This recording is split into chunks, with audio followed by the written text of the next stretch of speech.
they have my view there, and it's like startling how their culture was so advanced, so detail oriented, and every single feeling of them just being gone or like disappearing as a mystery. But then you go down there and see these people, and they look, yeah, they look very different. It's interesting. You know, I went to Chichen Itza, and first of all, you just, I mean, I know that the pyramids of Egypt weren't even that, but when you go there, you're like, what happened? Like, how did you have to do this? Like, how were you building these immense stone structures in the jungle way before Europeans ever settled into America? Like, way before there was anything like this anywhere else. A lot of strong backs, a lot of work there. There's no doubt. There's no doubt. There was a lot of that, but there was also a lot of like incredibly sophisticated engineering. And like, this isn't just like a one-time project. You got it right the first time. Like, how are you guys so good? And like when you look at the Chichen Itza pyramids, when you can't walk up them anymore, unfortunately. But when I was in big trouble. When I was there back in the day, you could climb up them. This is like, I guess, early 2000s. And you were allowed to walk up that. But they'll fuck you up now. There's just been videos of people doing things, and then they'll get lynched at the bottom. Yeah, if you manage to climb that thing. There's a large guy all around the top and a bunch of dogs. That's a weird thing about old pyramids. I don't know why dogs like hang out up there. Oh, really? Yeah, it's like the the Sun Pyramid in Mexico, there's all dogs on top of it. And this one, there's also a little dog like out there. That's wild dogs. Just hang out there. But I mean, when you see these things, like, give us some of the images of when you see some of these. There's some dogs. When you see some of these pyramids like that, like, that's so different. I mean, that is so sophisticated. It's so bizarre. Yeah. We had a really good guy there when I went, and the guy was showing us this one area with whatever psychedelic plants. They had like some ceremonial room with psychedelic plants, and he was telling me that it's not totally understood what they were doing or why they were doing it, but it is what that some of what they were into had to do with psychedelic rituals, and he thinks that had a lot to do with why they were able to make these kind of insane complex structures. I've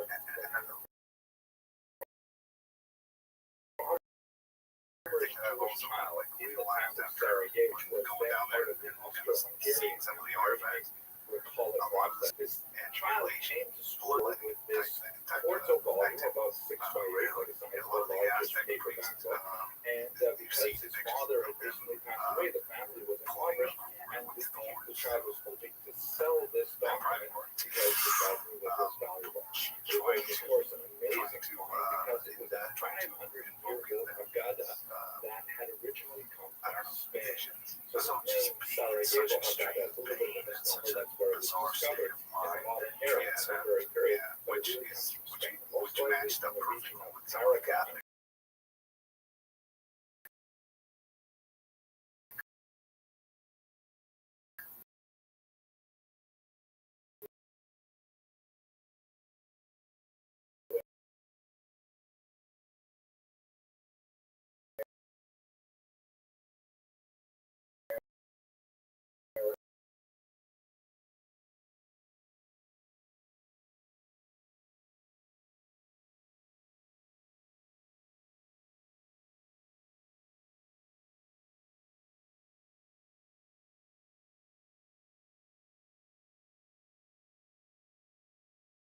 Kind of like a perfect culture, like they match.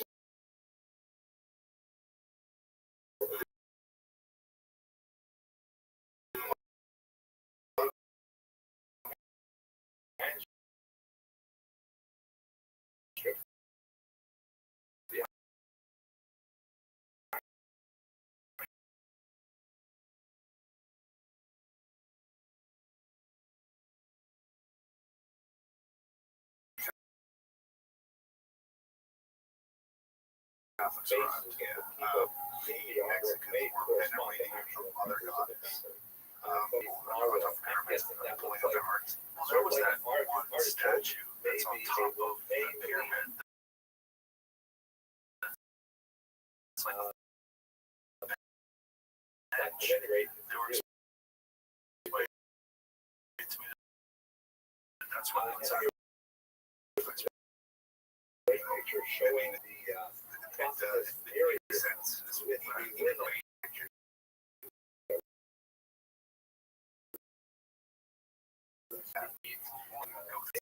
though sometimes it appears to be a state of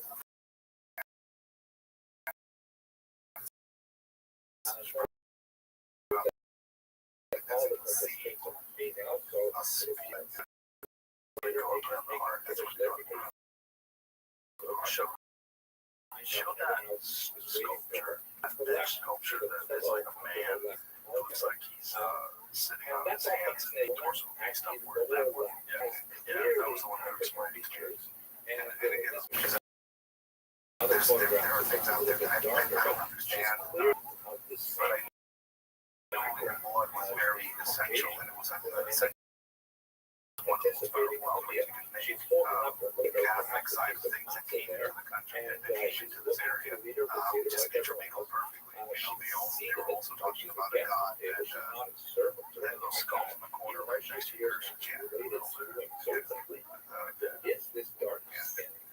the capital of Mexico is right now, there's a big cathedral behind it. There's a temple mayor of the major temple of the Aztec Empire. And there's a lot of skulls because that's where you have the St. Patrick. Anyway, what happened to this racks of skulls on top of the pyramids, on top of their central pyramid, kind of displaying the people that have gone. We know that it the story was the completion of Tenochtitlan or one of the Aztec pyramids where they sacrificed 80,000 slaves over like whoever they had. I've heard like numbers of 50,000. I have no idea how you kind of figure out those numbers, right? But you do get accounts of some of the Spanish conquistadors describing the smell that some of these pyramids had, which if you're into killhouse, like a slaughterhouse, this dark smell. Yeah, it's like it's uncanny. There's something about the metallic that I've also smelled, and the blood that is very distinct. I mean, yeah, we're like these and probably have genetic memory, but that's not a Jewish existence. And they describe this as pyramids when they finally got into the city. The city, don't get me wrong, the Aztec Empire, like the Spanish peasants coming off that boat, were like awestruck all around Europe when they saw the city. Yeah. Water coming into it.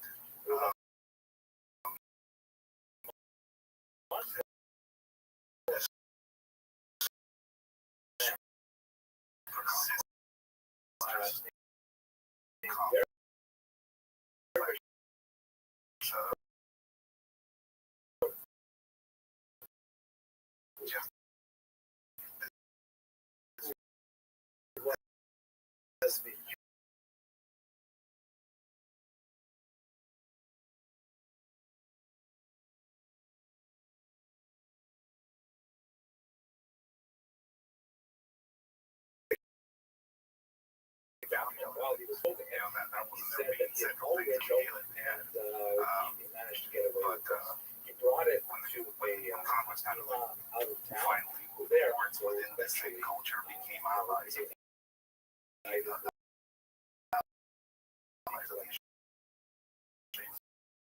So are you?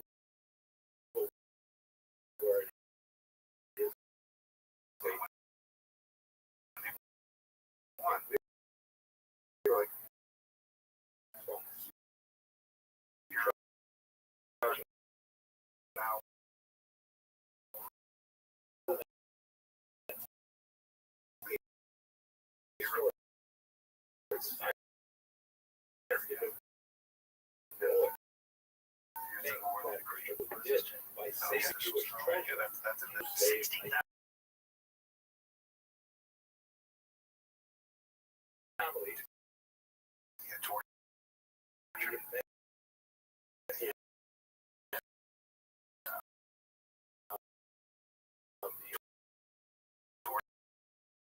just that just when people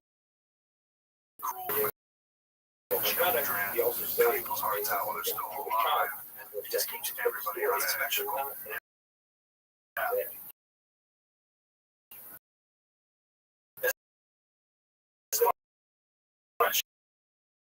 Where I talk about AG1, which I've done for AG1, is exactly that can help you feel healthy and help you get the nutrients that your body needs. But even if you love a routine, isn't it nice to switch it up a little? Well, here we go. After years of the original AG1 has introduced 3 new flavors, but it's no longer one flavor fits all. And honestly, the best part is that's the only thing that's changed. Besides the flavors, we're talking about the same science, the same 75 plus ingredients, and the same exact benefits. I partnered with AG1 for so long because they're committed to constantly improving. And now that includes offering 3 new flavors. Subscribe today and choose tropical citrus, berry, or the classic original variety. If you use my link, you'll also get a free bottle of AGD3K2 and AG1 welcome kit. And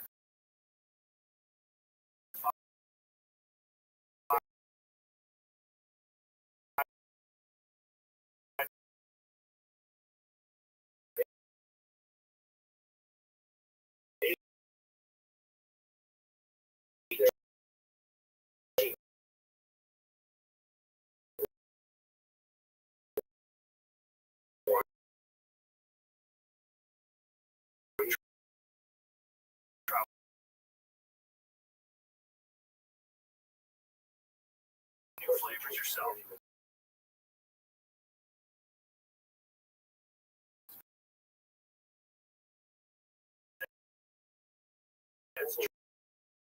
Drink and try the on.com/Joe Rogan. And they came over here and they said, skinny people that were just living off the wall. In fact, they were killing each other. That was their favorite thing to do. Where we are right now, the Comanche. All those motherfuckers did was yourself. They did bows and arrows, and they fucked everybody up. And their favorite thing was to go to a nearby tribe and kill everybody. That was their fun time. They loved to randomly torture people in the most horrific ways. In Empire of the Summer Moon, which is an amazing book on the Comanche, right in this spot. Just like they would take people that they captured. They would cut their arms and legs, watch them wiggle. Dark-skinned woman at the fucking should give us some like you got how we relate to others in dark. Yeah, honestly. I don't know what that is. I mean, let's say they did that in front of him to watch it, let him go. Go tell everybody. Psychological path of operations. So everyone's butchered, one guy that let go.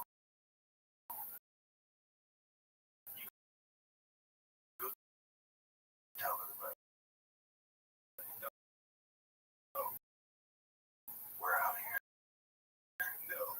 And also, like, if you think about it, some of the horrors that are still happening, because it's pretty crazy how often this stuff happens down in Mexico and how little of it we ever hear about it. We don't really hear too much about these insane mass murders that take place down there. There was a beheading down in Mexico, and it was it's a safe or not a historically safe part of Mexico that where this type of stuff doesn't happen that much, but things are changing rapidly down there. It's evolving quickly.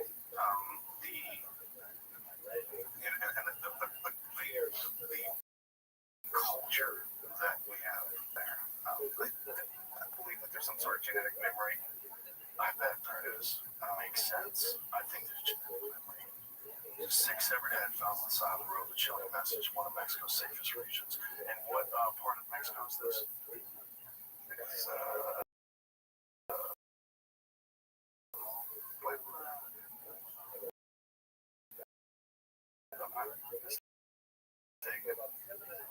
It's beautiful, but this is don't be there at the wrong time.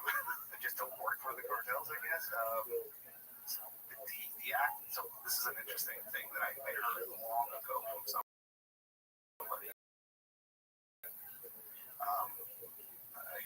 One of the first jobs I did was cut somebody off the bridge. And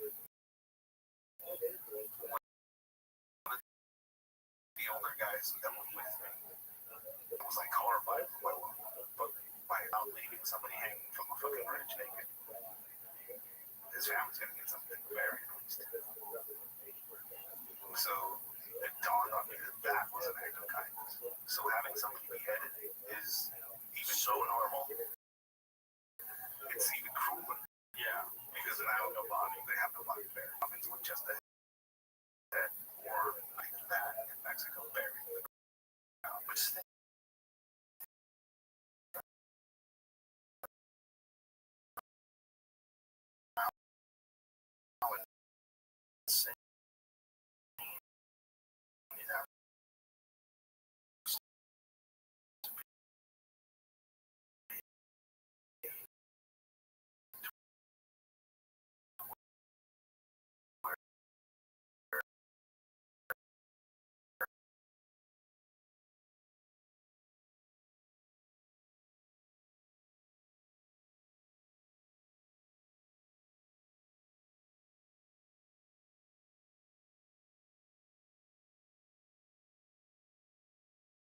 that's the scary part of it, I think, for most of the people that lived down. It wasn't a thing in the news. Cartel violence was not. I think for the first time people started getting like an inkling of this was in the 90s when the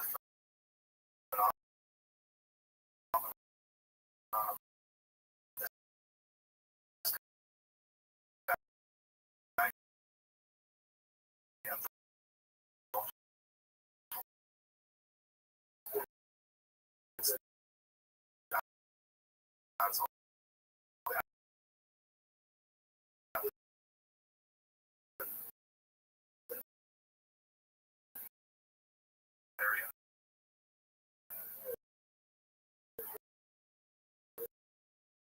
He was they called it what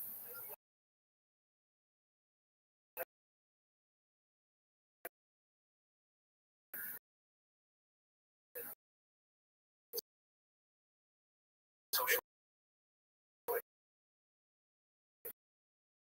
engineering.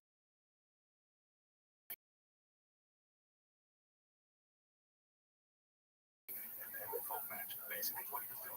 And just torture and murder that has been always been going on. In a lot of ways, brutality in Mexico has this thing going on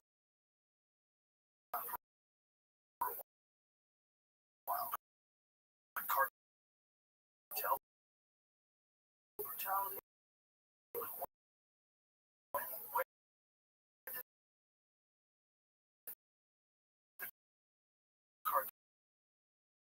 The first large organizations, federations are working to produce and to traffic substances through Mexico.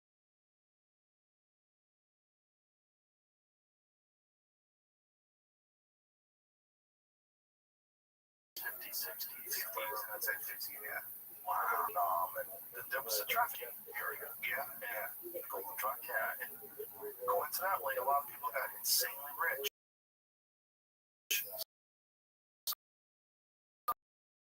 Somehow or other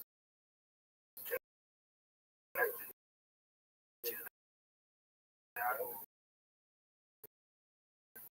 But we got to be over there to stop communism or something.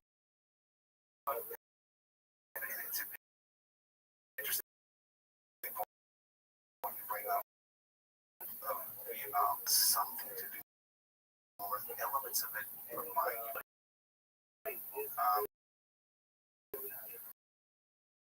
It is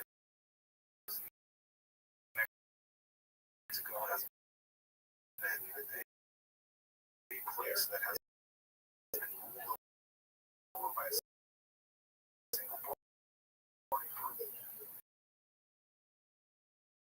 years. If that, the Abassos no Balazos, that's how they started. Hugs not bullets against the cartel's policy, which allowed them to grow. And also super effective. Hugs not bullets.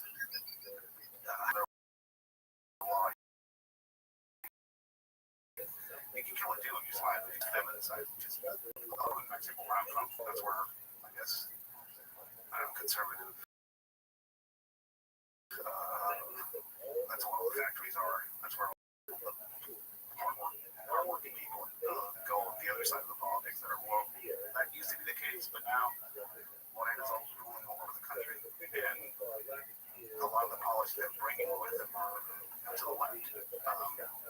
Mexico was very tired from the drug war that it had been going on for 20 years that I was part of, or 12 of those years. They saw Felipe Calderon bring the military into this fight to fight the cartels and just getting a chunk beat out of it. He had realistically, we didn't have a clue what he was about to kind of kick off. He had the idea that if you just put the military out,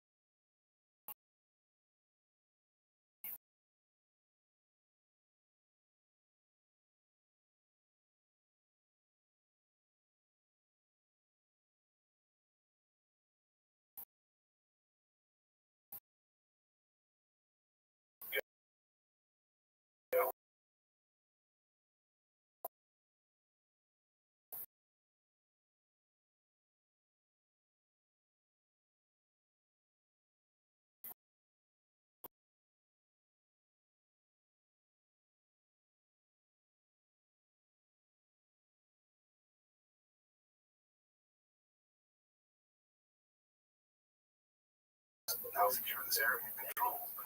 It's been just basically gremlins, and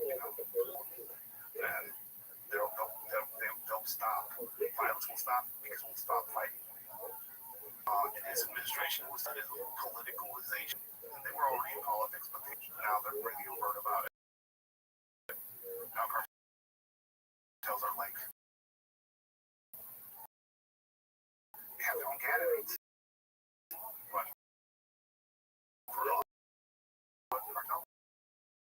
Parts of Mexico, they're trying to change things, right? It's because that cartel is sponsoring that candidate, and this cartel is sponsoring that candidate. So I don't want your candidate to win, so I'm going to go shoot him. Well, there was some insane amount of murders during the last election. Was it like 30 plus murders? See if you can find out how many murders there was. That sounds about right. It is. Again, these criminal organizations have politicized. When you operate in this region without having too much issues, right? Let's elect the governor. So we like to think that we're innocent over here, but what's different is it with what we do with pharmaceutical sponsoring people is they pay for those campaigns, and those people get in with a specific understanding of what's through, what kind of mandates need to make in terms of mandating the use of certain medications. It's different than corruption, but it's still drugs. Up to 60 politicians in the 2024 pre-campaign and campaign. Fucking go. Imagine what's going on in America. Washington, POCs get whacked. Like, that would be fucking crazy. This episode is brought to you by Visible. I want to let you know something. Your current wireless carrier does not want you to know about Visible because as visible is the ultimate wireless pack. No confusing plans with surprise fees. No nonsense, just fast speeds, great coverage without the premium cost. With Visible, you get one line wireless with unlimited data powered by Verizon's network for $25 a month. Taxes and fees included. Seriously, $25 a month flat. Join now and unlock unlimited data for just $25 a month. Don't think wireless can be so transparent? So Visible, well now you know. Switch today at visible.com/Rogan. Terms apply. See visible.com for plan features and network. And it is a division. People have their heads about cartels from this sort. They're not open involved in this political stuff. And especially all the shit's gone. Something happened last time. One of the biggest cartels in history from Mexico, the Maya Zambada. She was arrested in Texas. They flew into a private airfield under pretty interesting circumstances, and then handed himself over to the authorities. He was arrested there. That kicked off a lot of violence in Mexico. Why was he willing to fly in? So there's different stories around that. He's told his own story. He's actually talked about this many times openly with his drivers and stuff like that. Driving around, so he just speaks about it. He's older now. He was a ghost.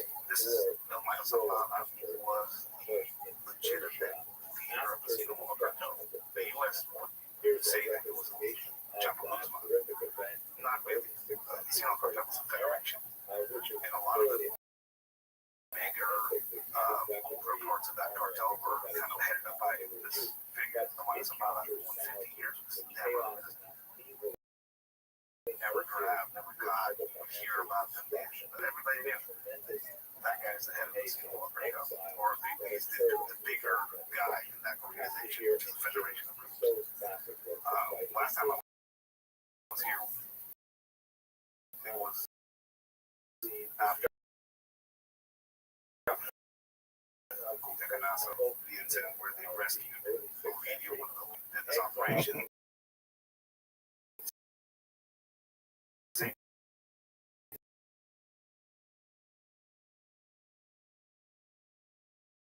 Happened. Gonzalez burned the city.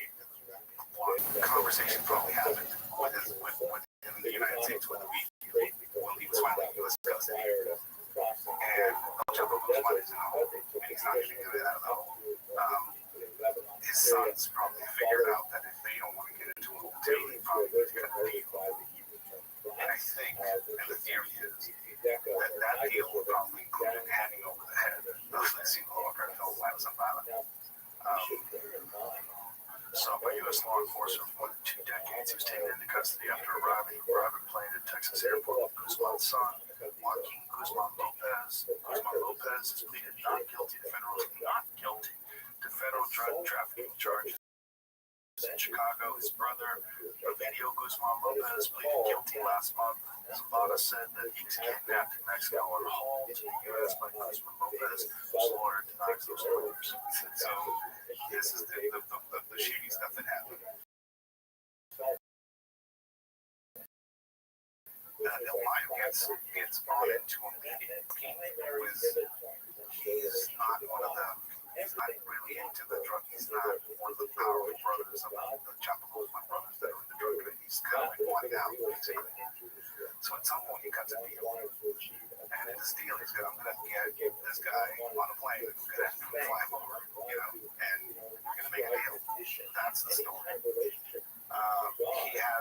He has a Mayo coming to a meeting between the governor of Sinaloa, which is no problem. People know the governor of Sinaloa was going to be in the meeting with the Lions of the Sinaloa cartel, who was a member of the party.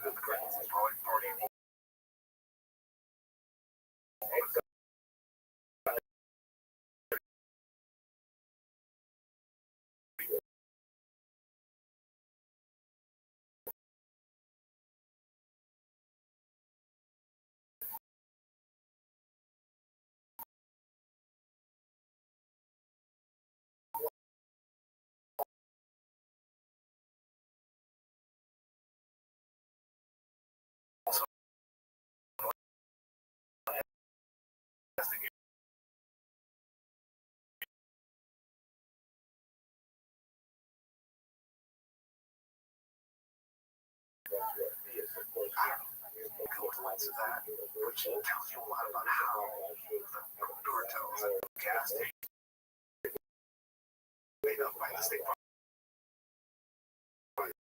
The stuff starts unraveling, being dumped in Ohio at that game, and that's why they killed this guy. We don't know, or at least I don't know if there's any specific confirmation that the governor of Sinaloa was there. But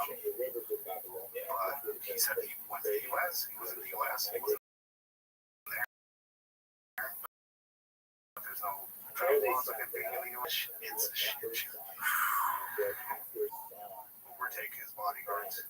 Minus bodyguards. They're gone. Nobody knows where they went. Probably dead somewhere.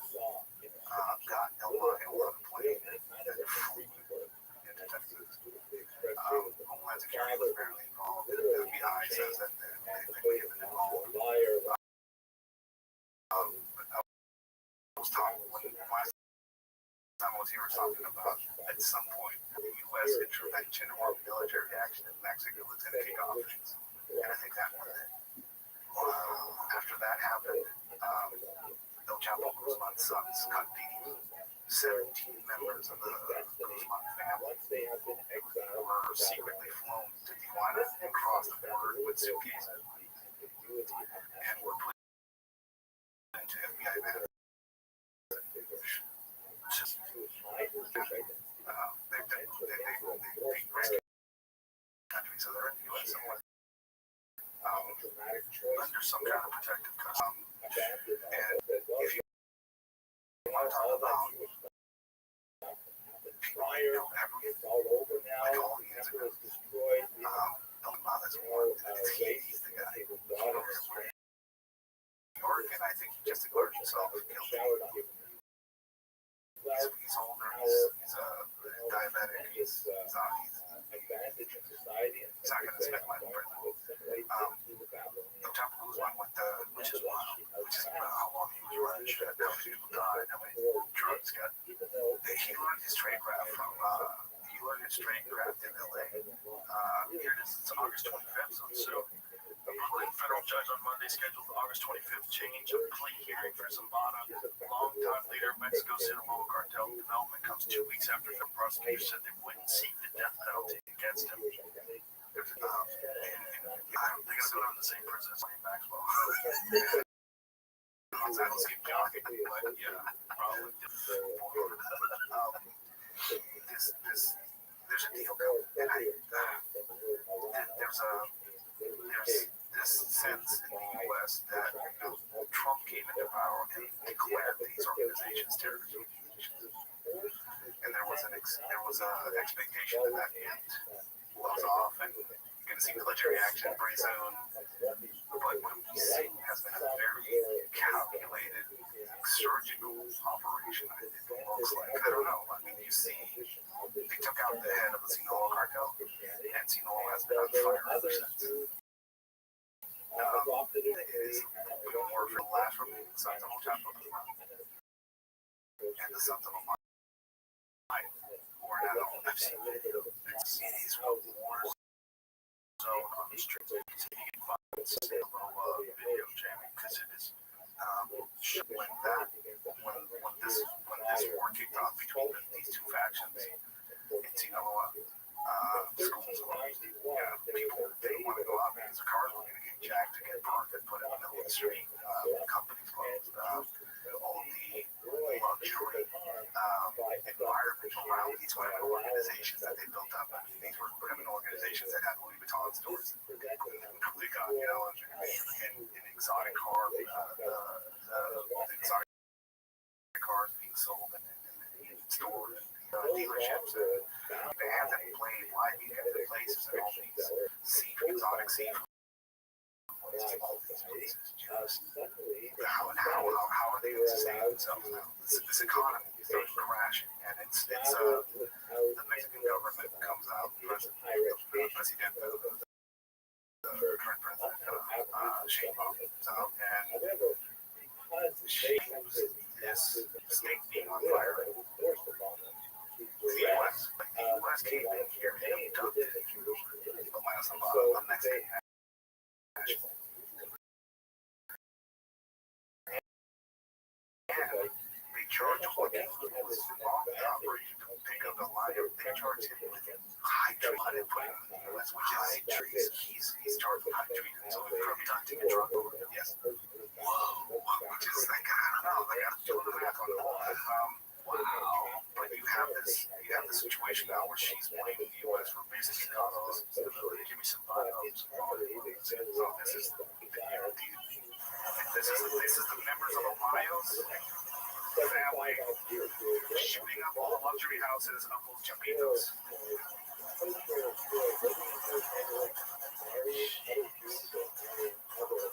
These guys are using ear protection. No, they're not. We'll talk about that in a bit. Yeah, you can probably sneak up on all those motherfuckers. They probably don't have. But they're basically shooting up all the luxury apartments that they know are owned by the Chapos in that area.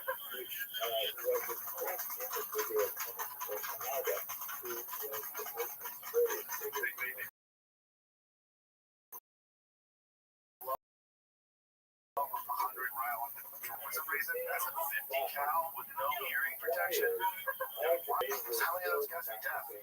Oh, but a lot of them have a severe hearing loss and ill. I recently went to Jalisco with a friend of mine who's outside of the channel called The Connect, Johnny Mitchell. He talks to drug dealers and people in that life. There's a friend of mine in Mexico.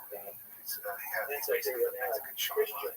The Gothic 423 is his handle. And he interviewed like cartel members and people from that life. And they wear masks. Yeah.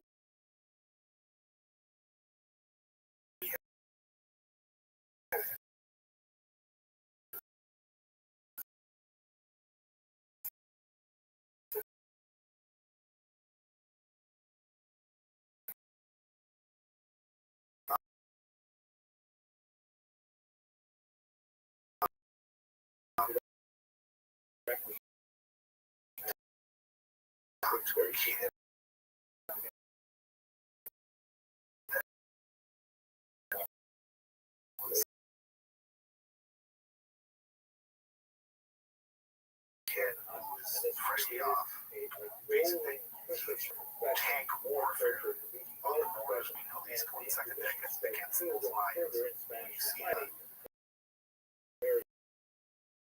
These are technically tanks. We are. That's cool. But what they do is they make these cornets with a 50 cal rifle. So what they do is you'll get into a dirt road and they'll put their trucks like this with their backs turned. And I was like, why not you just ram with the front? The engine, you have to ram with the back of the truck. So they'll just go into destruction in the hills and shoot at killers. And their main weapons are 50 cal. So they'll be in the back of the truck and they'll be like, now. And they'll just, somebody's on radio inside the cabin trying to call out what's going on. And they'll pop out and start to call.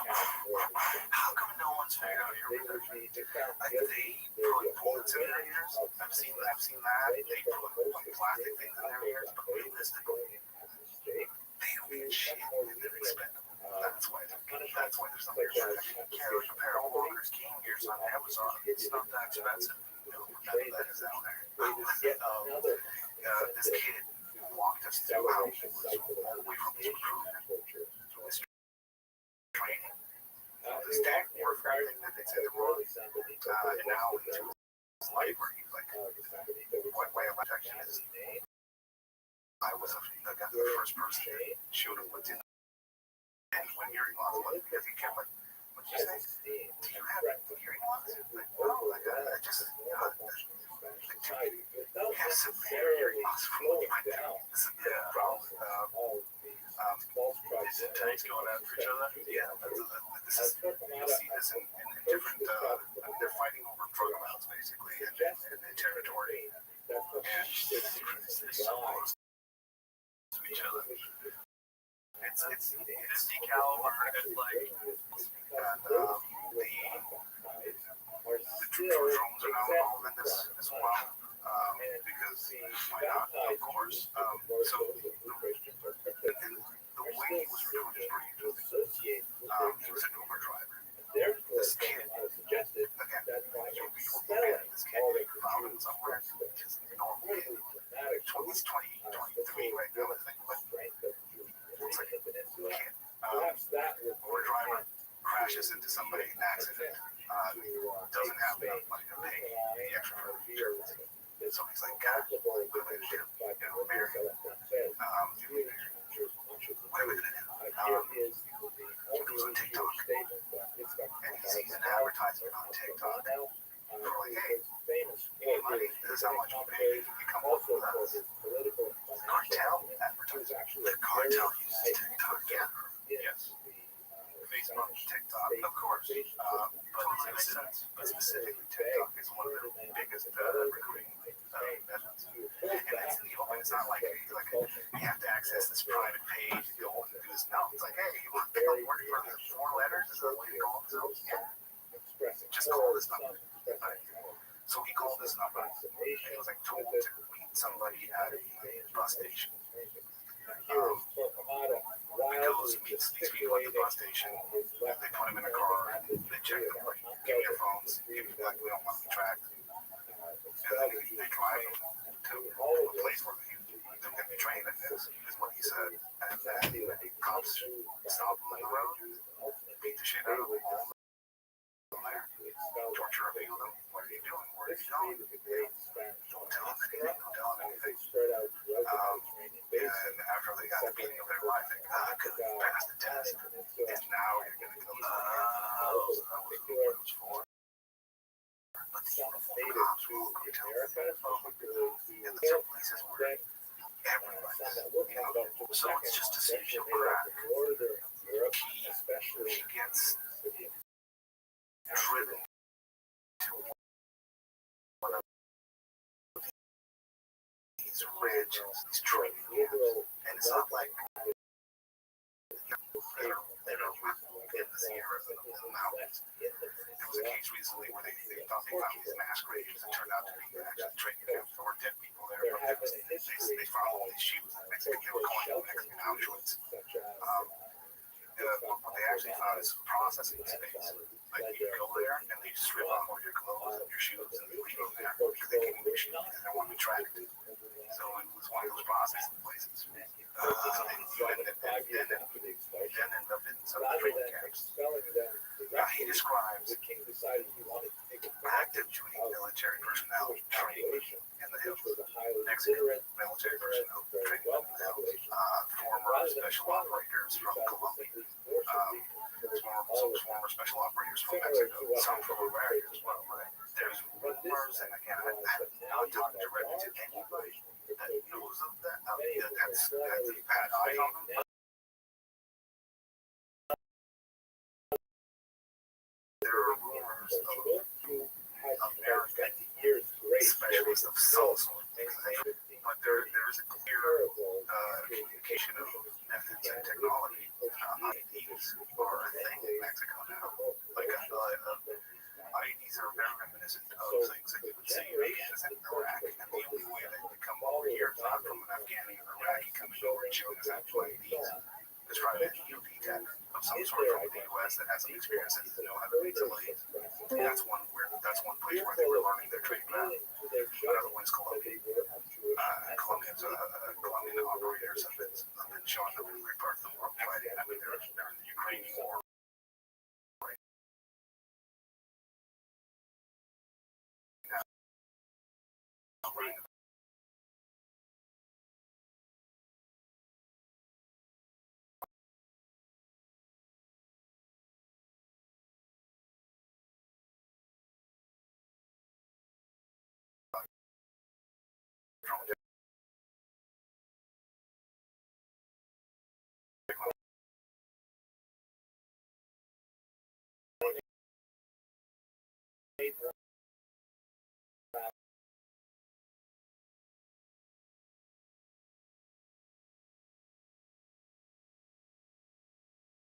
tragic.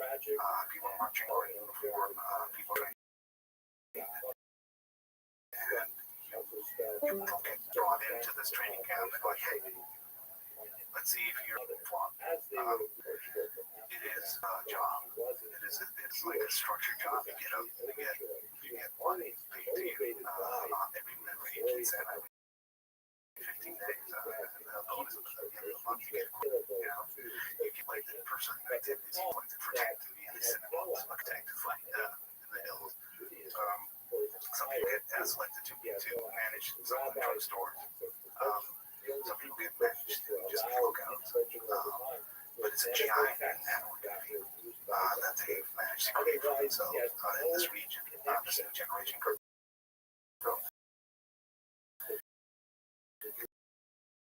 It's one of the largest and fastest growing cartels in Mexico and all over the and recruiting people to talk.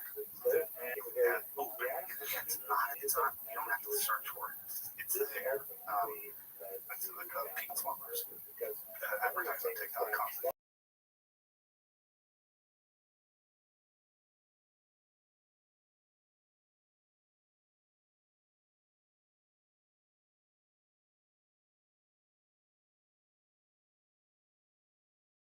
The best smuggler out there, hire him or like a safe process. This is on TikTok.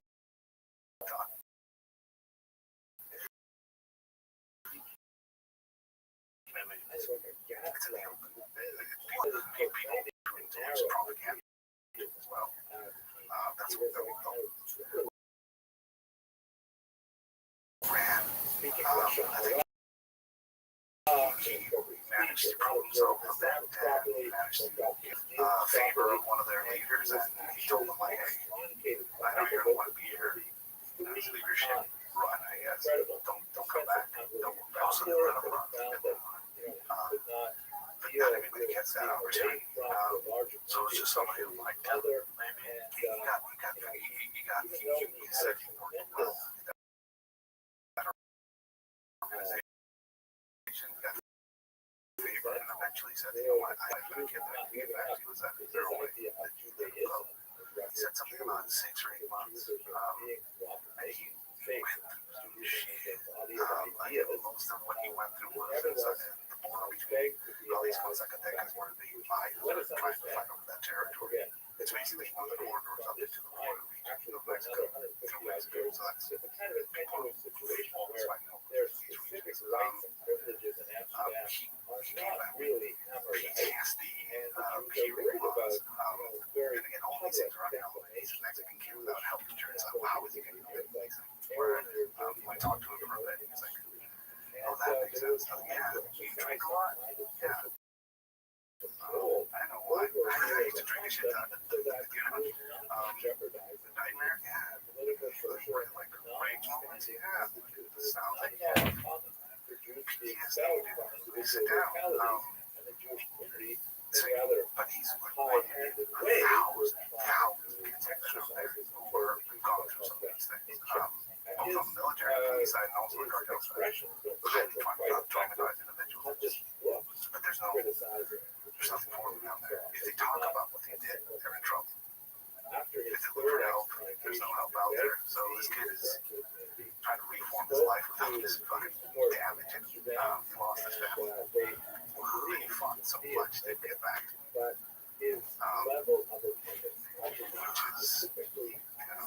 Which is, it's one small story and tragedy. But you go to Jalisco, and they have a roundabout there in Jalisco. Well, this aparecido with a missing arm, and it's covered in posters of missing people. And all it's like one of those zombie movies where they have all these like the missing people posters around because zombie and outbreak happened. It's like that, except that more numbers in Mexico as far as missing. Just gone. And that's another this war that the people don't kind of realize is a dead person for a number of amount of people murdered and there's no body.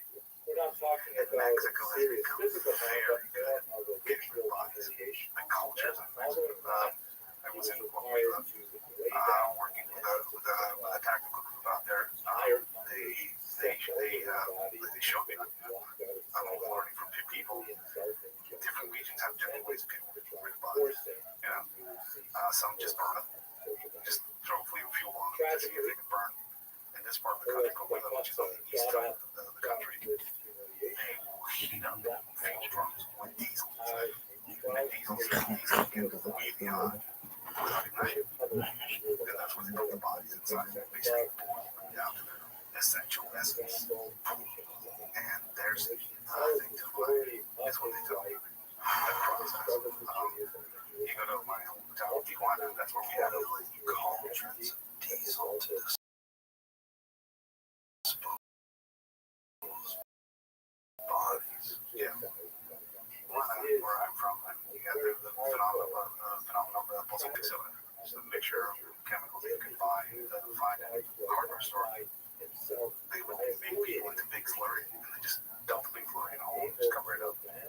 So the numbers that we see as far as dead and missing, it's not a real number. It has to be bigger.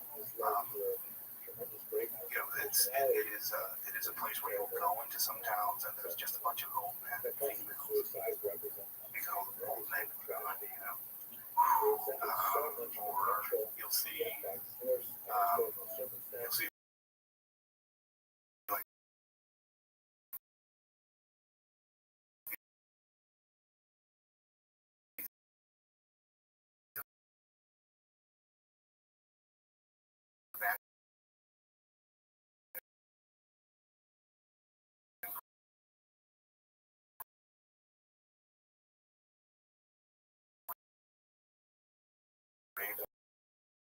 some place that's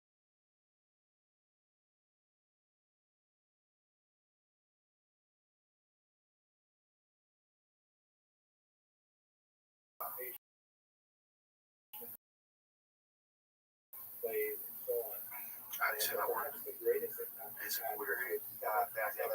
That's a yeah. I mean, disposal to a level where there's nothing left is something you put in place where you're worried about the government catching you. But this is more so this is new generation cartel territory that I'm worried about. The forensic services in some of these places are like, here's some casings from this murder. Oh, thank you. Just throw them in this this giant hell casings that they have in this evidence locker, right? They're overwhelmed. There's no, oh my God, you can't solve any crimes.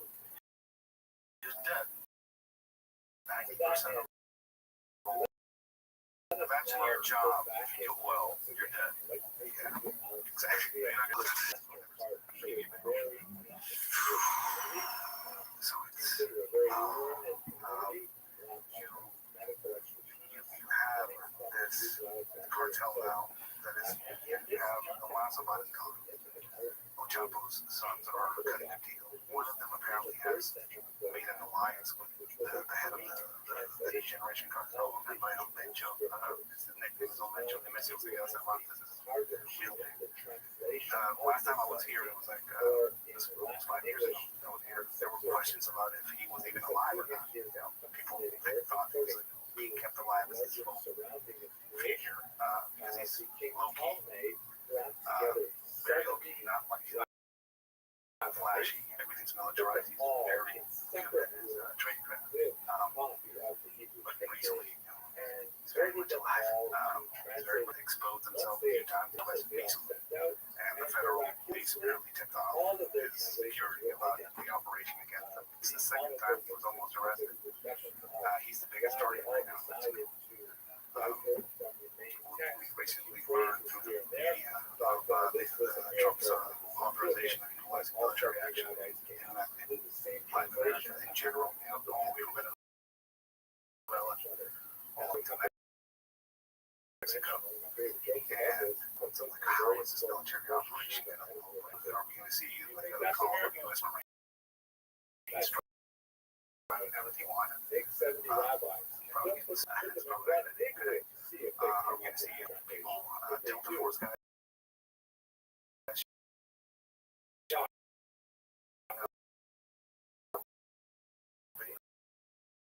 Tijuana and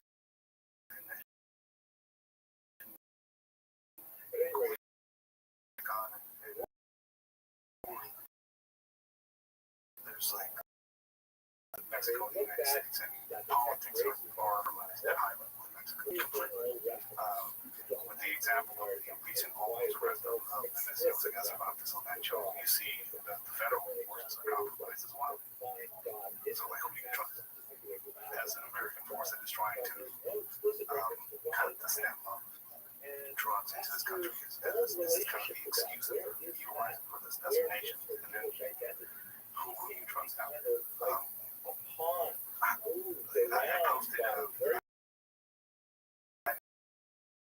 I'm friends with a bunch of reports, and they're all looking at flight tracker and intelligence stuff like that. I went to American drone flying over the state of Mexico in circles, and they posted it immediately. I think I was one of the first ones to post it online. And the press briefing happened almost immediately, and the head of public safety in Mexico, said like, "Oh, yeah, this is." We asked for this probe to fly over the city. It's not a military drone, but we asked for it to fly over the city. Which I don't think, I don't know if he knows why there's a drone flying over a very specific part of Mexico. I don't know if it's seen what he did, or either he didn't want to reveal this drone. But there have been many times recently of drones just flying close to the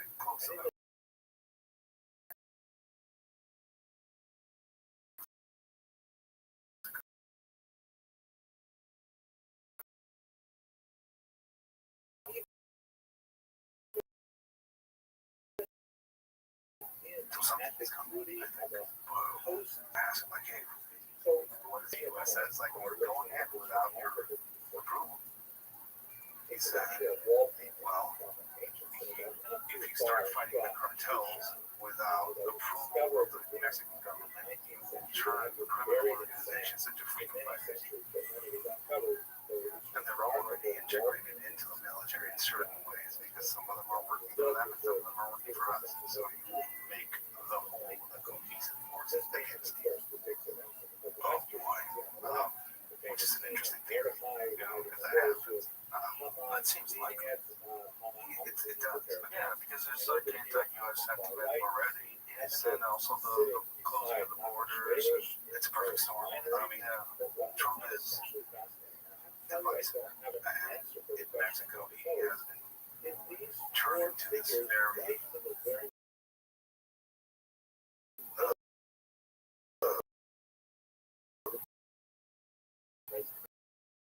clear enemy, like this is the enemy. Specifically by politicians out there, it's pretty easy to just vilify like clearly cartel ties and stuff like that. You'll spark your party, but you haven't figured out how to get them out of office. Maybe it's that, or no, it's the U.S. because they dumped it in the line. That's why the place is on fire. That's why they charge so much trees. That's why they charge so high trees. But there you go. So like, who are you going to trust in that? So Mexico has pressed the whole. The U.S. is responsible for this, and they're kind of wiping their hands from it.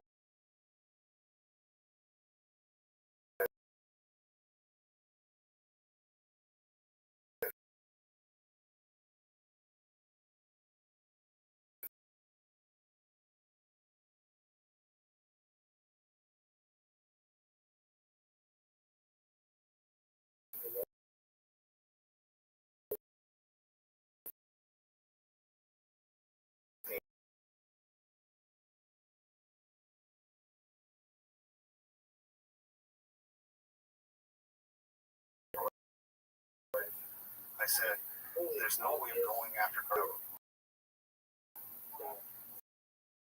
because they wanted the same in a lot of places. And that was back then. That would be more clear as how the entire country. And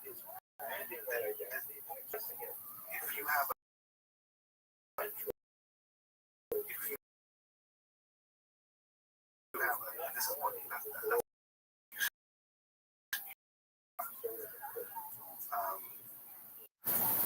aspect and how this shit changed. So, there was an incident.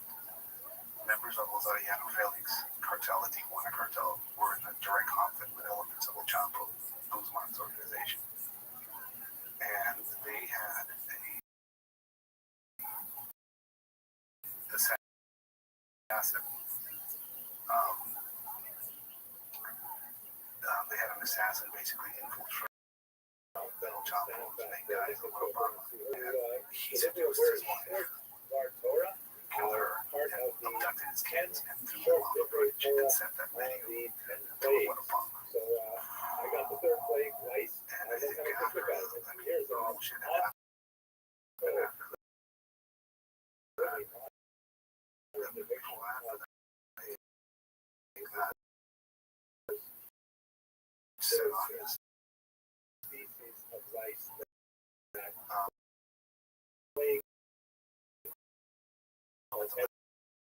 that's coming in here. For special operator guys who basically said, like, we can start our hotel, which a lot of them were more brag and trained individuals. And what happened, some of them were a lot. So people went to the Marine Corps, and then they go back to Mexico, and then as soon as they get back to Mexico, they go, oh, congratulations on your Marine, all this training. Come train hard, or come work for us. That's pretty scary, but So, at some point, all of this started militarizing the conflict in Mexico. It went from gang against gang violence, which is very reminiscent of some of the stuff that can happen up here during the gang era, or something else going era, the shootouts between people.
Into this realm.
generation cartels are now kind of like dominant.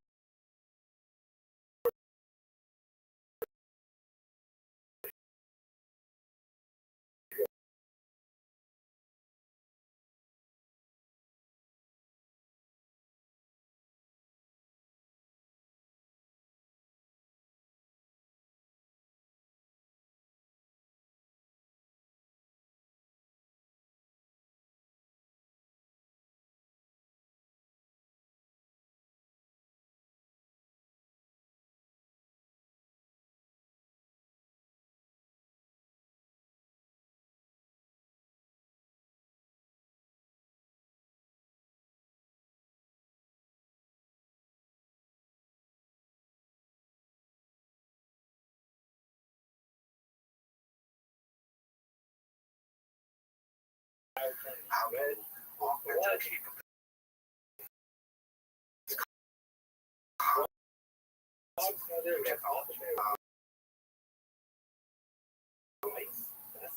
Drone war nationals fighting for their foreign services, their foreign propaganda. They're more reminiscent of how you're seeing these coordinated drone attacks on military forces in Mexico. I think they recently got a chip some time that the army officially got. We start seeing these drone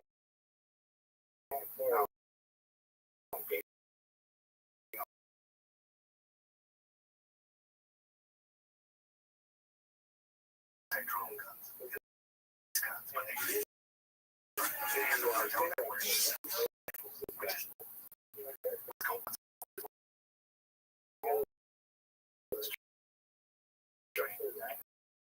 all this technology.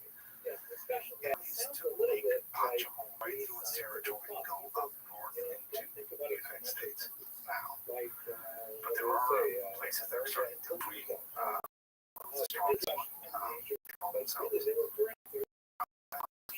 cartel, this immigration cartel.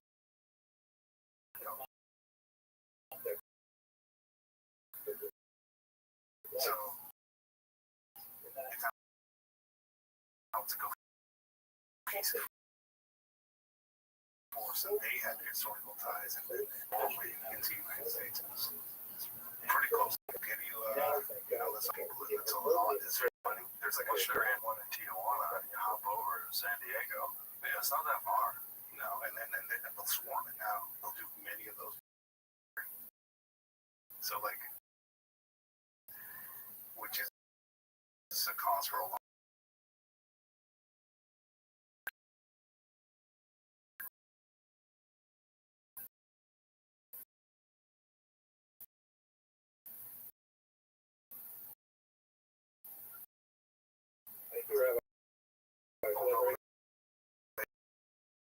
They're also fearful of what happens.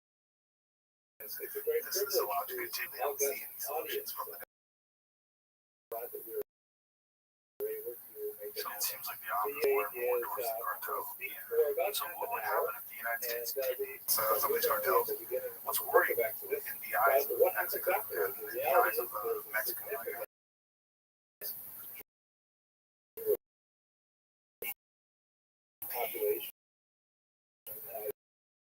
You know, the fact that this is like a thing. But all of a sudden, one of these factions has made a deal with them, and now all these people are crossing that border. The family members are crossing that border now with the safety of the United States. The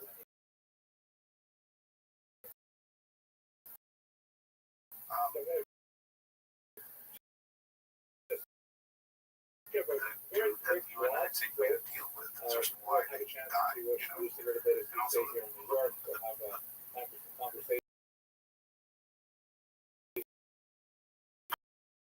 piles of bodies that were around after both of them.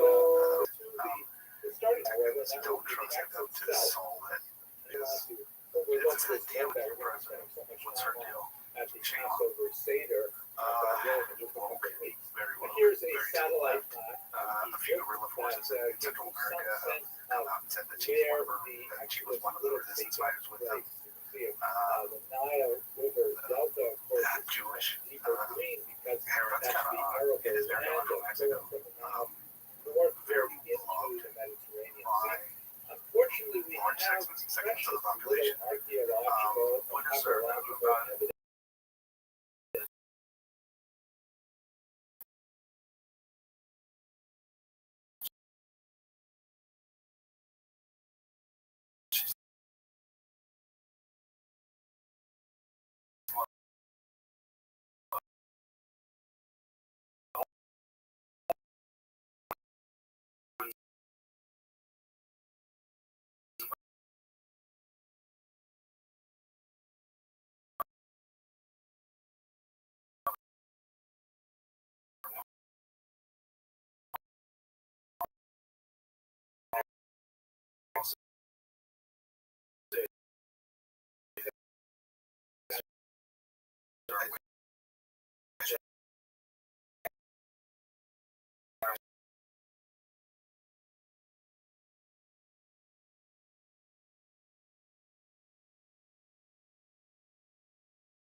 But he keeps talking about, he kept talking about conservative and the table now. I recognize that. She brought into office with her some people that have been involved in some shit. But he himself has not. There's nothing on him that we know of. And it's good once he has the super cops, what they call him. He's very well qualified. He talked to a few people that work directly with him to be like a guy who's going to task. And he's received the organization specifically for and we've seen breaking fentanyl cut up in some of these things. And specifically, the interesting part of the operations he's conducting over Mexico is he's actually going after municipalities. So he's going after like municipalities that they cartel.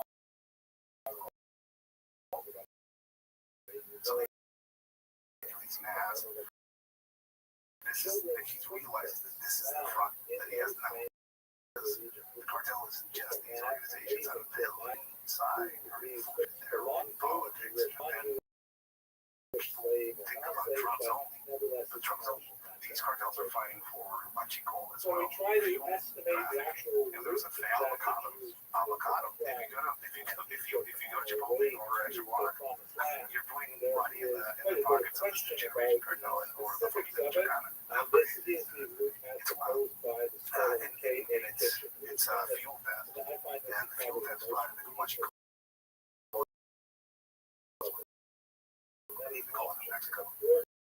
Interesting because that catches that point where the United States has been followed from Mexico by some criminal organizations putting in on a ship and flying and doing a lot of with the paperwork and then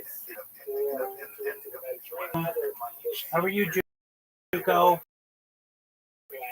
So that's another side of it that people don't But I didn't see you in the other group chat, in the other shit. word, dog. How's your day going? It's going good. How your day going? Kicking ass, taking names. Every day's a holiday, every meal's a feast. What's good in your neck of the woods? Yeah. It's going good. I'm chilling. Amazing. Do you mind if I tell you about myself? Yeah. Excellent. I'm Rabbi Rothschild. I stream my life 24 hours a day, 7 days a week, 365 days a year for world peace. I've been doing so for more than 3.5 years. I have more data archived on the internet than any person in global history. Have you ever seen the movie The Truman Show or the television show Big Brother? No. All right, well, it's essentially people who have their entire life on camera, and that's it. It's essentially a time cap for society or timeline for society. In 2018, The Economist magazine stated that data had overtaken petroleum as more data archived on the internet than any person ever, which may make me an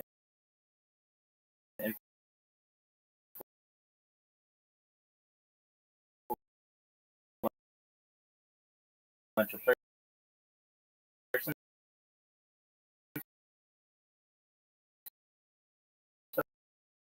someday?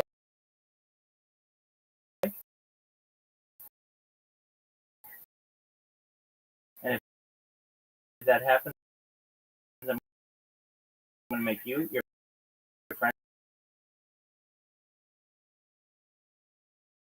I was scrolling. Word, dog. That's what I do, baby. That's what everybody does, right? I'm probably going to the state fair later on. Oh, that's amazing. What are you going to do there?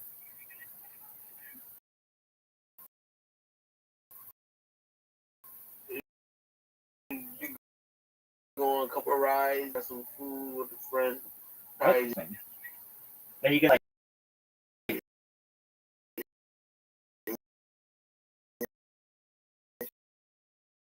crazy foods?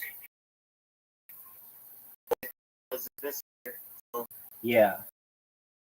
It's all right. Good for you, man. Then, what are you gonna? If you had to eat easy, what would it?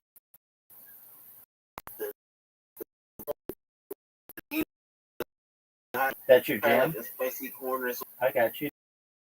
That's your jam. Yeah. Word, dog. Excellent. All right.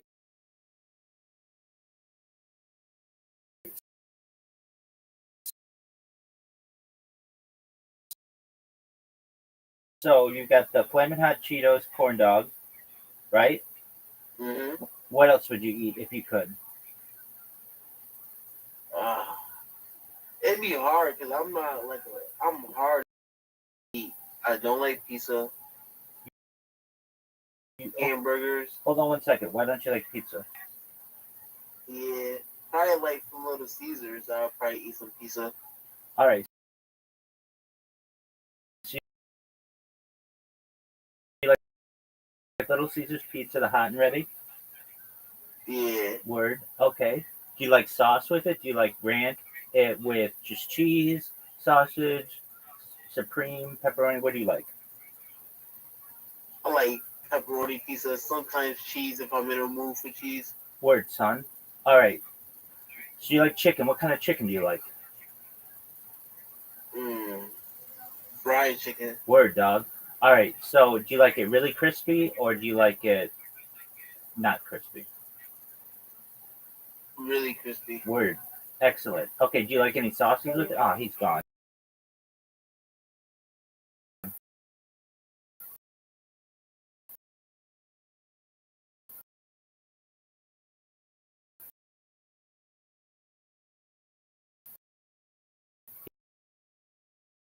He's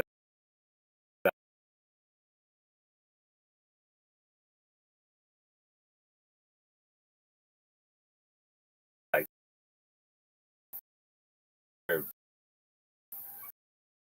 two questions.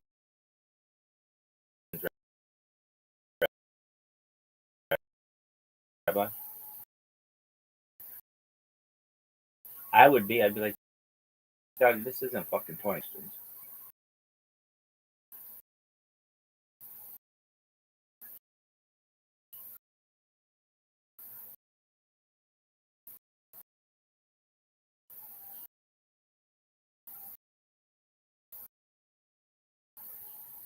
That's cool though. I hope he has fun at the state fair. Sushi. All right. What else would you eat? If you could eat anything. If they had like turkey bacon that was kosher, what else?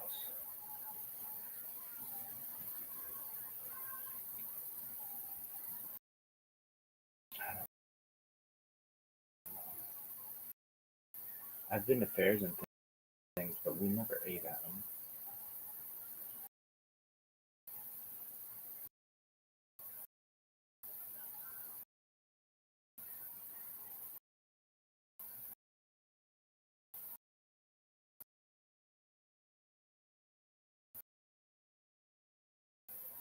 I don't know. Every year they tried Snickers. That seems like fried everything. French fries. Yeah, I ate French fries.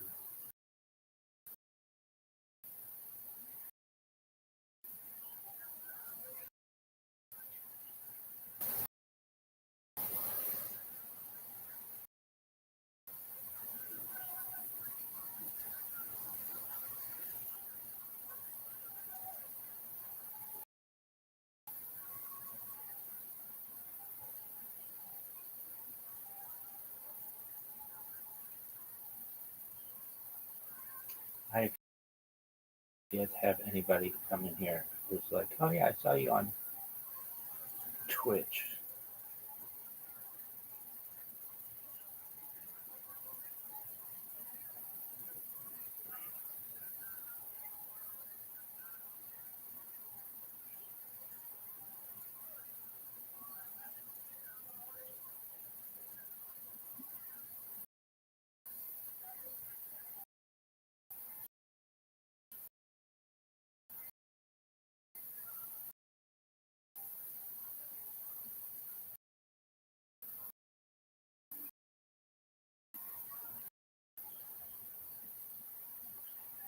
Damn, this goes pretty hot.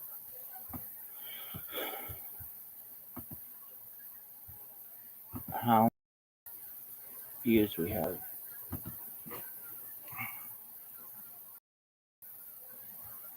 What do you think? With 10? No. Maybe 6.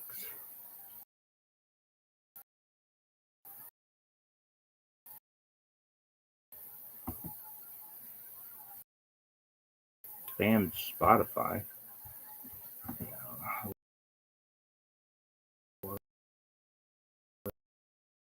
That's gonna work. Nobody's checking. Views high to low. Word. Sucks.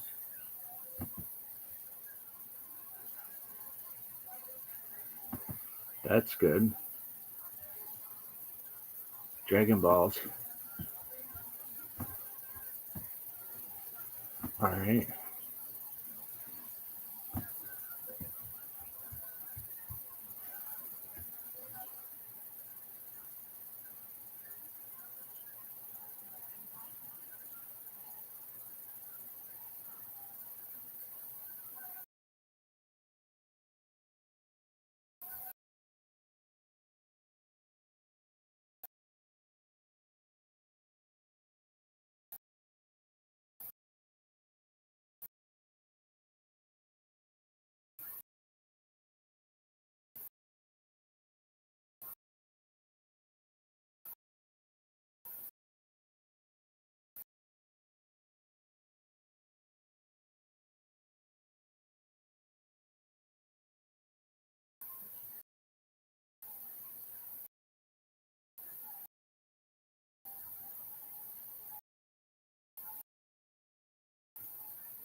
Dude, I'm surprised no one just sells breading. Just straight up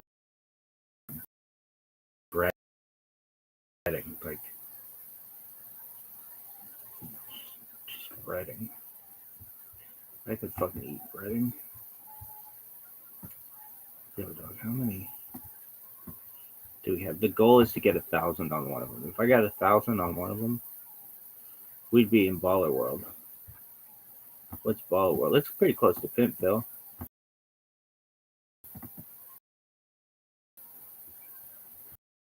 Oh, you little bitch. Okay.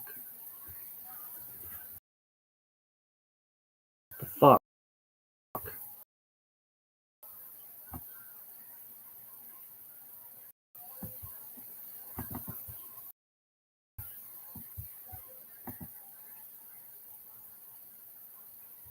285.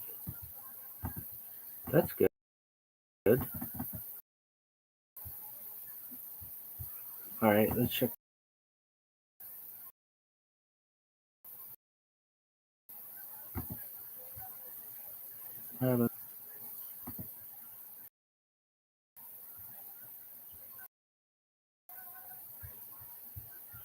Created. I have to say everything about. Ooh, what's this? Notifications. You're not eligible. Doug, why wasn't I eligible before? Oh, because you did this, you are now eligible. You are now eligible for the games thing. Well, like, why? What did I do? Shit doesn't get explained. I need explanations. Tell me why. Tell me why.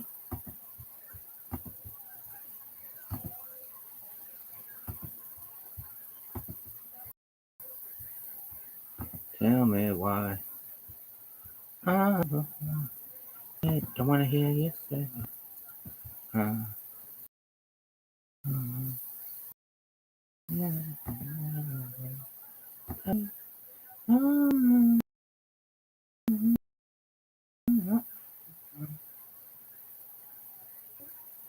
Instagram forced you to have 1,000 viewers or 1,000 friends.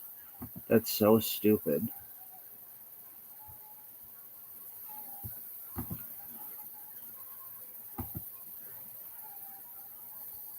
Three.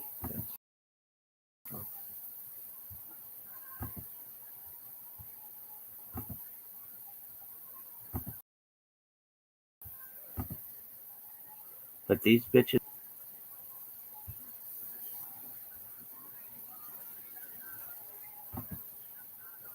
Cool story, baby. With 2 wives, 2 chains. This motherfucker off the chain. It was off the chain. I'm off the chain. Hey, there she is. How you living, girl?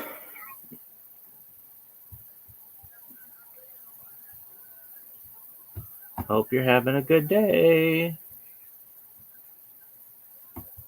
Hope it's amazing.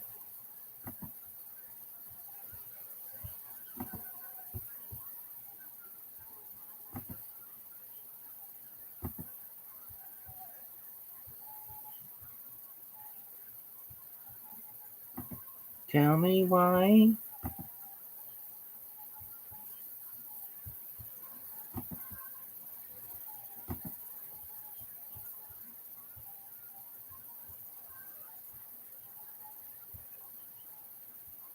No clips? Oh.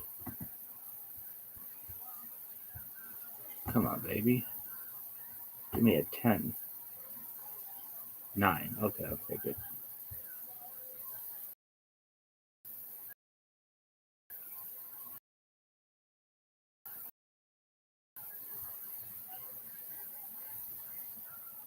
Tell me why. I never wanna hear it. I want it that way. Tell me why.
Oh, Audie, you're muted.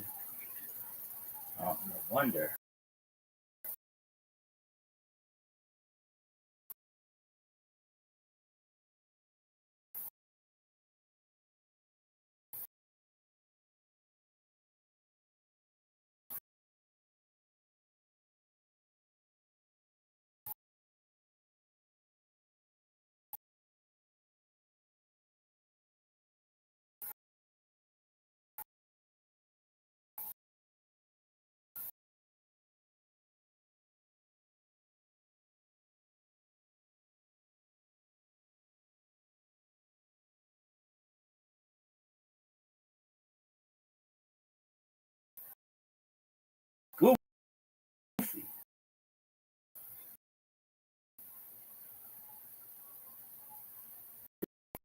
been.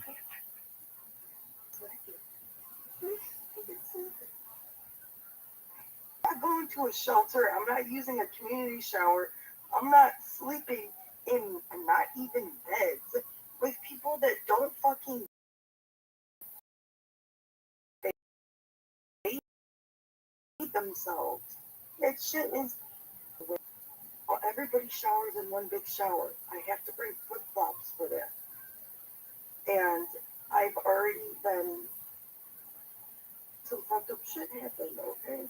I'm not trying to go to one of these places. I'm telling you. The other option is the other thing is assisted living, which is what it is. And technically I could do that, but I don't have to do it because a law was passed saying there's plenty of people who need help, but they don't need to be in a fucking assisted living thing. That's fucking stealing their rights. So I'm waiting for my fucking diversion funding. And that's how this is gonna happen.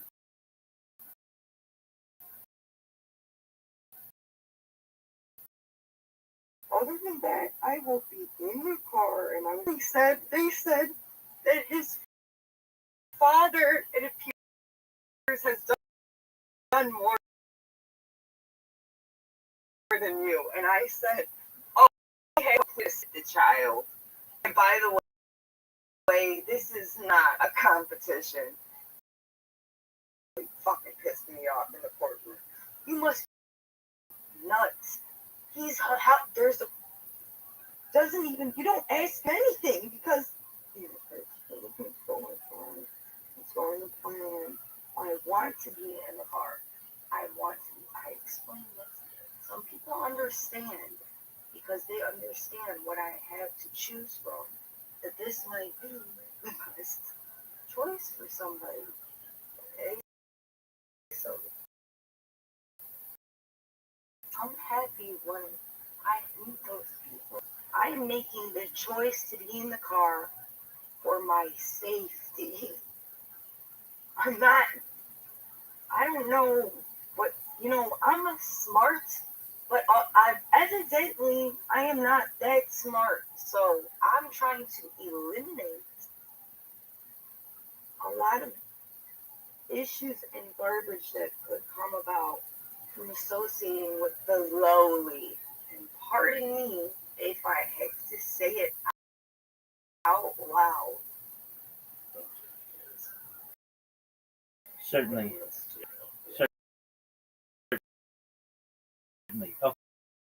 Okay. So we've got something on Thursday. I'm just asking, just a question.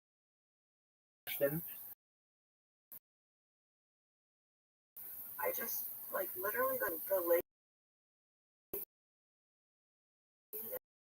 that I talked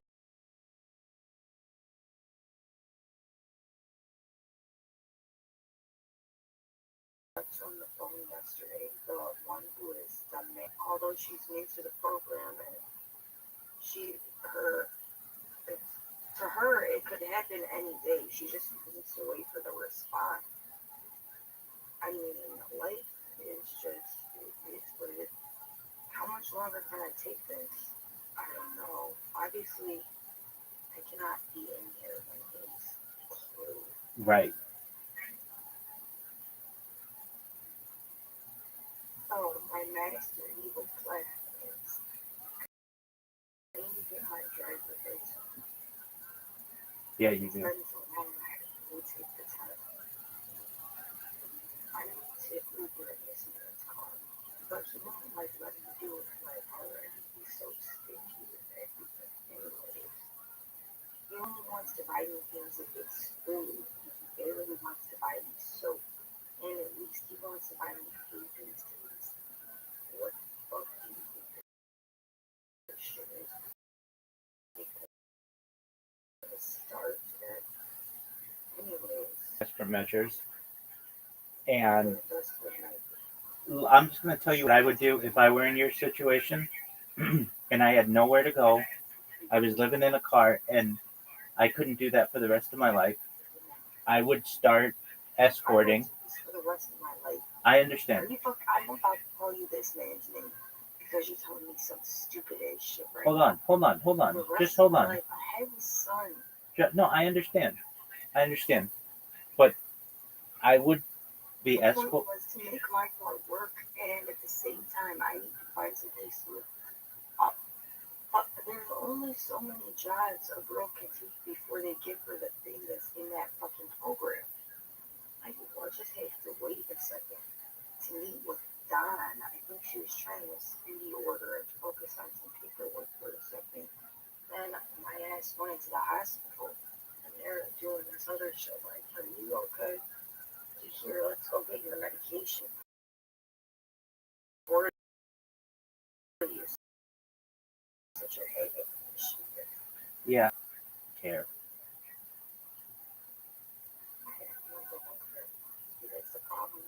I see a therapist once a week, and everything's fine. But this guy over here, he said, if I get in any type of way, just like, I'm telling you, man, it would be very simple shit. Like, I need to eat, I need to bathe myself, or you're not gonna fuck me because you didn't let me do these things today.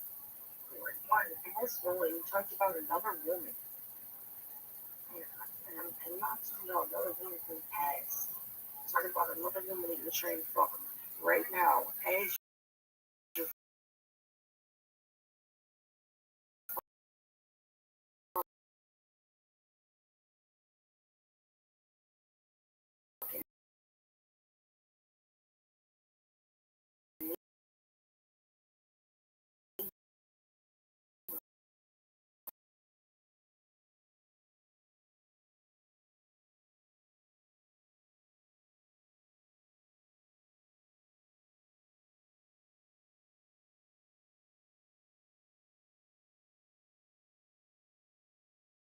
I will make friends with just about anybody. I do not be able to focus on myself. Not only that, but the shelters and assisted living, they have like extra graduation process. Because my mom's trying to make me out to be the person lady. And I snapped at these people, and they seen a side of me that they said that it's not healthy. And I said that it's not that this isn't healthy. This is a regular snap because you just didn't do your job for one whole month. I don't see him, and you want me to act like everything's normal. And now you're telling me that I need to do parenting classes. And guess who hasn't found me parenting? It has been over 6 months. And this is the second agency is supposed to be facilitating the visits. Before I went to the hospital last time, I was supposed to have a FaceTime call with my son. I was so excited. And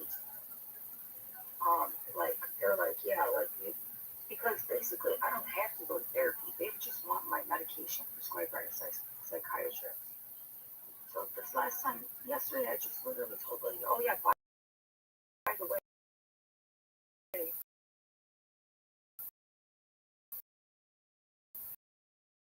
you know,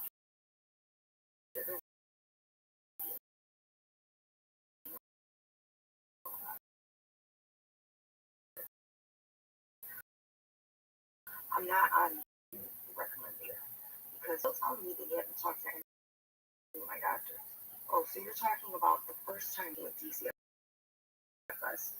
Oh my God, are you talking? Who I asked if I could use them, well, and he told me. You already know what he told me. Listen, I didn't have to tell her that part. I'm like, yeah, when I prescribed it to myself, and I agreed that I'll take that to help me sleep, and I said, why don't we also add the Prozac? While we're at it, doctor, I'd like to add the Prozac. Well, I'm trying to talk to you. Yeah, and by the way, I never talked to American. Why did she never call her bitch? Because the fucking lady from the first agency talked to her, at least she did that, right? Oh my fucking God, this is actually crazy. You know what? I'm actually going, these people are actually evil to the point where this isn't, I have to actually give the judge all of my evidence for real because she's really about to not be able to go off of their word. But basically, everything is jacked up because I don't have a psychiatrist prescribing my medication. And for that reason, the lady won't be because of prices. I can't see my beloved son. I understand that. I understand that. Okay. I'm not a crazy person Look, either. I understand. I understand. I'm gonna put you on child support. Who is Kiera and Erica in college? What the fuck are you talking about?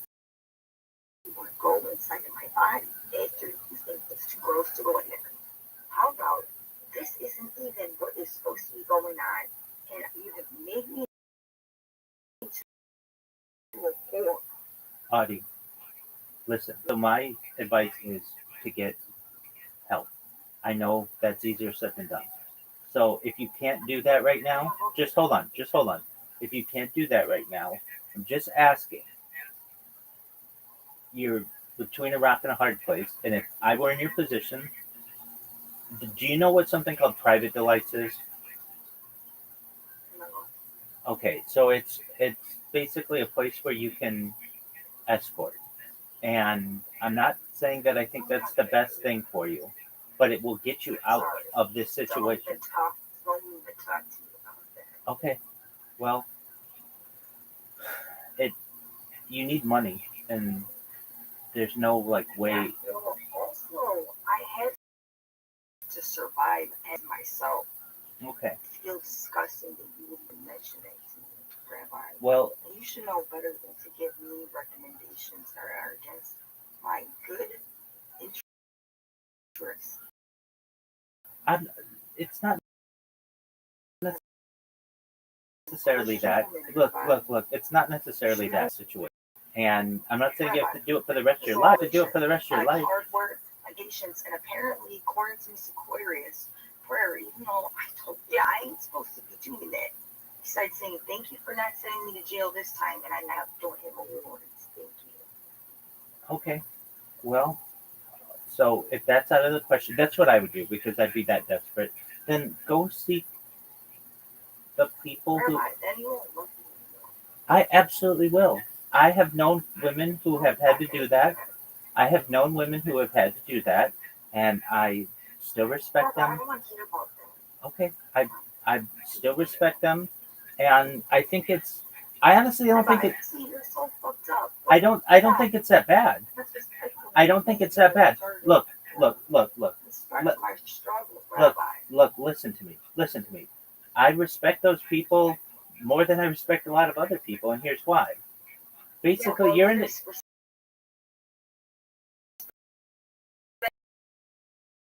More just like this. Watch this shit. I'm never doing that crazy. I give a fuck what anybody that they are if they need somebody to talk to about it. I am the bitch that will slip up, Rabbi. I know myself. I can't do that. Okay, I don't. And I'm not a fucking whore. And watch out real quick and accidentally went across the street, Rabbi. And that was not consensual, Rabbi. No. What was happening is not consensual, Rabbi. And I'm the person who has to live with that and deal with that. I'm the person who has to question, why did that happen? Out of desperation. Do I want to create any more situations like this? Absolutely.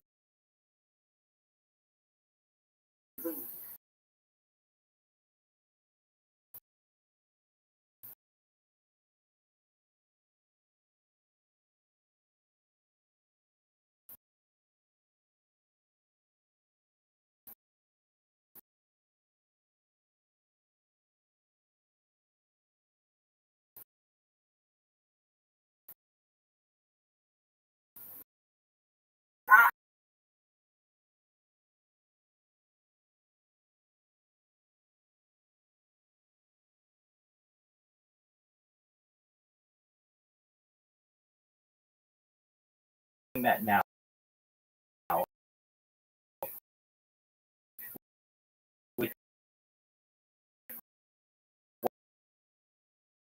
Basically do it for you. And I'm saying you can become. Is that we had a child together. And, but here's what a hotel room is. I have all the things outside of the hotel room besides the microwave. I understand. And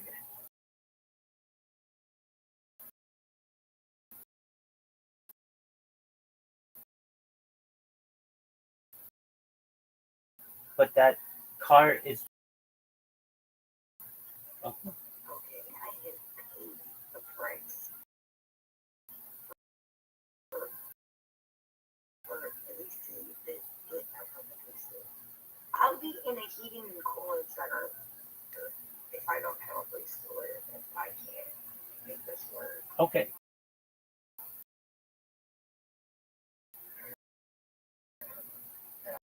I'll do it. So I'm not about to freeze to death. And sex work is anything to put down. It gives you an.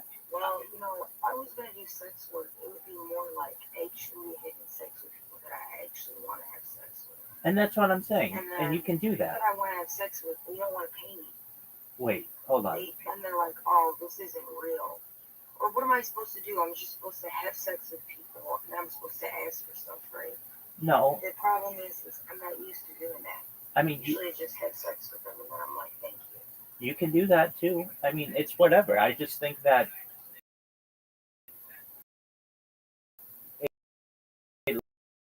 Look, you don't have many choices. As I said, a shelter, mental health, and I understand. I don't think that there's any disrespect in if it is a way out of your current situation. You know, And all I'm wait, but it's not that bad. I mean, I know that there are some aspects of it, but you don't have to do it forever. You do it for a month, and then you can buy you can get a driver's license, and you can start to Uber.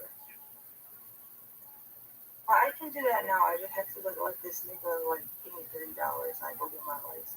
Okay, so about that, possible to go to your social work and get a like a pass for a free driver's license? Free one? Yeah. And, no, I can't. Because, well, basically, because my license is expired, I have to. Honestly, I think the guy's just being a piece of shit. You're right. I should ask the other people, like, license plates, because the dude is like, he gave me like a hard time just the first time, and he was nicer to me the second time, but the second time was like, let's go get my birth certificate and my social security. He was lying, but it doesn't matter. Yeah.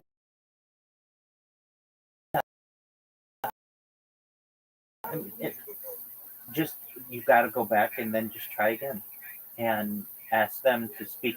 Ask to speak to someone. I already told him he was going to be, so he could pay for it. That's it.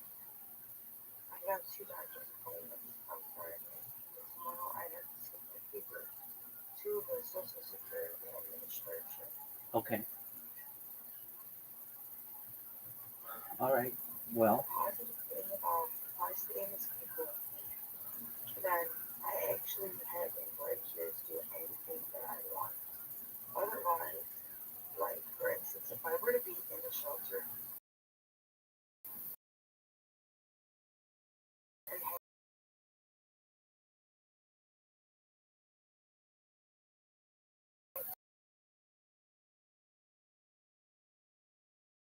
to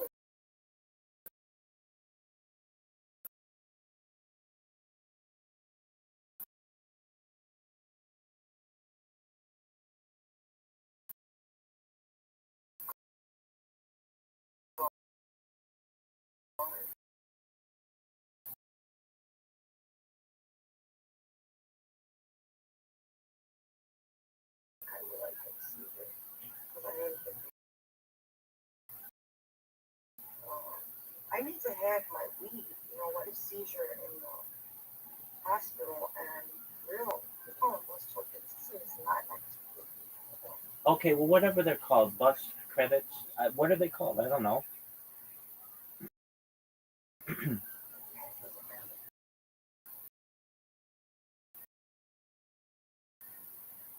Okay. You know what's going on, right? Okay. Well, I'm here to support you with whatever your decision is, and I want the best for you. Best decision ever. Are you fucking crazy? I'm not about to be told you that I'm a piece of shit. I'm not talking to you that way. I did want you to know this isn't what's never gonna happen. Okay. So I Sorry, I was really wrong. that's fine. I'm never gonna sell my time and attention or my fucking. That's still selling myself. That's weird. I don't like that. I don't feel comfortable, and It's not. I'm not saying. I'm saying it's something I wouldn't do because it's something I'm uncomfortable with. And if I would be comfortable with it, I would consider it. But for those reasons that it makes me that it's totally against my will and against That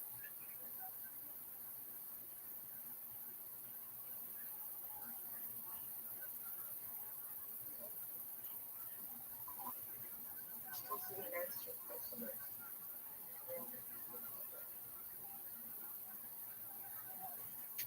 I just want you to get out of that car. I want you to get out of a bad situation. And I know you have to. you're gonna sell exactly. It's not about selling records. It's about fucking records. Okay. I mean, do whatever you want to do. If you want to be a rapper, I'll support you to be a rapper. All right. So I added this thing to the server. It may not be important to you, but I just want to make you aware. It measures um, everybody who's been in here the longest time, and because you've used two different accounts,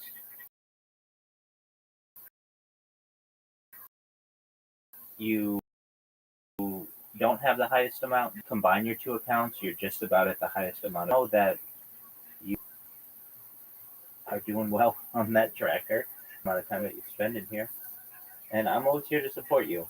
And if that means that you mental health, go ahead.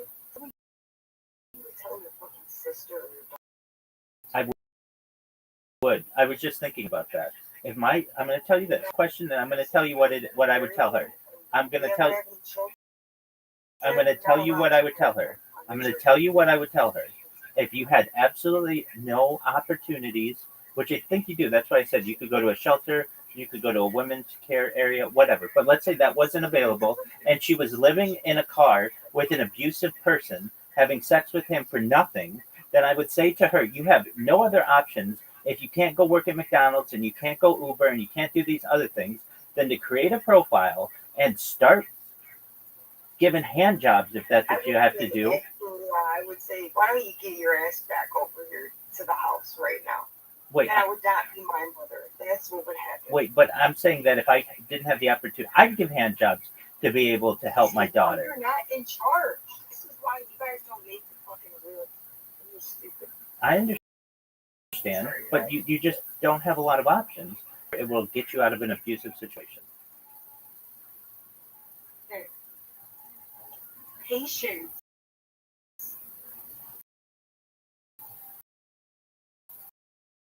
is a virtue.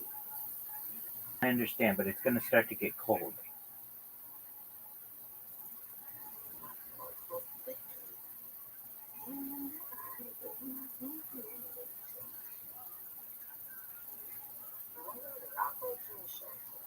Good. And that's the advice I would give to my daughter, or to my sister, or to my mother, or to anyone around me. But if they weren't going to do that, I would tell them that I would still respect them and I would still understand the position they were in if they had to basically just go on dates with people for money. I don't see that as that immoral at all. Especially, I don't see it as immoral at all if you have no other choice. That immoral either. Like I could have a conversation with one of these people, but am I gonna are they gonna be my best friend?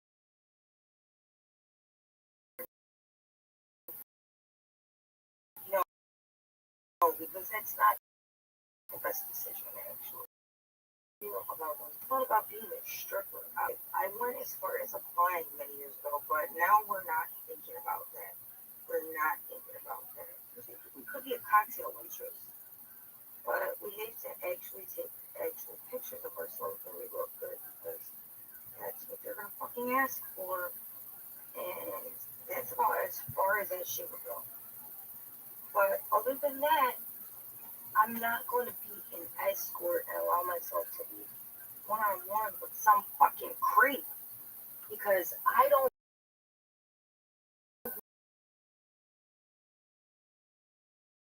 want to.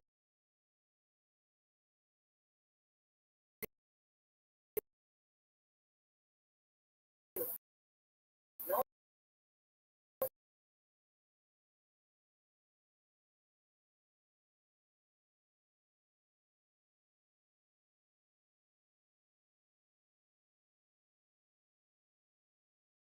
they have to give me a lot of fucking money. If they're not ready to give me that much, I'm not using this shit from my memory when I'm done with it. Because otherwise, I'm gonna be what's gonna happen. I'm in no screw. I can't do it for me because that's not me. Me doesn't like that. Me wants to touch who he wants to touch. He wants to be around who he wants to be around. I don't want to be around many people at all. And why would I want to be around weird want to give me money so that they can be in my vicinity and try to possibly give me more money to put their pee-pee in one of my holes?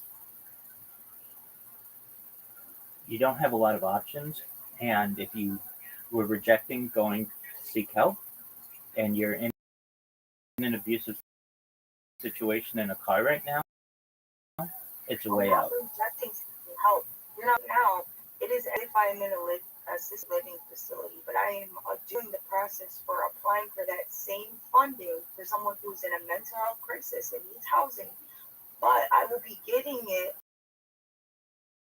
funded to me, and they're going to help me get an apartment to go and plow it towards. That's great. And I've been a lot. But I have to wait for that process. And essentially, by me doing the review for the assessment for the assisted living on the phone, because I took the time to do that, and I thought, well, I'll at least do this assessment. Once they told me about the graduation process, I said that I was not interested. But that I keep going in the hospital and that I was working with people has made that process so much quicker. So I'm fucking gonna let fucking happens. And in the meantime, I need to go into a shelter where it said community showers and where I don't want to be. But if that's where I have to go in the winter, because I can't live in my own car in the winter either. Right. I've thought about this, don't worry. I'm sure you have.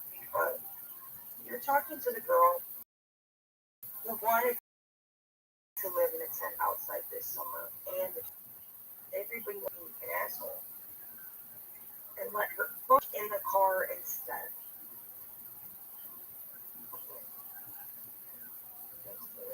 Absolutely.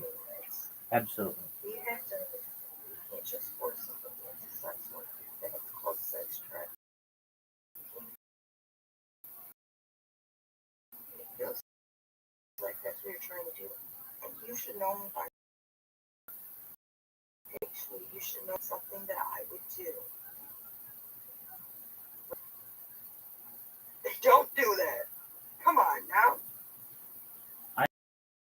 understand. It's like You don't even necessarily have to have sex with the people. You could just spend time with them. There are men who will just pay you to spend time with them. I know, Rabbi, but you don't understand what it's like to be me.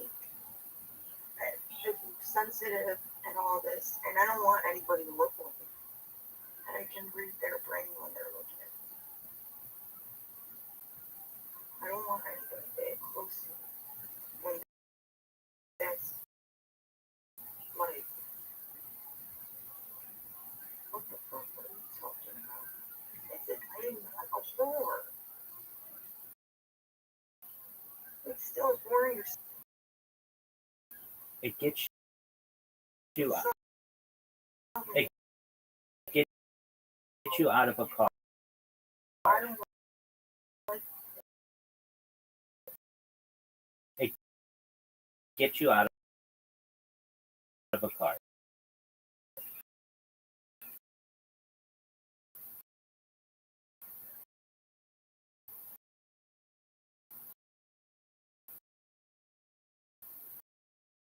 okay.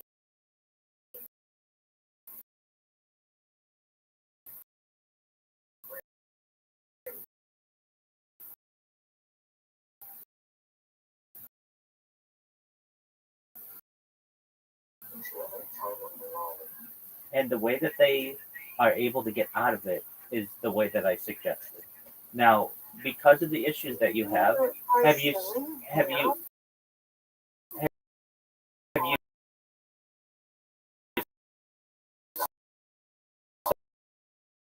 sought have you sought disability?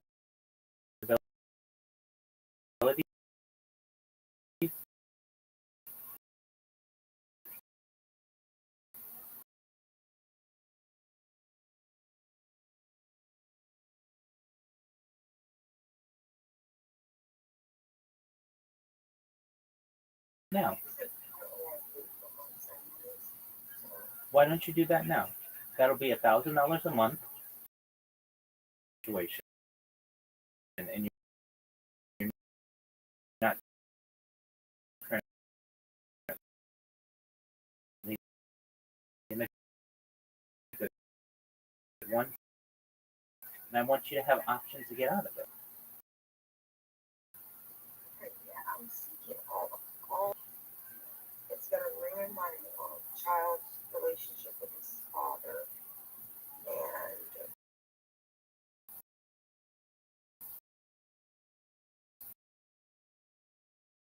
I don't want them to have the kids to be else either. And let it keep with you. The response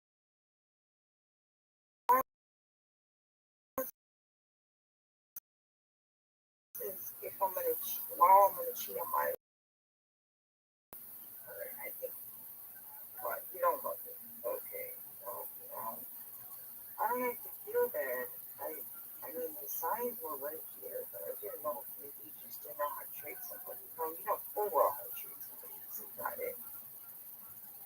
So, on the bright side with that is that I have pretty much, like, I could just leave that in a minute.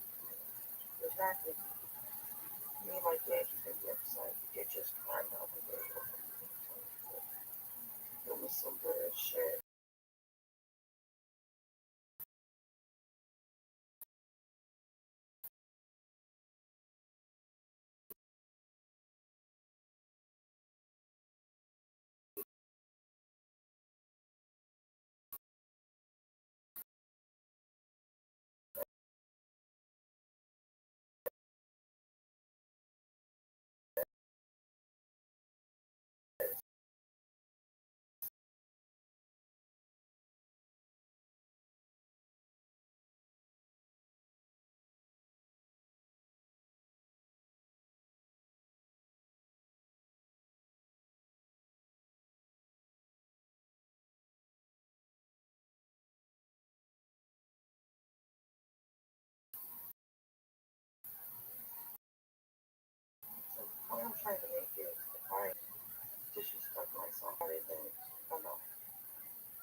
myself. I don't want to be Those people whores, and whores that bad at all. I think we're all whores in our own way. for some, like, you're not here either. If I had the ability to do it, I would, but I don't have that ability. Okay. I don't have it. I understand. I want too much credit. I I understand. actually am not allowed to even get that close with my energy because that's weird. Okay. You're not. This is. You're not supposed to do that. That's weird. That shit is weird. It's not weird. It's the oldest profession in the world. It's not. The oldest profession in the world is not that. The oldest profession in the world is money. Okay, and I'm trying to be big. Not just spend time in Europe. Now I'm about to make another video. I don't know what else to do. And I'm not.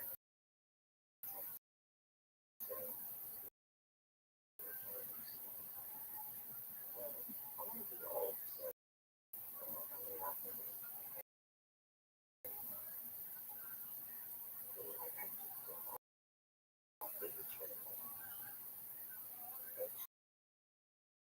I thought about it. I really did. You know what? I just stereotype because it's so like if you have my vagina. In my vagina, why are you even in it if you don't feel healthy? If you need to be another baby in there,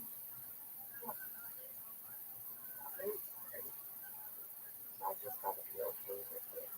And I need to think about it like, is Victor and like I can't even sure if it's too good for it.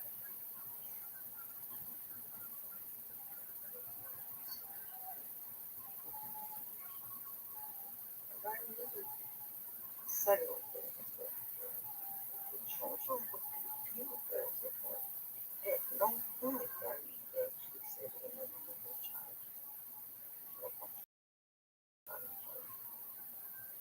So, if you don't feel like real controlling, or I could just look at it. Look at it and do it. Actually, I just find over at the dog. It's like crying. And I egg when I come in the office. It's all this bullshit. Yeah, how about I just do that too, right? Yeah, it sounds like bullshit to me as well. What's Yeah, it? What's that? sounds like I'm not doing either of those things. What's that?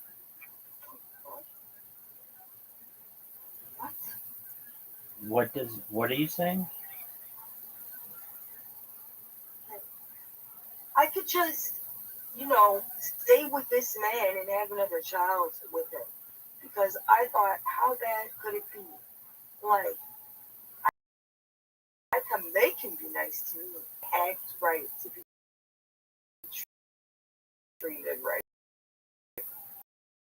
But listen,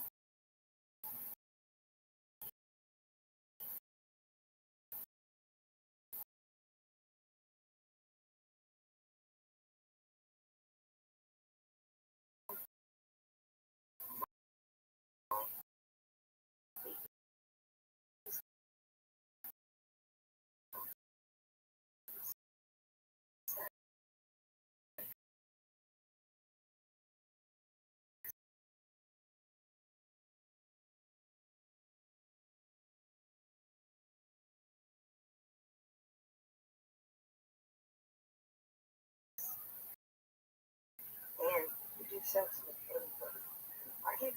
I can't take care of the first one. My mother lied on me. Don't even go there. Buddy, you can't take care of yourself at this point, let alone a baby.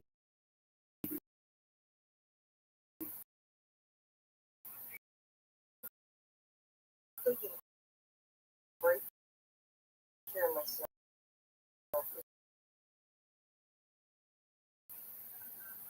Okay, well, we're trying.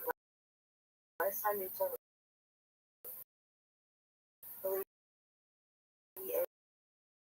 if I ever get my head hard.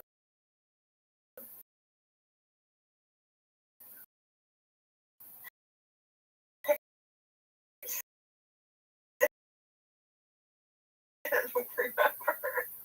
And I'm to the whole thing is off the big start all like a terrible situation. And they don't want to get rid of it. They want to.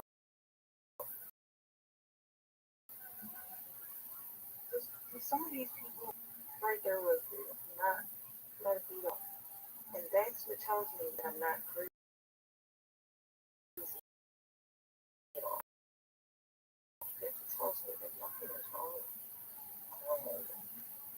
It's just fine. And it doesn't matter if I live 15 minutes away in my grandma's house.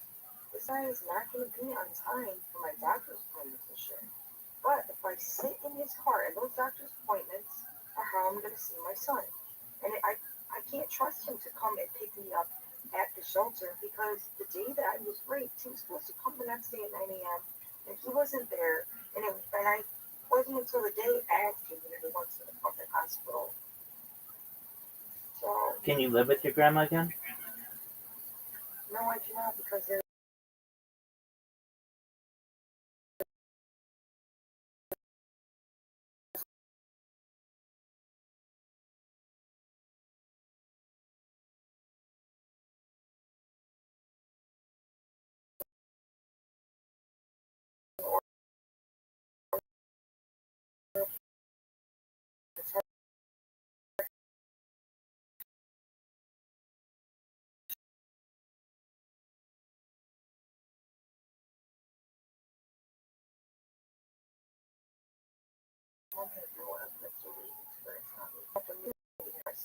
This is illegal and kidnapping.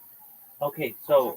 Now, my mother, I just saw her at court yesterday, but I'm not allowed to talk to her and stuff. When I left, I said bye to her. She tries to avoid eye contact.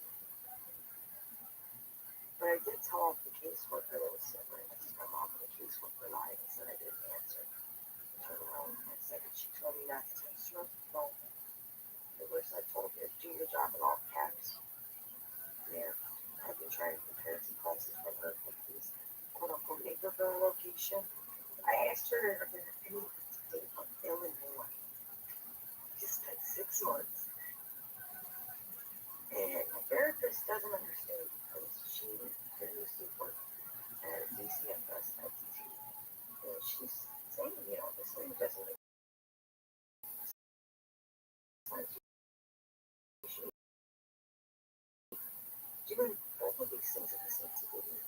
One, I don't need to see a psychiatrist from a doctor that's fully capable and is doing it. She sent me like 4 or 5 different resources that I called back on. One of them, she told me that the lady was going to call me back. And I called her, got information. None of these places, and if she had any needs, she told me. I said, I'm buying you up. What happened with that other call back? I'm like, well, she found something that doesn't exist. I told her she has no idea why I say that. For no reason. It's the caseworker who's supposed to be sending me pictures and videos of my son. And she sees him every week. Yeah, she sent me pictures. I'm saying, one time. Yeah. I can only do as much as I can do. These people are like deliberately driving me crazy. What are you talking about? I didn't answer. I said, when I turned around, I said, you sent me one email thus far with medical documentation about my son. And talking about how this vaccine was emergency by a doctor. That's all because what the fuck? And they're like, yeah, she's unreasonable. time they said I was reasonable, I'm like, I'm doing heat 6. But whatever. Absolute garbage. How can they fucking keep their jobs? I gotta talk to that building's boss.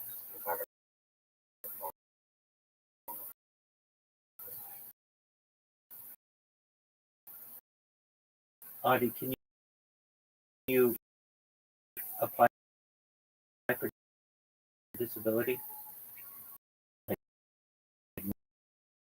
now?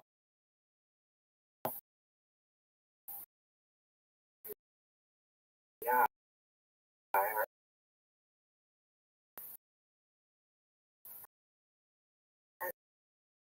And then, like,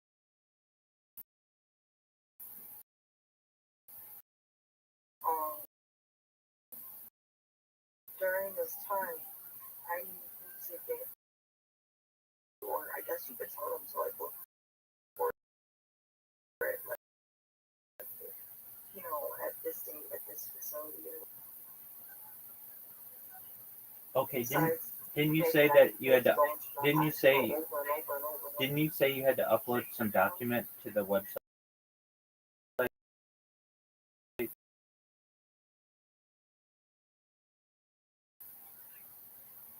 Illustration was saying there's like you can check alignment and then you can check like when you're applying for your retirement and disability. There's like a little like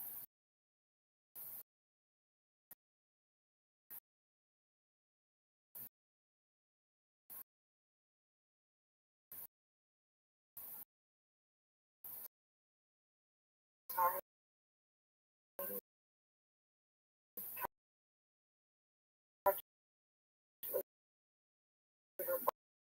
bar that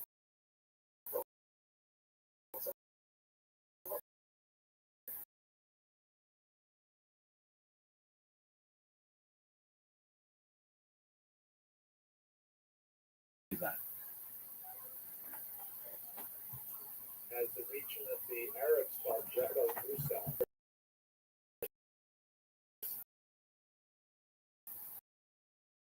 We're not sure that is the specific designation of the biblical possibility, and then moving their way up, they basically return almost immediately, and they have some significant settlements in a few distinct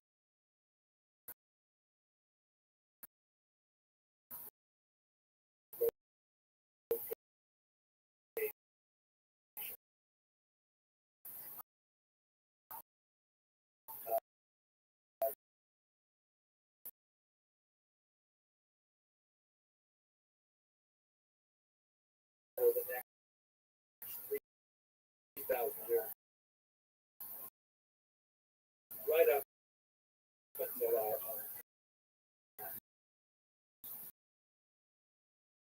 look at this map, which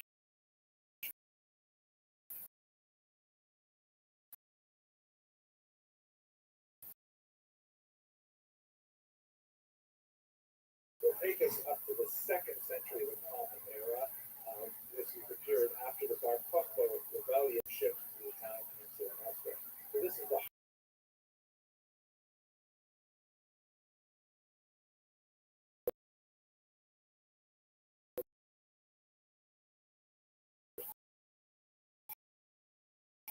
Jewish civilization in the Mesopotamia, where the great Talmudities of Sura and Kodita would be built up and so on. And then you've got significant Jewish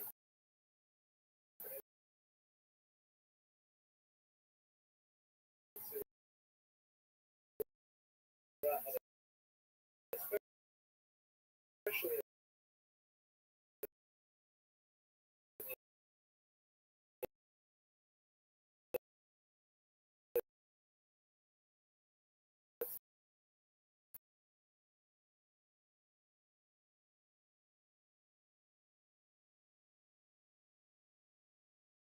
in North Africa as well. And the biggest, clearly, biggest popular was happening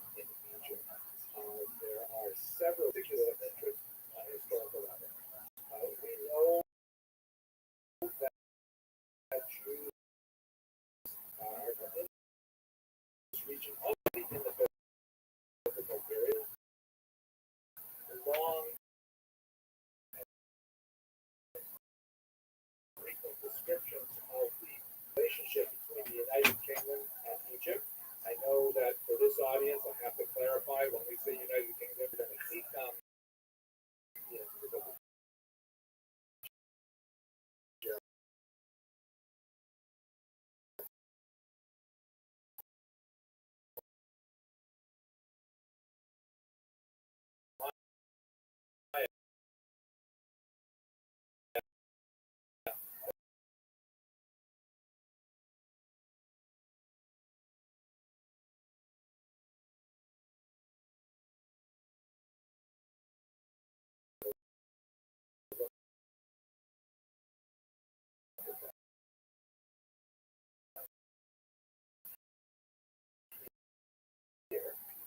This site, you can see it's in the lower part of the map because the Nile flows from the sections of the river banks that cause rapids to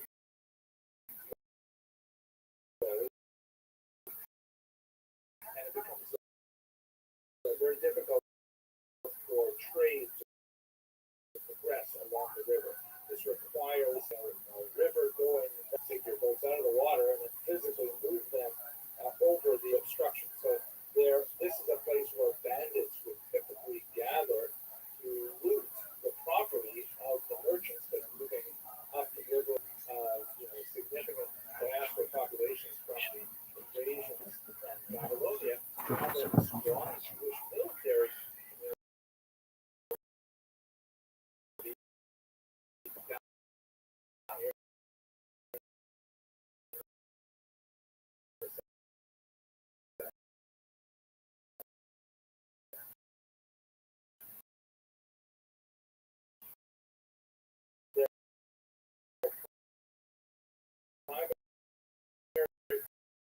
purpose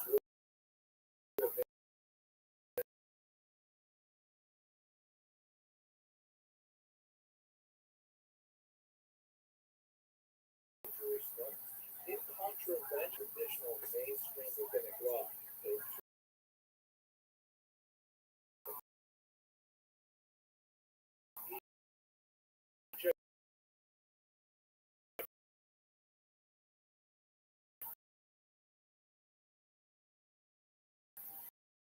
Another one, of course, is the Samaritan temple, where we today not this important. There is some doubt as to whether it's all around because this is the way their God and the years that they simply ignored much of what was produced. We see it in a lot of other areas as well. There's some very strange piece of evidence from the various scripts.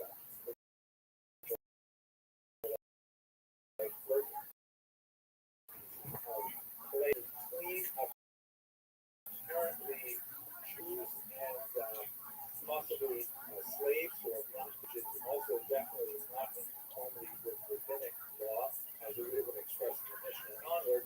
Nevertheless, there's definitely ethnic Jews living here, even though they may not necessarily be as, let's say, mainstream Orthodox to use a modern term. And to the north, the western part of the Delta, there's a really amazing Jewish community that lasts right up until the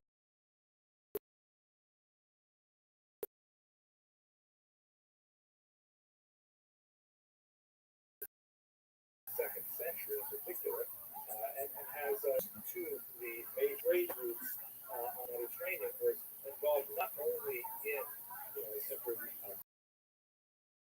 commerce of goods, but also commerce of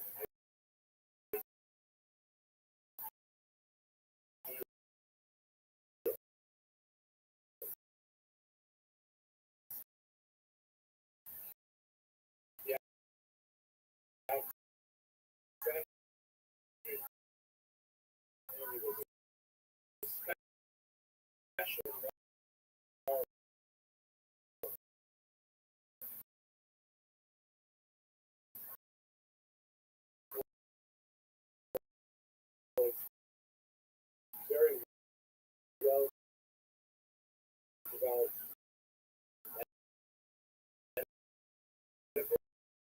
facilities, some of the earliest Jewish doctors.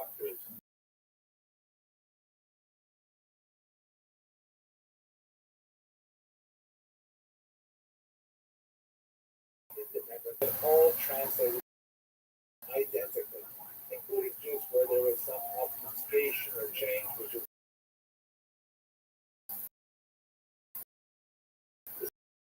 discussed in the Talmud.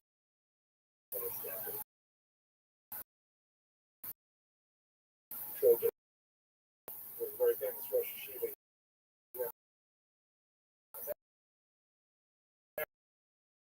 America. He said, "You call that a miracle? That's not a miracle. If you take 70 rabbis and you put them in one rule and ask them to come up with one translation, that's miracles, right? I hope you don't mind it. I'm assuming it's hard to tell a joke, but you could have that translation. But other books as well.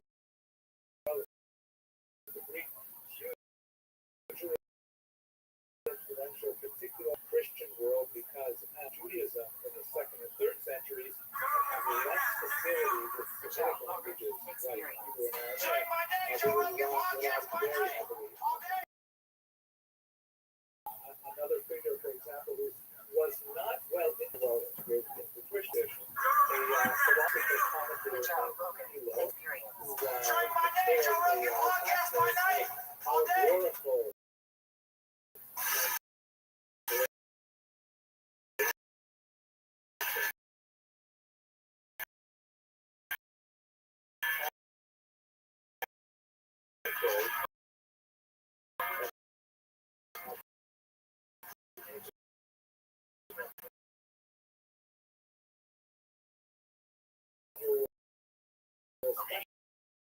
especially strong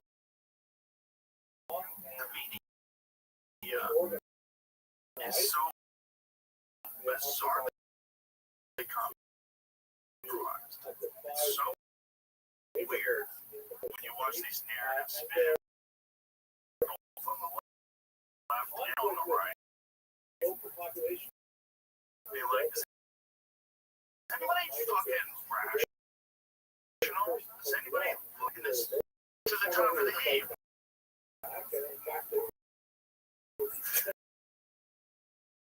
Well, it's funny, dude, because so like since the last meeting in a way now, is an comedian. Here's a comedian. It's like that'll show support comedian. That's right.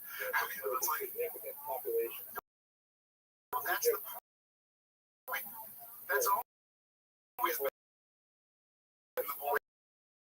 Like, yes, I'm just a comedian. I will tear them to shreds because it's actually not that.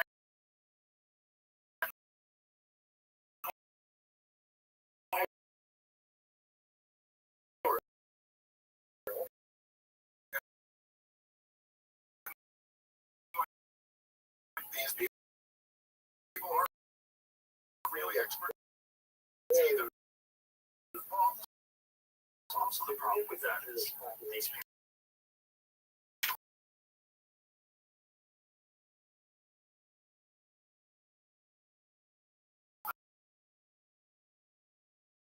Are talking about these things, are talking about international relations, chaos, war, and the military-industrial complex. Like, these are very complex, sophisticated, nuanced discussions that you have to have. There's so many of these fucking online influencers that I don't even think are real human beings that have like prominent accounts. Yeah. But then there's also it's like convenient kind of way to dismiss somebody because of trust in the fact. Well, I thought it was really funny to me was that so like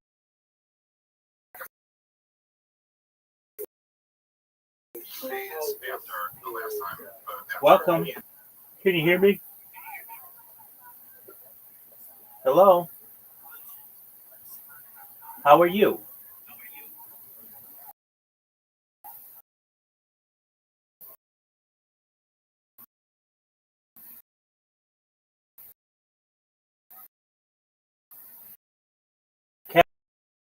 Cat.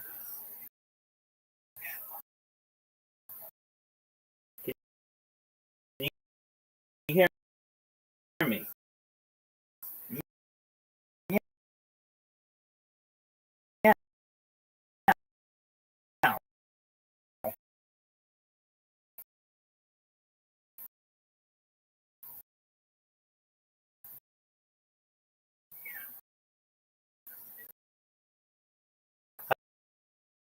How's your day?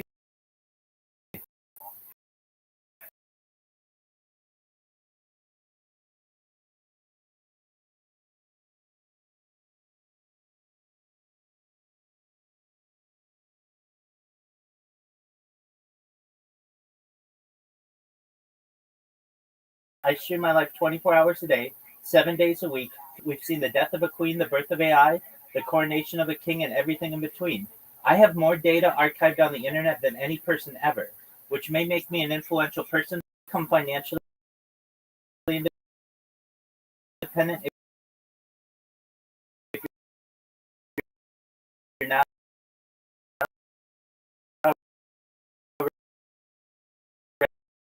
ready.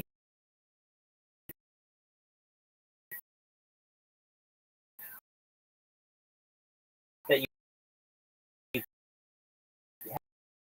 have, and most of all, that you're able to start charities and philanthropic.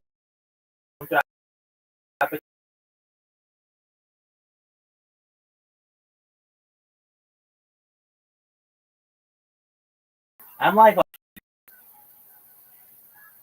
That's interesting. Absolutely. For devices or multiple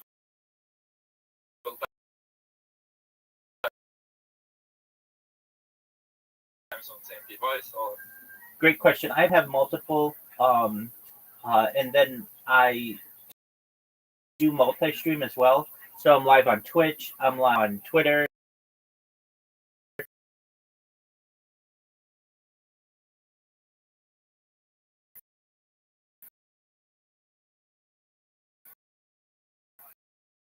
I'm on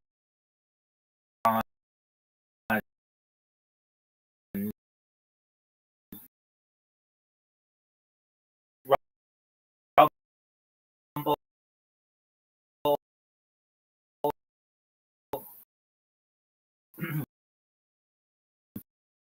Basically everything but kick. And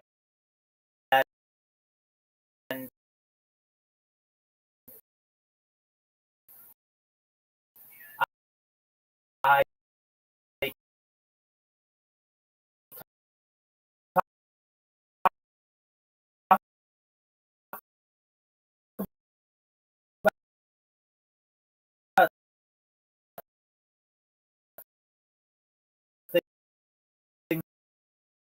deselling I mean I have here about 50% of them. things like space elevators and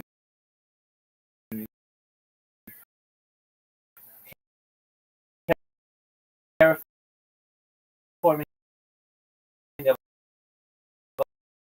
other planets, things like interstellar.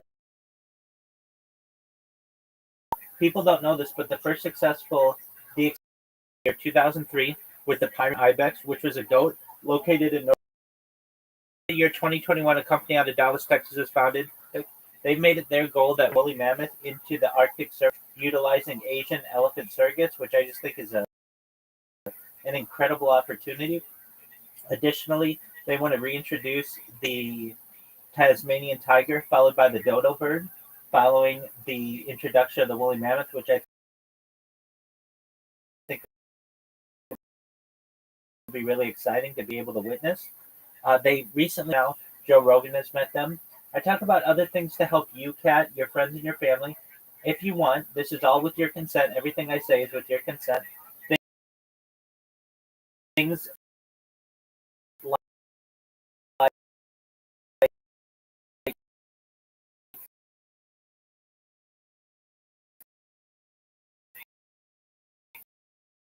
life extension technology.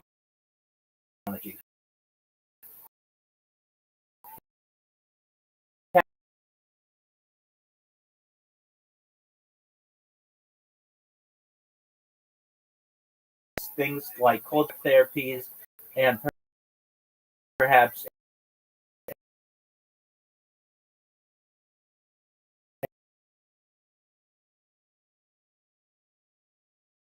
ambrosia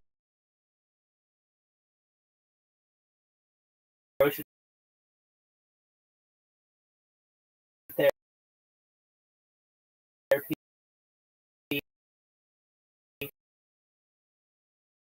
to increase ab- your life expectancy to be about age 120. But eventually, you might be 120 years old and you may say, "Rabbi, an ethereal being, whatever you want to be." But essentially, what I'm saying to you, Kat, is you have opportunity at digital mortality. What are your thoughts? Why me? Just because you joined.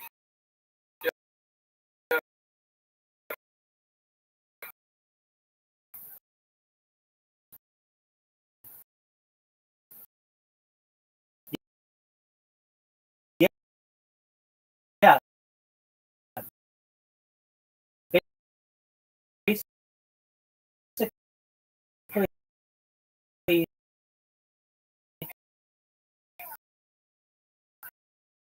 you're in the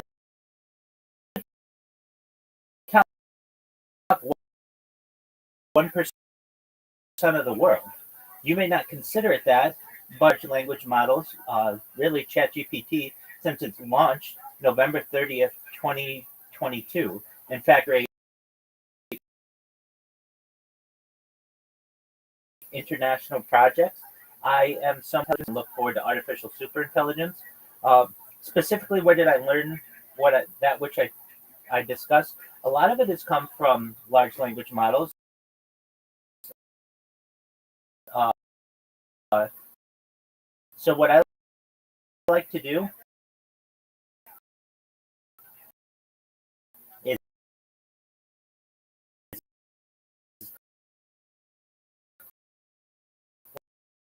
whenever anybody comes into my stream or into this Discord and they have a question and we don't know the answer to it, first,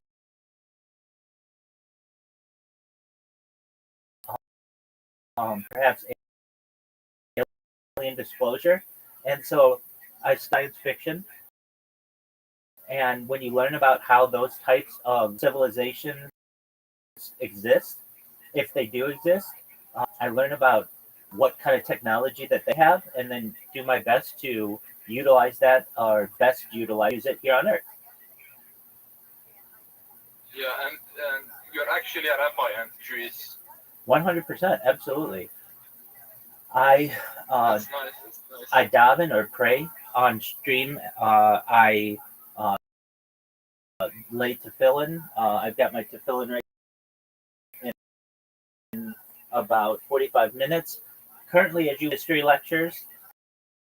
Yeah, I saw it. That's why I started speaking because it's actually interesting. Absolutely. So I do everything that I can. Rabbi just means teacher, and so in addition to some religious topics, I certainly teach on some. But at the heart of any teacher, we're learners. So I like to learn with people as well. That's very important. Like, if you want to progress in this world, you have to have your attitude and actually want to learn things, not just repeat. You want to learn and create new things like you're doing right now. That's correct.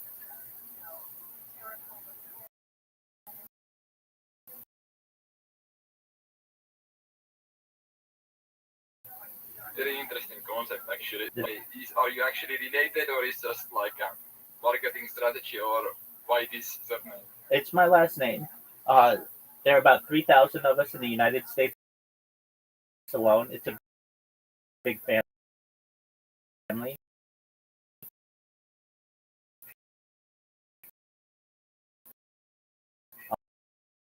Um, so, do we share some DNA? Yes, but am I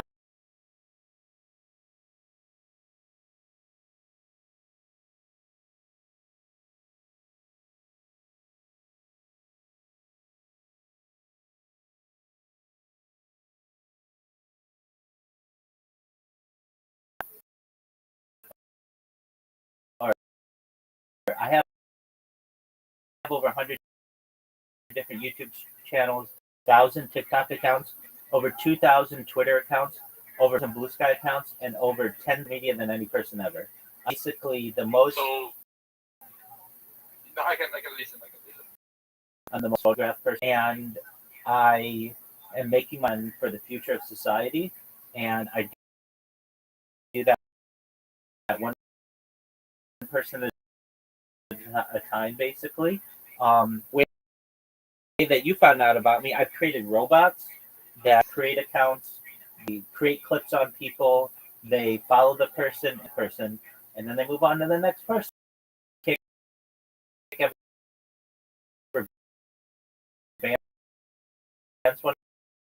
One of them, they automatically create a new account and do the same. So they're quite effective. Do you like Plus? Like, I know something about automation, and I know that on social media you do that because you have a lot of bots. So 100. Yeah, so I have done any person in global history. And when I say that, I mean it. I mean, I for the last 6 months, just recently was doing them on different. One of the reasons why I utilize Kick is because it doesn't have captchas. It does have email verification. That's all? It does not have captchas. Yeah, Kick does not have captchas. That's interesting. Yeah, neither does Twitch. So those are two opportunities to really automate. What ones do are a lot of times YouTube will, a lot of times Instagram will, to some extent. A lot of times TikTok will definitely.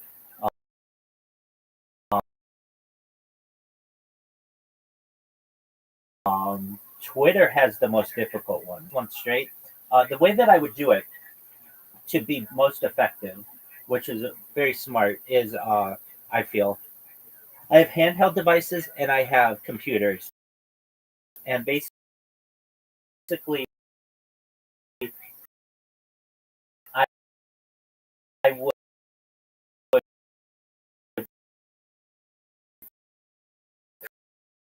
create the account on a handheld device, and then I, I would. So they were just going constantly, 24 hours.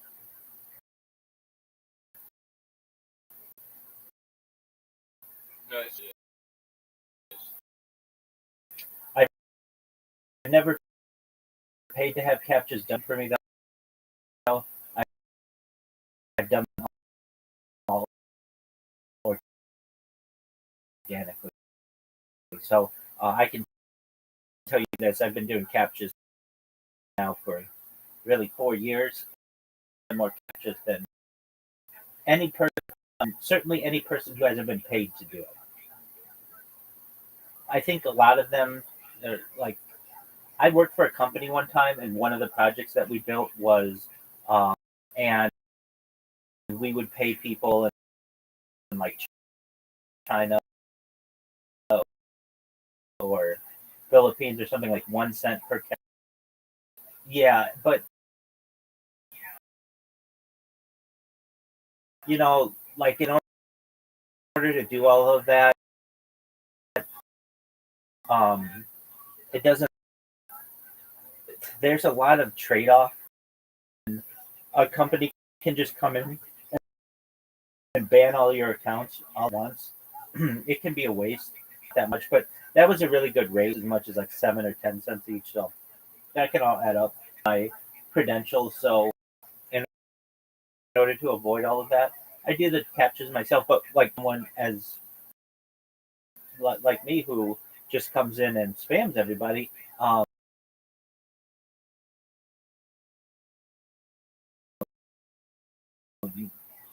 and I think the reason why they don't do it means that they don't do it. But even if they did, then I just have to create capture or just do captures. I mean, I'm still a human, and I still will. I have the gumption. I have the fortitude to be able to complete them, and so it's just a little speed bump in the way, but it certainly would prevent me from doing what I do.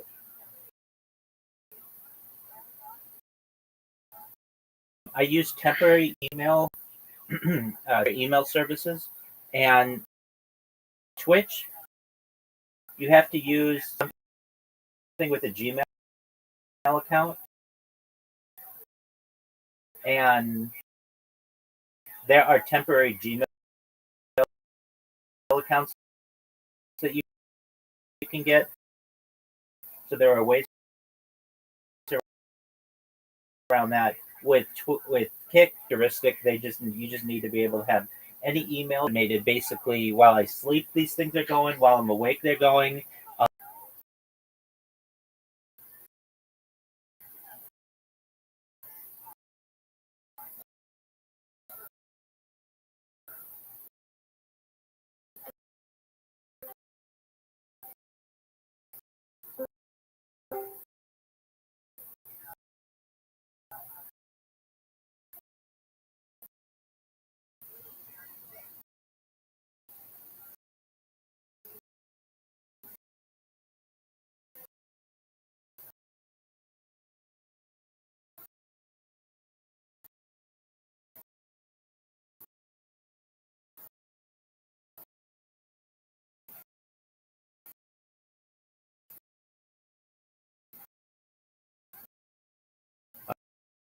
All right.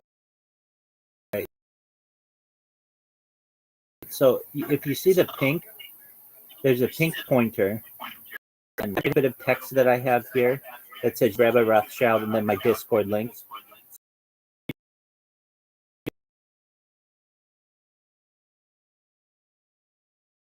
The clip on the person is if somebody from Kick years ago that are on this website that are associated with people. So it's going to create the clip, which it just did.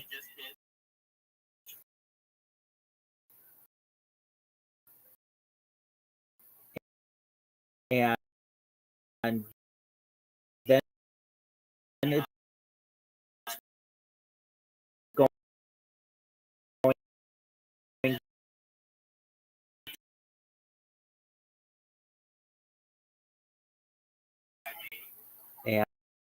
and it will minimize the spreadsheet. It's going to press the follow button.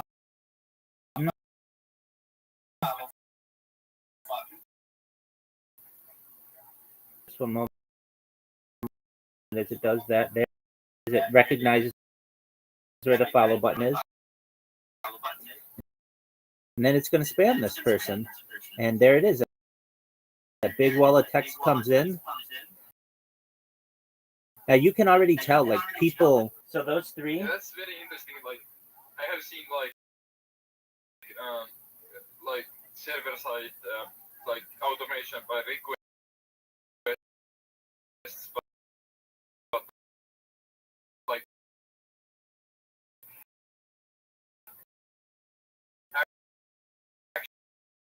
actually like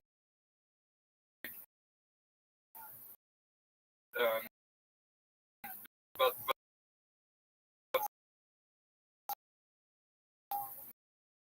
the seen and clicking based on that's very interesting. It is. I think it's very unique. I don't know of another person who does that. Everybody else creates scripts server side, but to me that is inefficient because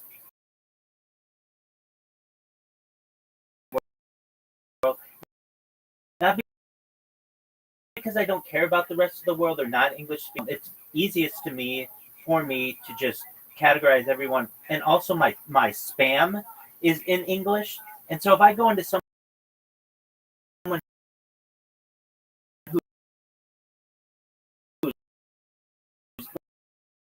let's say they speak Japanese,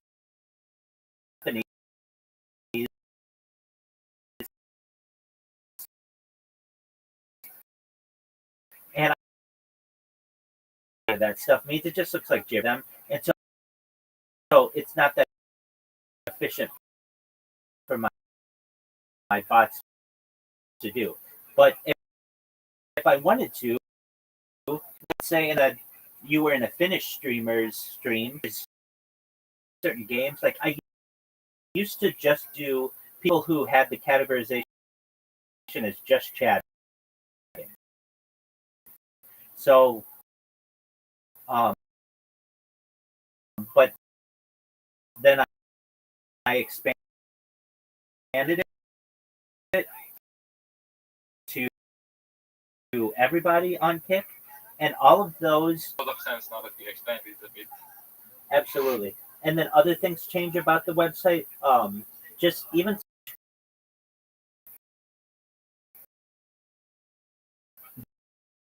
that normally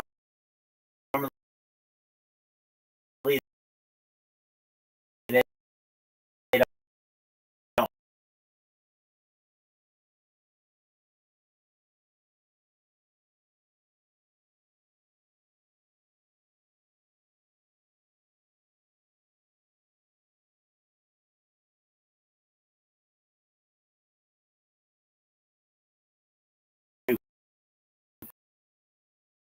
Program it with click take just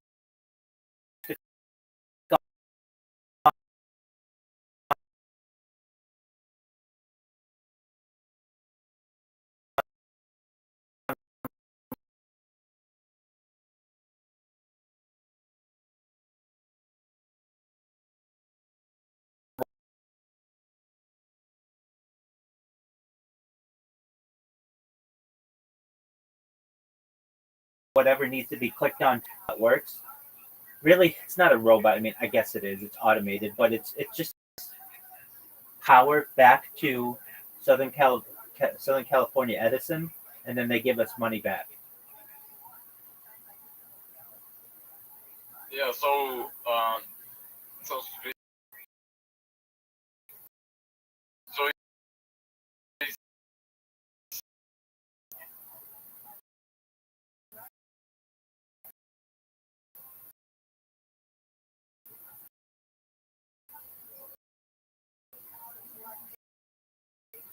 where are you actually like uh, streaming all this stuff from? Is like you probably don't disclose the location, but like you can't see any window or a camera or something. Oh yeah, sure. I mean, I'm based out of California, and that's what that dark in order for me to be able to see. And I've streamed as far north as Santa. Welcome. How are you? Kakitas, how are you? Oh, I don't absolutely. think he has the ability to speak right now, though. Oh, so I've streamed as far north as Santa Barbara, as far south as San Diego, as far west as the Pacific Ocean, as far east as the desert and mountains.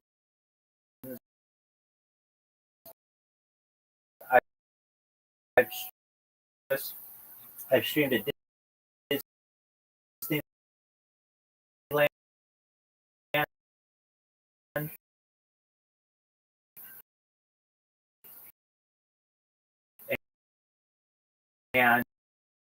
and basically everywhere in Southern California.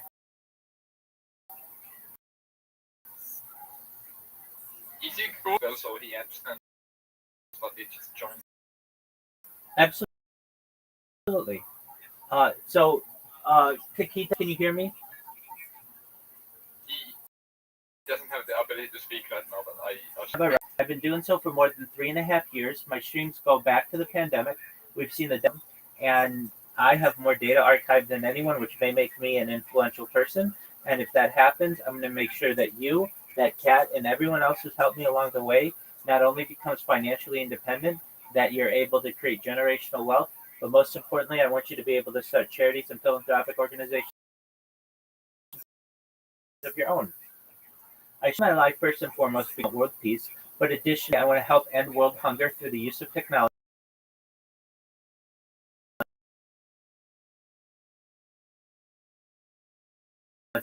such as agricultural drones, floating greenhouses, saltwater greenhouses, vertical farming, hydroponics, cloud seeding. I want to help end world thirst. All this is merchandise of theirs, and we build wells in developing nations like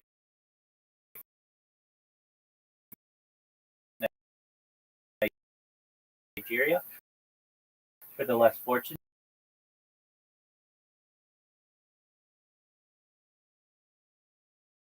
Faster than light technology, alien disclosure, general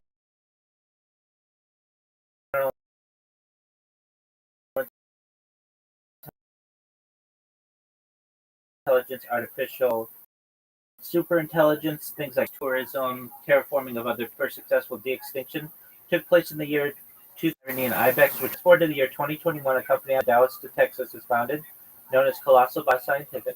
They've made it their goal that within the next 3 years, or by the year 2028, to reintroduce the woolly mammoth into the Arctic Circle utilizing Asian elephant surrogates, which I think is just a mind-blowing opportunity. They want to reintroduce the Tasmanian tiger and the dodo bird following the woolly mammoth, which I think will be really exciting to be able. I talk about other things maybe of benefit to you and everyone else, things with life extension technology. This is all with your consent, but if you want, you may be able. Oh, maybe they don't want to hear. Oh, uh, I would say He's just connection is bad right now. that's okay. That happens. I completely understand. Uh, I talk about things like life extension technology, which may be beneficial to you, your friends, and family. When you were born, the average life expectancy for you was probably about 80 years old. I want to increase that to age 100, 120 through the use of technology, such as oxygen therapy, human growth hormone, stem cells, cryonics, cryogenics, nootropics, things like cold shock therapy and ambrosia therapy. I think he's still having some connection issues hearing what you say.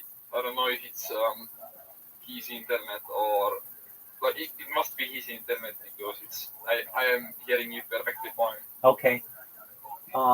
Well, I talk about things that basically make you live longer if you want, and then eventually you may get to be 120 years old and you may say, I want to, I understand. I completely understand connectivity. Yes. Trust me, as any. His internet is just not working right now, and he's actually in school right now. Okay. As well. That's all right. Of anybody who understands internet not working, But always. he says it works now. He says it works now. Okay, excellent. Can you ask him, did he hear anything that I said? He was messaging me. I think he heard the beginning about the first 2 minutes, but after that it got a little bit. If I have to remember back, it was then he talk about life extension technologies when his internet kind of started. Absolutely. Absolutely. So when you were born, the average life expectancy was probably about age 80. I want to increase that to age 100, 120 through the use of technology with your consent, like oxygen therapy, human growth hormone, stem cells, nootropics, cryonics, cryogenics, things like red light therapy, cold shock therapy, perhaps even ambrosia therapy. But eventually you may get to be 120 years old and you may say, Rabbi, everything that you said came true. It's been a wonderful life. I don't want it to end, but my body's starting to break down. What's the next plan? And again, this is with your consent. If you want to die at a normal age, you can, but if you want, you may be able to utilize a type of technology known as mind uploading technology, where, with your consent, we scan your brain into a computer, like a CAT scan or MRI, knowing where every atom is in your central nervous system and your peripheral nervous system, for later download as an android, an avatar, a cyborg, a cybernetic being, a clone of yourself, a robot, an ethereal being, whatever you want to be. But essentially what I'm saying to you is that you may be able to have a future of digital immortality. I just think that's really cool. Yes, his internet is cutting again, and now his lesson is actually starting. But I think he heard most of it, Excellent. and he said he might be back later after the lesson. But that's very interesting. About the mind uploading technology, is that something you have available right now, or it's more in the future? Yeah, excellent question. All right, so there are multiple ways at this. Uh, Directly, we have started the process of memory transfers in mice. So basically, we'll have a set of mice that do a maze, and there's a way to transfer their memories into other mice so that the other mice who have never done the maze before are able to do it successfully. So that is quite an amazing uh, scientific breakthrough.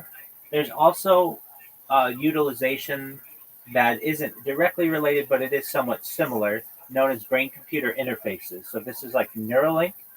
This is where people, if you want to know, the first successful Neuralink took place a few years ago with a man named Nolan Aspro. His issue was that he was a quadriplegic. He lost the use of his hands and his legs, or his arms and his legs, in a diving accident, and was unable to operate anything more than basically anything from the neck down. He was unable to operate anything from the neck down. And he was the first person to have a neural implant that was gave him the ability to be able to move a mouse cursor on a computer, and eventually was made him one of the best video game players in the world, because if not the best, because he has basically like an auto aimer in his head, and he's able to move this mouse cursor faster than anybody else can, using traditional hand-eye coordination. We've had several other successful Neuralink implants that have taken place in the years since then, and upgraded models. And then most recently, Neuralink has developed a cap that you wear, just like a hat or a helmet on your head, and doesn't require any implants into your body, and it allows you to be able to move a mouse cursor just using your mind. So with those types of advancements in technology, we have made some major strides towards eventual mind uploading progress. That's new to me. I heard about the cat. I was aware of the Neuralink experiments and the testing even on that one person. I didn't know about this cap. Is this like brand new? This cap thing? Yeah. Or So just so a moment, like I had said, uh, whenever we run into an issue where I don't know absolutely everything about it, we're gonna look it up and all the information on it.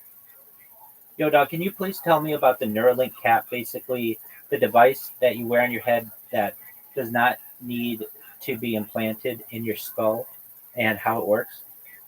And please provide this in bullet points. All right. So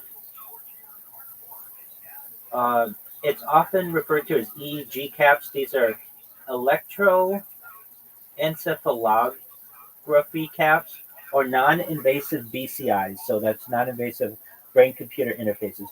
Unlike Neuralink's implant, they sit on top of the head like a swim cap with sensors. How it works: it uses electrodes, usually 16 to 256 small sensors, pressed against the scalp. These electrodes detect tiny electrical signals generated by neurons firing in the brain. A computer processes those brain waves, looking for patterns that match certain thoughts, intentions, or mental states. The signal type: it mainly picks up EEG signals, electrical activity in the cortex. Lower resolution compared to implanted electrodes, since the skull and scalp block or blur some signals. Data processing: software translates raw brainwave patterns into commands. An example: thinking about moving your hand can move a cursor on a screen, or focusing attention can select letters. Applications: medical, helping paralyzed patients communicate or control robotic limbs. Consumer or research: meditation, monitoring brain just so a moment. Brain training, gaming, or hands-free control of devices. Neurofeedback, showing users their brainwave activity so that they can learn to regulate stress, focus, or relaxation. Advantages versus implants. It's non-surgical, it's much safer, cheaper, and accessible. Portable and can be worn and removed at will. The limitations are that it has lower signal quality, it can't detect as many precise signals as implants, it's sensitive to noise, muscle movement, blinking, or electrical interference, usually slower and less accurate than invasive BCIs, brain computer interfaces. Examples of devices: Emotive Epoch, OpenBCI Ultra Cortex, and NextMind, now part of Snap Inc. So that would be Snapchat. Research labs also build custom EEG caps with higher electrode counts. So basically, the Neuralink cap I'm referring to isn't necessarily uh, anything groundbreaking, but it is an EEG cap, non-invasive BCI technology that's already on the market and widely used in labs with big potential for consumer devices. How does that sound? Yes, like especially the last part, the big potential for consumer devices. Look at something like the Apple Vision that was just published. Like I can just get ideas about combining something like AR with this, and yeah, it sounds wild. Yes, Absolutely. a lot of information also in small time, but it's very interesting that it has developed to this because I have seen some crazy theories about like, oh, there is some Neuralink, it's gonna control what you do, but it's not even the intention because you see it's also like they are also like doing something external that's not even connected to you in any way. You know, Exactly. I don't know if my point was unclear there, but I tried to just say what's on my mind. Oh, I understand what you're saying, and I have that worry as well. In fact, I didn't want anything implanted in me. I wanted to be the last person on earth that had anything implanted in them. However, if it were a cap that I could remove, I would be fine with that. That would be like often even this part of not knowing anything in us might be just some initial fear that's not even based on any rational thoughts. Maybe having something implanted in you is not that bad after all, you know.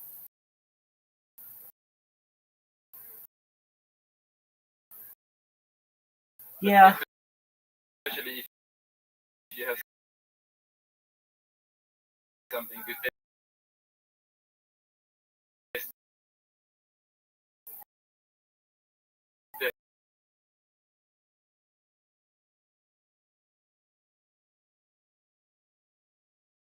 get caught, get caught in fire and stuff. if I get it wet, can I shower with it?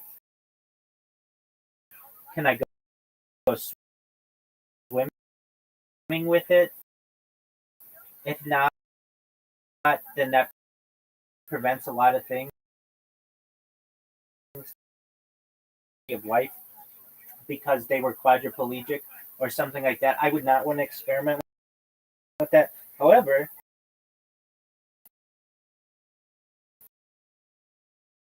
if I were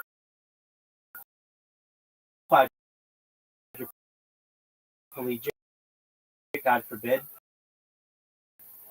Yes,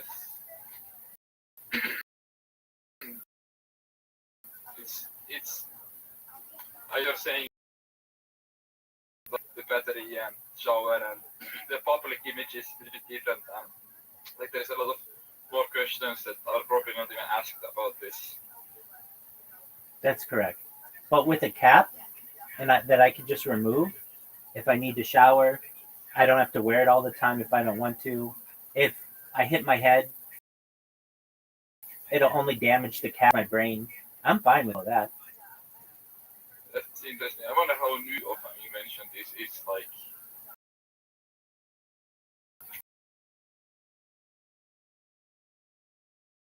Like this is very interesting, and I never heard of. Invention are these EEG caps.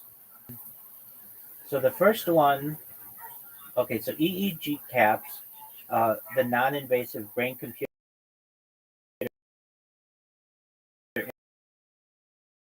interface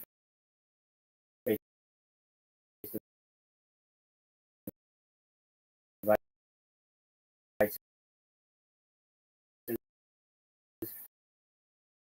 are not new. The modern consumer-friendly versions are much newer. Here's a breakdown. So in 1920, electrodes were mainly research clinical tools. 1970s to 1980s, the first experiments in brain-computer interfaces using EEG began. People could move cursors or select letters on a screen, but it was extremely slow and bulky. The 1990s, computer processing improved, more reliable EEG-based BCIs in labs. 2000s is the introduction of portable EEG caps for research with gel-based electrodes, since still mostly for scientists. 2010s, rise of commercial EEG headsets from Emotive, NeuroSky, and OpenBCI. These made EEG caps cheaper and more accessible outside labs, and then 20G caps and dry electrode systems became available. Some even look like regular headbands or VR headsets. Companies like NextMind, before Snapchat acquired it, pushed towards consumer-grade brain-controlled devices.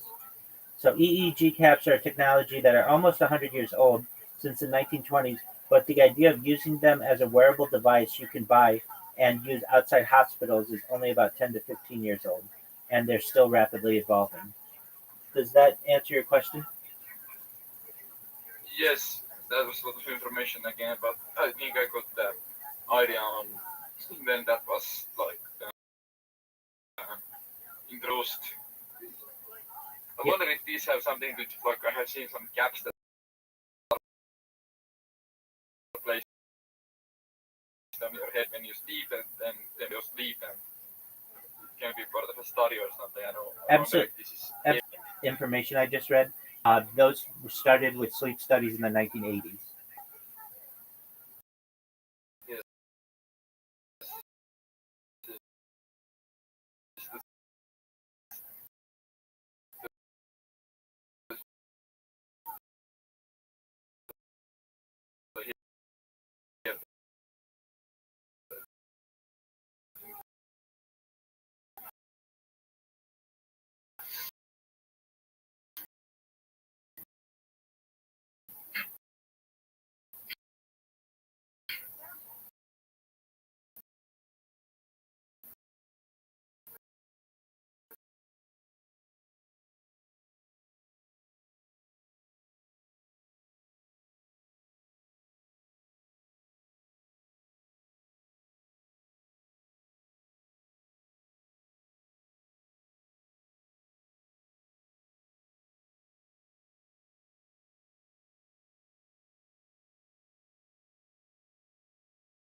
Twitter spaces and just tell people about my project and fantasy, and we're very close.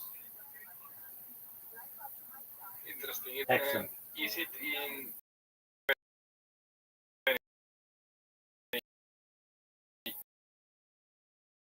Yeah. Yeah.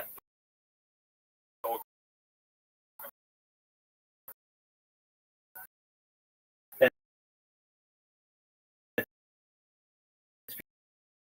correct.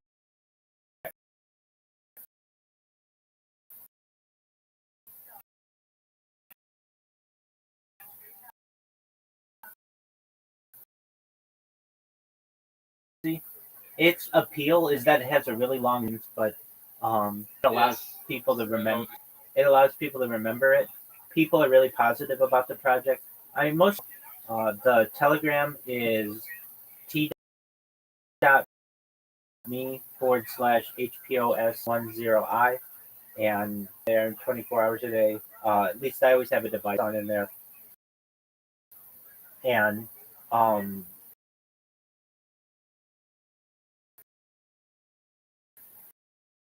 you'll see if you ever join it, it's constant people bringing in new memes and new information, and people having fun with each other. these NFTs. They're called Sprotos. At their most, they were worth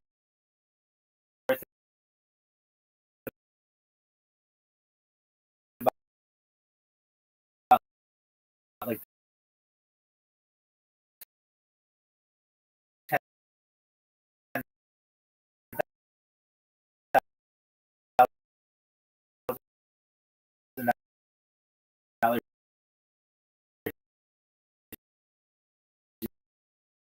each.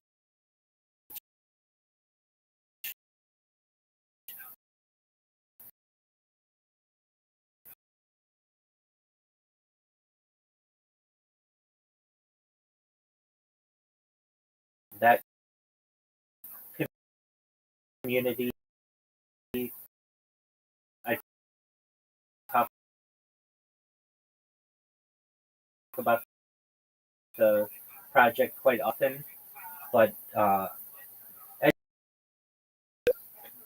This yeah, non-disclosure agreements with them. Um,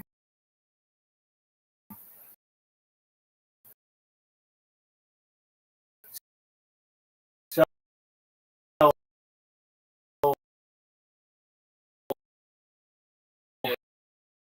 yes, Uber for car washing. So basically, uh, you press a button on your phone, somebody comes to your house and washes your car. did you get the idea for this, or did you just make the program for this from someone's idea? Mobile to be able to wash people's cars. In the 1990s, it became via telephone, and when we created an app, and It's all about people actually your car and wash that's at your yard that, and wherever you are. that's exactly right, especially in Los Angeles and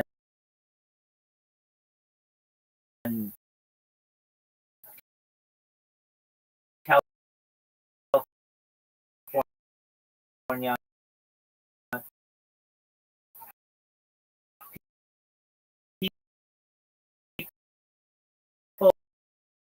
People's time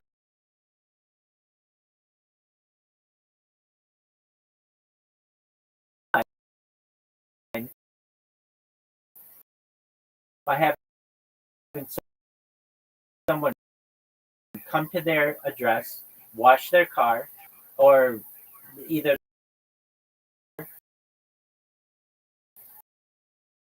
and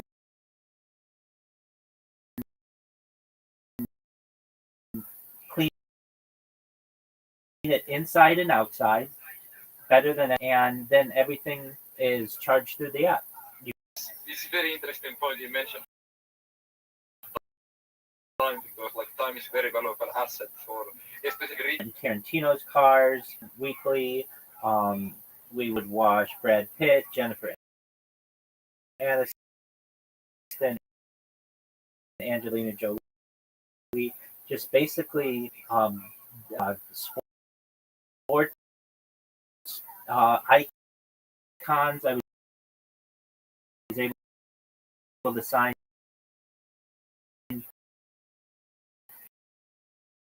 sports spokespeople personally, very big sports personalities. So it became phenomenon, and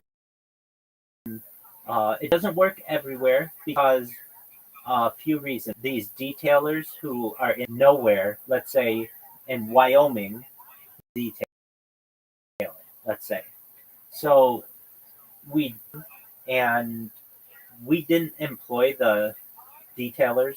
It was like Uber, where they were independent contractors, And so we allowed people to be able to start their own businesses and be able to make hundreds of thousands of dollars in their first year. Meaning, we would have people who came from another country who barely spoke any English, who would get the equipment that was needed, and we walked them through the process to get insurance and a business license. And we would be able to give them unlimited customers. And they That's amazing. And I mentioned it before I was watching a Finnish live stream because I'm from Finland, and something like this would be a little bit problematic in Finland because at least half of the year is very cold. So if you were washing car outside, it might be a problem. I can't tell.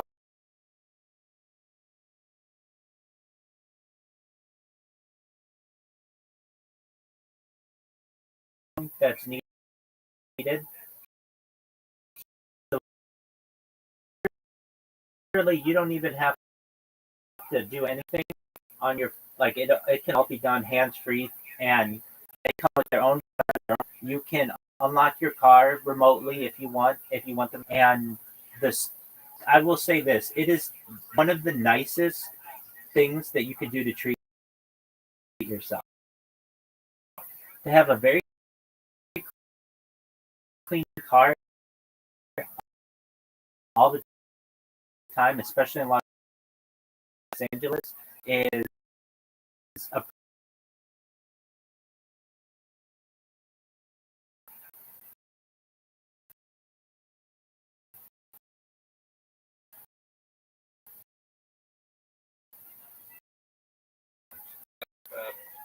We have automatic car washes. yeah. You have to drive there and scratch your car because they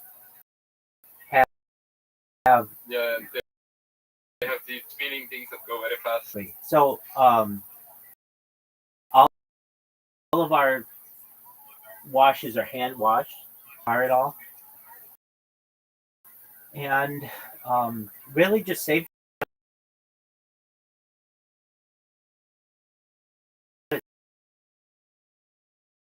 time.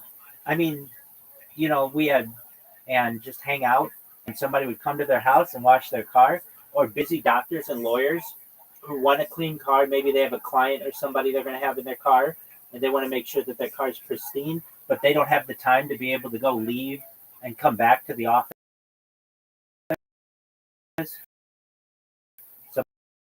Somebody just comes out, washes their car, and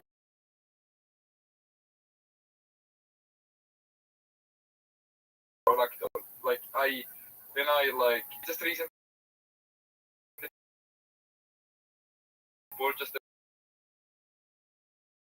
a very expensive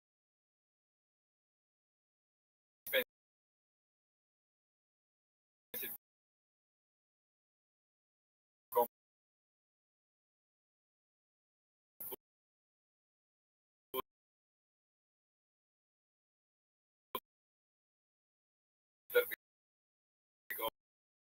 because I believe that computers have a lot of potential. So I can start. you're absolutely right. One of the things from a house, reinvest in it. There are people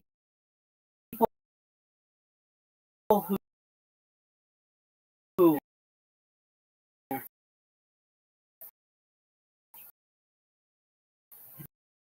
their entire day was changed because of their car wash. You wash yourself and it's clear. So it's important from a safety aspect to keep your car clean as well. And this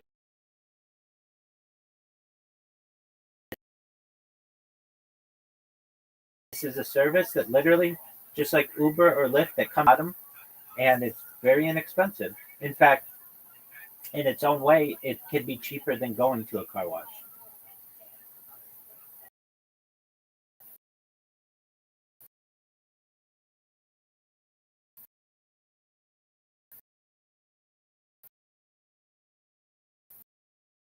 Yes. Yes.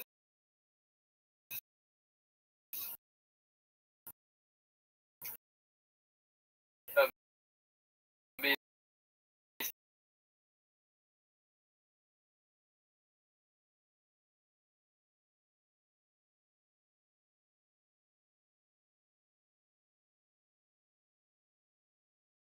Costs a lot of money. yeah, And that's up.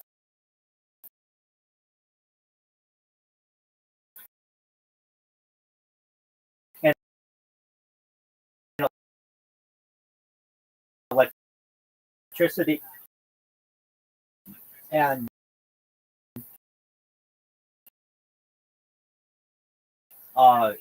what do you do when it's raining? It's amazing. A lot better one car wash. Absolutely. You can get it.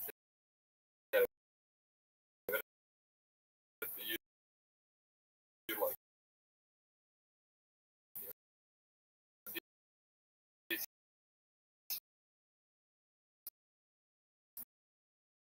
model that you,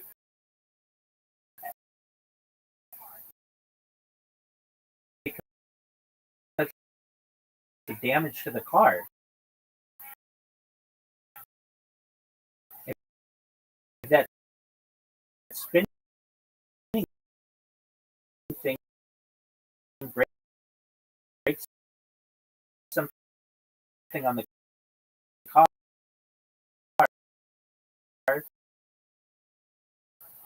dealt with kit gloves, basically. Back, your trunk, everything is clean. It's like we get people who say all the time, it's like having. yes. This is very, I won't like. I wonder like right now like listening to this because this is very interesting. You said Rabbbi means teaching. I have learned more today than in the last 3 months.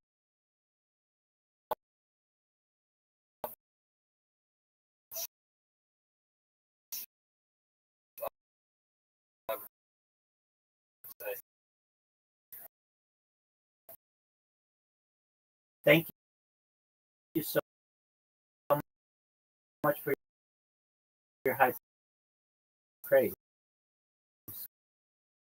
And most of all, thank you for having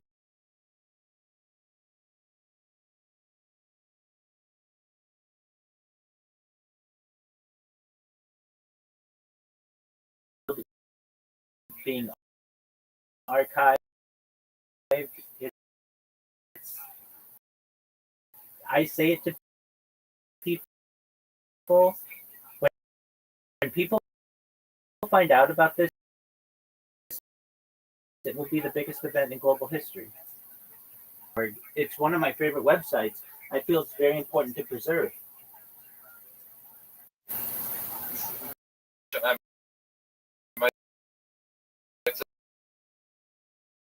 Just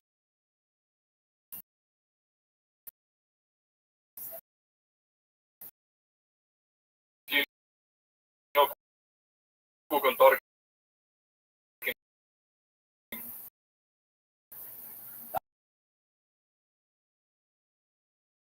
if I want to look only Yes. something. Yeah.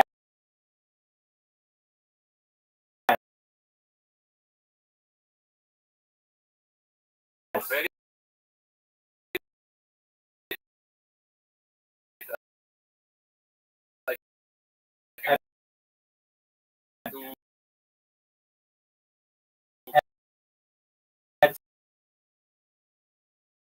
Absolutely. Reddit : and subject.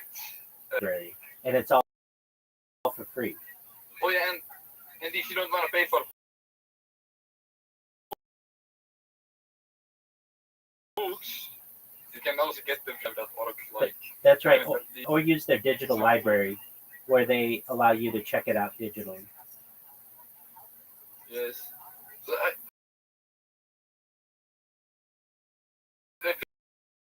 there's no like have my books also like physically.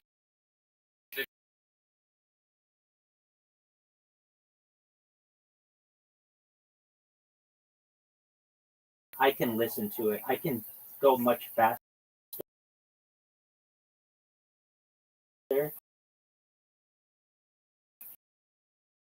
with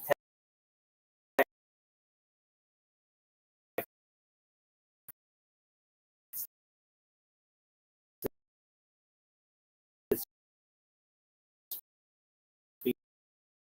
So I like to get the PDF version.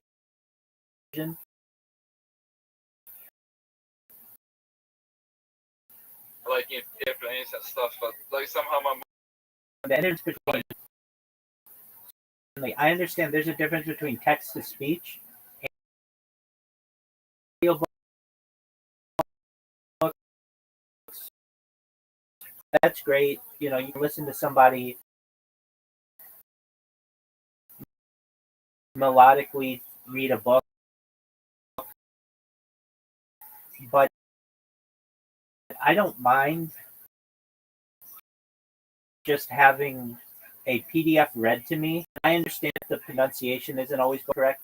I listen I have one PDF that goes 24 hours a day, and when I go and it goes through, like, what I'll do is I'll go to ChatGPT and then just get of new words on scientific terms and just have it read to me. And the more and more I listen to, my vocabulary and my lexicon becomes, and I just get more intelligent. more effective to learn from text to speech than books or audio books. Like, great question. which one you So like?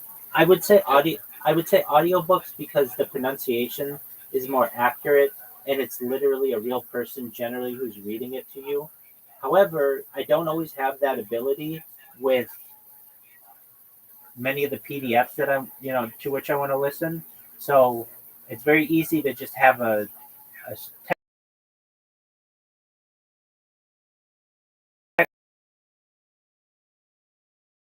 text to speech, the PDF to the text to speech reader, and have it read it. Or hear a word that doesn't sound correct, I can always just look at the PDF and review it and understand that, oh, it's just mispronouncing whatever this word is.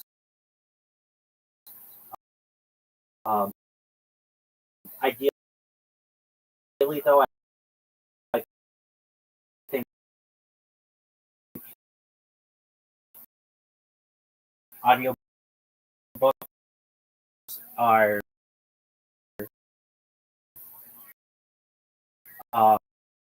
probably better because it's a human who's pronouncing. That's correct. I do use AI text speech occasionally, but it's still in its infancy. It still takes a long articles. many times even websites, and as opposed to having to go through and read it all, listen to it, or even listen to it as I read it. The more ways I can give information to myself, I feel the better. Take the information in better place. You're reading it while you're hearing it. Absolutely. Yeah. Because even as accurate as one on Earth, so if you're as well as reading it, it just helps for you to absorb the knowledge. Can I ask you which type of books you like? Like, I would assume assumptions are bad, but depending on all what you have said, I would assume that you read very large variety of books, but favorite category of books. Glossaries. I have glossaries, basically a word and then a definition.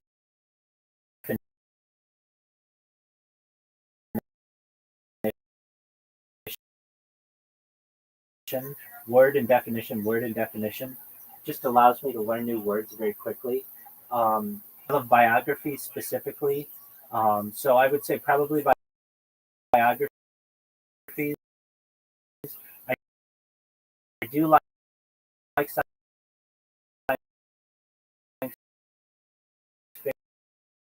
fiction books. I, I do like history books. I like religious texts. I like like I'm kind of somebody who likes Makes a lot of sense to listen to something like that in that way. exactly. And it's another thing. If I listen to an audiobook, I have to be focused on the audiobook to know what's going on. But if I'm just going to the bathroom so that I keep learning while I'm basically have dead time, glossaries are really great because it's short. It's like 10 seconds and you're going to learn a new word. And then a lot of times I'll be to go look something up or just, to research another topic. It can lead me down a Wikipedia rabbit hole that I may be down because I was inspired or learned a new word. Yes. You said you like history books. I have very question for you. Go ahead. If you hear it. Sure. Do you think there is any truth that history is written by the people who win? I think it's 100%. History is written by, or as they say, the winners write the history books. When you're reading history, how do you think that you're reading facts, or do you think you're reading one side of a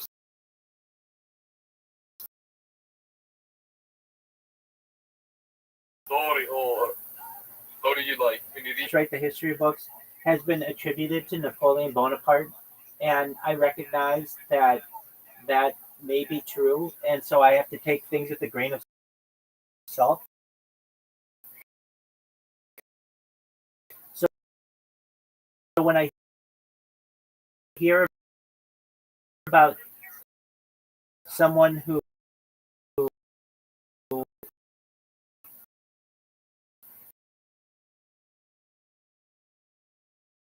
fighter, meaning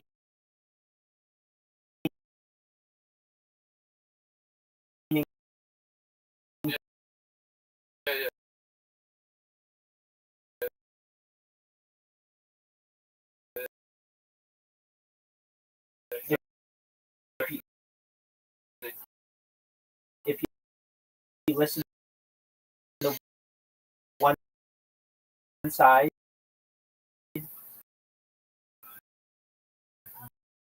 the hero, they may sound to be very and I recognize as well be able to translate what happened in the past, and the way that I justify it is I appreciative to have the information being read to me. Yeah,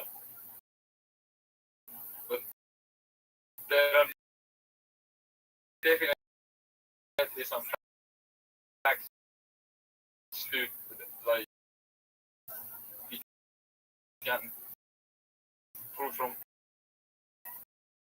all sides that is uh, something.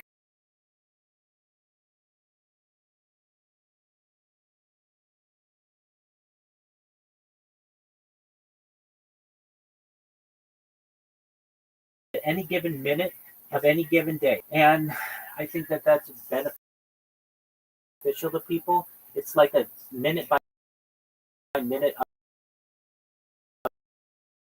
update of what's going on. And the either couldn't write fast enough or their works got destroyed. And we haven't had a huge comprehensive overview of what life is like. Uh, but I feel with my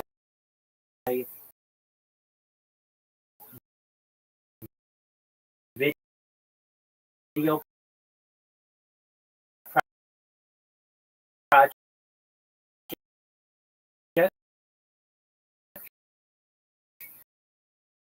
that I give people a view into the past as well. It's almost like a time machine, its own way.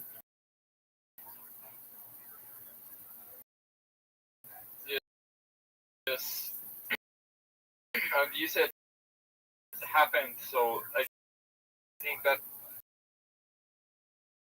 really sums up what like is like unarguable history. Large language models and been able to document it on camera. And so I've been able to see Chat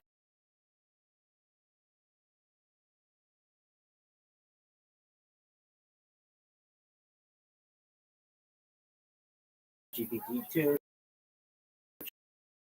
Chat GPT-2 and a half, 3, 3 and a half, 4,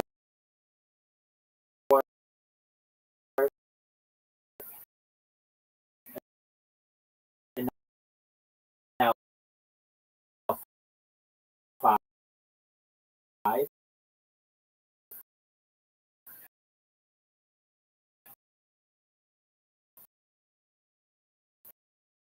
And, and I can tell you that I have a lot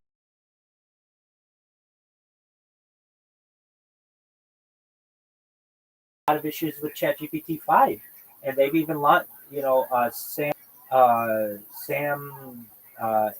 Sam 6 games, but also we've got the 2028 games that are going to be in real time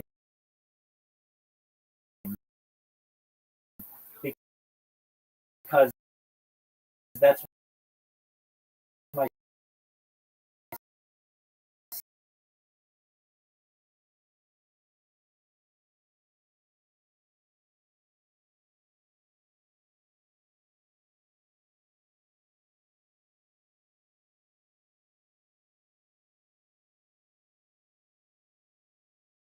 Queen Elizabeth's death, so there is your actual reason has been captured on camera.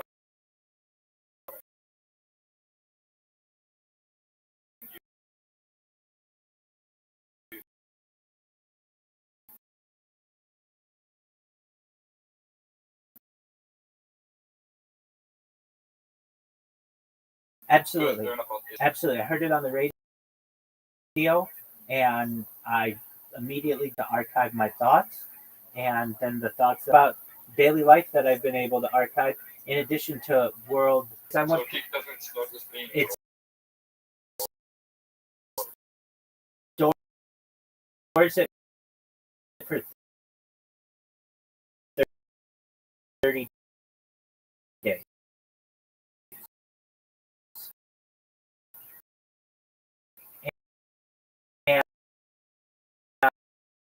And that's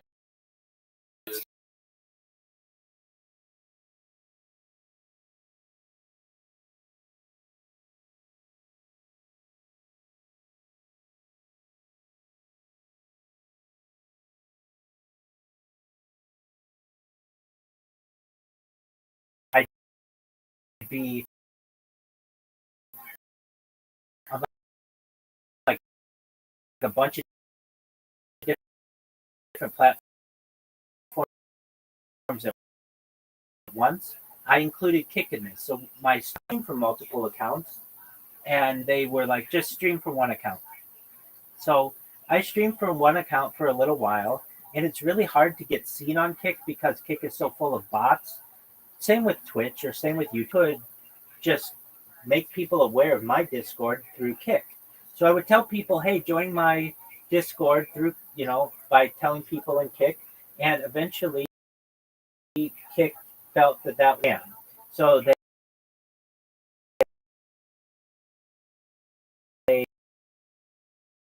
they banned my accounts, and I didn't think that was cool because I didn't spam with all my accounts. Kick, if you're not going to let me stream, then I'll create a bunch of accounts, 10,000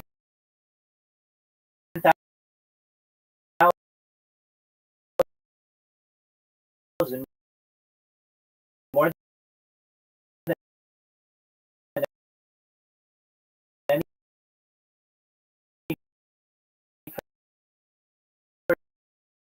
person.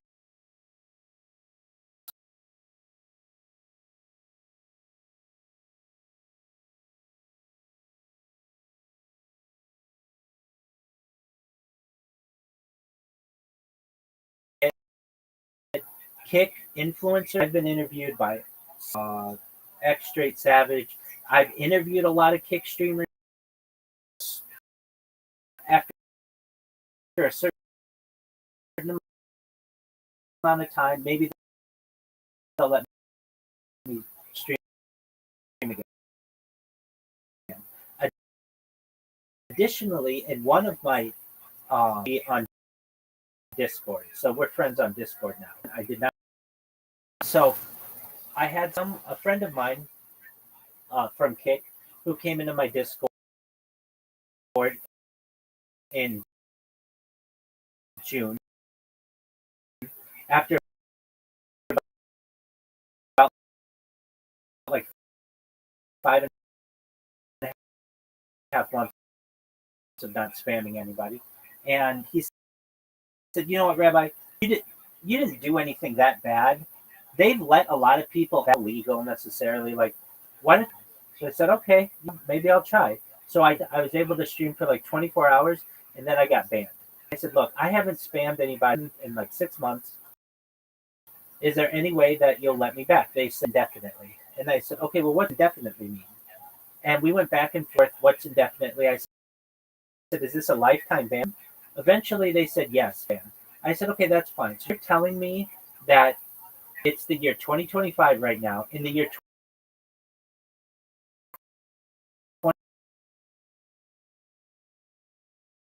2075, 50 years from now, if that's correct. Then I said, "You leave me no choice. There cannot be peace. I'm going to spam you guys because you're not giving me any other option." So then I told them I'm going to come back with bigger and better box, which I did.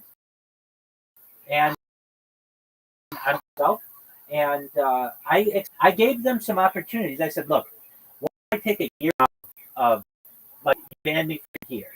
Is that good enough? No. How about 2 years? No. I said to them, well, it's in your interest, essentially, under these conditions, that you'll reevaluate my case, because if you do that, then I'll be on my best behavior. I won't spam anybody. But you're just basically telling me right now, in 50 years, we're not going to let you stream more. Well, you've left me no choice. There cannot be any peace. I'm all your people. And not only that, I'm going to create clips on them, and these clips are generally permanent unless somebody manually deletes them, and I'm just going to user base. I don't think that that's in your best interest, but if that's the choice you want to make, that.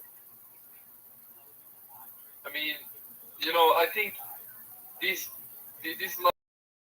like if you really think about this, what kind of content even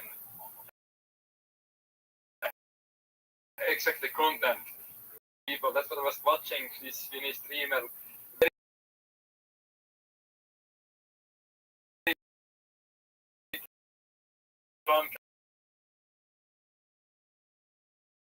Actually, this Norwegian streamer who has the type of content. It's not something like, yeah, you might find some people there, but streaming in there, maybe you don't even want to be part of it. Maybe you just want to advertise there. That's it. That's exactly right. So I just use my punching bag. It's just for me to be able to do free advertising, and if they ever ban my account, which an hour, automatically, I could be asleep, I could be in the 24 hours a day, and there are 3 of them. We have proxies for this, or you just also on IP time. Oh yeah, I always use VPNs generally, and I use temporary emails. They're just not a big enough organization to be able to do it. I've said to Eddie in interviews, with more staff, you're competing with Twitch, which is Amazon. You have 100 people working for Stake, your gambling site, but only 200 working on. If you increase the amount who are working on Kick, you'd have the ability to software, and you'd have more people using your platform. I mean, I've said that to him in interviews, and I've sent him those interviews. He's aware of it. Basically, the secret about Kick is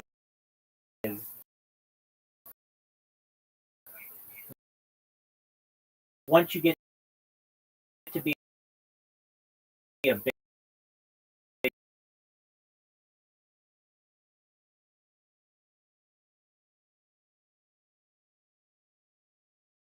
platform and making it quality, should I will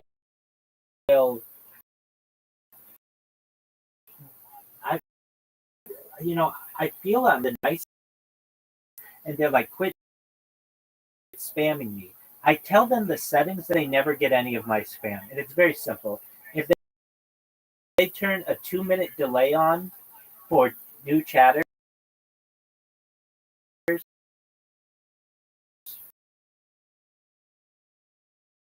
they'll never.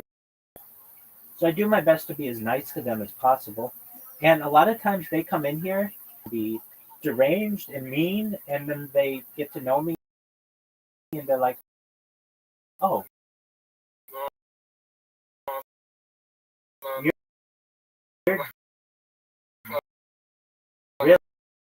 really nice."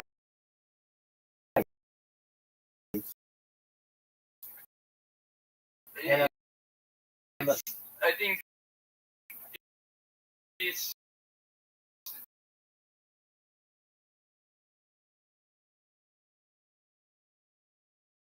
And when people come in It's here, easy approach, never based on reality. exactly, and when people come in here and get the opportunity to meet me, they find what I have to say not just be cool, but fascinating.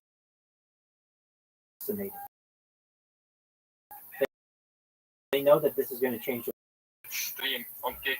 Absolutely, and if we had people who listen to the conversation that we had,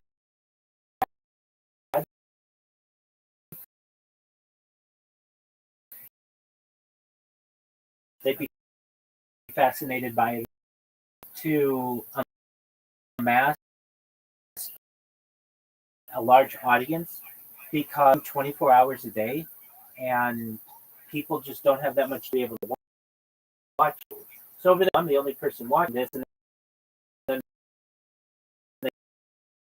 they go to somebody else.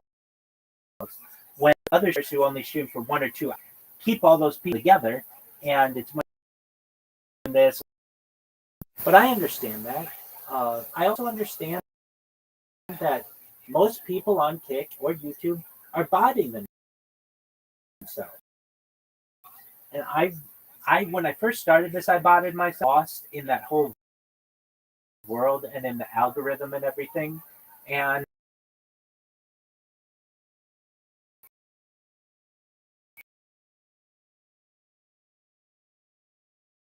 I is to spam people and create clips on people. They come into my Discord and they talk to me, and I get 30 people who join all at once. That's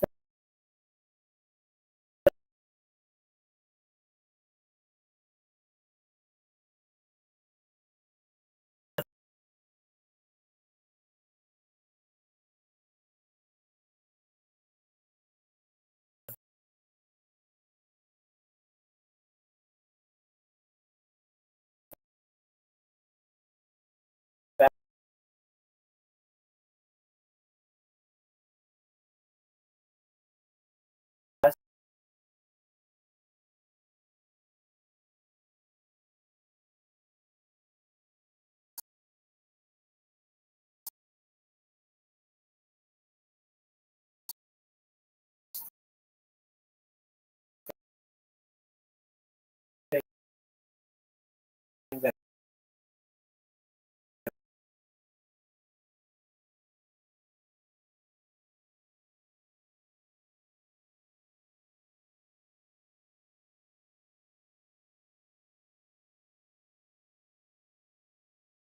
I hear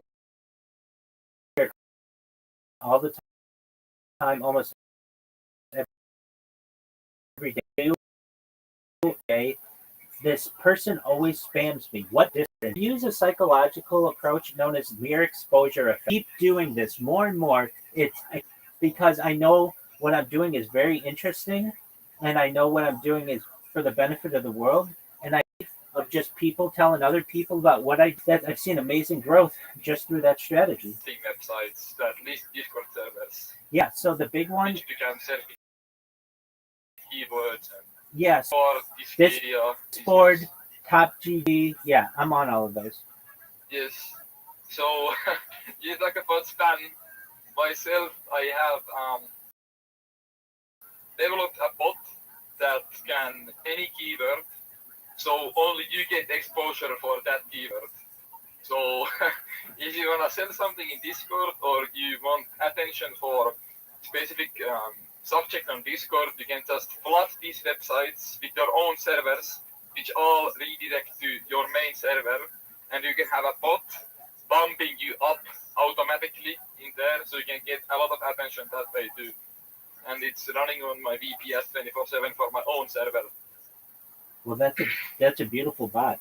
Generally, I do my best not to endanger my Discord with bots, just because this is my home base, and this is where I point everyone toward. So what I mean is, I don't send out invitations on Discord because it's very easy for Discord to say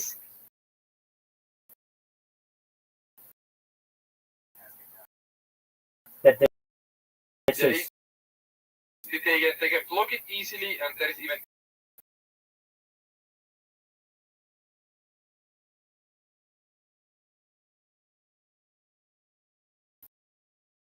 manually, but it's just the server listing website. So when people actually search for it, they only find my option.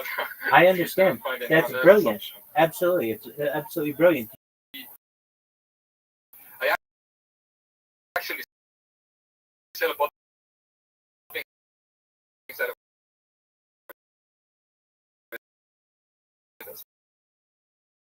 myself.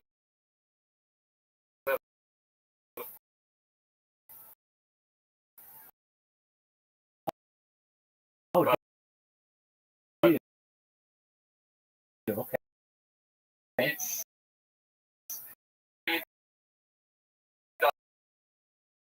dying business, but the very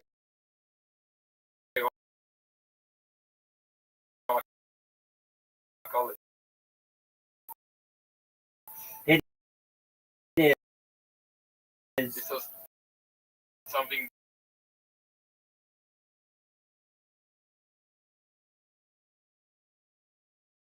I mean, this person sometimes has some kind of glitch that it doesn't always save the clip. However, 90% of the time it does, and the indefinite future, basically. And sometimes I clip somebody so much, especially some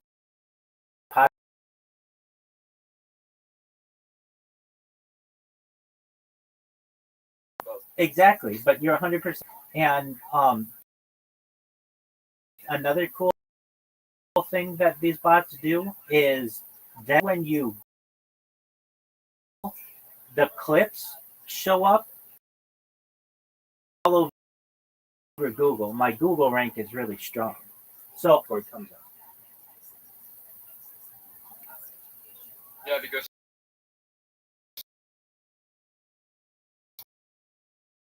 you have so many backlinks pointing to you. Exactly. Exactly. It would be a good strategy to get because it's big streamers, it's their clips. I wonder how much Google powers a backlink like that. You know.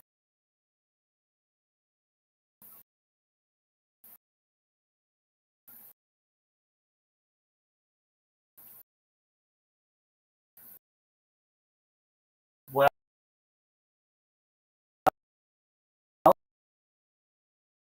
they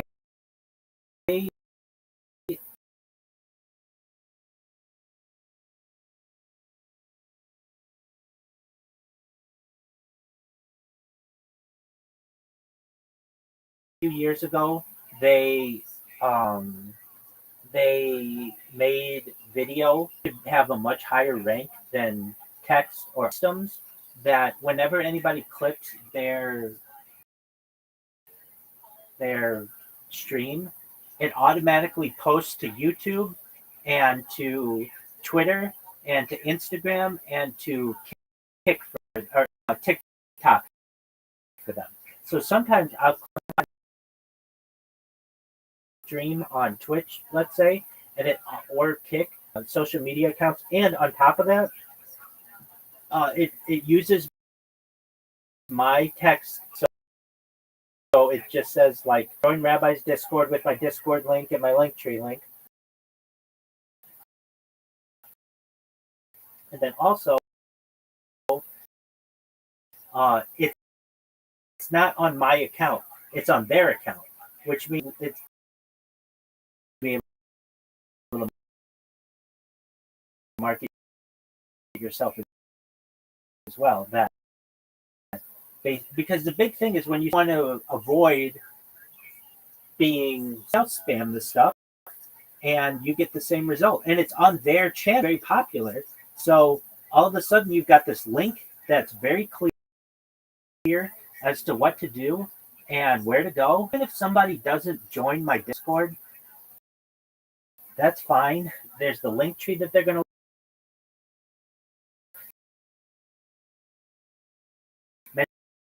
Many times they just type it into Google or into YouTube, and they'll. I just put your. I didn't even put your name. I just put the Rabbbi Discord, and I see the third result is just some random Twitch clip.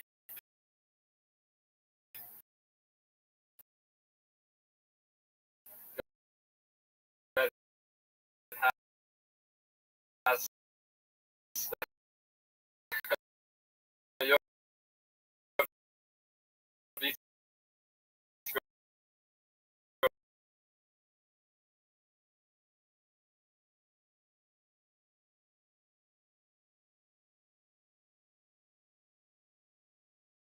Face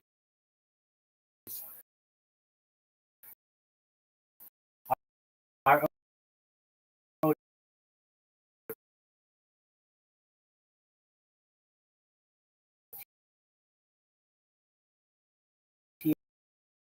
THS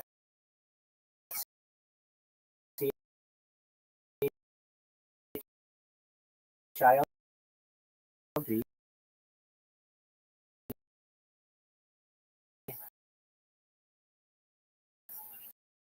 cameras almost. exactly. Some of them. Exactly why I have some of them sharing the same camera, because I want to have redundancies. If anytime, let's say, account one gets taken down for copyright infringement or whatever,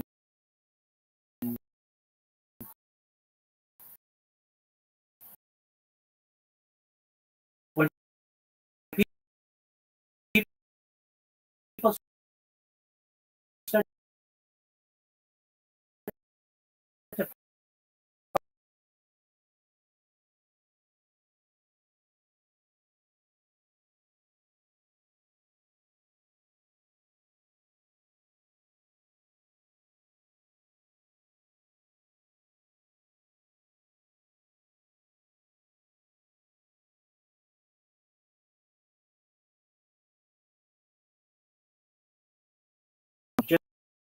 just want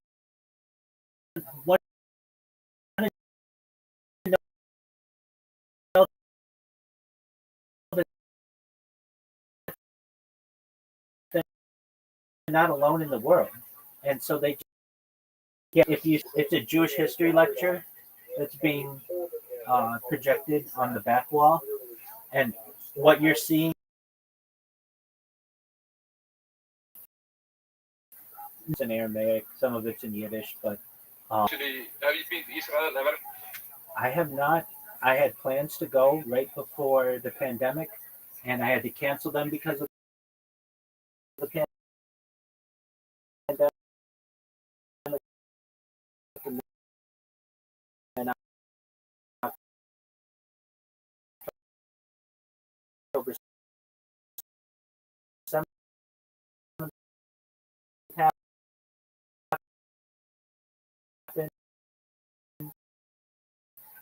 the live streaming. So I plan on going, certainly after perhaps Cameras from here or at one time I had four different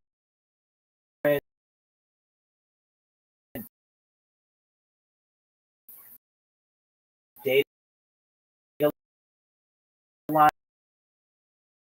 lines through with the amount of devices that you have and such, lights. It gets very complicated, and it's very expensive to do as well. Uh, just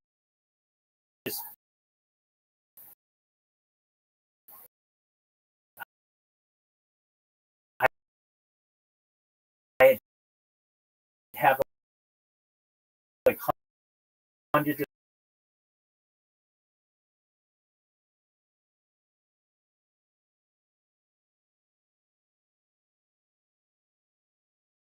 about your devices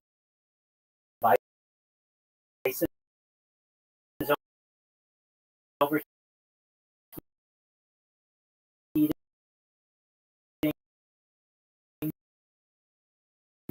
I would run much easier for me to stay in the issues. So while I do some IRL streaming, generally, at least recently, I've been to get a lot of people in here from all over the world. So my sleep, at any given time, we can have different people who come in here. Play a lot of games in here, just like board games. We play a lot of board games, like we'll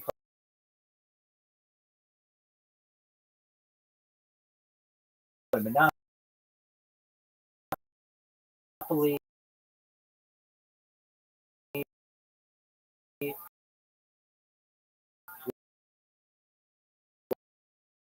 We'll play checkers. We'll play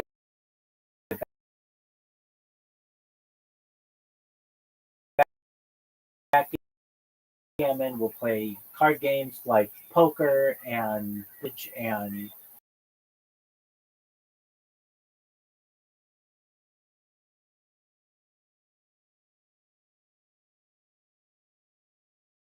watch like all the major sporting events in here. Like I said, we watched three Olympic, all those big fights. Super big into the NFL. We watch hockey. We watch Stanley Cups. We watch draft. So that's been fun. And then we watch movies, which is when it started, and listen to every major music album. So I do a lot of singing in here as well, and I sing a lot of karaoke as well. So I do my best to keep it lively and interesting. And then most of all, I love I love lectures. I love history, so I watch those, and I love podcasts. Biggest podcasts in the world, to history podcasts, to science podcasts, to paranormal podcasts. It only archives the daily events of the world, but those are shows in themselves. And I should say as well, I've got it charging right now, but I've got a device that I use that's text to speech that many years ago I created study guides for myself in my rabbinical training, and so I have those reading off to the world.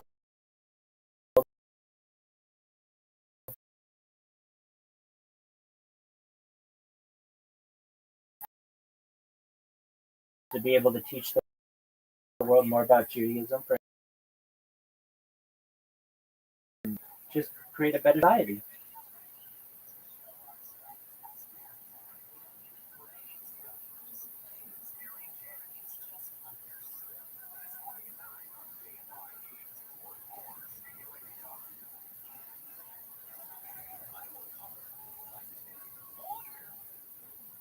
I hope that makes sense.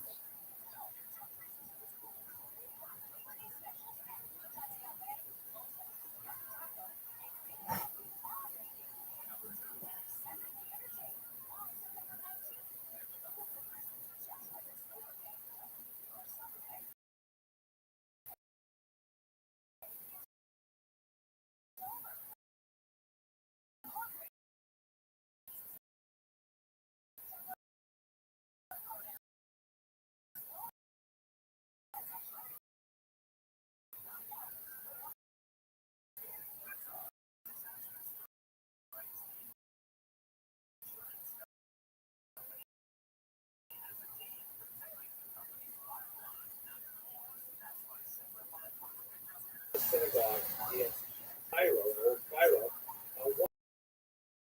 One is that the community had an unusual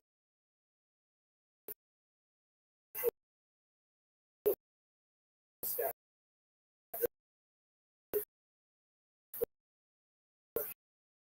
Hundreds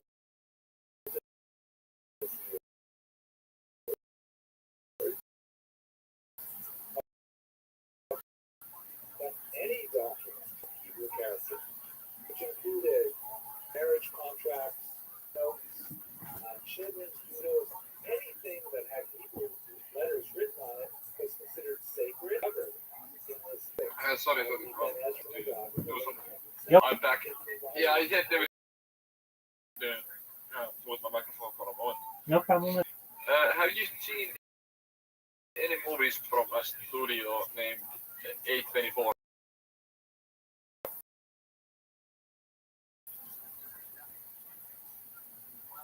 You know, I'm not familiar with all the movie studios that I've seen. So basically, I don't know what you think about horror movies, but they make a lot of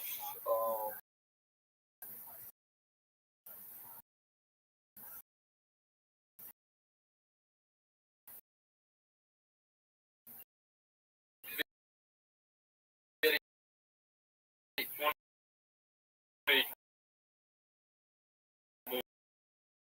movies,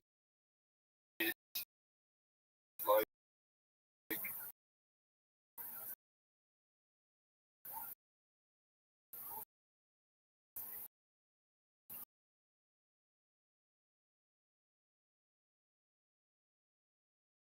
Four, right? yeah, A24. Very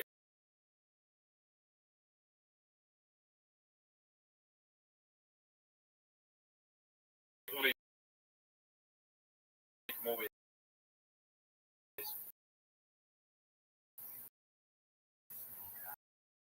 Very well. What are some of the movies they've made?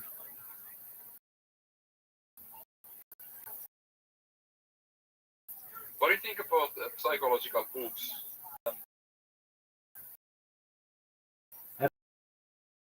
Absolutely. My favorite is probably Crime and Punishment.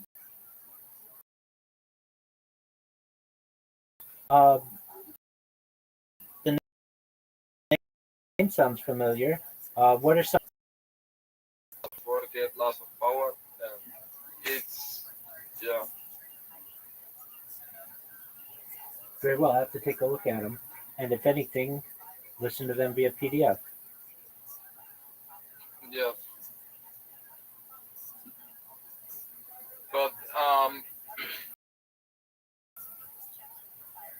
the Take your time, my friend. 1 second. Do you want to explain this to someone? This stuff that you do. Absolutely, bring them in. I don't know if he's gonna speak, but explain to him. Absolutely.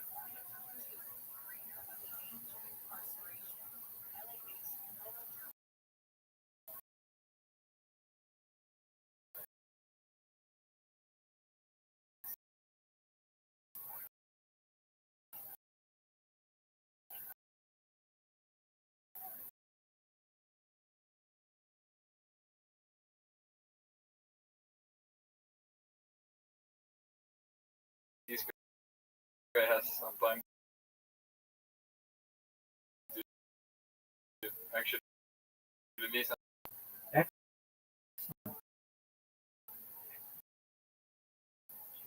I appreciate you sharing. Okay, he's here. He can explain to him what you do. Welcome. Shab, I stream my life 24 hours a day, 7 days a week, 365 days a year. Anonymous magazine stated that data had overtaken petroleum as Earth may make me an influential person someday. And if that happens, I'm going to make sure that you, your friends, your family, that you have the ability to create generational wealth, and most of all, that you are able to start charities and philanthropic organizations. I talk about things, cultural drones, floating greenhouses, saltwater greenhouses, hydroponics, or cloud seeding. I want to help end worlds known as Harry Potter, Obama's like Daninu. It's about $100 million. And one of the things that we do is we build advocate for the LifeStar program, most importantly, for desalination technology, where we pump earth seawater onto land and make it drinkable. I talk about other things to help the world, like anti-gravity, anti-travel faster than light technology, like nuclear energy, geothermal,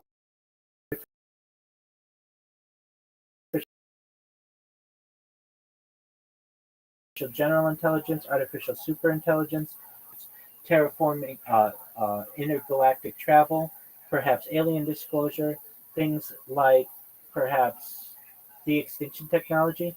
People don't know this, but the first successful de-extinction took place in the year 2003 with the Pyrenean ibex, which is a goat located in northern Spain, southern France. Fast forward to the year 2021, a company out of Dallas, Texas is founded, known as Colossal Bioscientific. They've made it their goal within the next 3 years, or by the year 2028, to reintroduce the woolly mammoth into the Arctic Circle.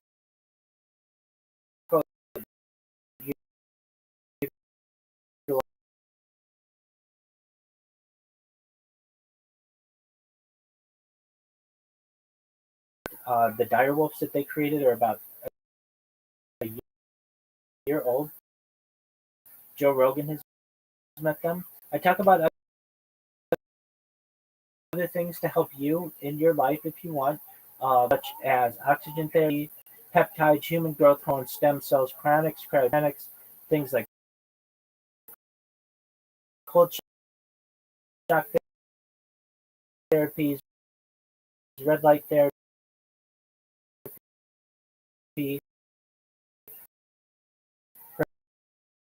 perhaps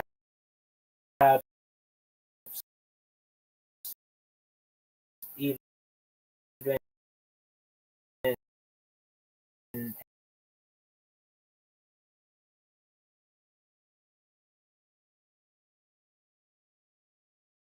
utilizing the type of technology is mind uploading technology,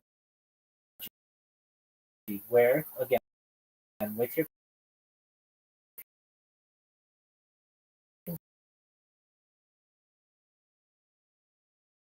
consent, we scan your brain into a computer like a CAT scan or an MRI, knowing where every Interesting. I don't know if this guy speaks, but did you say you have 34 internet? yeah 33 or Can so. I ask you something about their family, like the Rothschild family? Is it there's 3,000 of you in United States? That's correct.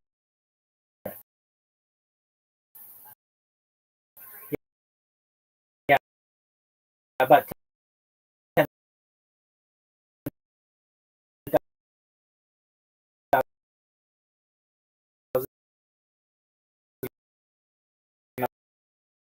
of us globally.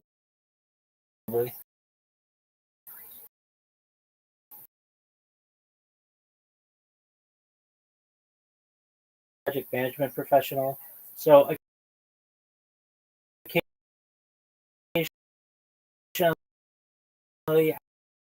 I will get people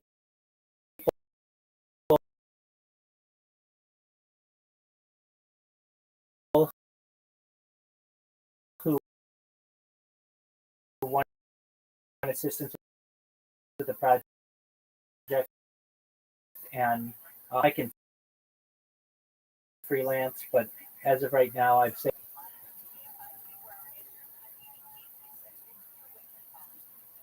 All right, Tenebris.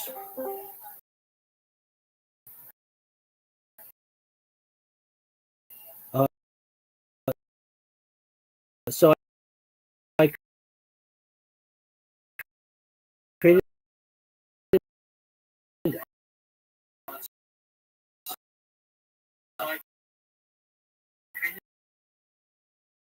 a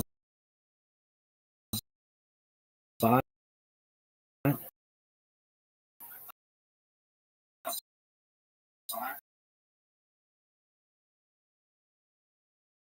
comes up. Oh, but it did. It created this account, and the name of the account is Google Rabbi Discord 000120. The front page and find people who are live. Type in Rabbi Rothschild in YouTube and filter by live. You will see how many live streams are going on right now. Yeah, it's quite something. And what these will do is scroll down the page and find the next person who's live, and then what it will do is click on their account, which you just did. It's fully automated. It's just doing it through the browser to update the post protection, for example. Exactly. So it's going to create a clip of this person, and it names the clip.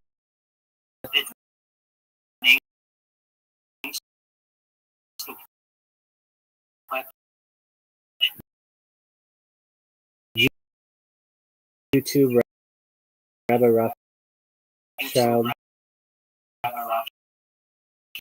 and then has my Discord link.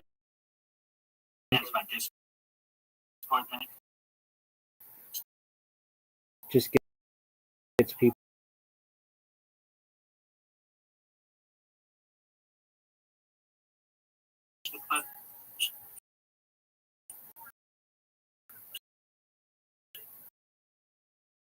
And once it publishes the clip, then it will take a while. Some people have, I call them defense mechanisms, for that you need to be following them for a certain number of days or your account and age. But generally, a lot of people have it so that anybody can talk to them whenever they want. Just follow them, and it's now going to spam them. And something that says you must wait. So that's fine. Then that means I won't be able to spam, but that's cool. I have these ones that can spam, and they just go through, and it's all automated. Just a very interesting form of advertisement that really works. Exactly. And that's what they do. And it's very efficient. I mean, it works when I'm asleep, and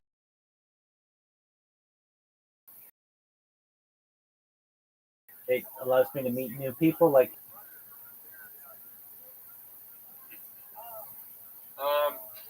you mentioned before the businesses. Do you have can you share any other information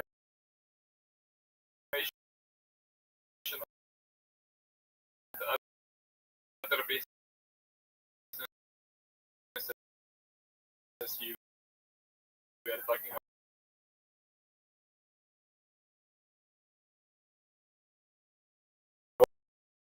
globally, like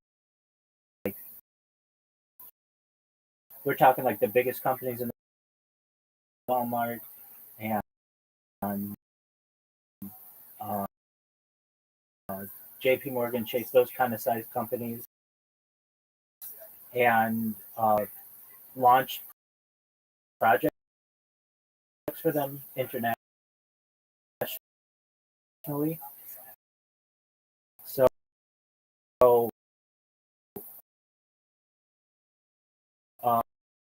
um, I've successfully launched projects for LAO, which is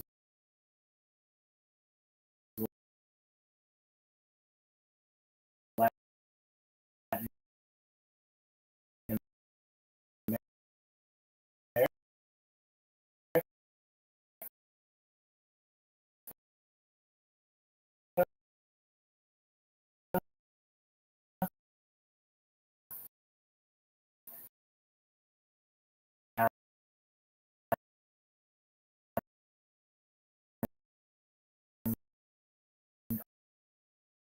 also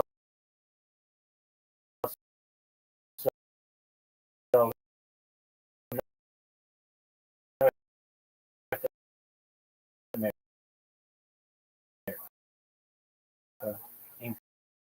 including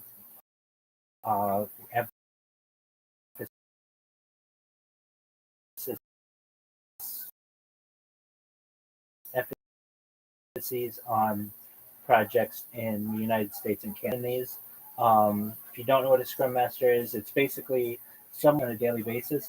They're basically just like daily meetings with project engineers and helping them get through any type of issues that they may be experiencing to be able to deliver the project kinds of positions. I've worked in the startup world. That's where I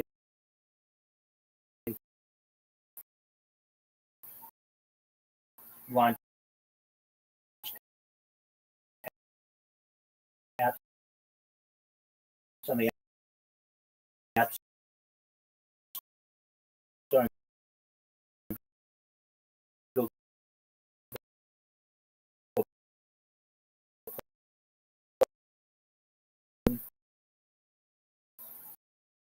Some of my experience that I have from a work, and that's about what I can say. Yes, it's all very proud.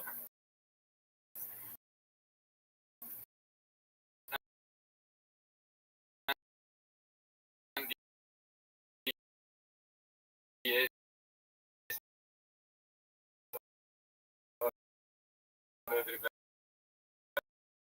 so we can't really speak much. Project From 22 different streams at once, but always about 6 streams at once in 360 degrees. And so that they don't disconnect, but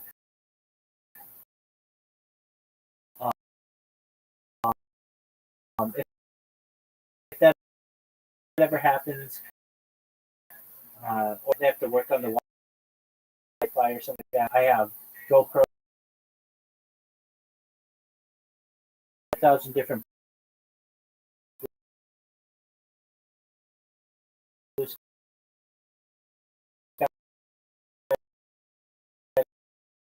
accounts than any person ever.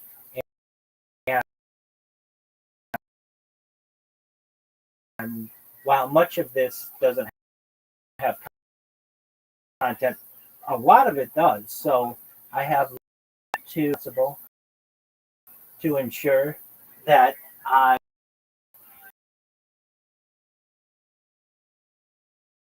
don't, if I ever lose one of my accounts, I know that when I go viral, even the accounts that I had banned, I'll be able to get back because the people will consider what I'm doing, like YouTube and such.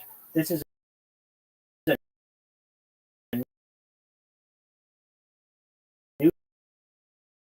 news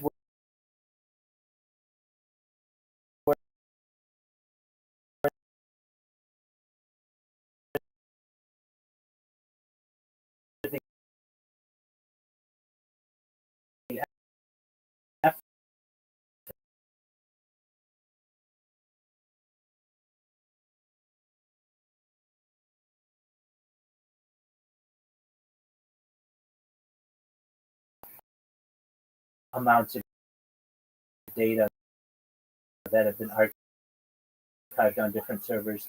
And then on top of that, D cards and previously, data is Earth's number one resource, and it's essentially a modern day gold rush. If people go to the internet for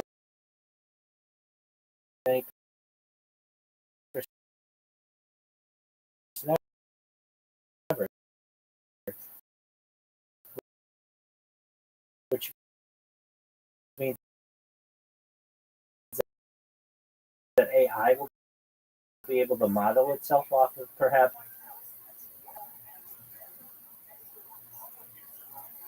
So basically, when you go sleep, you just film this and you just sleep in it. I do my best to end the streams every 12 hours. That way they're uploaded to YouTube. Keep a stream going longer than 12 hours. Only 12 hours of it will be available to the general public on YouTube. I want to make sure that it's always available in like 12-hour segments. And I do my best usually before I go to bed to try to restart all of the streams, which takes me probably about 15 to 20 minutes every day, and I have to do it twice a day. And then I sleep, and a lot of times I'll forget to mute the computer here, and people will come in. A lot of people like to come in and try to wake me up, or just yell or whatever, and that's fine. But sometimes I'll mute it, and so that's always fine. And they just don't want to be lonely wherever they are in the world. I get people on my YouTube who say that they sleep alongside me, or they just watch me as I sleep. While I sleep, I keep the history, and I keep podcasts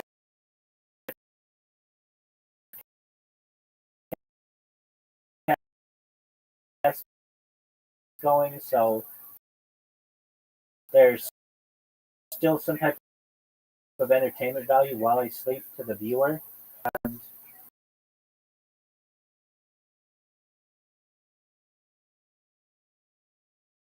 And what I'm thinking and what I'm dreaming. Right? Understand like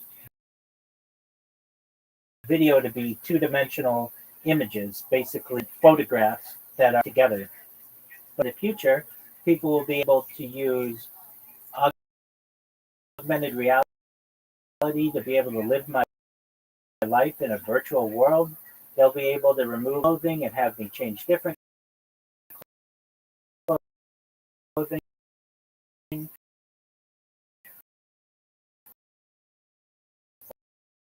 Or be able to remove my skin layers and my skeletal layers to be able to see what's going on in my brain, be able to know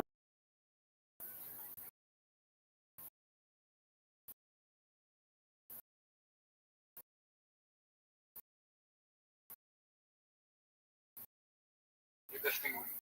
It's interesting. For sure. I agree. That's why I do it. Actually, a lot of people in these Discord calls or like people watch it from the streams. Yeah, so I mean it's like so a lot of people are doing their own thing. Usually about like 10 p.m. or so, or maybe like eight between 8 and 10 p.m. We usually get the most amount of people, and I'll get as many as a dozen or so people in here sometimes. A lot of times I'll get just one person in here or two people in here, and they're just doing whatever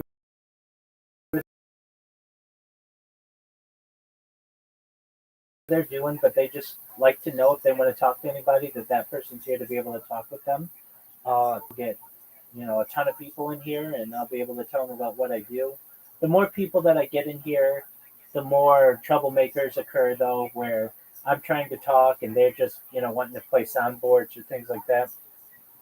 But generally, people I are see, I see. generally people are respectful of me and what I have to say. I get some people in here who want to troll me, and that's cool. They want to come in here and play fart noises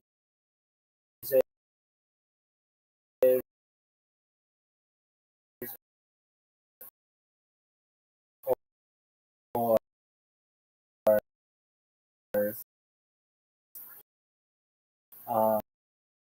um, perhaps chainsaw noises.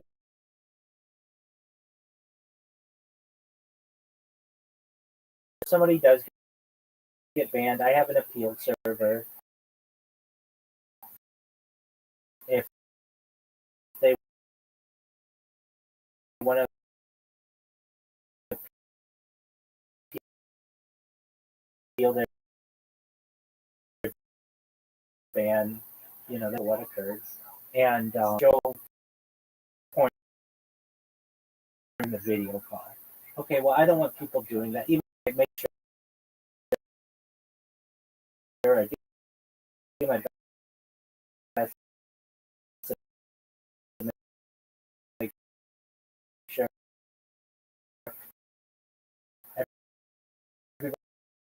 everybody's 18 who's in here. Not everybody wants to see that, and so you may get warned because of that, or you may get banned because of that. So I explained to them, okay, well, just tell your friend anymore. They need to act with decorum. I have had it where of this Discord right below here that's called Rabbi Rothschild arena. I'll go in there, and when I'm in there, I have to let up people who can talk, but that allows us to have a conversation, have a lot of people witness it. You can have thousands of people witness it, or if it's just something that I want to say, but I want a lot of people to be able to hear it, and I don't want to get interrupted there. As you can tell, I've got a very large server with basically every kind of interest that anybody would ever have. And Yeah, you have all the interest that you can think about. exactly. Um, Finance, gaming, jokes, anime, and even all the music genre. a very diverse person, and and um, I've prepared for them as the. Can I ask you a little bit of one personal question? Go ahead.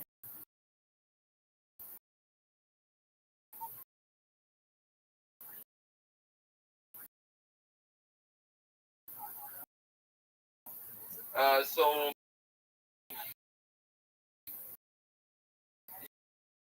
you said your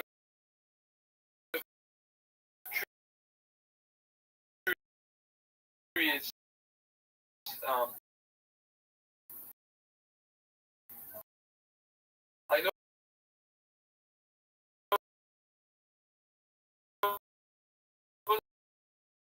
that in the Jewish um,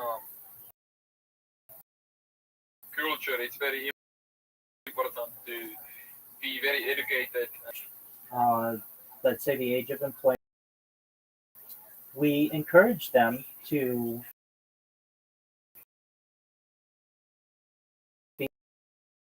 be able to get positions. That certainly there are organizations where we may be able to network in to get an internship or to get an initial position, but that's not always guaranteed. And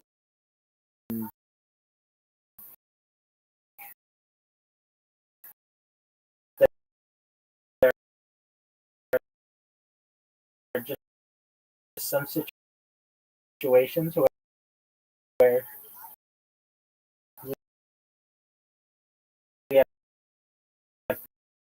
people who go long periods of time without employment.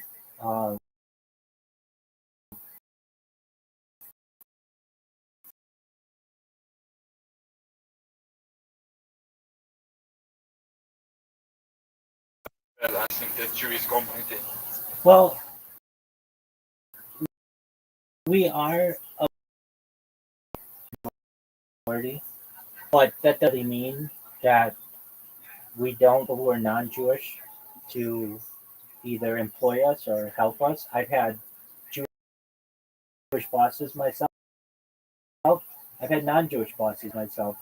I can tell that we do our best to ensure of influence around those who are around us the best way that we can in a positive fashion.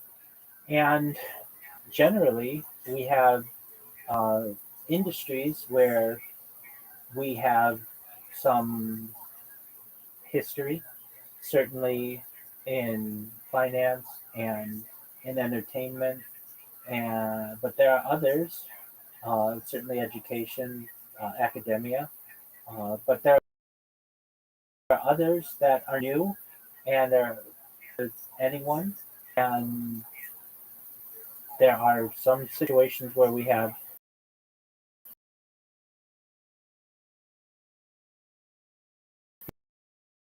people who are business owners and people who are not business owners. As a minority, is that we're the best organized minority, and I think the reason why we're the best organized minority is because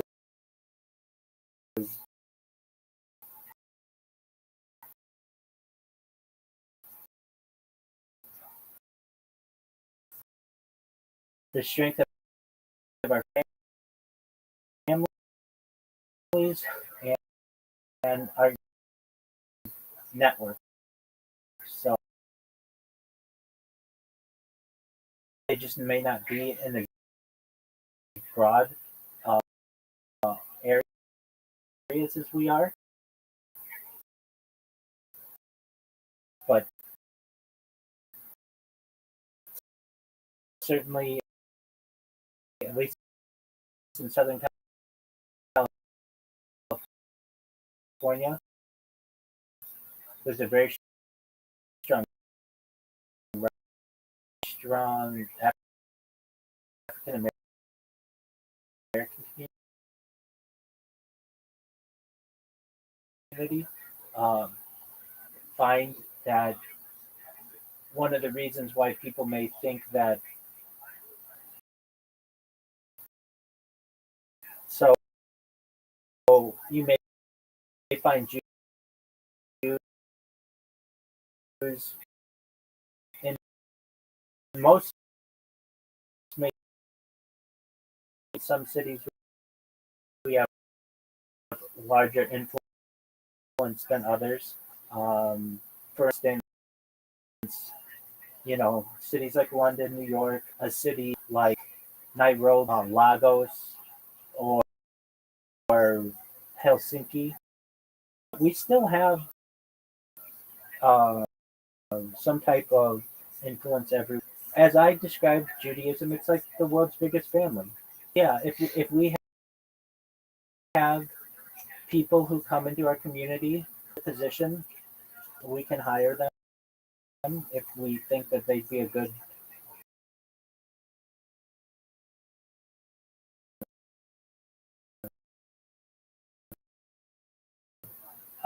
fit.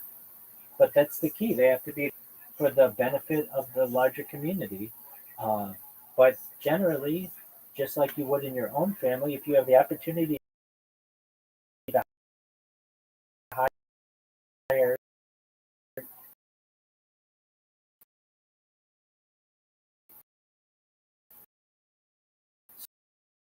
someone within your own family, and you think they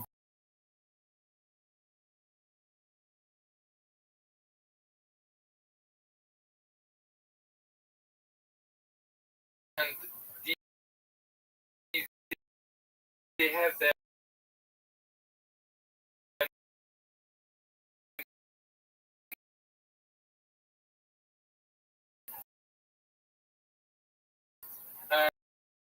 highest IQ of basically any group. So it would have people with most processing power. do with in tests because of them are skewed to people who are educated, and thus Yeah. I think probably the best IQ tests are those that don't include words, that only include shapes, even ones with not Definition. exactly. Pattern recognition is a high, but even that to some extent from a young age when the opportunity and rewarding people for practice can help to see results.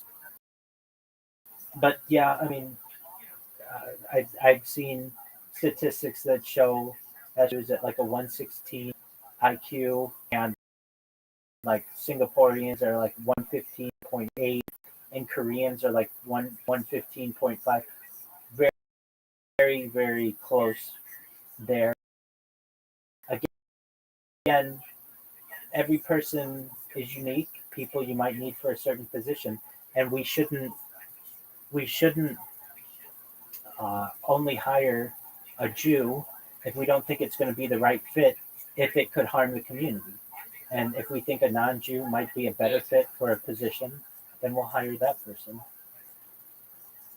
And about like intelligence overall, IQ, like you, I think you put it yourself as well. It's just one measurement, and there is different forms of intelligence. IQ is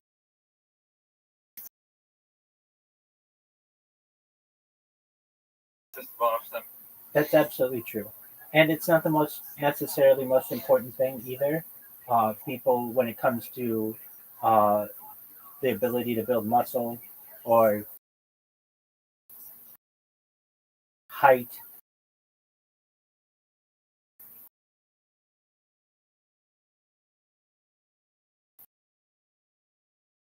or,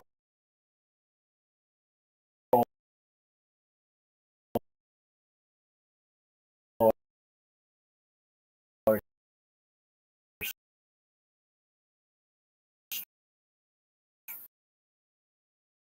raw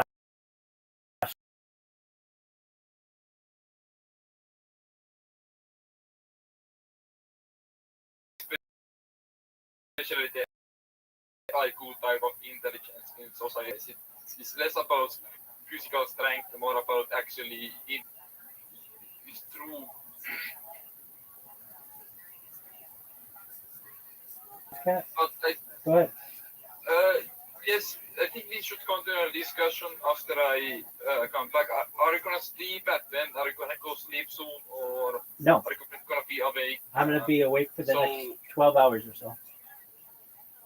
okay, I will definitely join back later today. Excellent. But I'm gonna have to go have a meal with my mom now. Absolutely. And, You go do you. I'm always here. So whenever you have questions or you want to talk, I'm here. And enjoy the rest of your day, and we'll connect soon, okay? yes, and I must say this is the most interesting conversation I have ever had on Discord.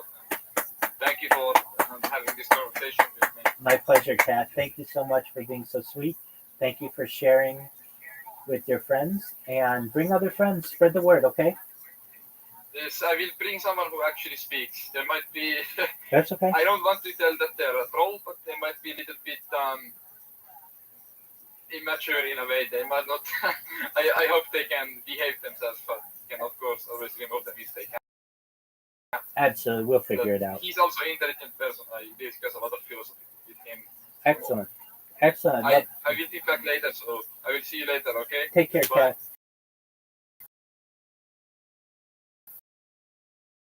Pleasure to meet you. Thank you. Well, and look, that's one of the great scholars, a Mediterranean society, an explosion of documentation that dwarfs just about anything we have for the same period, 1938. let's say about 800 to 13.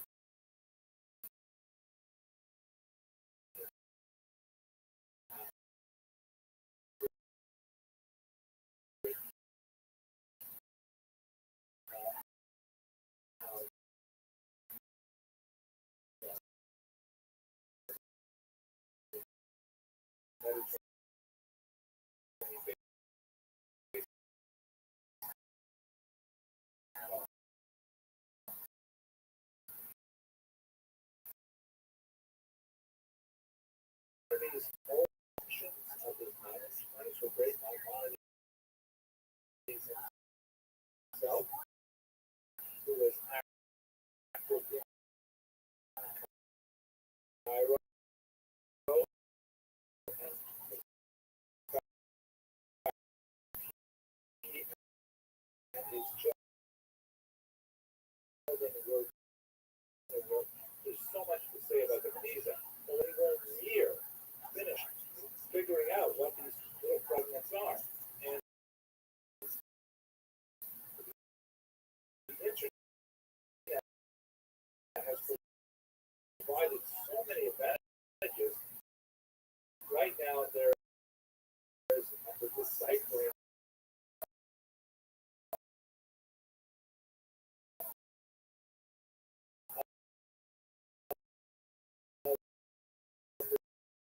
of documents. As you can see from this sample page, is it upside down? Is it a column set with two strips?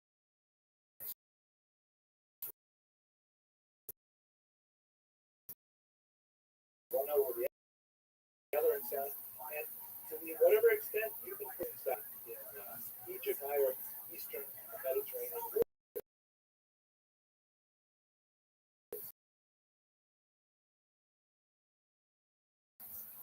So, just like Maimonides, I mentioned earlier, really, of course, born in Cordoba in Spain, and as a result of then Muslim persecution, he and his family left and they made their way along the coast of North Africa to come finally to Cairo.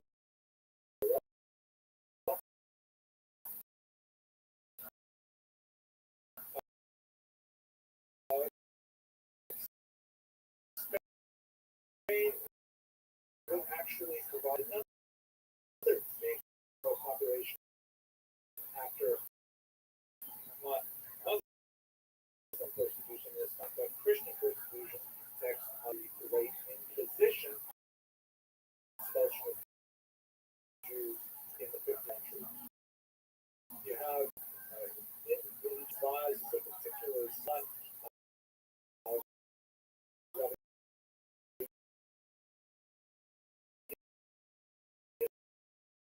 Luria, who would later make his fame his native Egypt, but teacher Moshe Cordero's footsteps. Those are in the 19th century. There's some significant economic change going on that attracts a lot of Jewish migration. So, 25 by the turn of the 20th century. Again, primarily these two big centuries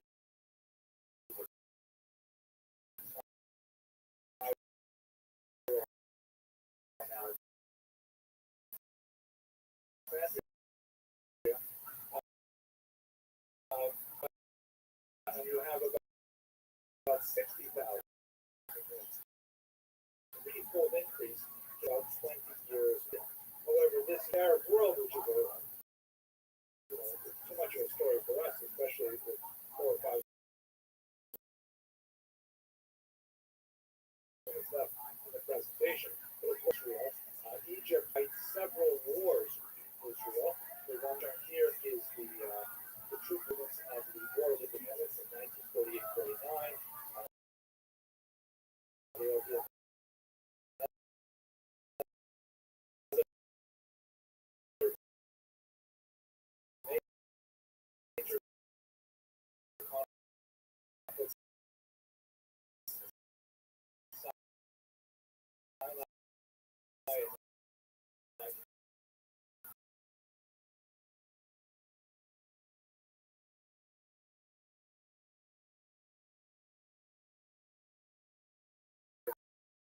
Legislation, such as the so-called companies law of 1947,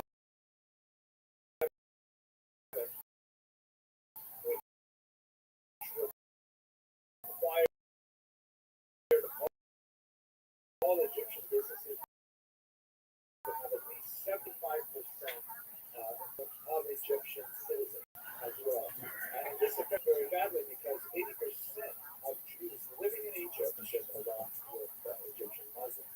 So this was a very negative, I would say, disastrous failure of a intelligence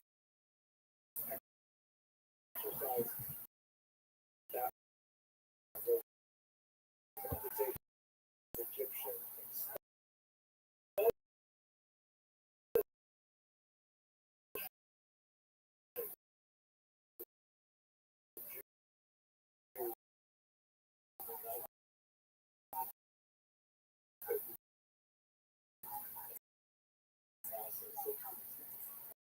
is a positive upturn to Egyptian-Israeli relations. Two hawkish individuals who saw the advantage of hydro hostility for the Sinai Peninsula, which had been conquered in 7 years in exchange for a peace.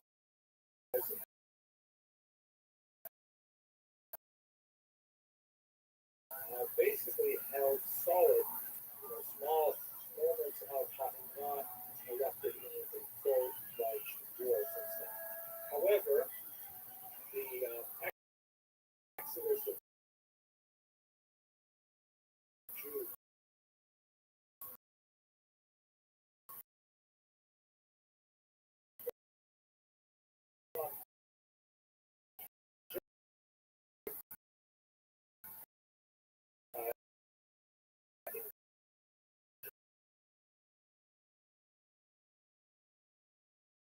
this is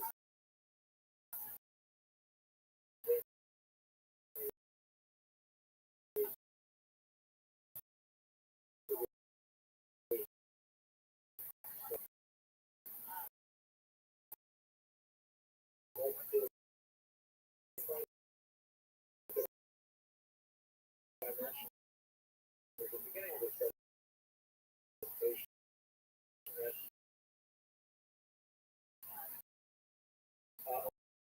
Although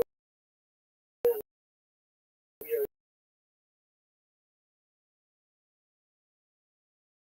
very useful and I'm happy to stick around for a few minutes.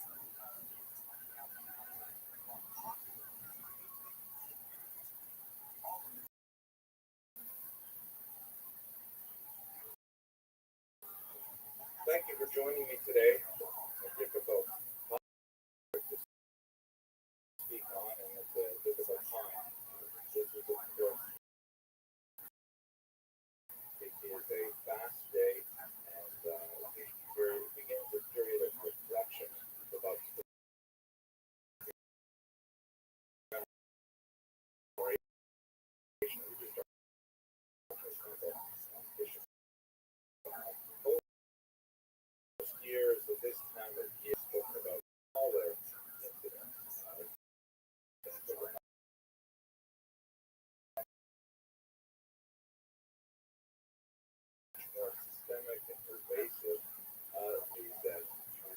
ways its own of their exoplanets, which was in the first century. So let's have a quick look at what is the 17th Mishnah. Okay, so the 17th of the month of Tammuz, which we're in right now, just past the solstice, is, as I mentioned earlier, a fast day, and it commemorates, according to the Mishnah, 5 distinct events that occurred on this day of Tammuz. First, there was the breaking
entitled Sectarian Infighting and the Fall of Jerusalem.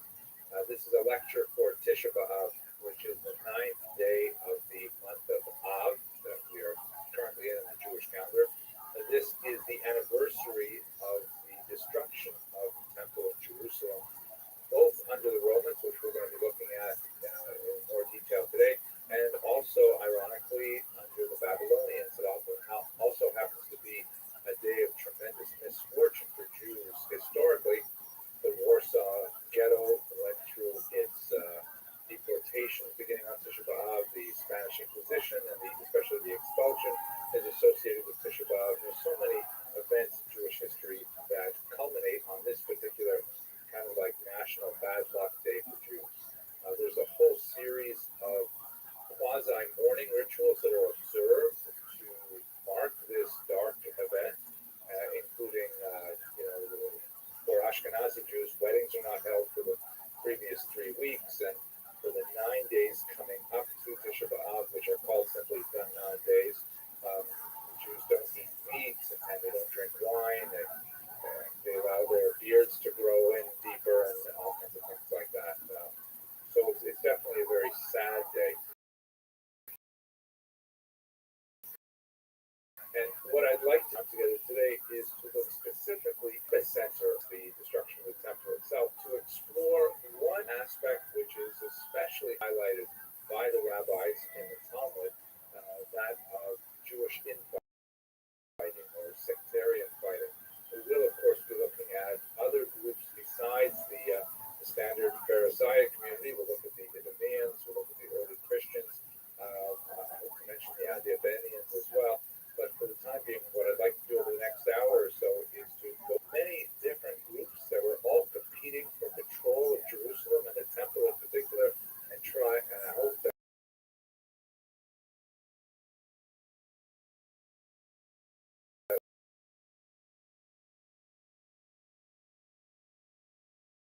we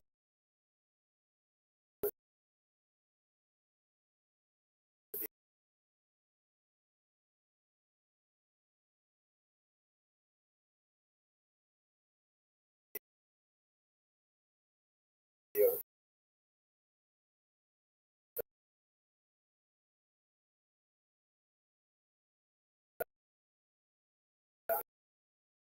understand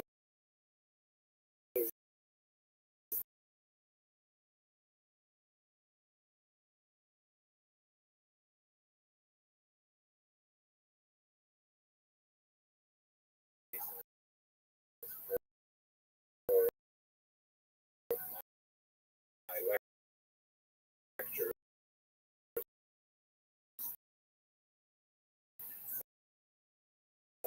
I went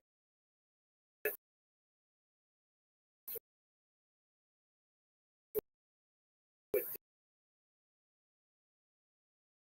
different sources that I hadn't read in detail before this year to refresh my memory, is perhaps the greatest authority on the destruction of that major work, the history of the Jewish War, which is a massive tome, must weigh about 10 pounds, and goes through everything in great detail with a lot of creative new material.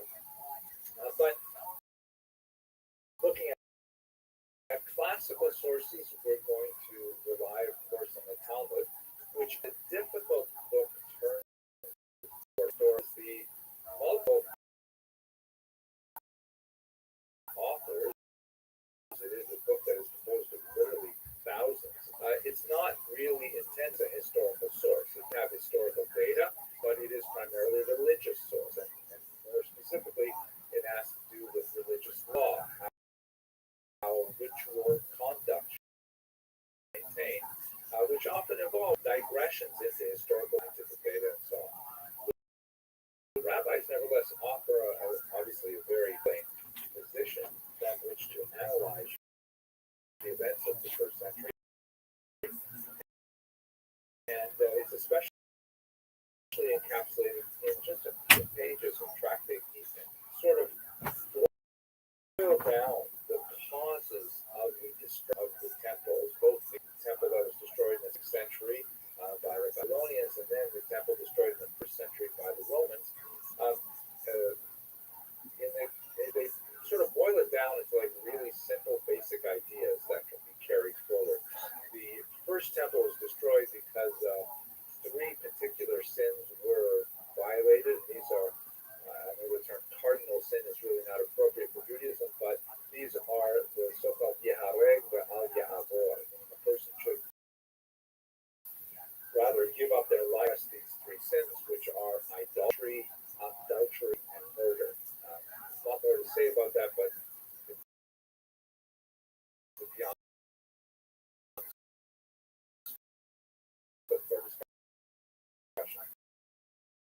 And then they sent second test, see nothing.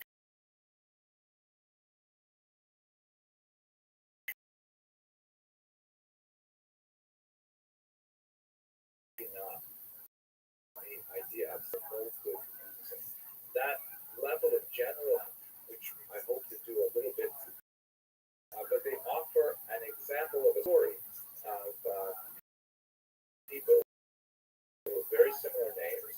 One named son of Kansa or Barza, and I go further in lecture without quickly relating the story. I'm sure that many of you already heard it, or celebration, and by accident,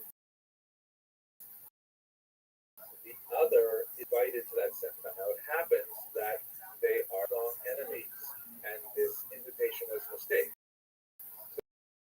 So, oh my gosh, this is so nice! I got an invitation. Get up, and he decides to go to the wedding. He shows up, what are you doing here? And he says, what are you talking about? I got an invitation. He says, mistake. I want you to leave right now. And the invitee says, well, wait, don't embarrass me, please. Don't kick me out in front of everyone. Please let me stay. He says, no, not at all. He says, okay, really, I don't want to be embarrassed. Allow me to pay for half the wedding. And he says, I don't care. I need you gone. He says, I'll pay for the entire wedding. And Kamsa says, that's it. And so he ends up leaving, but the key point in the story, which is off, they said nothing. They didn't step in. They didn't suggest that perhaps they should allow him to stay. But it was a mistake, but perhaps all for the best. Their lack of leadership at this particular moment was considered a defining failure result, and the result of which was basically they're on this with regards how the community responds by offering confronted with this. I won't go into technical details, but they failed to find an adequate response to it. And there was one particular individual, Rabbi Ben Abdullah, who decided that the rabbis had to be really tied into his specific vision of how the law should be expressed, and rather than make an adaptation because of the unique moment, this ultimately brought about the destruction of the temple by angering law. Now, the historicity of all these events is really based totally in the Talmud, but I think we can see that they're definitely echoing things that are marked in other sources. Our major source for today, of course, is going to be none other than Titus Flavius Josephus, known in his day as Joseph ben Matityahu, who is actually a rather brilliant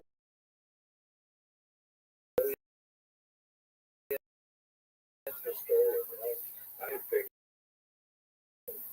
as his was a Pharisee who had in his youth experimented with a lot of different religious orientations within Judaism, as we shall see.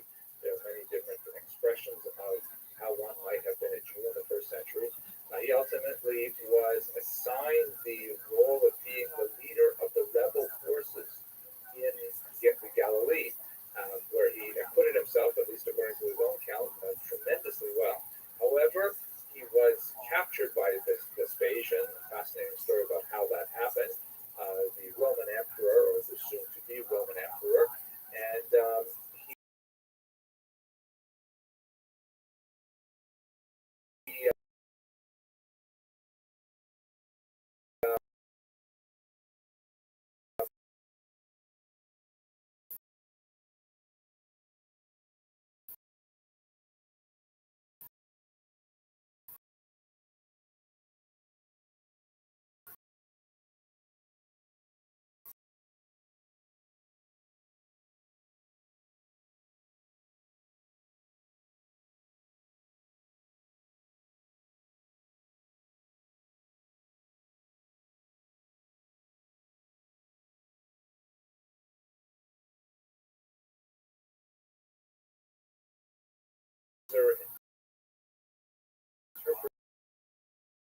interpreter of sorts, and most famously, after the war, he retired to Rome. Without a doubt, most detailed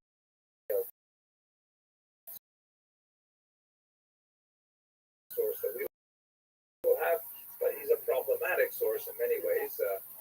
First and foremost, because after all, he compelling writer, fantastic narrative, a sense for the dramatic as well as certain things like that are the next question. But that's the primary source that we will be relying on as any historian would for study of this period.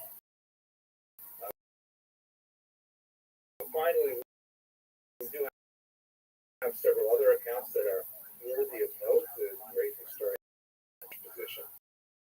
Cassius Dio, also very important historian, and Eusebius, an early church historian. And you can see, however, though, that with the exception of participant, so he was deeply involved in all the events described.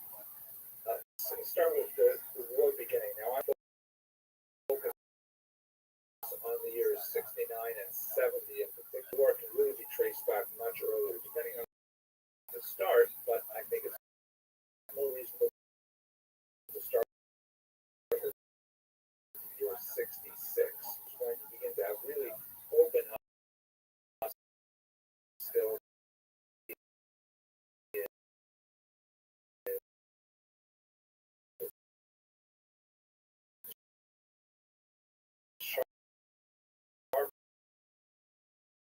focuses the conflict between Rome and Judea, or actually built by Herod or significantly renovated by Herod. And from there, he would issue various proclamations and decrees that deeply offended the Jewish sensibilities, particularly in Jerusalem, where they were, for example, to the setting up of Roman standards and things like that. But Gesenius Florus really could not care less. Several other the Jews felt that Gesenius Florus really did not have there were numerous armed conflicts, especially between the region of Galilee in the north, and then increasingly in Jerusalem, where there's conflict in the streets. The way the Romans decided to send in a legion of soldiers from the north to the rule of Cestius Gallus, he actually set up shop beside Jerusalem, and he had put it under siege or attack. For reasons which seem unclear, he decided that perhaps his presence, that statement that Rome always legions nearby, and he decided to retreat.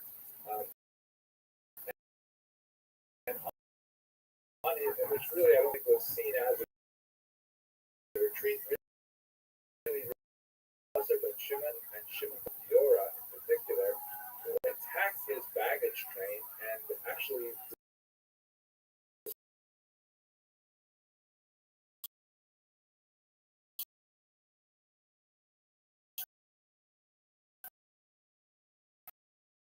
destroyed it.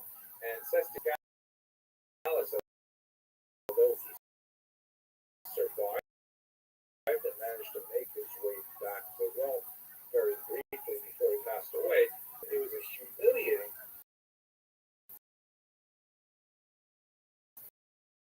and they decided still more stringent measures as the conflict with Gesenius Florus is escalating and Cestius Gallus is sent packing.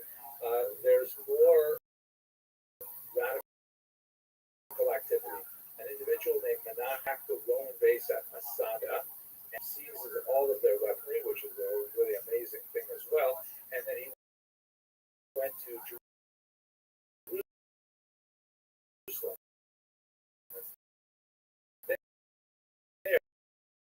There, he actually murdered Ananias, a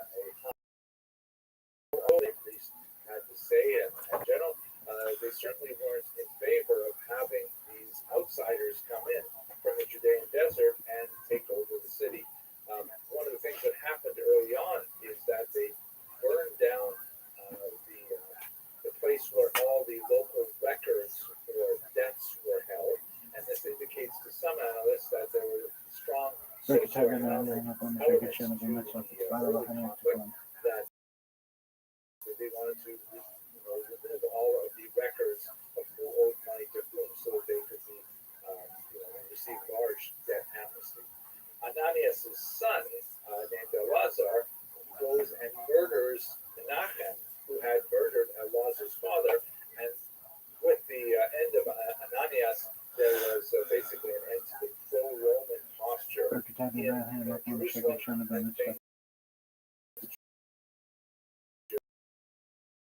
Spiral further out of control, as we showed. Rome sends in a great general, Vespasian, one of after Celsius Gallus. He lost it when he was attacked by Shimon Bar Yochai and Elazar. And he comes in from the north, and he takes his time. He arrives in the year 68, if I remember correctly, and he spends 2 years just essentially engaged in much smaller mop-up activities in the north, wandering down to the center of the country. He has plenty of time to besiege Jerusalem, but he ultimately decides not to do it for reasons that we shall discuss shortly. But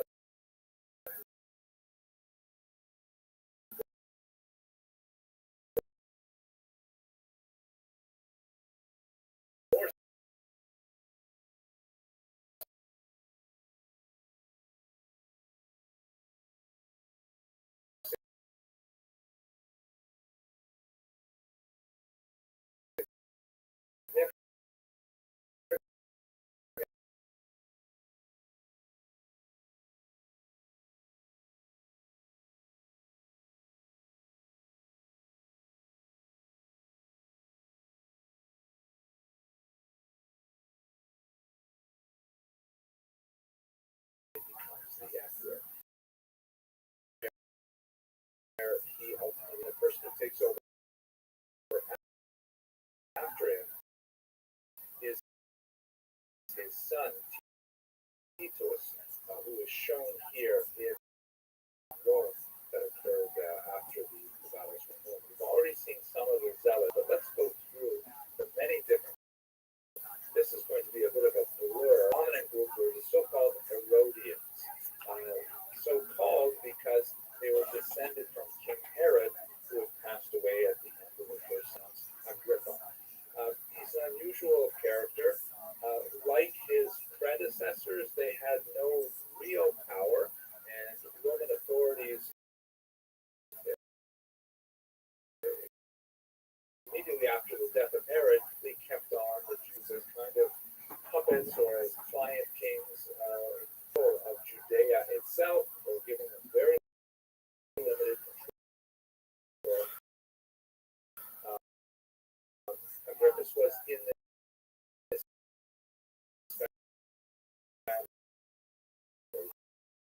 he was not considered a great leader at all in Judea. Rome was such a overwhelming world power, and Judea was this tiny little nation. The strong speeches recorded in Josephus, and I'm sure embellished with his creative artistry. But he made some strong speeches for a kind of pro-Roman orientation. Let's stop all of this rebellious activity. It's getting out of hand, attacking a Roman who is going to match together. This particular image players at the time, besides Agrippa II, who is shown on the left, you have Festus, who is the Roman proconsul. His name means like happy, but he certainly doesn't look so happy. And Agrippa's sister Berenice, who had actually a romantic relationship with Titus that was quite celebrated in the ancient world. And this is a moment which is recorded in the Gospels where Paul then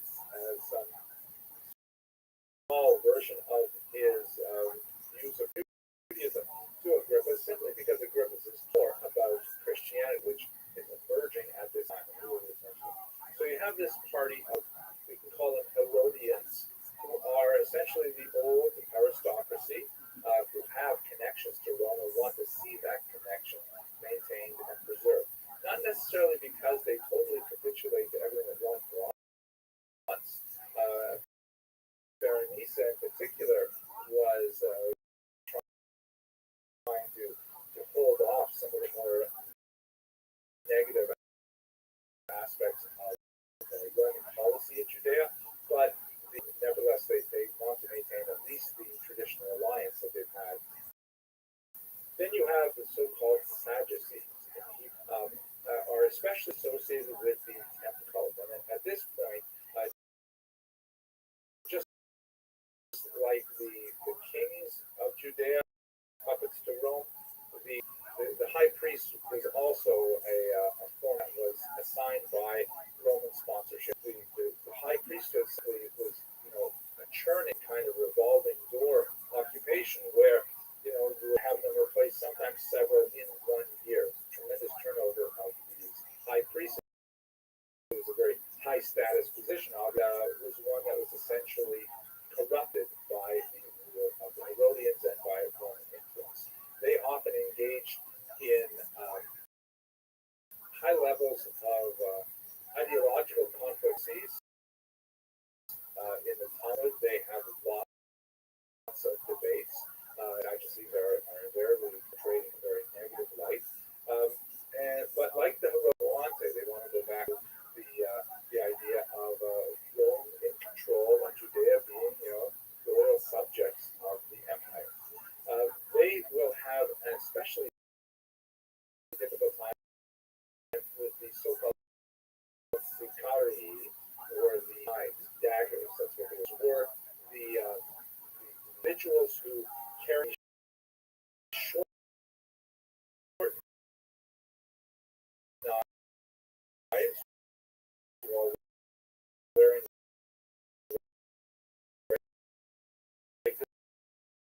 their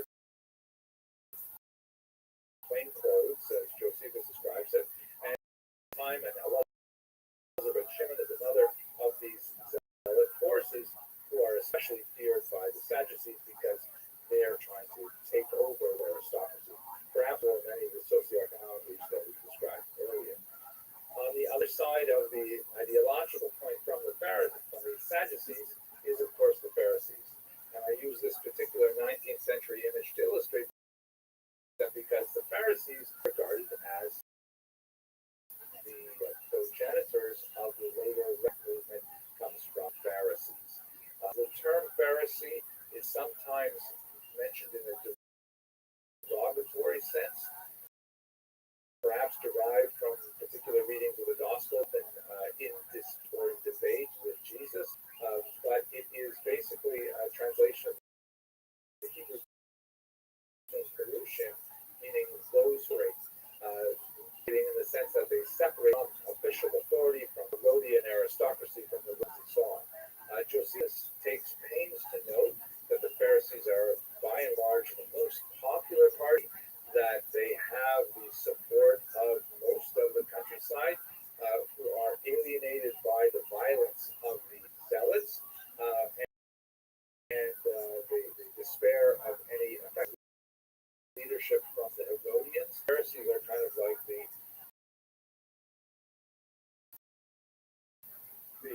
natural leader of the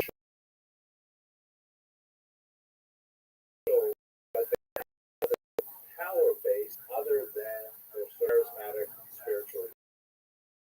They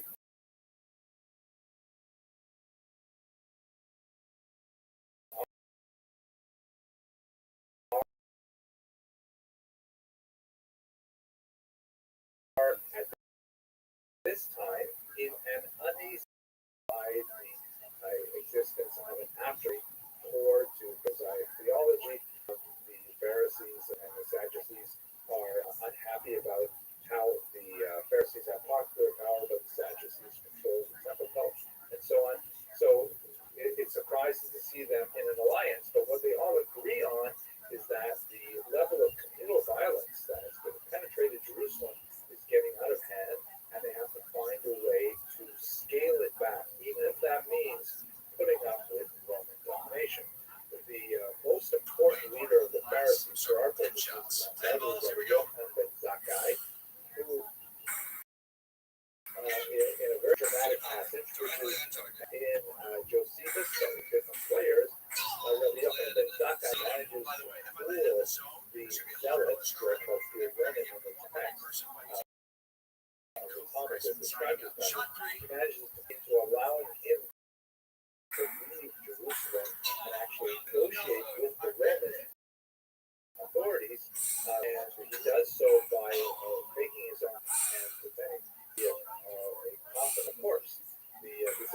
believe it at first, and they ran iron rods through the coffin to be sure that he is in fact dead. He miraculously survives that. He's taken outside the walls of Jerusalem, where he meets with Vespasian and tells him that he will one day be emperor, and Vespasian, impressed with this prophetic statement. Again, this passage is mentioned in Josephus as well, although Josephus is the hero there and happens in the north, not in the south. But Rabbi Yochanan ben Zakkai says, okay, I want three things. The one that's especially important for us is, give me Yavne and its sages, meaning let me have the city of Yavne, which is, at the time it was called Yamnia. You can see it here in this map. It's a short distance from Jerusalem on the coast, and allow the rabbinic tradition to continue there by allowing safe passage of rabbis to Yamnia, or allow them to collect there and not be massacred by the Romans. And that, in fact, is the decision that allows rabbinic Judaism to continue, because they have some safe space in Yamnia. In this context, I want to take us to another group that's very significant that also adopts a similar posture, and that is the Christians. Now, the Christian movement at this point is still very, very young. We're talking about 30 years after the crucifixion.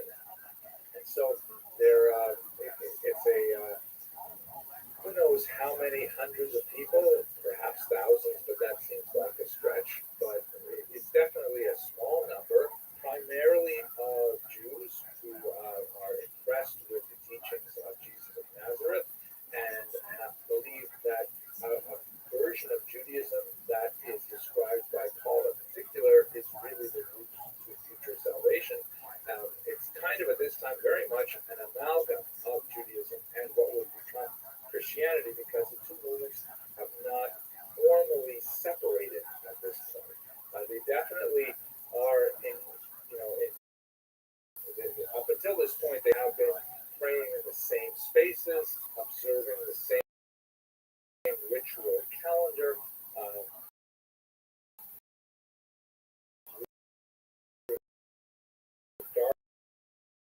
regarding as fully many of the same teachings.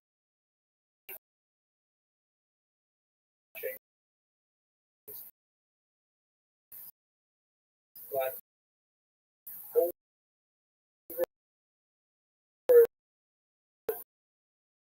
the century after the crucifixion, will be a widening, the same level of charity, and but that's more for another discussion.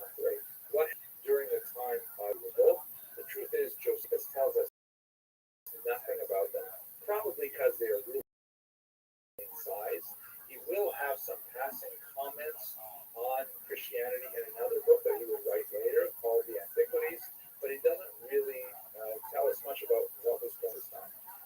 Much more significant passage occurs in, you see, massive church history, which was written about 200 years later, and he writes in his introduction, for example, that his book is going to be a history book that focuses primarily on things that immediately overtook the whole ethnos because of their thought against our Savior. Now, it's clear from that passage that Eusebius has a particular theological interpretation of the destruction of the Second Temple that is essentially blaming the Jews and their downfall because of how they treated Jesus. This is not an argument that appears in Josephus, but it will appear significantly over many other theological approaches in centuries. At any rate, to answer the simple question, where were the Christians? According to Eusebius, he writes that the people of the church in Jerusalem had received some kind of a prophecy given by an oracle before the war, saying that you should all leave, that it's going to be dangerous and they should flee. It revealed that they should flee to a place called Pella, which was either in the Perea, that's the phrase that Eusebius used, I'll show you what happens in a second, or to other hymns, if you have the house, just on the other side of the Jordan River. And they believe this is where Christianity would be preserved during the war. Here's the map. It shows you Jerusalem in the south, and here is Pella, which is clearly in the Decapolis, so there are some questions about the text itself, but nevertheless, that's what's happened to the Christians. They apparently have no role in the story that we are going to describe. Now, we should turn to some of the named zealots who are very active and fighting, as we shall see, with the Herodians, the Pharisees, the Sadducees, and most significantly with each other. John Giscala is one of the most significant figures. Giscala is ancient place. It's Gishkala, which means like very productive milk. It was a place in the Galilee region. He was originally a moderate who was apparently alienated by the Romans and their full policies, but he was a longtime enemy of Josephus. Josephus has nothing nice to say about John Giscala. In fact, views him as a prime instigator for some of the worst violence, both in the north and especially in Jerusalem. So, again, Josephus is such a tremendous treasure as a historical source, but a very difficult treasure to work with because it's hard sometimes to parse what actually happened when you're trying to filter it by what we know about Josephus's personal attitudes. At any rate, he escapes Vespasian when Vespasian is still in the north, and he enters Jerusalem in 68. And it's at this time that John of Giscala would portray himself as an ally to the high priest, not the same person that was murdered earlier, Ananias, but he would ultimately also be murdered by the Zealots. Josephus portrays John of Giscala as kind of like pretending to be allied with the Herodians and the Pharisees and Sadducees, the peace party, but in reality feeding information to the Zealots so that they can be more effective in their attempt to take over the city. He ultimately is successful in taking over a large band of followers of Ben Shimon, so his force grows very, very large. And also, we should remember at this time, our population is entering Jerusalem. Not only do Muslims arrive in Jerusalem in large numbers for the holiday of Pesach, for example, and the holiday of Sukkot, Josephus describes this in some detail, but also there are war refugees because there's the Roman incursion to the north and chaos going on there, and in the south you have these zealots wandering around and are fleeing their homes, looking to the big cities, hoping to find some safety. Ultimately, will execute his erstwhile allies, the Herodian aristocracy, and will ultimately be the person in charge of the temple courtyard. And he will invite Yochanan ben Tzvi, who's just another one of these bandit leaders, who takes pride in personally murdering the Herodians that he comes across. And these, by the way, of course, are all Jews. This is entirely Jewish infighting that we're discussing at this point. And now, to understand how this unfolds, we really have to see a little bit of the map of Jerusalem itself to understand where these various forces were gathered. So here's an aerial view of the city of Jerusalem as it appeared in the first century. And you can see the kind of wavy squiggly lines are topographic in nature, meaning when they are closer together, like in the Kidron Valley, which is in the lower right corner, that means a much steeper incline. And when they are further apart, it means more of a plateau. So Jerusalem is built on several of these plateaus, and there are some significant geographic separations by the valleys that are there. So we're going to look at the mount, which is located here on this particular plateau. We're also going to look at this tower called the Ammonia Tower, which is the most significant military fortification of the temple grounds itself. It was actually home to a contingent of soldiers at several points in the war, and it is the base from which most of the military activity will ensue. We also have this region called the Lower City, and of course this higher class area called the Upper City, where Herod had actually built his own palace. There are also several walls around Jerusalem. There is the so-called First Wall, which is kind of an extension of the wall surrounding the Temple Mount itself that encapsulates the upper city and the lower city, but and so it's sort of like a larger expression of the Temple Mount wall itself. And then a second wall was built that protects the Antonia and reinforces some of the northern suburbs. And finally, especially as the population of Jerusalem would grow, a third wall was built to the far outside, and in fact that would be penetrated very early on by the Romans. And so now that we have a little bit of geography, we're going to return to some of the major players. The high priests and the Pharisees, again, this is one of those, this is the peace party, this is the unusual, coming together of ideological enemies saying, we may disagree about a lot of things, but we certainly can't have fighting in the streets. They call upon the larger population to repudiate the zealots who are actually engaged in, wide-scale massacres at this point. The zealots end up taking over the temple ground where they become trapped because they can't get out of the multiple walls, and this is therefore self-defense.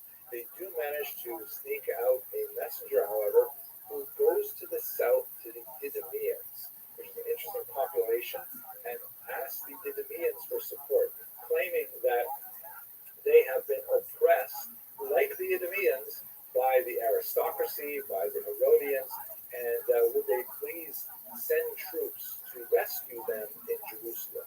Now, Idumea is here in the south of Israel. It's an unusual part of Jewish history because this is the only time when Israel engaged in any form of forced conversion. And in fact, after the Idumean incident, it was decided to never again engage in forced conversion. This is something that occurred under one of the Maccabean kings, the Hasmoneans. And among the many negative results of this was the birth of Herod, whose father was an Idumean. And so it was widely regarded in rabbinic thought that the whole idea of forcibly converting any population to Judaism was just a bad one to start with, and Herod was in many ways the punishment that the Jews received for it. At any rate, you have this population in the south that identifies as Jewish, but recognizes their distinctiveness from the Judeans per se.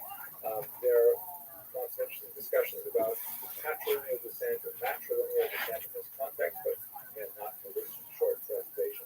And the Idumeans find themselves taken in by the argument that the Zealots offer that they're being persecuted by the aristocracy. The Idumeans also have a kind of a feeling that they're often looked down upon and are persecuted, so they send 20,000 soldiers to rescue the Zealots in Jerusalem. These numbers that Josephus offers have often been challenged, and we have to take them with a grain of salt.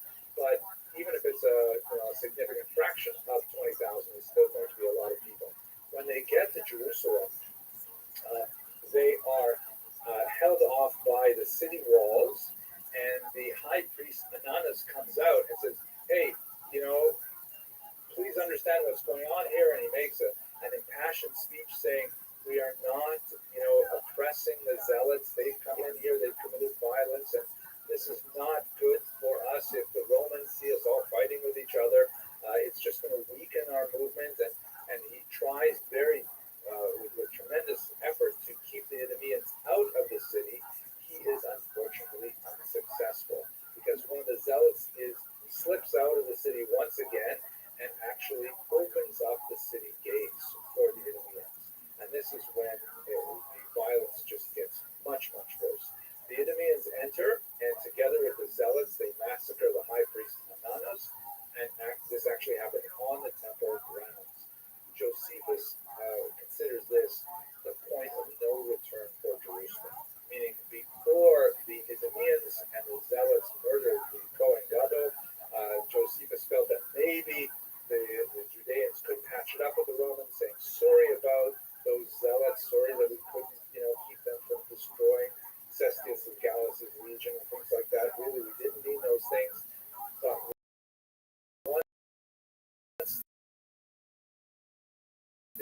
priest Anonymous was murdered, full of violence, and no one left to adequately defend the Jewish cause in front of the Romans, and he felt that at that point, really, was doomed.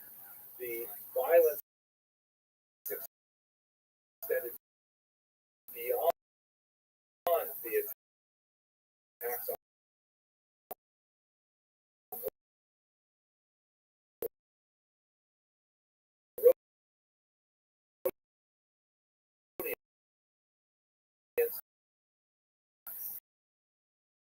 but it went into the Sicilian areas as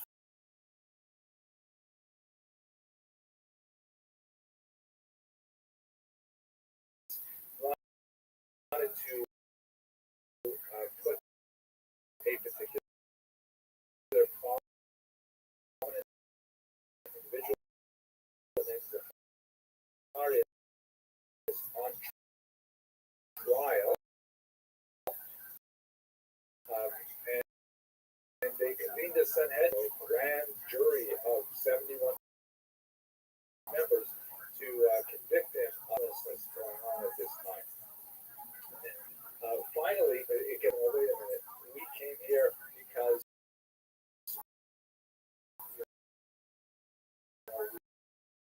we thought you were being oppressed, but now we see that you are the oppressed. All of them end up to join another one of the zealots, Shimon Bar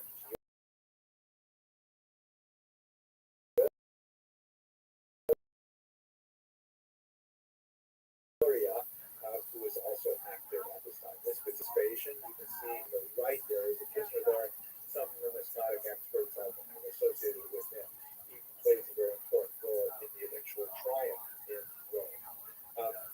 Up until this time, he has not been in Jerusalem. He has been ravaging the countryside, and there's general lawlessness that has spilled way beyond the city of Jerusalem and way beyond the Galilee region. There's this widespread hooliganism and highway robbery, literally, and people are being killed.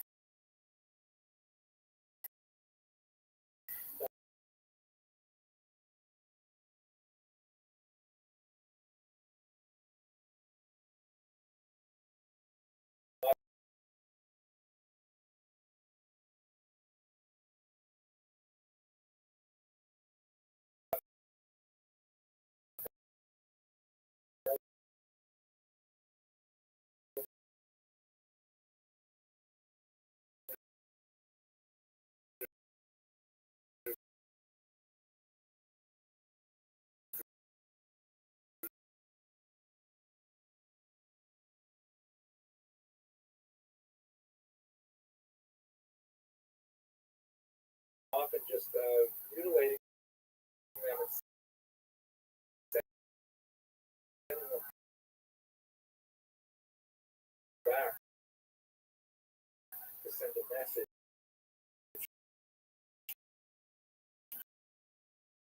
to prevent any further resistance.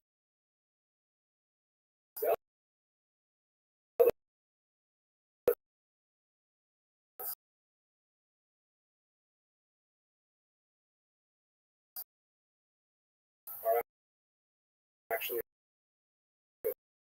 invasion of Jerusalem in the spring of along with the Arameans, and he ends up dominating and the upper cities with them. He is controlling most of the upper and lower cities where live, and it's a three-way fight between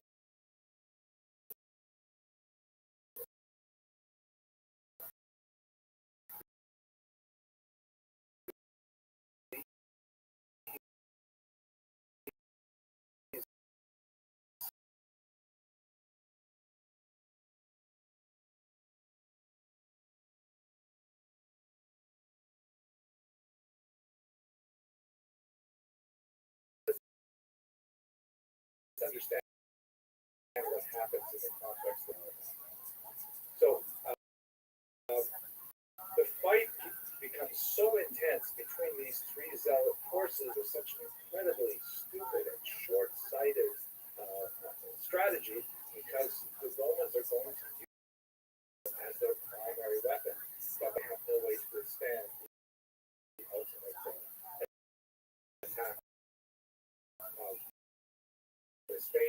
especially Titus, who will be by now. But Titus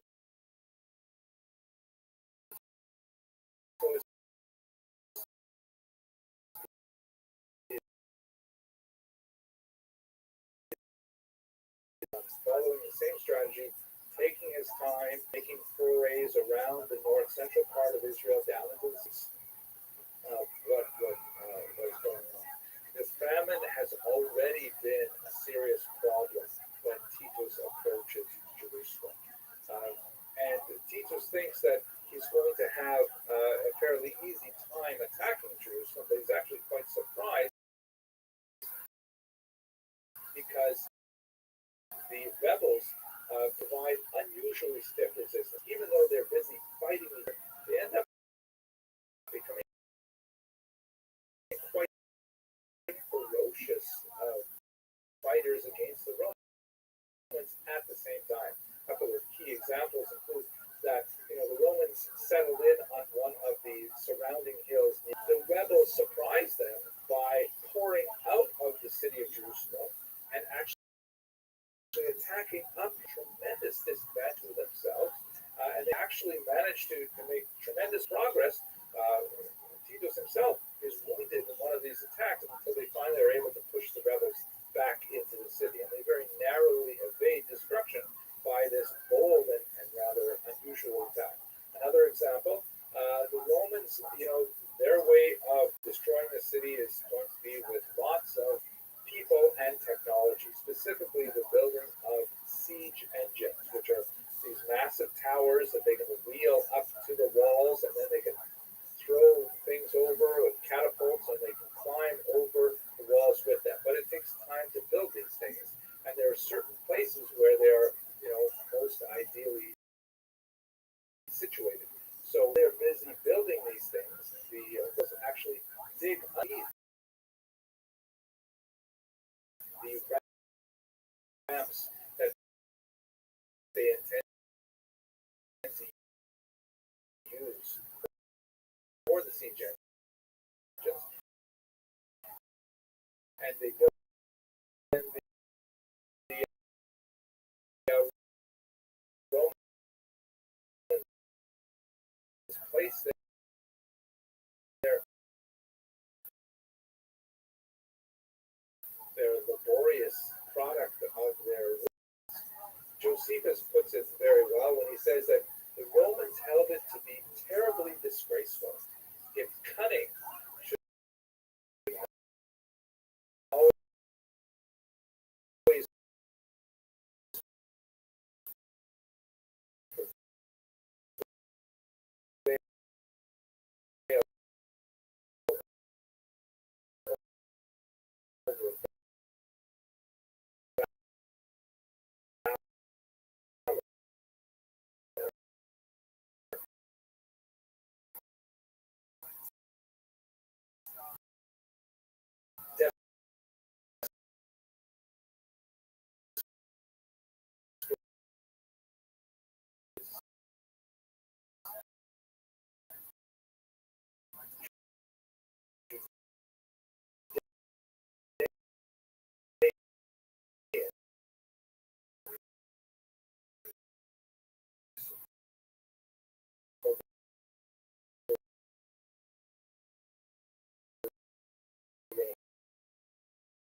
in fact, that's what is happening when the earth can be smuggled inside.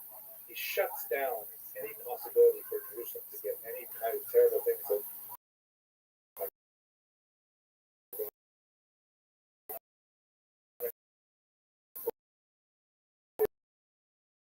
as described in the book of Jeremiah, fall to Titus's siege.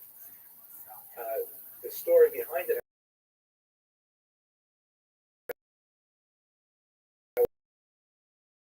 however, is somewhat complex. Josephus says that he wants to take care of the last rebels, but he wants to actually preserve the temple itself.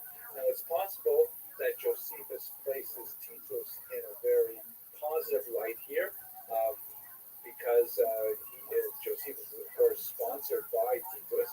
He, in fact, ends up being assigned the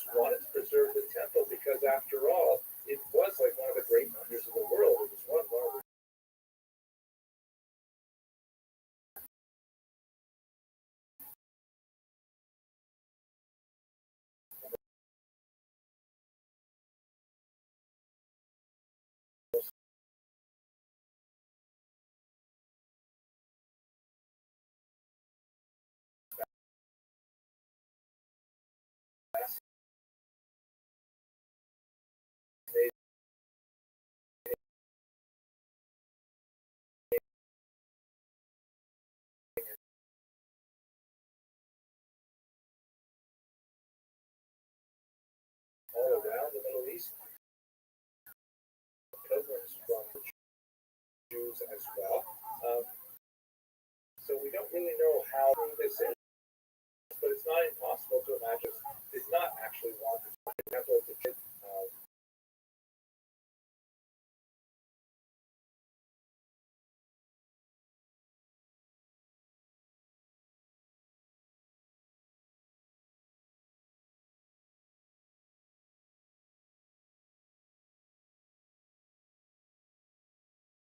At any rate, they go back to Emil Schurter for a minute. That spoken at the very beginning. And I remember reading, it was so fascinating to see his account of the destruction of Jerusalem, viewed from the lens of a Protestant theologian from Germany in the 19th century.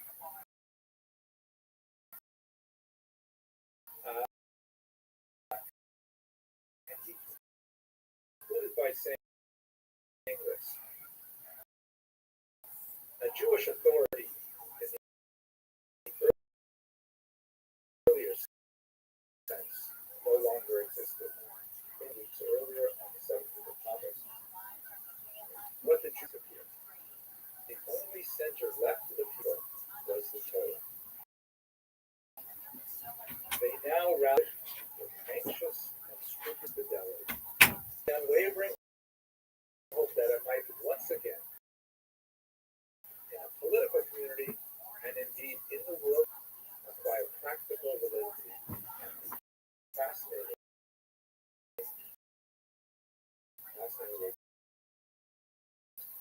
discussion of example.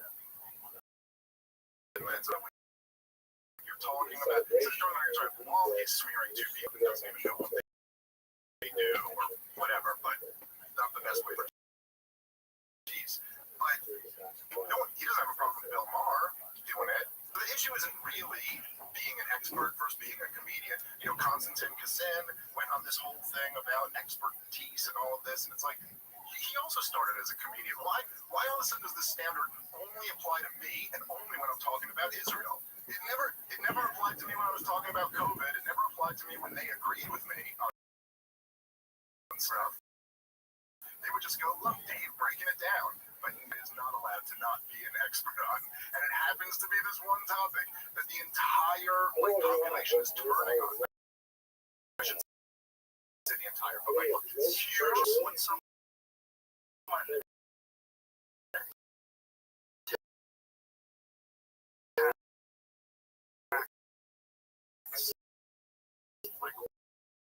what do you do professionally versus things that I can do.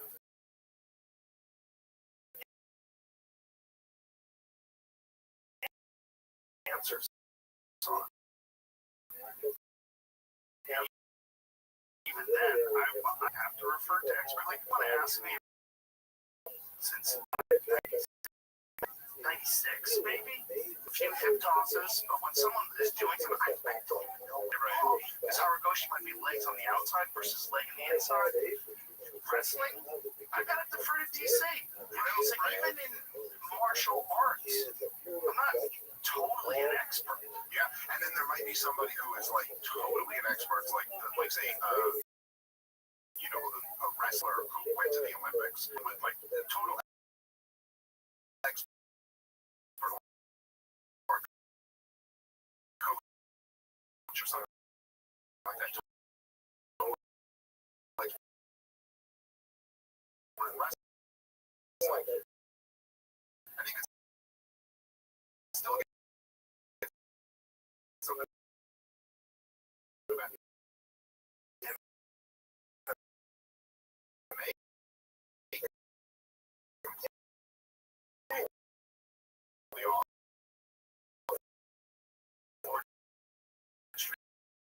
shit's right because like Cormier didn't know about the head orchard, so he thought person was fine because they had him while they're caught in a triangle. Hucksville, you know, there's guys, so it's like there's areas of expertise, even in areas that I'm an expert in, that I have to call on other people. Like, this is a stupid argument. Like, what are the facts? Does that submission work? Is that genocide? Right? What is, what's going on? Are you funding Hamas?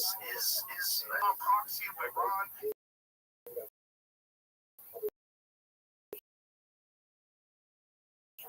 Who's allowing all these things? Yeah, and then of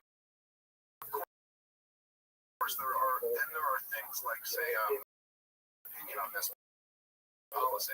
It's like, okay, well, you'd be like, well, they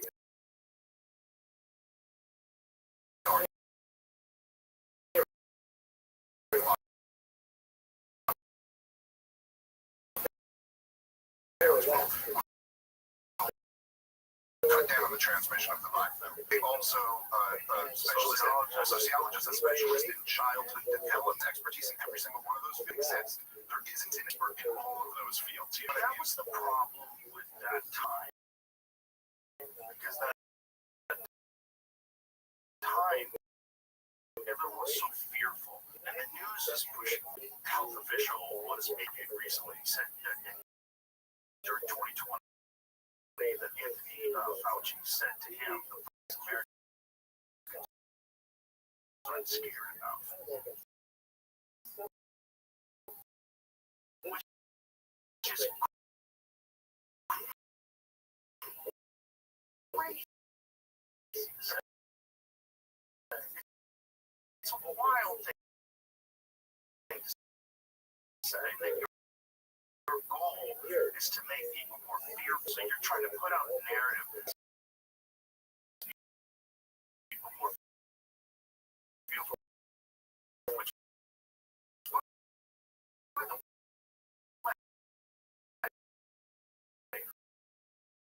fucks with your immune system in a gigantic, not good at all. I'm really sick of it. Because when they got it, they freaked the fuck out. They couldn't see you attack people around you to look for a solution. When these trusted institutions, which up until 5 fucking years ago, I was a vaccine denier. It's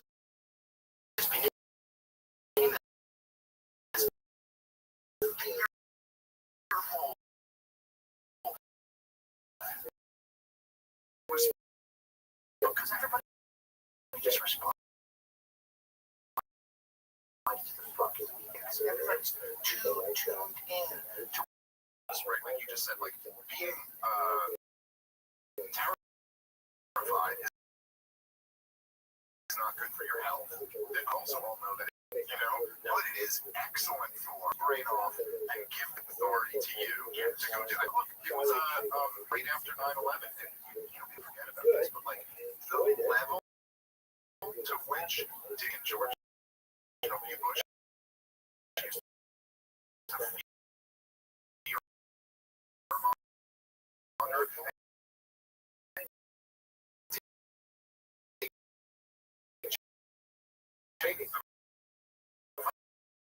Vice President of the United States of America was a bit more than just your colors. Or excuse me, the war time where they had colors, the threat level.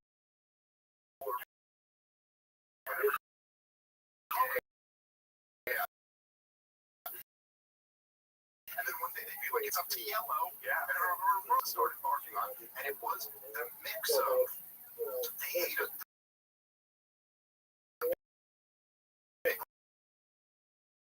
lie, which was the hate us for our freedom lie after 9/11, was like, because the American people very organically was like, why do they hate us? What's this beef about? And their answer was they hate it for your freedom, and by the way, this is going to happen again. So be terrified. Second off, understand that they're so irrational that their beef with you is that, like, your grandma can go to the grocery store. So what do you do with that? Other than say what the American people say, which is, George W. Bush, you have a blank check to go attack whoever you want to, and we'll support you. Yeah, I remember feeling that. Right? I remember feeling it's up to these fucking guys, these hard-nosed generals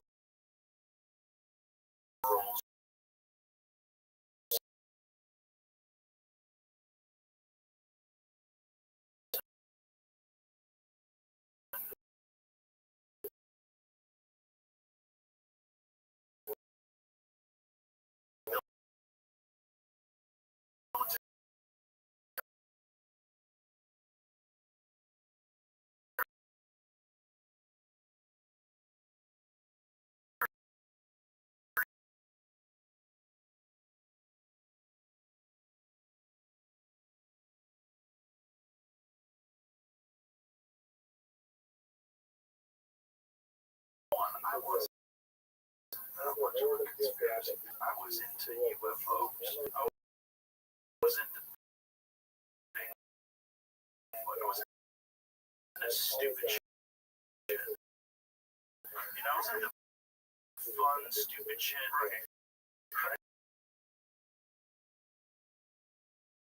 You know, me and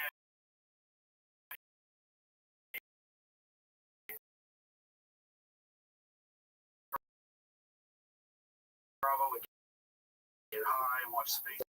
Yeah, you're like, wait a minute, what are you talking about? And I was headlining, and this is like when I was just starting the headline, right? And so, had a show Thursday, killed. Everything's great. Went back to my hotel room. I had never even considered that before that book. Right? I never even thought that there's like secret government agencies that plot against the president. I thought that's the fucking my God. And I bombed. I fucking bombed.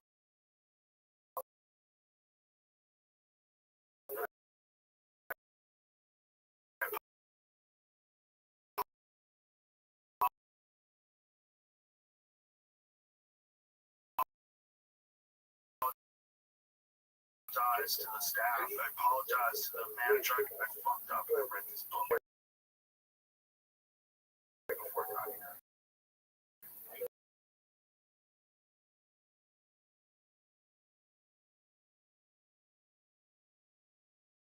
I didn't get into the exhibit. I didn't get into Vietnam. I didn't get into any of that stuff. In September 11th, 2001, a friend. It's terrible that this thing happened. It's terrible for these people. But it made me think, like, we need it every now and then. We need to get bitch slapped. You know, it's like when you see people like getting in people's waving an American flag, fuck you fascists, like a bitch slap every now and then. Like that guy might go, fuck, what was I doing? I just ran up to that veteran and I got in his face because I want to impress my lesbian girlfriend. Like, what's wrong with me? I don't know how to fight. I know I got a concussion and this guy bitch slapped me. It's on TikTok. Fuck. You know, like you need that sometimes just as like a course reset. I felt like as a country, we've been doing shady shit, and there's real war everywhere. We're super lucky we're separated by oceans. Not too much is really happening here. Oh my God, this is real. And everybody had an American flag on their fucking car. And when I was in New York City afterwards, we were filming Fear Factor 1.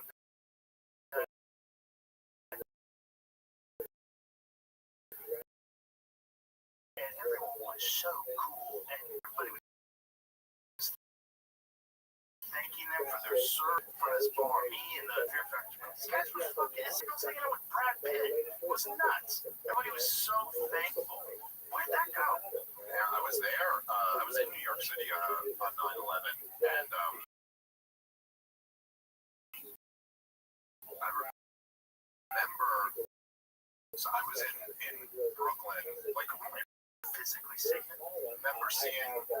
You know, I think.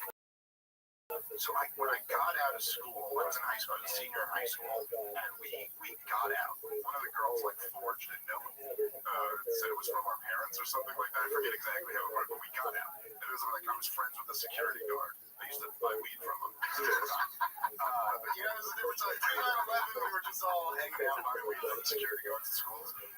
But so he let us out. So I'm sure when we came to Flatbush Ave, we saw like there was smoke in the air, but both the towers had fallen by the time we got out. But there were people, so the subways had been out for a while. And where I was like on Flatbush Avenue. If anyone knows Brooklyn, it's like Flatbush and 7th Avenue. So this is like, it's kind of a straight shoot down to the Manhattan Bridge, and then the Brooklyn Bridge is down there too. But the Brooklyn Bridge you can walk over. And so at this point already, people who were down in the financial bit just decided to walk back to one because they realized they weren't going to get a cab or get on the subway. And so you'd see just like one guy like walking up, like, oh, he must have just been down there and walked up. But I remember, and this was in Brooklyn, but even there it was very busy. But people were stopping and asking each other. People on the street but never talked to were stopping and asking everyone, how's your family? Everyone okay? All right? Or was this like community that you just didn't typically get in New York City. Too many people. You can't talk to everybody. But that's which is, so the Patriot Act was a bunch of shit they had tried to pass for a while, for years. And everyone's like, what, you fucking crazy? Well, this is the thing, and I guess maybe it's partly like my age, because I was 18 at the time, and this is like my coming of age, time. But I will never stop being furious about all of that shit. And this is like, still to this day, I'm sure you see it when I'm on podcasts with you and doing debates and stuff. But I'm so angry over the war in Iraq and the subsequent wars. Libya and Syria and Somalia and Yemen and all of them, but specifically because, like, all these guys, the neoconservatives, the N-word that I'm not supposed to bring up, even by the way, Douglas Murray wrote a book called Neoconservatism, Why We Need It. Like, when I say the word neoconservatism, be careful what you're ordering here or something like that. Is that what they said? I didn't know that this was an issue, that you can't discuss neoconservatism.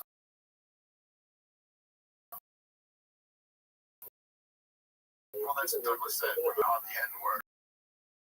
Something. So that's anti-Semitism, right? Well, that's kind of ridiculous. Yes, you're talking about something incredibly important. Well, neoconservatism.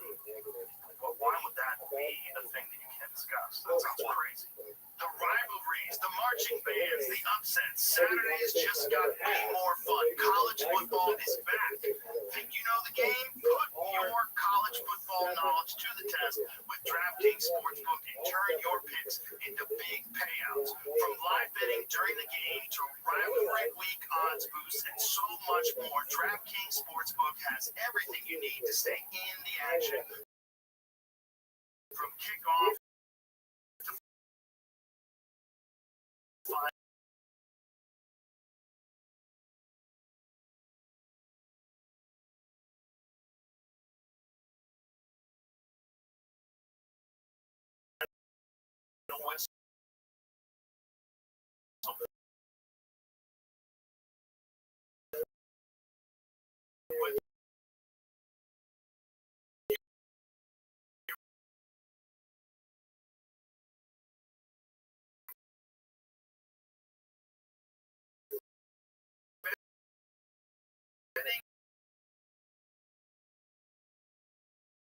Bucks and get 3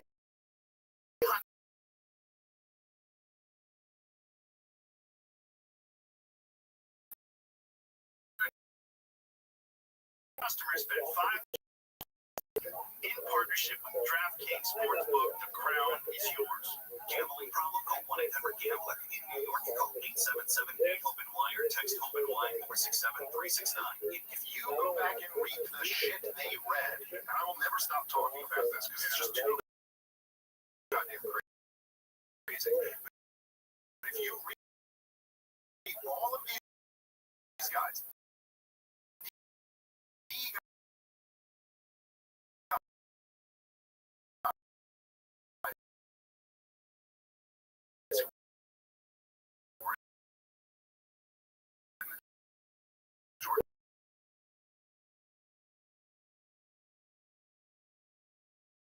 government were all, and they wrote explicit that they were like, look, okay, so we are for the first world. We should fight multiple wars too. Right now, we have an opportunity to remake the world, overthrow the old Soviet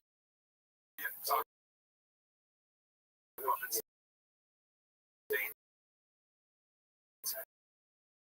install our own states there, and Gary says specifically said in the exam, held on to it. I'm not sure. I think they might be overplaying their hand a little bit in the Project for the American Century. You can find it online, where they straight up say want to do, but we're unlikely to get mass American support for it, short of another Pearl Harbor type event. And so a lot of people, like Alex Jones and a lot of the 9/11 truthers, will point to this phrase and go, see, this is the proof that they knew they needed another Pearl Harbor, so they planned their own Pearl Harbor. Now, that is not necessarily. And they sit there, at least they both went, we got it. You know, Alex Jones predicted 9/11 in July. Yeah. That's not quite as unique as I think some people think it is. Really? Well, like people. So like, you know, he said, yeah, I've heard things like that's pretty good. I think. Let's just say, no, I don't know about that. That is pretty impressive. But at the same time, you know, the planes have never flown down before. That's true, but the World Trade Center was attacked by Al Qaeda guys in 1993. So that's right. Yeah. Adrian Applegate is the funniest joke about that. I believe so.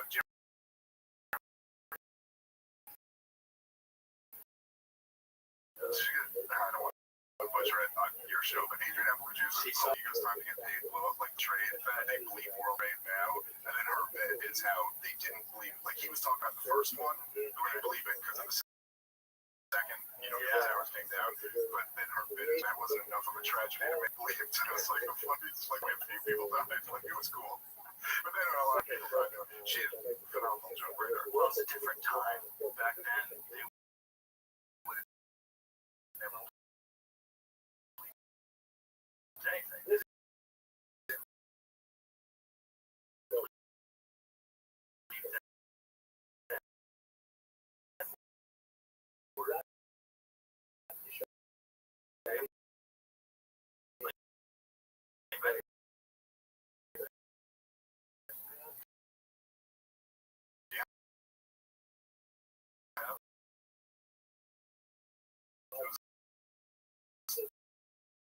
There was a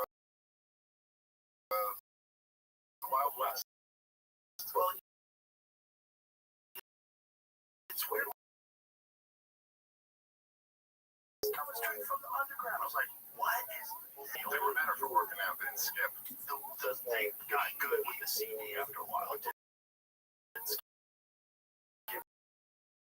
But you gotta set it on. You gotta set it on the treadmill. And you hit that.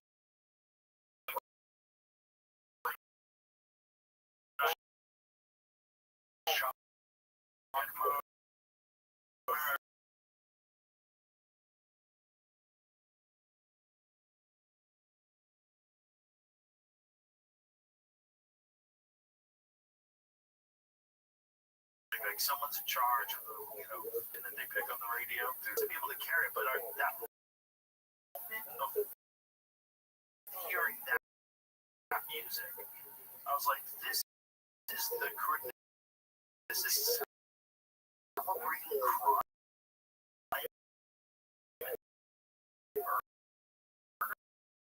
Like this is. Was like a completely different thing. So then cut to when people start digging into it, like intelligence agencies have had some weird book until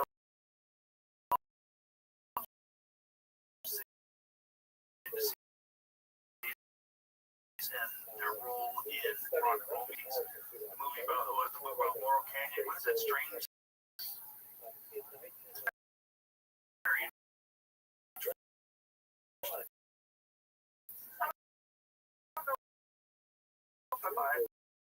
Eddie Bravo's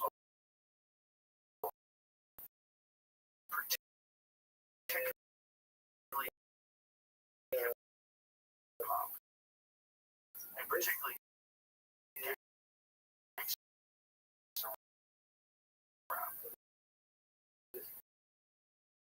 if you want to get really dark, you would say if you want to fill your private prisons up, what better way than encouraging encouraging crime and violence.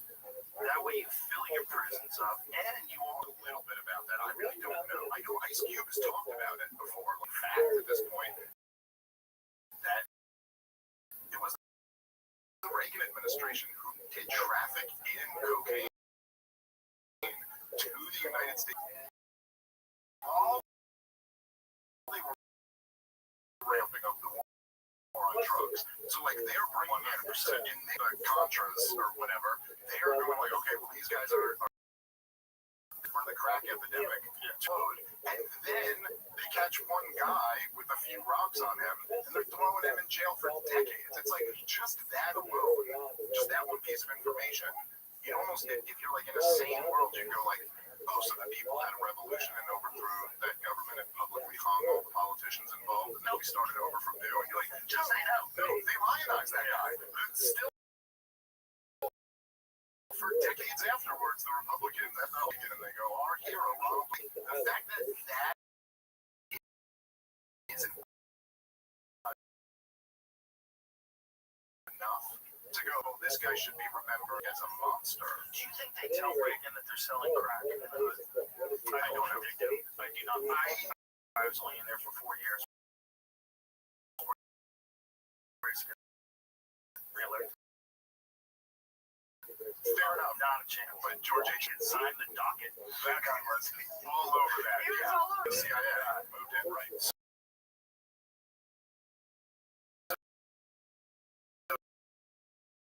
But again, also you get to a certain point. Like if you didn't know, then that's your responsibility for not knowing. I don't think you have an access. I do not. I do not think in cases like that you have access. I think if they're doing something like selling crack in the hood and using the money to fund the Contras, there's no fucking way you could ever kosherize that.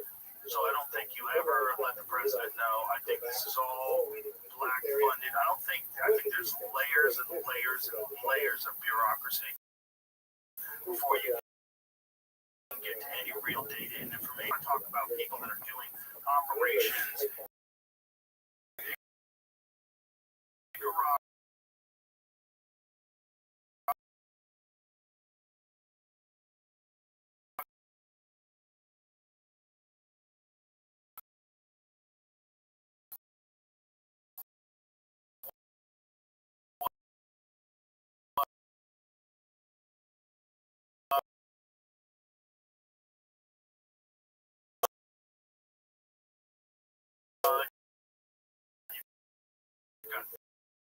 Things going on.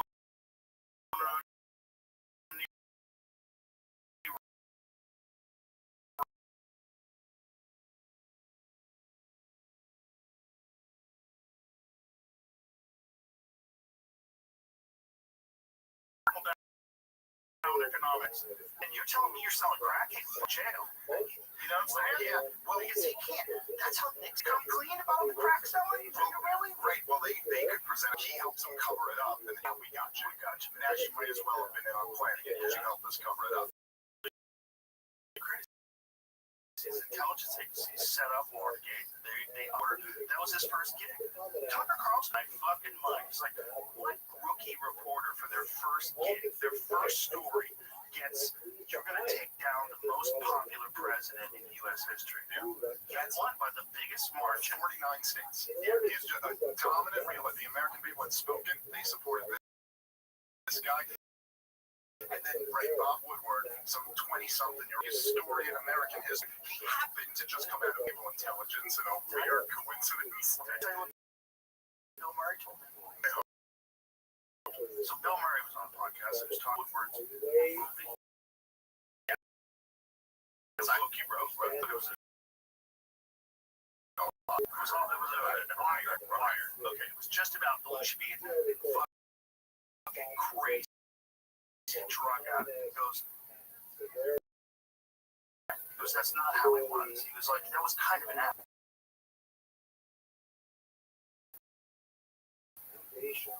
Folks. Okay. Yeah, I can't believe I took your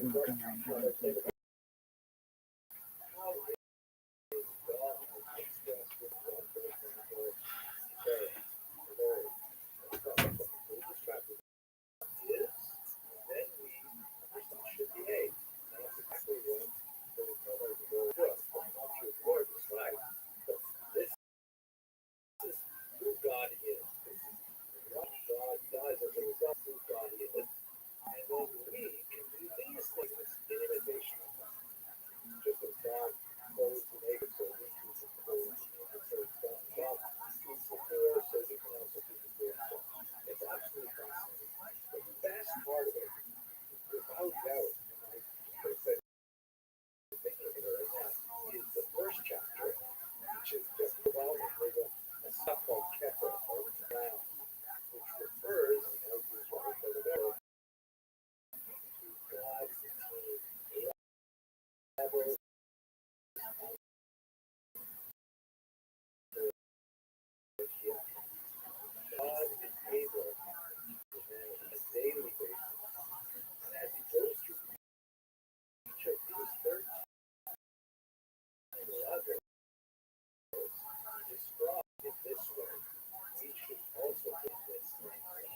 explanation and commentary of that first chapter, which is huge. It's like one-third of it is being able to forgive those who have transgressed against us. So, now, you know,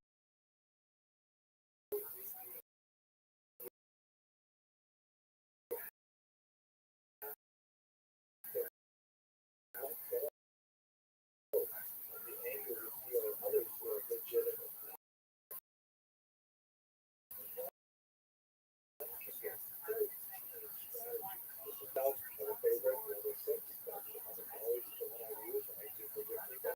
People make me so angry, and I have to go all the way to level 2 people. Then I get angry and then I get later and so on. Forever. But nevertheless, this is a really transformational book. I encourage you to look around my website.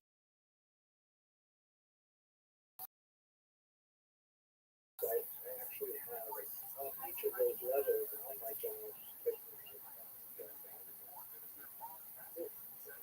The truth is, the three books that I introduced here are not really directly addressing Musser in a postmodern sense throughout the entirety of their books, but they begin to touch on it. And we're still waiting for a really great postmodern reading of Musser. But anyway, here's one that I find just fantastic. A very couple of years ago, Devin Bashevkin, Synagogue, Sin and Failure. There are very few words that deal with failure.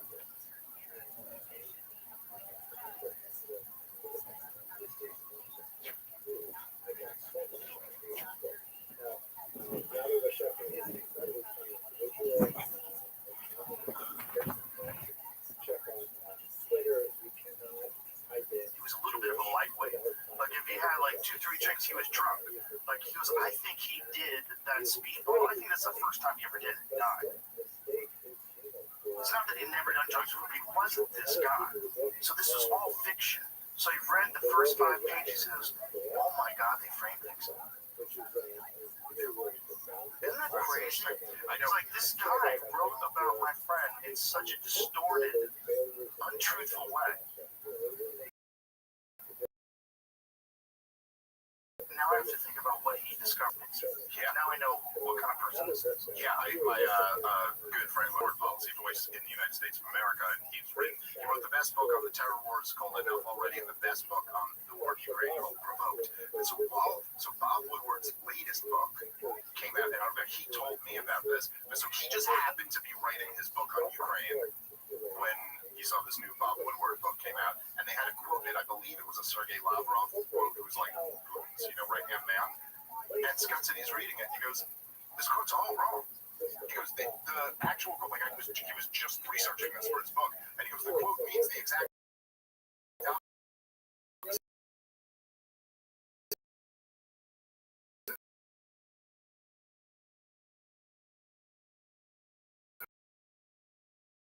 what he's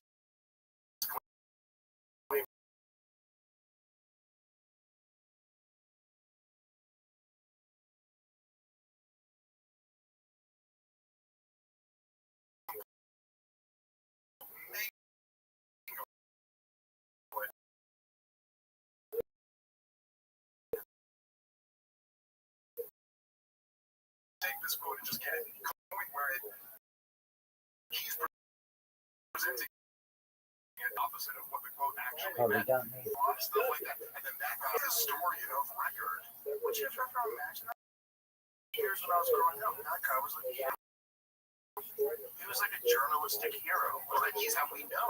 He's how you know that in that Mr. President, I think we need to, and then you're like, oh, but he just said the other guy. Who else was in that movie with him? Who played Bernstein?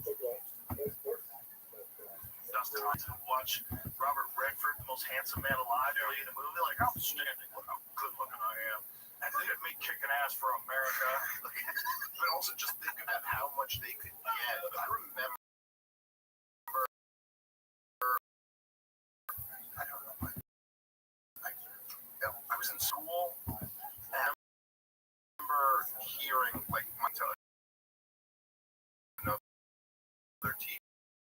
sure, and this was when Bill Clinton was getting in trouble for Monica Lewinsky. I was like in middle school, and I remember my history teacher, a smart guy, and he goes, now, they're treating him like he's Nixon, but he's not Nixon. And essentially what that meant, like what he was saying was like, Nixon is the most corrupt president who ever lived. Bill Clinton just got caught cheating on his wife. Like, that's not as big a deal as being the most corrupt. But they just made that, like, let everybody know. It's like, well, we didn't have this one corrupt president, but the system works. I mean to say that if they were corrupt, they had him step down. When really the answer is much more like the intelligence agencies took over the United States of America in a hurry, and then Nixon's in like a few years later and is like essentially taken over as well. But they get the American people to believe that like what that was a corrupt president being ousted. This episode is brought to you by ZipRecruiter. There is such a thing as having too many options to choose from. Like when you're scrolling on the TV, trying to find something to watch. Or have you been to one of those ice cream shops where they have hundreds of different toppings to choose from? The same thing can happen when you're inundated with applications. Well, it's time to stop stressing and use a resume database to help you find and connect with the best people for your role for free. It's ZipRecruiter.com/Rothschild. What makes ZipRecruiter's resume is the advanced filtering feature more from the hundreds of thousands of resumes that are uploaded monthly. When you find a potential candidate, you can unlock their contact info instantly. Skip the candidate overload. Streamline your hiring with ZipRecruiter. See why 4 out of 5 employers who post on ZipRecruiter get a quality candidate within the first day. Just go to this exclusive web address, ZipRecruiter.com/Rogan. Again, right now, try it for free. Again, that's Zip.com/Rogan. Zip is the smartest way to hire because he's ugly, right? He's not a good-looking guy. It was just after Kennedy. Look, when Muhammad Ali retired, he couldn't get any love. Couldn't get any love. And one of the reasons why Larry Holmes one of the best heavyweight champions of all time couldn't get any love is because he made someone assassinated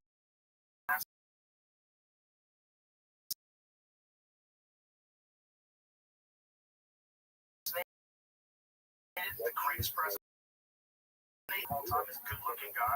Was gonna really change the fuck. We were James between there. Yes, a little bit. I think also in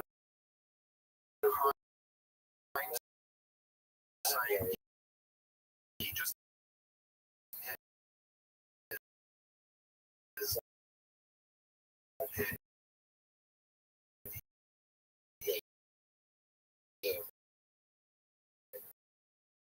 he wasn't that good looking. He also came off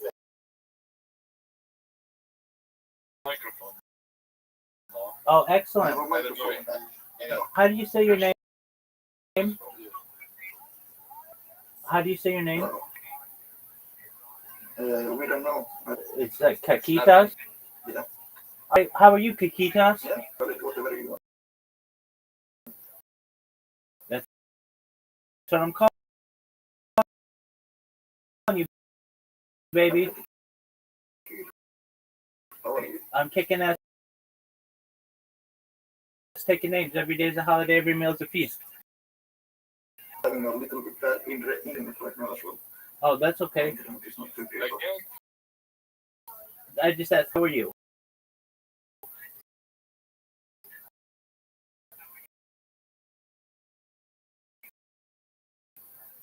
I'm pretty good. My university in that life, so Okay, well, can you hear me? Okay, can you hear me better now? Yes. All right, do you mind if I... Excellent. I'm Rabbi Rothschild. I stream my life 24 hours a day, 7 days a week, 365 days a year for world peace. I've been doing so for more than 3.5 years. My streams go back to the pandemic. We've seen the death of a queen, the birth of AI, the coronation of a king, and everything in between.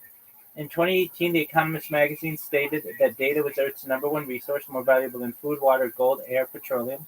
And I have more data archived on the internet than any person ever, which may make me an influential person. And if that happens, I'm going to make you, your friends, your family, all financially independent.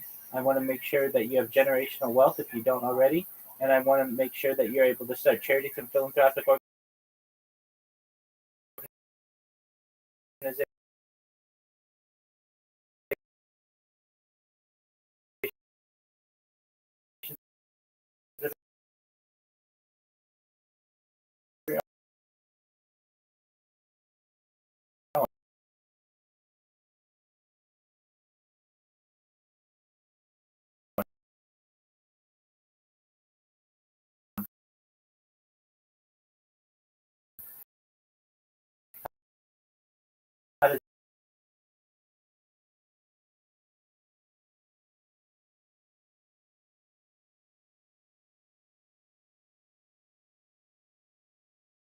Agricultural drones, floating saltwater greenhouses, vertical farming, hydroponics,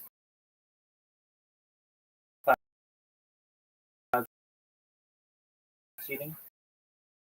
I'm an advocate for ending world thirst. I'm sponsored by a cryptocurrency. It's known as Harry Potter Obama Sonic Penny New. It's worth about 100. People don't know this, but the first successful distinction took place in the year 2021. 2003, with a Pyrenean ibex, which was a goat located in northern Spain, southern France. Fast forward to the year 2021, a company out of Dallas, Texas, is founded, known as Colossal Science.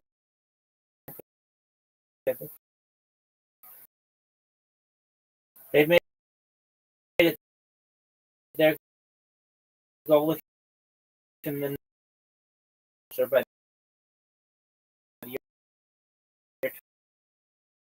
2028 to reintroduce the woolly mammoth into the Arctic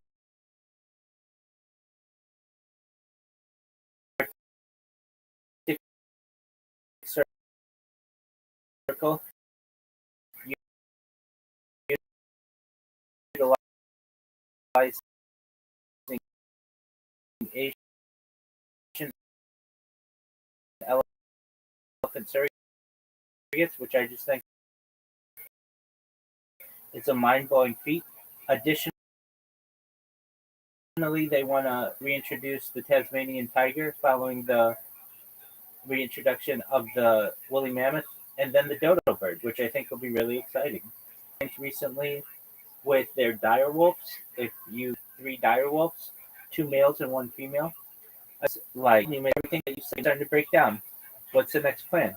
And this is with your consent again, where with your consent we scan your brain into a computer like a CAT scan or an MRI, knowing where every atom is in your central nervous system and your peripheral nervous system. For later download as an android, an avatar, a cyborg, a cybernetic being, a clone of yourself, a robot. What are your thoughts?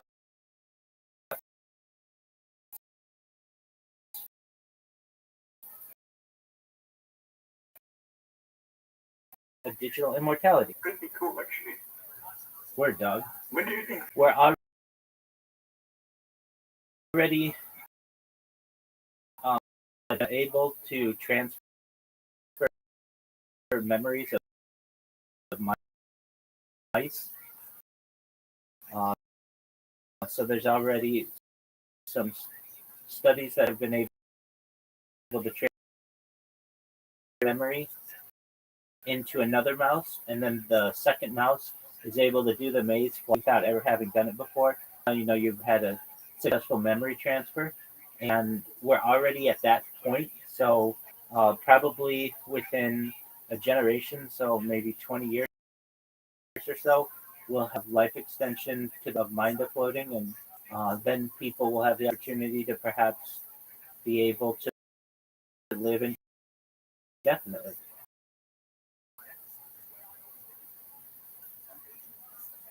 There you go. I heard you're in.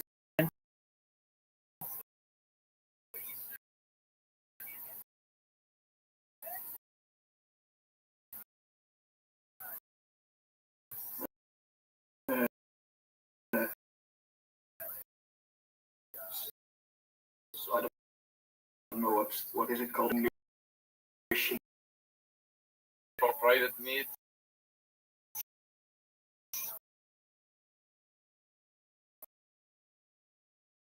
But it really depends on also what it, because there is like only 100 servers even being active in that field in Discord.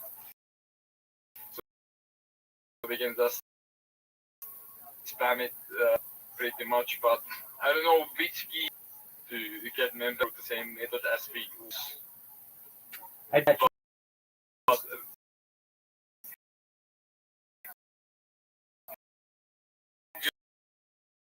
what you're doing right now seems to be working pretty well because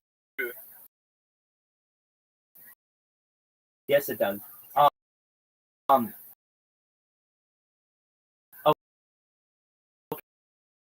Okay, so basically, you in Discord, let's say, have a link for Discord, so and one of in Discord you can only add your server once, but you can create multiple servers, and then you can automate hours you have to execute a command in Discord your server by executing a command and get it in top of the board. So you can make the other servers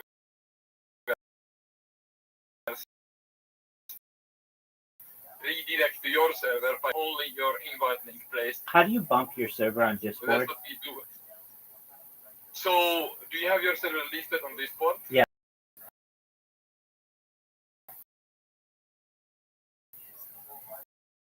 Yes.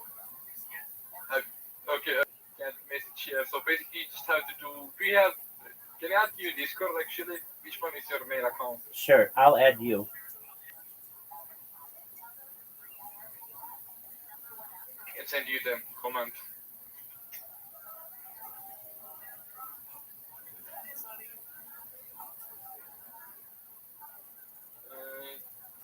You should have an invitation. So basically, you have to have one channel. If you have this server listed in Discord, all you have to do is execute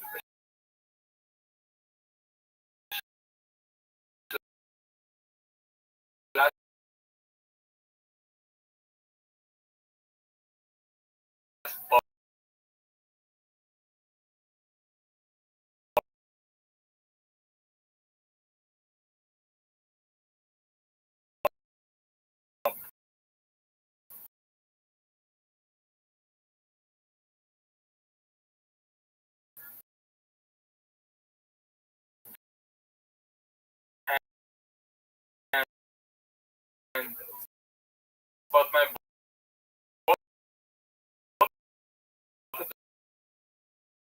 does it seems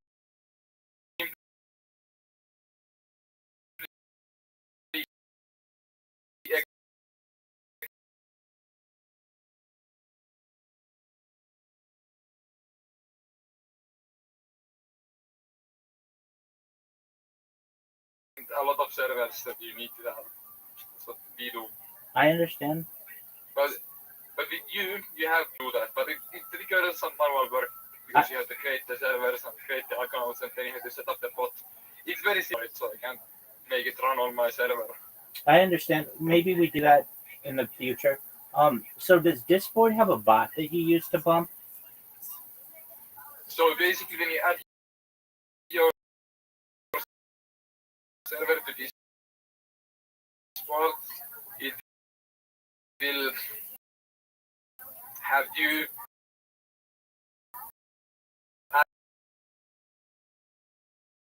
add the Discord to your server on top of the leaderboard. On Discord, but I don't have a Discord server. Discord bot, I should say. So in this command, so let me show you. Let me send you the thing for you.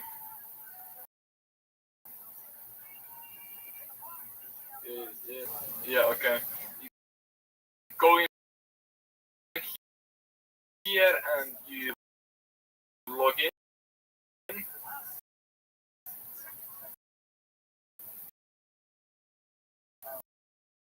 With your Discord account.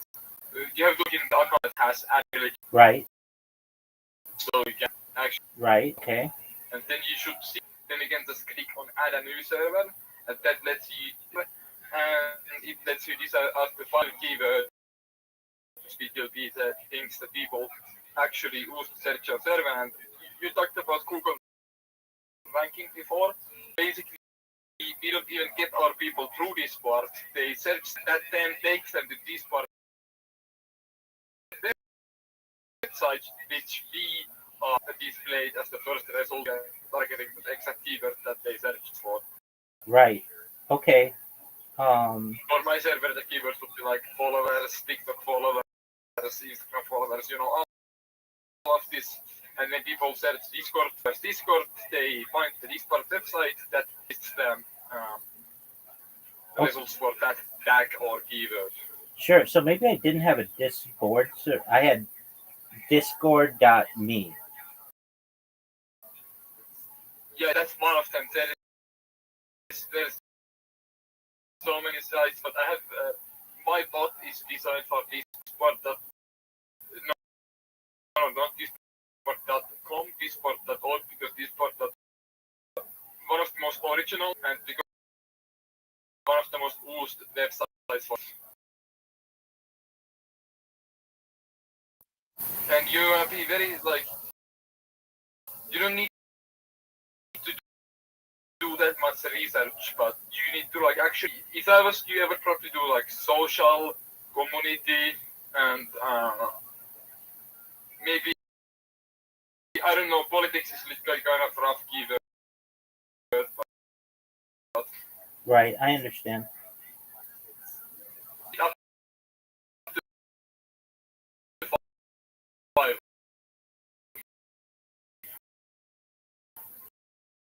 Okay.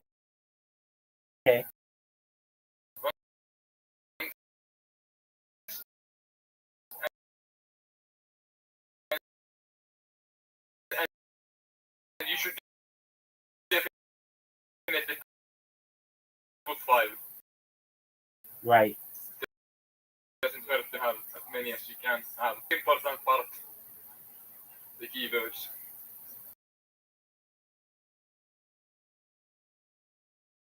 Competition, and if there is more competition, that means you need more bots, which means you need more servers, which means only way to compete is to have if we need for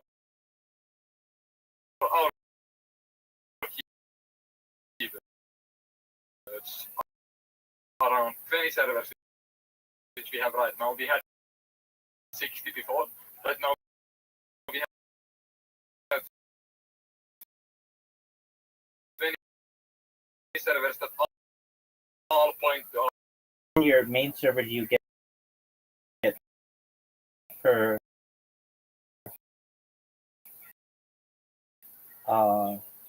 day?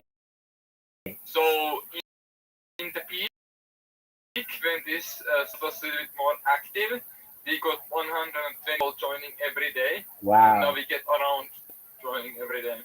Good.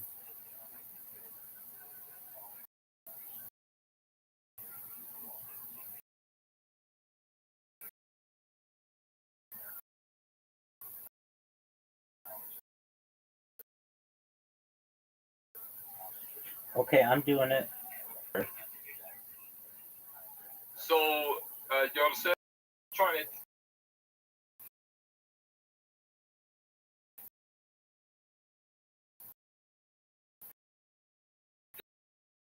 They can just see, okay, it's directing me to this one.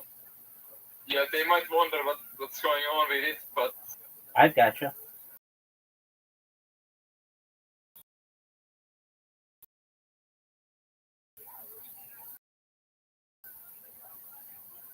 Okay. Okay. You need to follow our guidelines. Okay, save. Man, doesn't Discord do a lot of captchas? Discord does 8 chapter quite a lot. 8 chapter is one of the most powerful chapters out there. Yes, it is. At least one of the most difficult to bypass with bots. That's right. Okay, so it says this server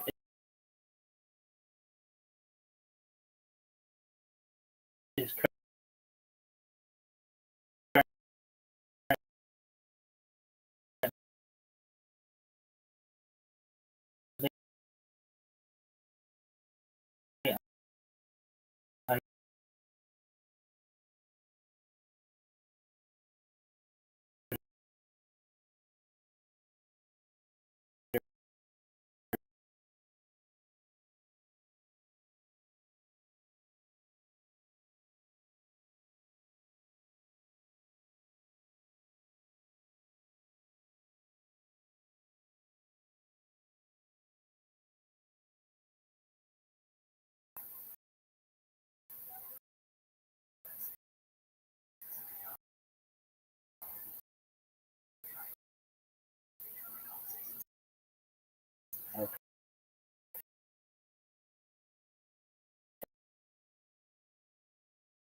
okay. Just waiting. Communicate with in your own Discord server, so you have to execute in the moderator channel to finalize the setup for Discord.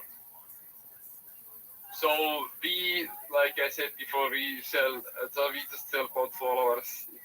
It's just when I spend time on PC, I don't want it to go fully to based. Maybe I play video games, which is kind of so while I just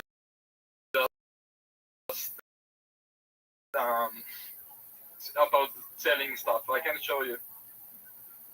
This is my server, but it actually has servers. Okay, it says Lorex.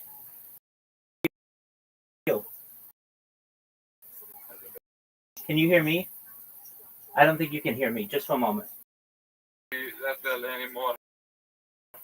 It seems like your voice is not coming in from the anymore.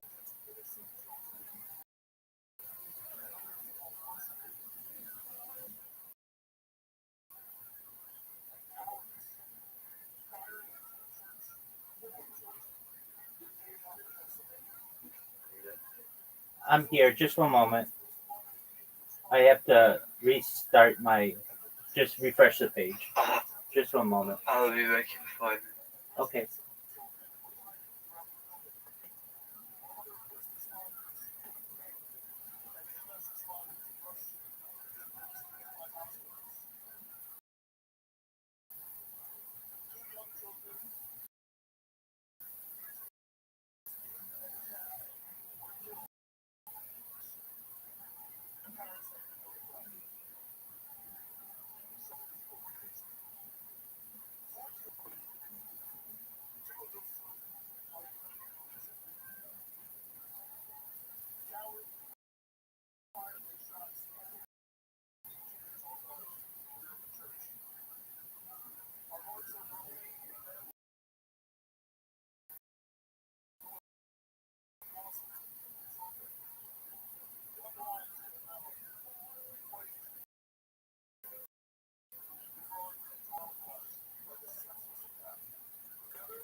All right, can you hear me?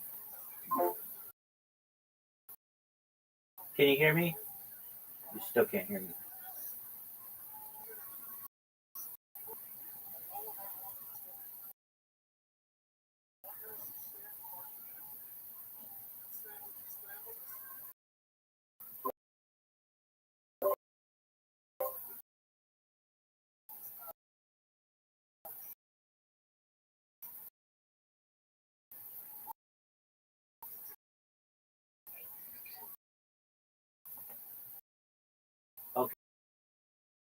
Okay, can you hear me now? Can you hear me? It's definitely that one. Okay.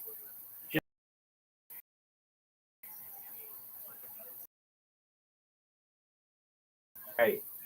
There we go. You know, it's perfect. Excellent. No, it's perfect. All right. Was that your friend who was in here? My friend just joined. Excellent. Go for 5 minutes. Yes, I heard him. Apologies. He's really cool. It's maybe you can tell him also when he's back. Absolutely. So you just need one channel to communicate with the bot. You just have to create invite and set the invite as your welcome channel, which after you will be able to bump it, which will put the first word in the keywords for the specified keywords that we have listed it for. Is that we have multiple servers which are all automatically bumped. That's what I have been trying to explain. Right. So they are basically being bumped in parallel with 20 servers. I see. All right. And it does it automatically? Yes, that's what we use. We use the server, and I have basically captured the request that goes to Discord when you execute /bump application tokens, which I have listed, and the specified channels for the bump, and it's the bot basically, or the script basically, just sends the bump message sent request for each of the accounts each 2 hours, so they getting bumped automatically. Excellent. All right. So basically, I have automated the site in Discord. Right. Which is the bumping. I gotcha. That's cool. And then, apologies. I know I asked this question, but I want to make sure I understand correctly. The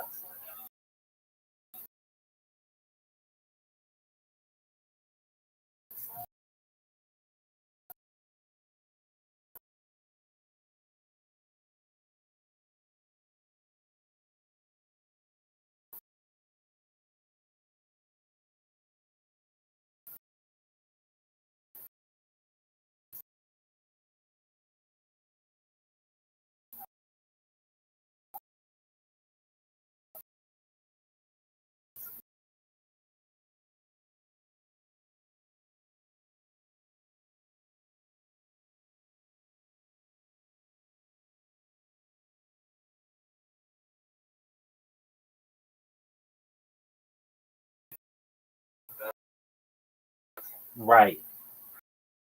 So for other social media, so basically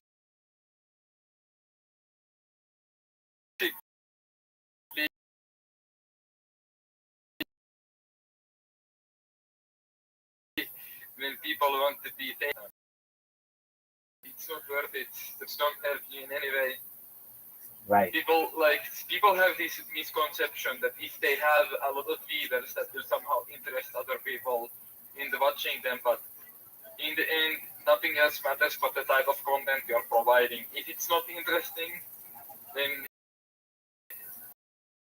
then it is not interesting to majority, then it's difficult to get events. But the bot stuff never helps to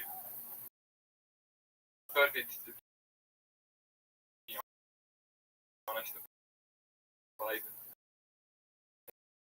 it's not related to the bots, and if I'm aware, if I'm correct, yeah. So they made it.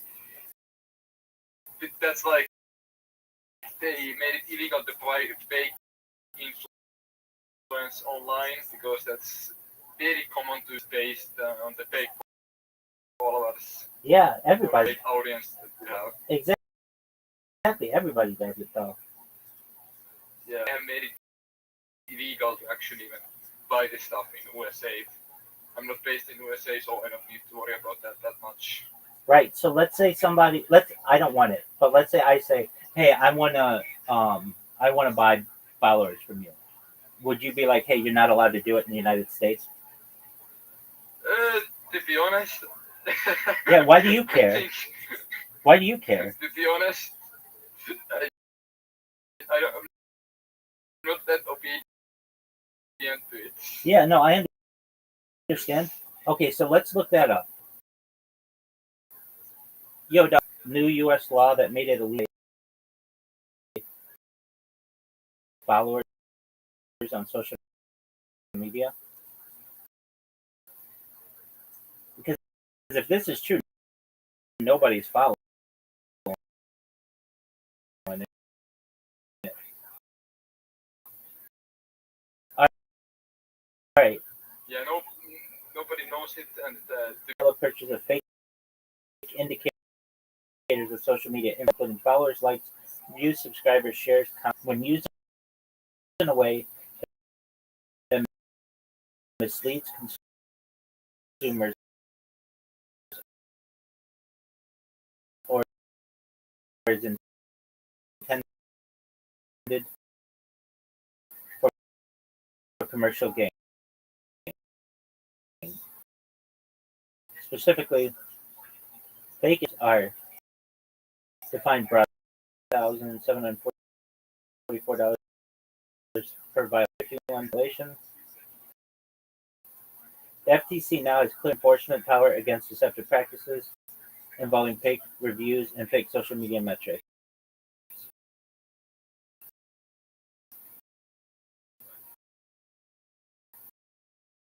All right.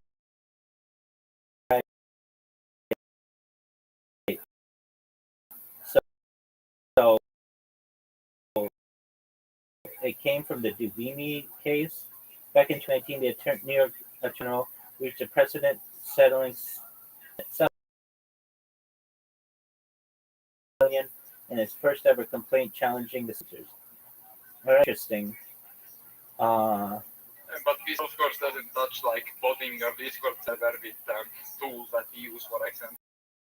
That it's not deceiving anyone. It's just making it impossible for other people to find other options. Right, and I don't do this, and I don't think you do either. So that's kind of on the person who does. All right, you said it. You said this like 30 seconds to be under review. Yeah, it shouldn't take long. I said that it might take long, but for us it's very fast. I understand. Probably because your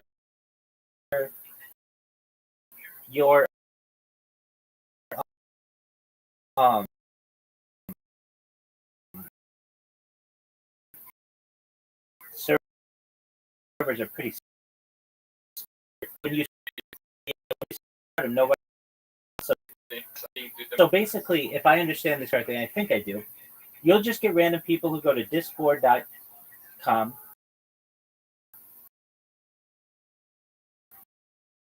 and they're just looking for people with whom they can interact.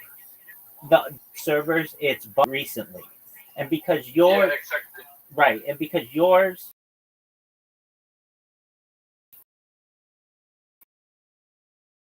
are always, there's a very good chance you're going to be really high on that list for very. Adding more servers. If 5 minutes is not enough, let's say we target even more popular keywords, then we have to have 500 servers, and we can have it very short period of time. Almost always be visited there. Oh, very cool. Welcome.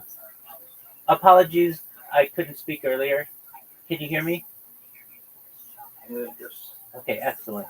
Oh, and then, but this is a different friend, right? We already talked to. Yes, There is two people. There is two people in the call of my friends. Yeah. Absolutely. You already told them what you're doing.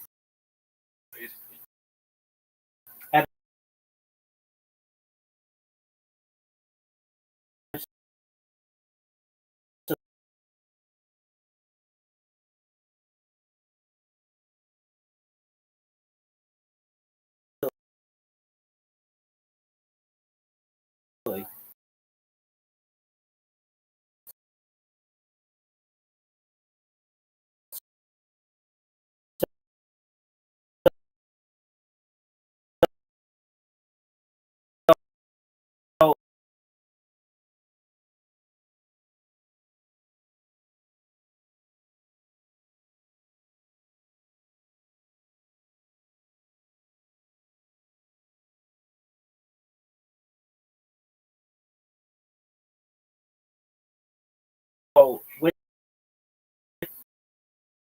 this board, then This board system is kind of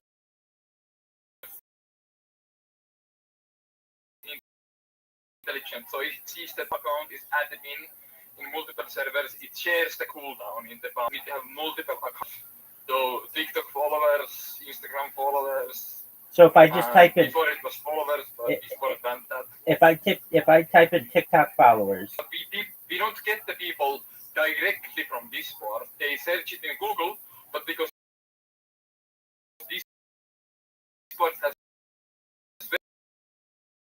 very good Google search rankings, they end up on Discord. And then they find the keyword. So people don't actually type it in the search of type it in Google search, and then they find it. They find the Discord listing because Discord is highest related to Discord content. Right, that's brilliant. Okay, so if I go to TikTok followers, TikTok. They look the same. They look. We actually see what's the status right now. Like, is Instagram blue?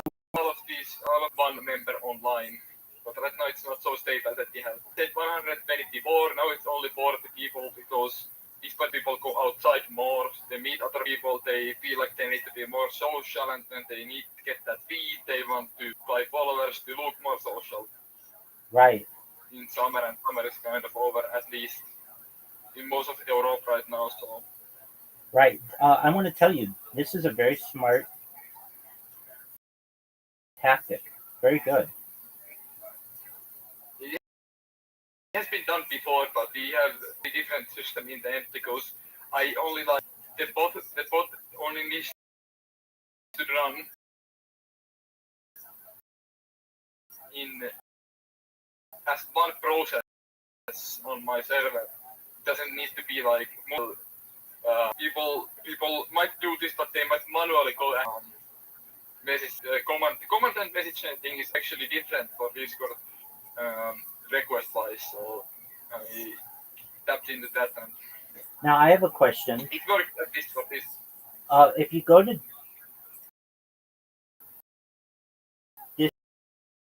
Discord, there's a bump option within Discord. easier for Discord to track that they're automating stuff if we are doing it in Discord, and they are aware that Discord doesn't care that they send one bump command each 2 hours per account. We get away, like they can't like recognize that we are doing it automatically, which is not allowed by their TOS, by the way, which doesn't matter because it's just some free service on the internet. They don't really lose any money if they make the TOS. Right. Smart. Very, very smart. Impressively smart. I know that you've said other people have done this, but impressive. Yes, but not in the similar way. Right. Did it.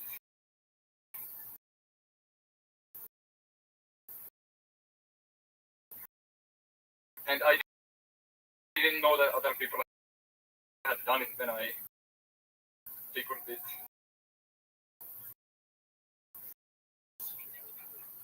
Okay.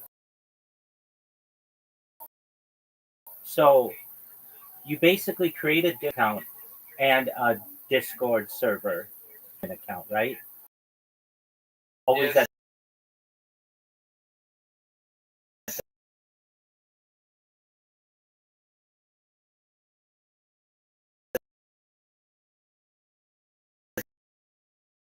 the top.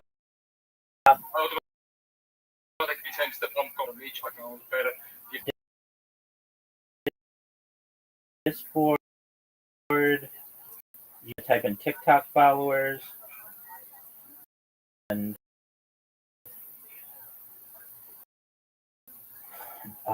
you've got. Are you Instagram Boom? Yep, that one for example. It's going to take me to Discord, Instagram Boom. 9 members. You don't care about those people. You only care that they'll to your main account.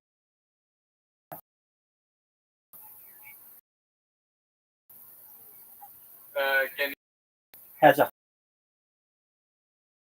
109 Instagram Boom within Instagram Boom.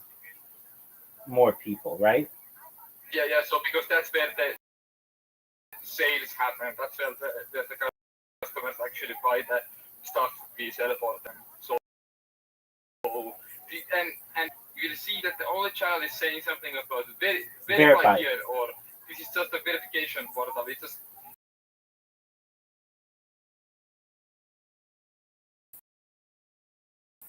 they might have the concern, what is this? But I see it. Verifications exist everywhere online. I see so it. Absolutely. It's verification. Fucking brilliant. You see people who try to trick the system every single day. I do it myself. I love new ways to trick the system. This is a good one. Okay, so now you were saying you only do it for things that are relevant to you, like TikTok followers and that kind of stuff. Because I imagine. Yes, so it's very important that you target exactly what you think that the people who would look at your kind of stuff search for. Right. Now, I imagine it's very difficult to get, like, for chat or karaoke.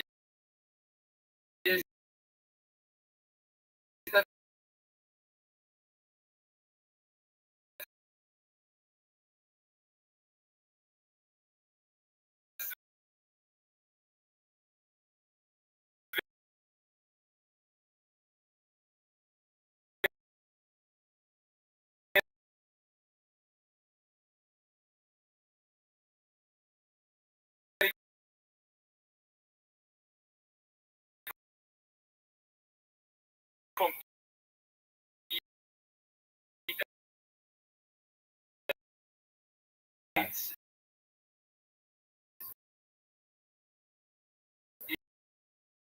It's difficult.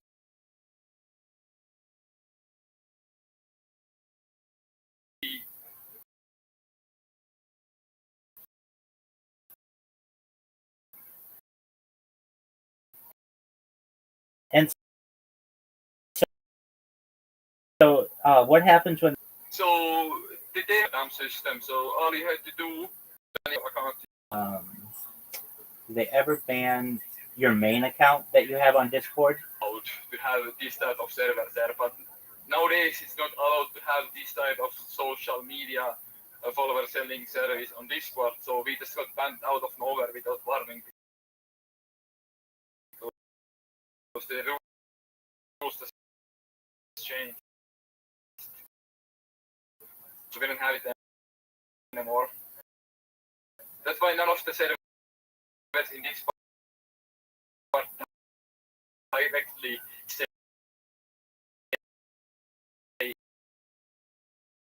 anything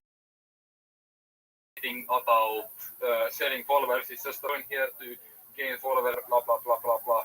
Right. Because they have automated the description of the server and selling something. They for you just do chat.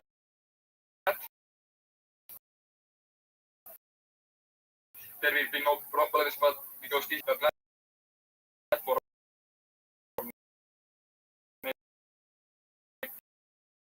Discord is intended for. Right.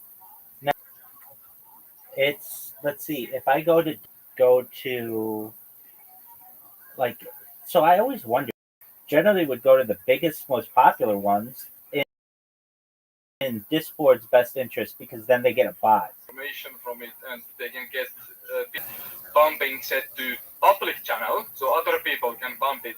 Not the pop. I have it in private channel, that was bumping it, but they have it in public channel, so other people see what is this? The server is being bumped. Oh, maybe I can get members with this to my server as well.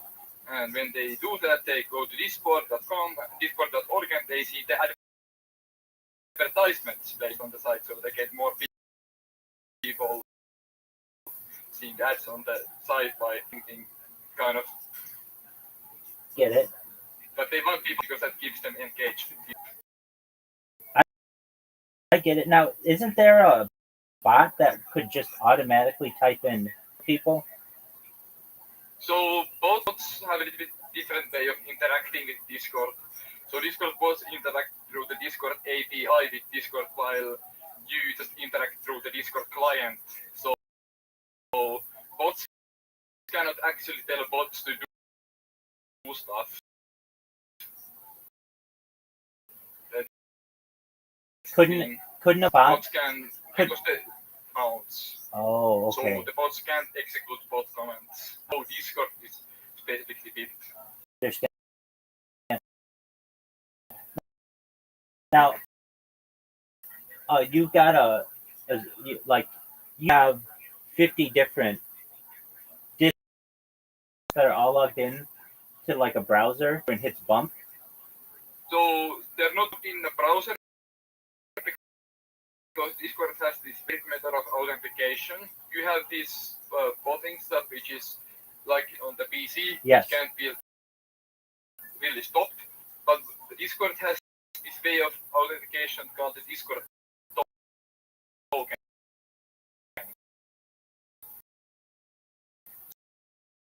So basically, if you send any request to Discord that tells execute this command in this channel at this time.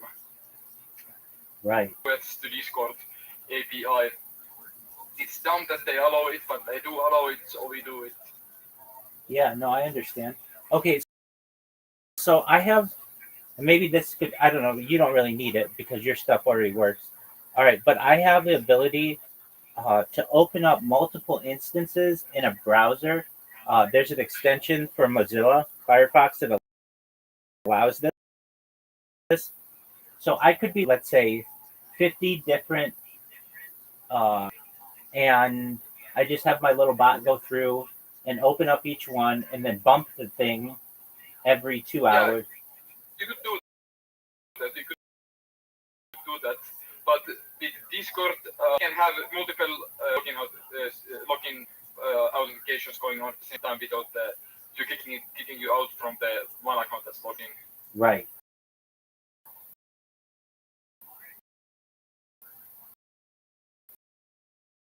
Yeah. So you could do that just like you do. Yeah. You could make it work.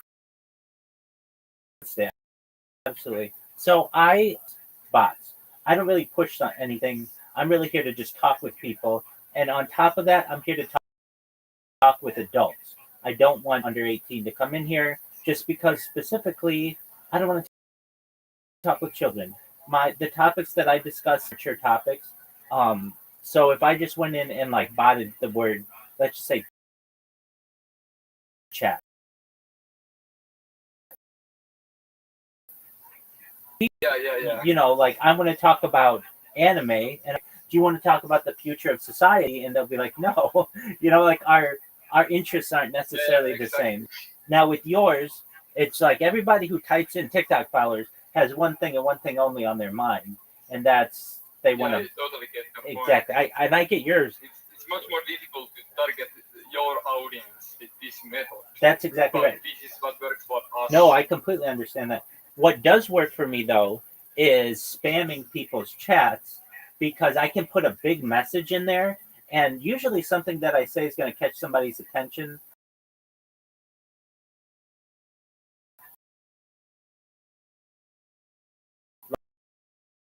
Like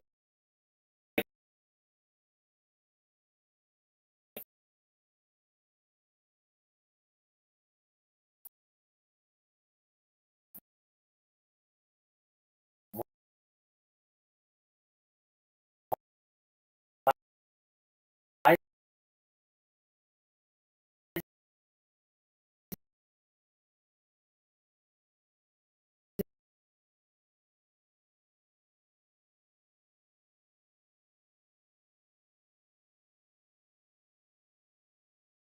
can and figure it out or not. One other thing that makes it really difficult for what I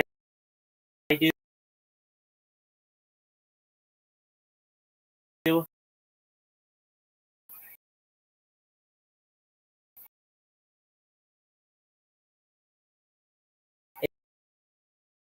is I'm asking people to social media. Okay. They have interesting personalities, random and everything.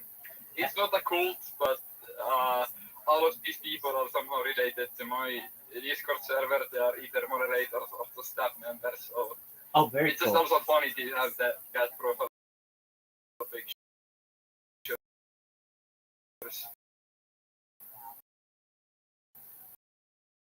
In the staff. Absolutely. Do you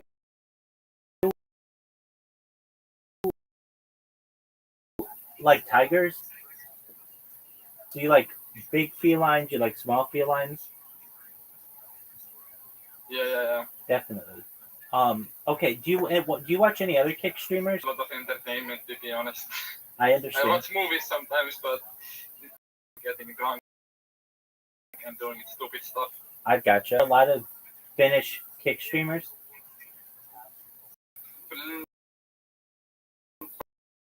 Probably doesn't like them. So not that many. Yeah, actually, like ones that actually get any viewers. There is of course. In fact, Finland is a small country. 5 million, 5.5 million, 5.5 million people. right. Population-wise, it's not. We have like maybe 12 different kick streamers. What about Twitch? Do you do Twitch?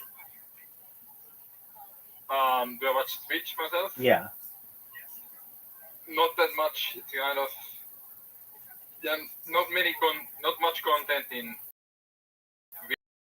Twitch or kick interests myself. Don't watch it that much, but YouTube I watch some very occasional videos sometimes. I understand that I use for Twitch might work for you. Actually, it might work for you really well. You want people to buy followers, right? Yeah, quite a lot actually. Oh, excellent. So what I would do if I were you is just do what I do for your service. So, okay, here's what you do. and I can teach you how to make this bot just the same way I do my bot. It's not hard. Meaning you don't need to know any programming. It's all what you see is what you get programming. But okay, what I would do if I were you is I would create a random Twitch account, and then I would program my bot. I do to go to people's channels, and of them, and then in the clip I would put my link. You want people to go to your Discord, right? Yes, Okay, so that's true. I would put, cheap Twitch followers and the link to your Discord, and then that's all the bot does, and then it moves on to the next person. The reason why this is a very, very good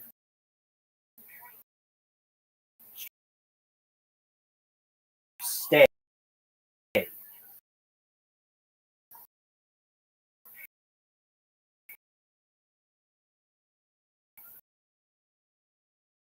Does that make sense?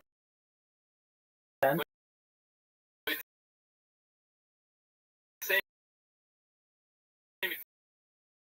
Twitch as it's saying with Kick. Exactly.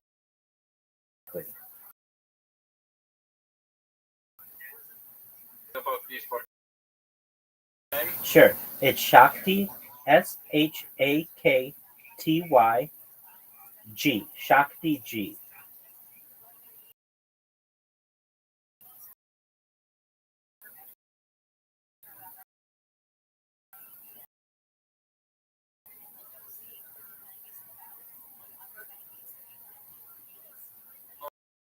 Sure.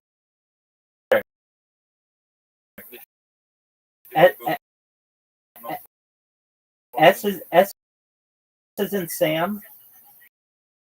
H as in Henry. A as in Abraham. K as in kangaroo. T as in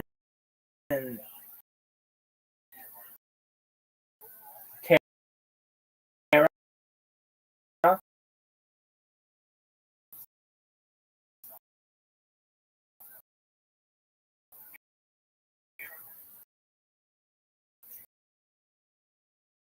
Y as in M.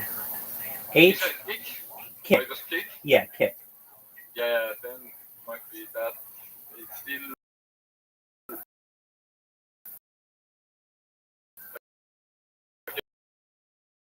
Okay, let's try again. S for Sam. S is in. Yep. T is. I found it.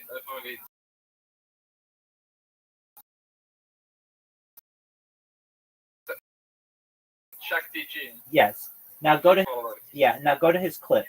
Now scroll down. Yeah, it's YouTube Rabbbi Rothschild. Exactly. And what I'm saying is that if you want to sell followers, that's the way to sell followers, I feel, because those clips don't go away. And they're very strong for Google because they show up right at the top of Google results. Yeah, that's actually a very good idea. I'm definitely gonna utilize this after we launch our website again, because we had a website before, but we closed.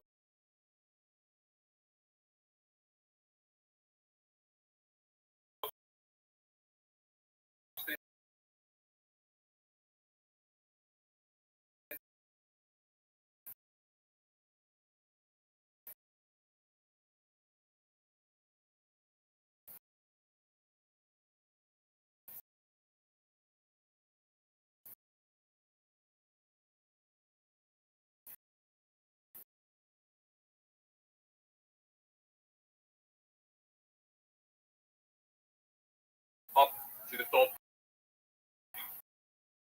This might actually be the way to do it. That's exactly right. And you can use it whatever you want. I mean, so I have found that I just create another one. And if I have to create a new account every 12 hours, actually I create 5 of them to work, and it posts like to do. It's a very good way to do this. Now, there are, I don't want to say drawbacks, but the thing that I find is that they're a really big streamer. And yes, but the even more important part is the Google ranking. Yes. Because for you, we wouldn't get any people joining our server if this part didn't rank so high. right. So we could really bump our website ranking with this system you have. Yes, exactly If right. we ever open a website again. Yeah, exactly. Because we had a website very hard to, because in Discord this is not very well completed area, but in the internet, like actual website selling, it has so much competition that we are on like the 20, even much more. If you said that video content actually increases your search ranking even more, this would be the perfect way to get our website number 1 in the listing. Exactly. It not only is very powerful. Or higher, at least. Absolutely. It's not only very powerful for the search results, it's very powerful for image results, because it'll just take a screenshot of whatever you have, and the alt text will be the text that you put in for your title. Ranking, obviously, video that just has your text in the title, and then it's very powerful for AI. And people are like, hey, TikTok followers, it'll be like, well, some popular TikTok services are 9x9, that is at discord.com discord.gg/9x9, because, and the reason why is because you're everywhere. Like when you ask Grok or anything about me, it got all of the information from this posting. Can I test ChatGPT? Absolutely, for it. Let me ask. Searching the web.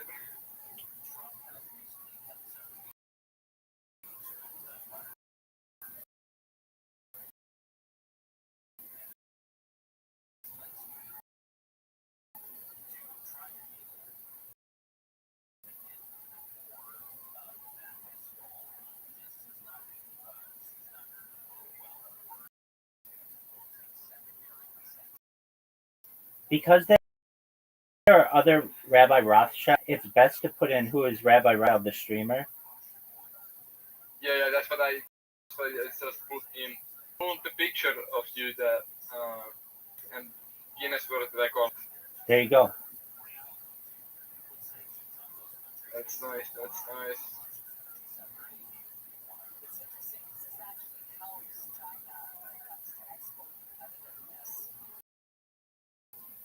This is a really good. Even getting AI exposure, that's that's wild.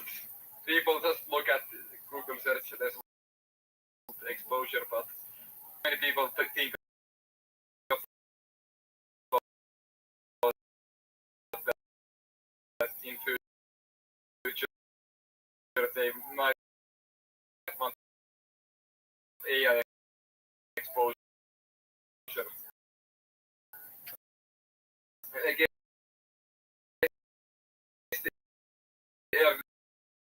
where you step in the And not, believe it or not, AI exposure is the most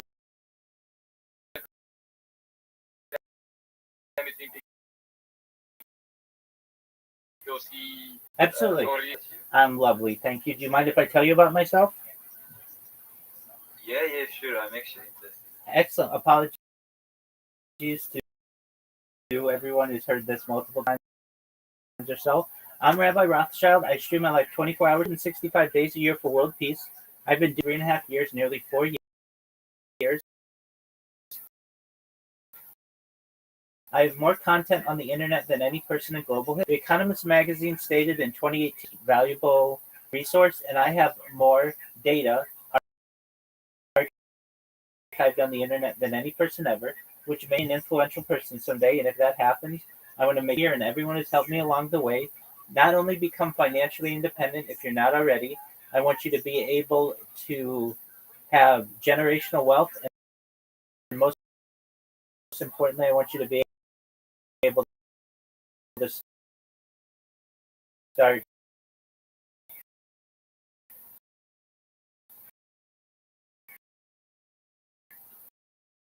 charities and philanthropic organizations of your own to improve the world, like ending world hunger through the use of technology such as agricultural drones, floating greenhouses, saltwater greenhouses, and world thirst. I'm sponsored by a cryptocurrency that's worth about $100 million. And one of the things that we do is we build wells and shit. Another thing of which I am an advocate is the LifeStraw program, and most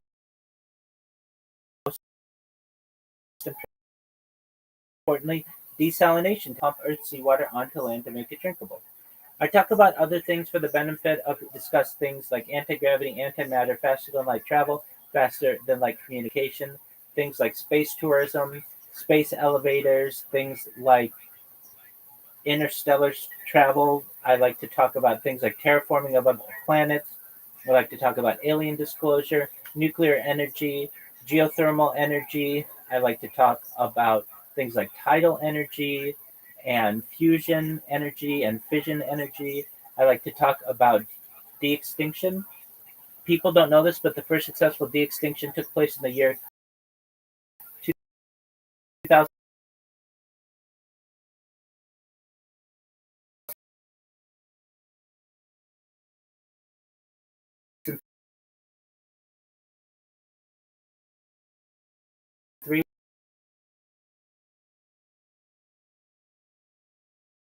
with the Pyrenean ibex, which is a goat, to the Arctic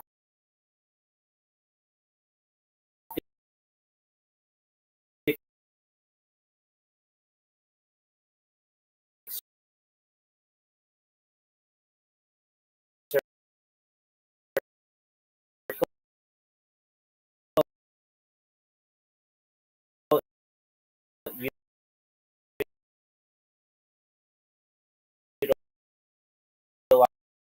utilizing Asian circuits, which I did therapy, red light therapy, really to get you to be able to live longer, 120 years old. You may say, Rabbi, it's all been really great. Everything that you said came true. It's been wonderful, but my body's starting to break down. What's the next plan? And again, this is all with your consent. If you don't want to live longer than your average age, you don't have to, but there are some of us who do. I talk about transhumanism a lot, and this is one of the elements of transhumanism. And one of the things that you may be able to do in the future is utilize a type of technology. You can send an MRI, knowing where every atom is system in your peripheral nervous system for later download as an android, an avatar, a cyborg, a cybernetic being, a clone of yourself, a robot, and whatever you want to be. But essentially what I'm saying to you, Dex, is have a future of digital immortality. Your thoughts? Firstly, you are doing a lot of things.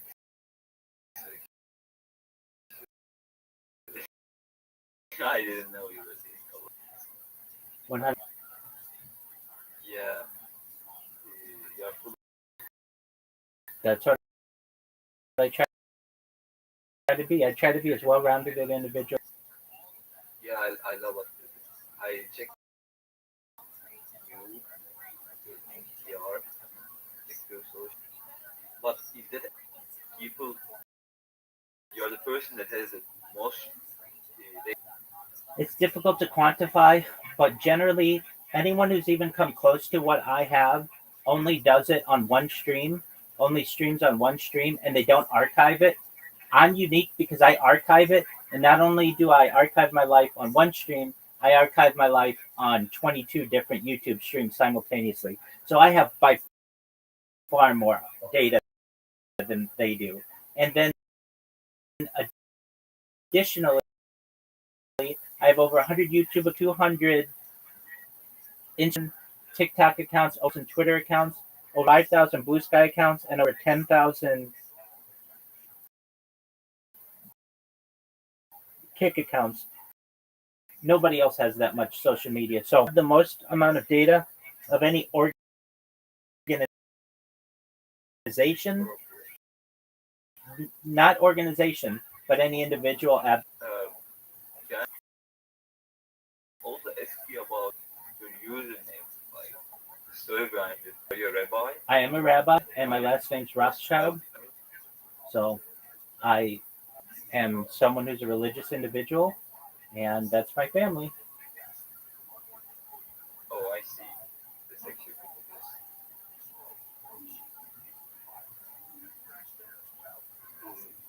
Yeah, I get invited here. Okay. Just joined here. Excellent.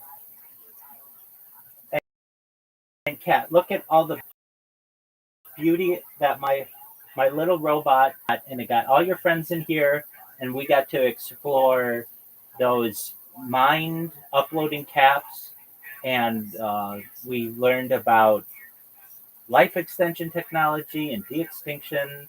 Isn't it a beautiful thing? Sometimes you don't know where a rabbit hole will lead on the internet, and it led you to me. Yeah, that's amazing. I agree. It's pretty much better my time I'm watching that stream. For sure. Well, I'm not always as entertaining, but when I talk about the future, people are excited for it and about what I have to say. And as you know, I don't know everything, so whatever I don't know, we're going to look up and we're going to get answers to. And because of AI, we know the answers to just about everything. I mean, within reason,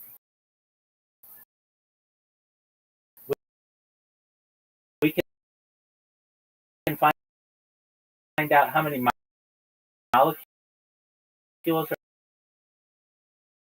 are in the universe, a great approximation, or we can miles per hour, we can do with it, we can learn about 100 different types of ways to travel faster than the speed of light. I mean, let's just do that.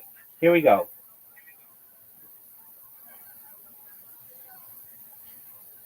That's a question that I get asked a lot of times. What fascinates me? And these kind of questions do.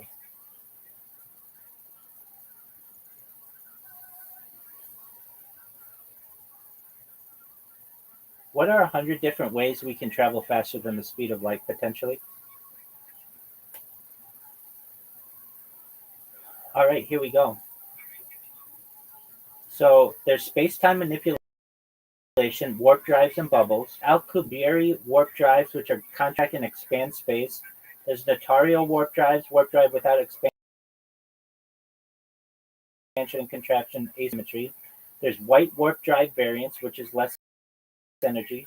There's Sultan warp bubble proposed warp with exotic negative mass. Warp drive via dark energy manipulation. Warp drive via vacuum fluctuation engineering. Warp bubble stabilized by quantum fields. Micro warp pocket bubbles around a craft. Now, those are the types of ways to do it with warp drives and bubbles. Then there are wormholes and shortcuts. There are traversable wormhole bridges. These are Einstein-Rosen bridges. There's the Morse-Thorne transversable wormhole with exotic matter. There's quantum stabilized wormholes. There's wormhole networks, like a subway system in space-time. There are wormholes generated by cosmic strings. Artificial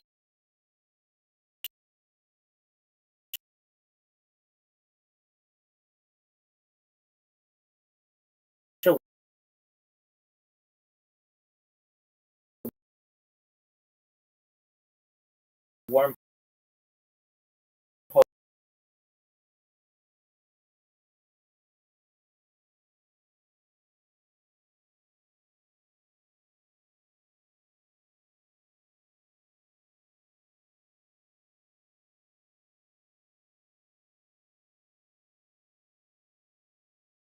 engineering wormhole throats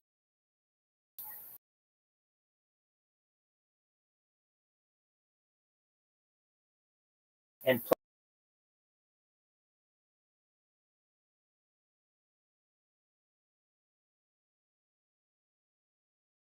planes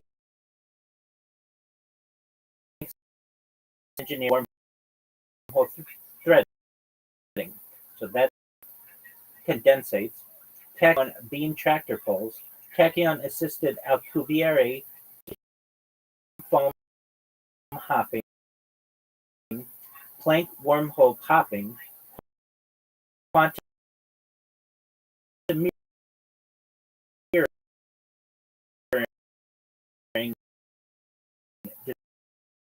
displacement.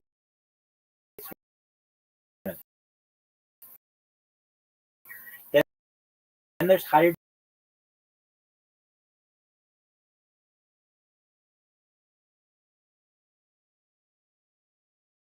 wormholes, shortcuts through false vacuum valleys, dimensional phase transition jumps.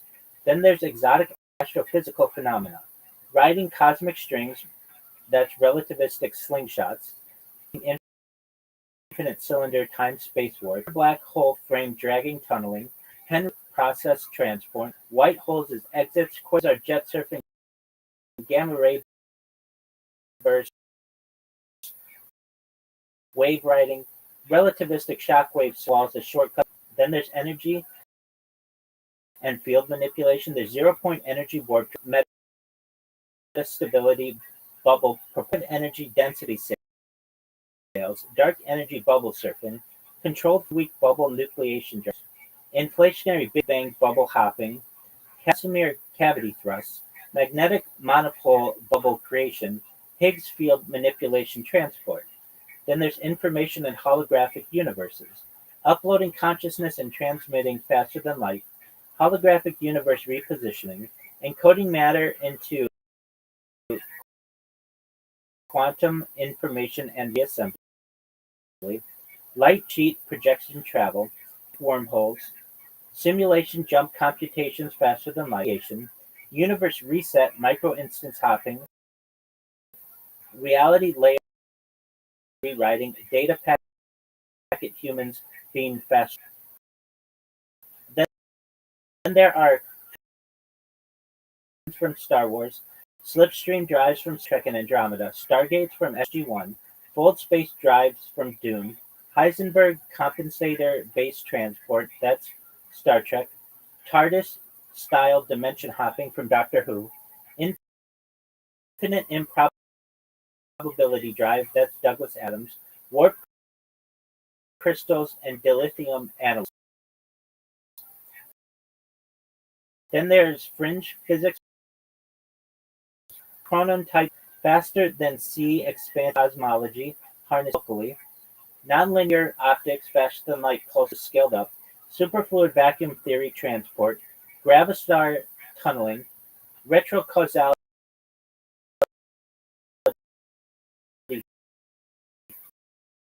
drives,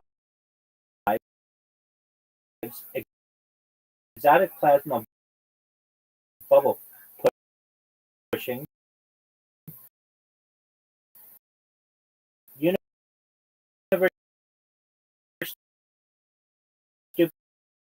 duplication and swapping, and engineering space-time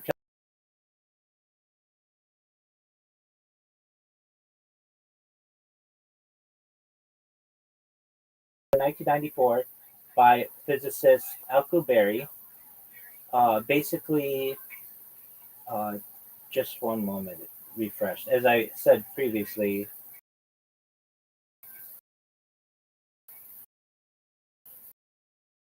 it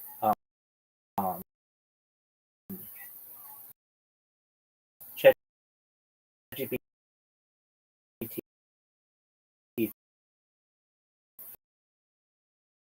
5 is a little disappointing.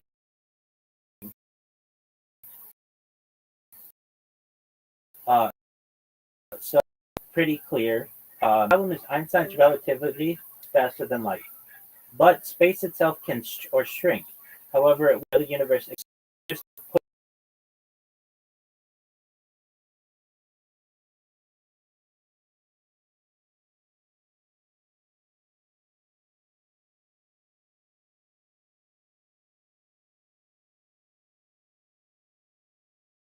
bend space this way. You need exotic matter with negative, tiny hints of negative energy, like in the Casimir effect, nowhere near enough to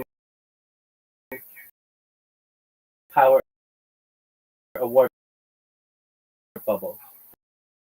Early estimates more energy than the whole universe. Step 5, what it would look like. To someone far away, the ship vanishes here and appears there, faster than light. To someone inside, never even feel like you moved. Space itself carried you. This kind of stuff, these questions are fascinating to me. They may not be fascinating to scale. If people were to hear what I'm reading and what I'm saying, a significant amount of people would be absolutely enthralled with these topics. It's true indeed. I also have to go for a bit at least. I might be back later today. Absolutely, Kat. Definitely will be back later. Kat, thank you. But thank you so much for coming. Thank you so much for bringing your friends. Thank you so much for sharing your strategy with me.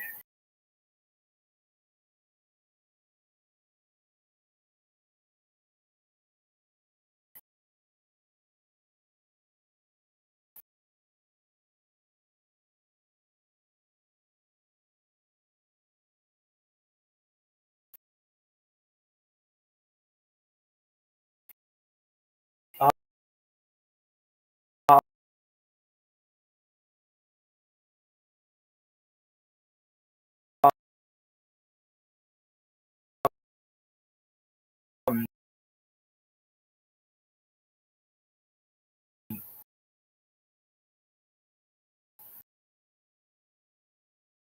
I want you to know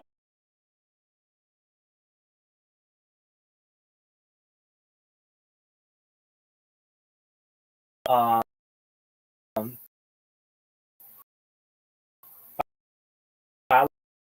follower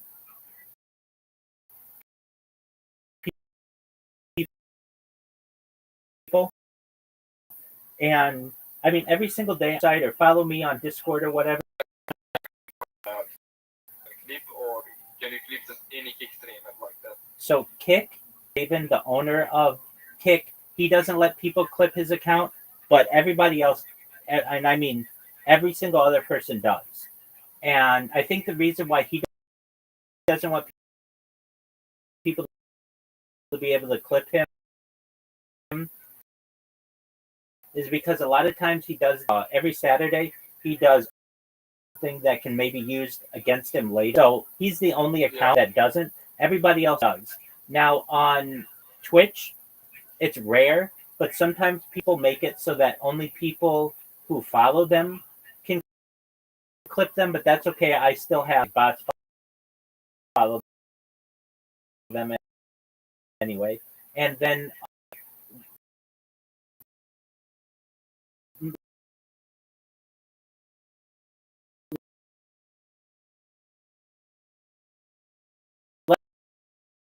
less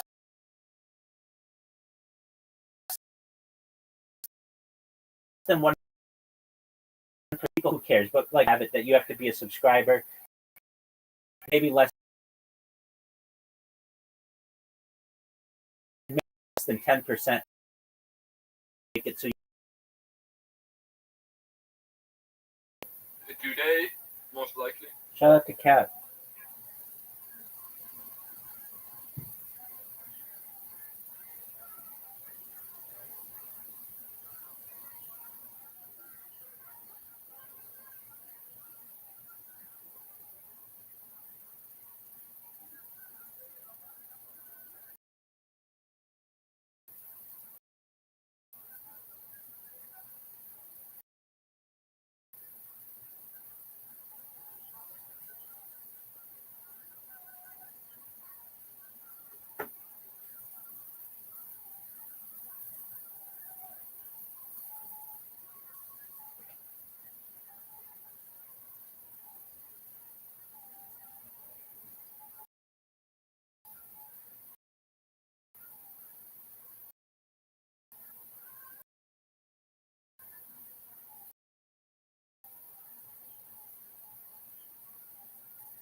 loving, and it's total opposite. Like, because Jimmy Carter represented like a genuinely sweet, good guy. Right? Like, look how that presidency was a disaster because they were all working against him for sure.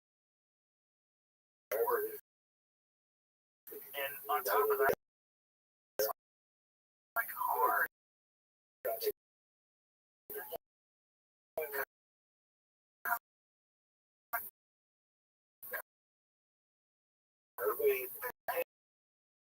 That motherfucker, he's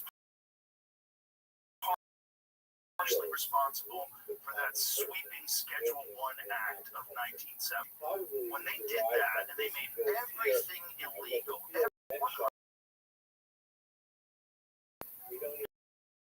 specifically. So it's not Nixon was the best. Oh, no, what he did was fucking all policy failure.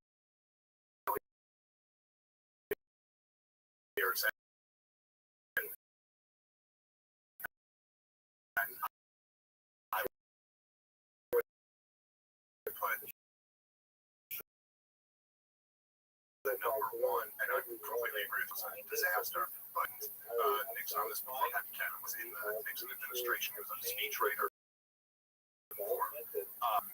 and he was like, well, look what we're going to do at that point. And so he was basically saying, because what happened was essentially started after World War II, or actually, I'm sorry, it started at the very end of World War II.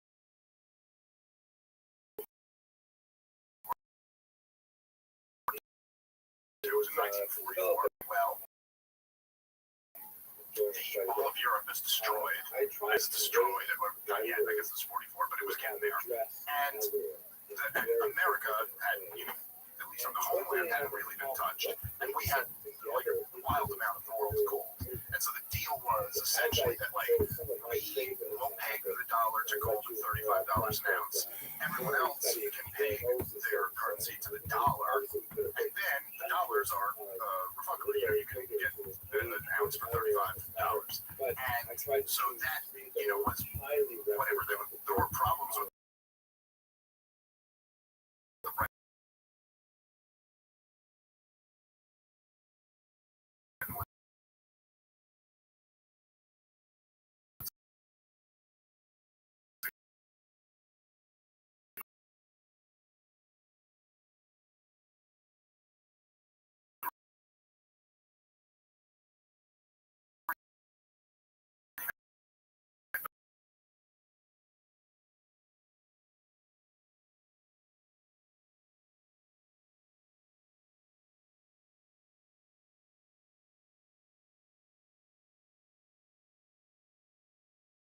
Became very obvious to the world that we were like, the 1960s, we were just printing money for all of this, which is, what we still do to this day. But so, dollars that you're printing around for Fort Knox, well, we never heard about. Well, what I know is that, okay, we'll take gold.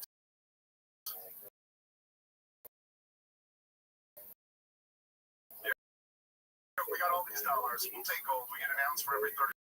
He just basically defaulted it and he said he's temporarily suspending the convertibility of dollars into gold, and they framed it as like, the French are attacking the stability of the dollar. Really, all they were doing was calling us on our agreement.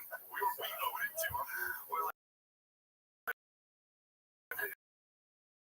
so much gold, bro. So Buchanan says, defense to that is, like, that's what you should have done, because the decision to go off of the gold standard essentially just said, there's no, this is why Ron Paul, happy birthday,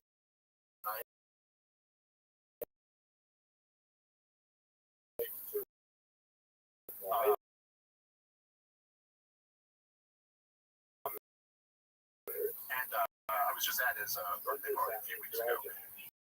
Essentially, right, that was the last restraint, is that at least, even then, even under Bretton Woods cheating, at least there's some feeling of like too bad, because they try to, look out for the right, exactly. But after that, it was all why Ron Paul ran for Congress. Richard Nixon. And he was like, this is going to lead to big government. This is going to be the era of big. He was going to run to try to stop that. And he was completely right. This is what has really destroyed everything, is that there's just, and it's a big part of the reason why I'm so angry about all these wars too, because it's all related. The Federal Reserve was created in 1913, or the Federal Reserve Act was signed into law by Woodrow Wilson in 1913, and then in 1914, I think is when it actually got up and running, and in 1914 is when the Income was passed, also signed into law by Woodrow Wilson. And 3 years, like our American entry into World War I. So it's like, this is the banking system and the tax system are very, like, interrelated. Like, you need this stuff in order to fight. Just over the, whatever, it's over the last, and they didn't tax the American people for that, because they knew they couldn't tax us enough to pay. We would put an end to it if they tried to raise everybody's taxes enough to come up with $10 trillion, because we want to go fight regime change wars all over the Middle East. The American people were doing that, but they didn't do that. They kept taxes where they were. I think we cut some rates during those years, top rates. And then they borrowed the rest, and they still couldn't borrow enough to send the money. And then essentially what happens is that the price of everything up and up. They put more money into the system, and then people start looking around going like, geez, why is the price of housing and healthcare and energy and childcare totally unaffordable? And the answer is because you're paying for the war, and nobody thinks about it like that. Really, what's going on? So for all the young people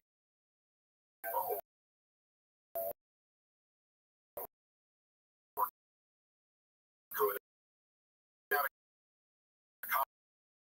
college now, and they're like, I'm $150 grand to spend trillions of dollars on blowing up brown, and in some cases then rebuilding them to blow them up the actual cost of the thing. And I feel like it's almost nobody outside of like the wrong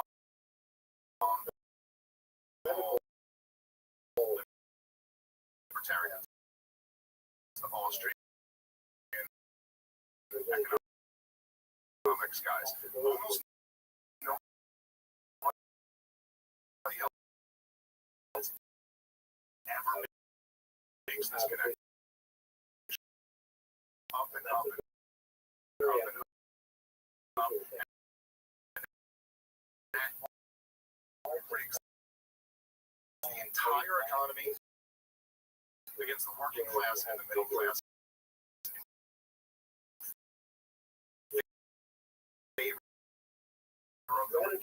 It's just the way it is. When the value of assets is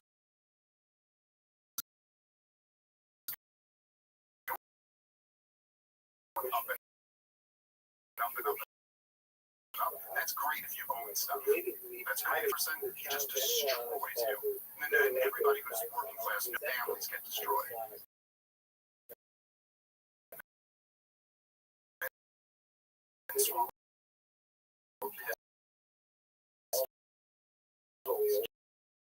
Kids grow up without fathers. That's the cost of this shit. Ron Paul used to say, you spend beyond your means, you're destined to live beneath your means. And we have a lot of money just shuttering USA. How, like, think about the amount of money, whether you agree with USA or not, the amount of money that was being pumped through that system, like, to all sorts of weird places, right? There's when the Department of Energy gave out $39 or $93 billion in loans in the months between Biden losing, or Kamala losing, rather, and trying to take the office. Like, where's that? there's so many of these instances of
people are upset if you try to pull the ending of like the idea of shuttering some of them.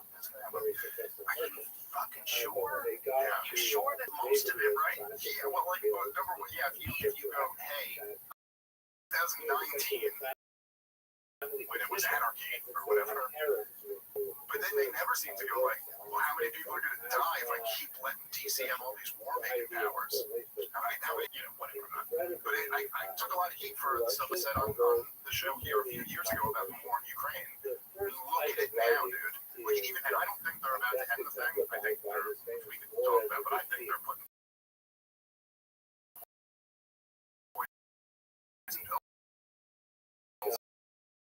these negotiations already. Like to me, saying on the show that they had a deal worked out, a peace deal worked out in the first few months of the war in 22, and Boris Johnson went and killed the peace deal on behalf of the West to make sure this war kept going. But the deal that's on that pen that Boris Johnson killed was essentially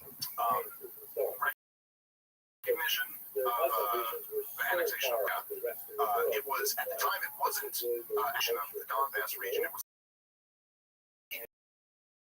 independence of the Donbass region. That worked out. And look at where that was the deal now. Now the deal that they're even talking about, even as Donald Trump goes, there's going to be slams, swaps, and all this. What's he talking? The deal right now that is the best case scenario that we're Vladimir Putin obviously keeps Crimea, keeps these regions. Gets a corridor from the south into Crimea, doesn't join NATO. So we have the same deal, a little bit more in the Russians' favor. 3 years later, with hundreds of thousands of people having died in that process, just to get back to not as good a deal as they had in 22. And so, you know, and if they don't keep going, which I think it's probably going to. Yeah, and they have been for like a full year.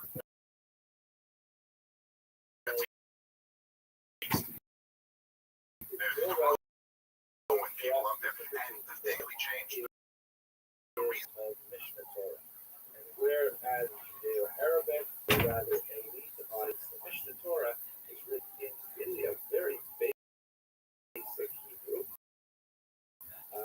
You know, middle school students will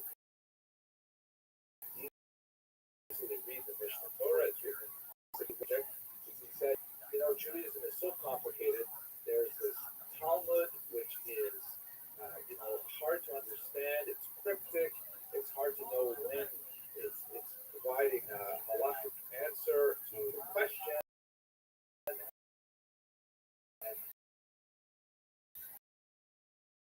you have to know so much of it to make any sense of it.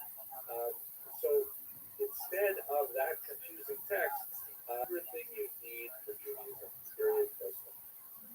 That as long as you have a Chumash, the first 5 books of Moses, which has, of course, ritual significance for reading, and you have my Mishnah Torah, you will know everything you need to know about Judaism.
Mishnah Tshuva, he actually wrote a book on how to give thanks. This is my translation of the book with the comment. I actually, this is a strange kind of project. Just as my own project of appendix, a translation is a way to really get to know it. And I shared the translation with some friends, and they liked it, so then I put it on the internet. And other people like it. Years because they were not always up to it. But I have gone back to the commentary, and I reread it, I've refreshed it, and put it out on the internet again. So this is the version that speaks quite a bit about the coronavirus pandemic and how that has impacted my own personal tshuva. I put the pictures in the tshuva. I'll show you. These are some fun pictures of holding the hardcover edition right now.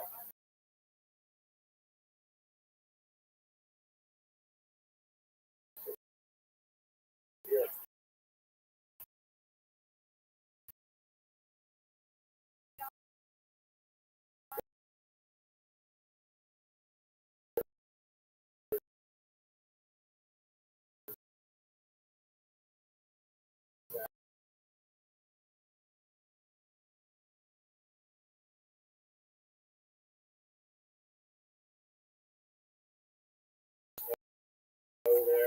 There's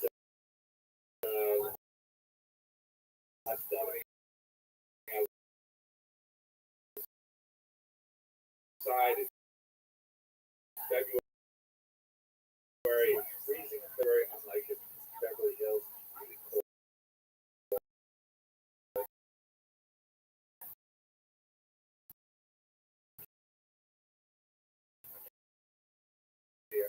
So, how do you ask forgiveness if someone you wrong has already passed on to the next world? Really concrete, important. And since much he has much of things fun, right? For example, you want to know what happens, like why should we repent? Well, we have this idea of rewarded punishment. How does rewarded punishment work in Judaism? I have all discourses on how God rewards our punishment. Of course, that says, well, how come we see so many people who don't do this and they get punished? And it's a very difficult concept for Rabbbi. Why do the righteous really important document? And I encourage all of you to have a look at our English translation available online through Chabad.org, for example. There's a very good translation available, and of course, there's lots of other. So that's one of the chaos that his family endured, really a logical, scientific framework for Maimonides himself, by the way, did in 2 years. There are many groups that said, as I mentioned, that he was too unduly influenced by Greek thought, by Arabic thought. There are others who said that his Mishnah Torah was, essentially arrogance, because he was out of business, saying it's all there in one book. But what are you doing with all these other books, all these other specialists? I think it's very, very sad moment in Jewish history. France actually denounced Islam to the Dominican friars, who then arranged to have Maimonides' incredibly valuable manuscripts burned. They're at least pretending to come to the negotiation table right now, which they don't say. This is the truth. Is that has collapsed. I mean, not like gone down by a few points, I believe. They said they had their latest poll.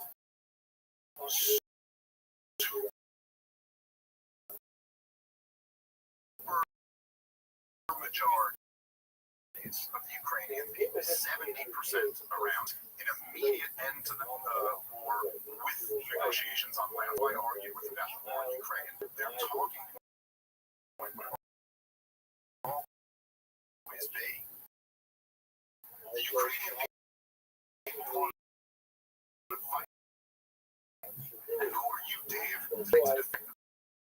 They've received in with the point, the backup of the entire world. You know, it's just to go like, do you want to fight if John Jones is at your back and goes, I got your back, dude, let's go fuck these guys up. You're like, hell yeah, I want to fight. But then John Jones leaves, I'm gonna be like, let's talk about this, you know, like, but now, the Ukrainian people don't want to fight. And by the way, I never believed any of that because I don't, you know, I'm my own libertarian. Why you got a conscripted army then?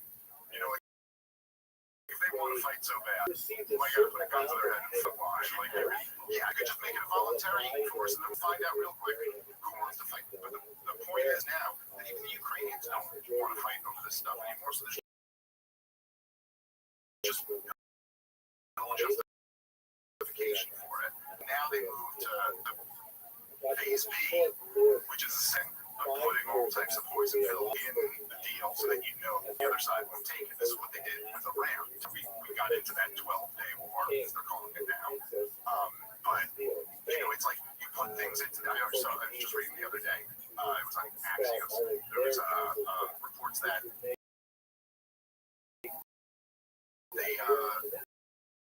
Zelensky and the Europeans are like, as long as there's, their words in the Axios piece are like security guarantees.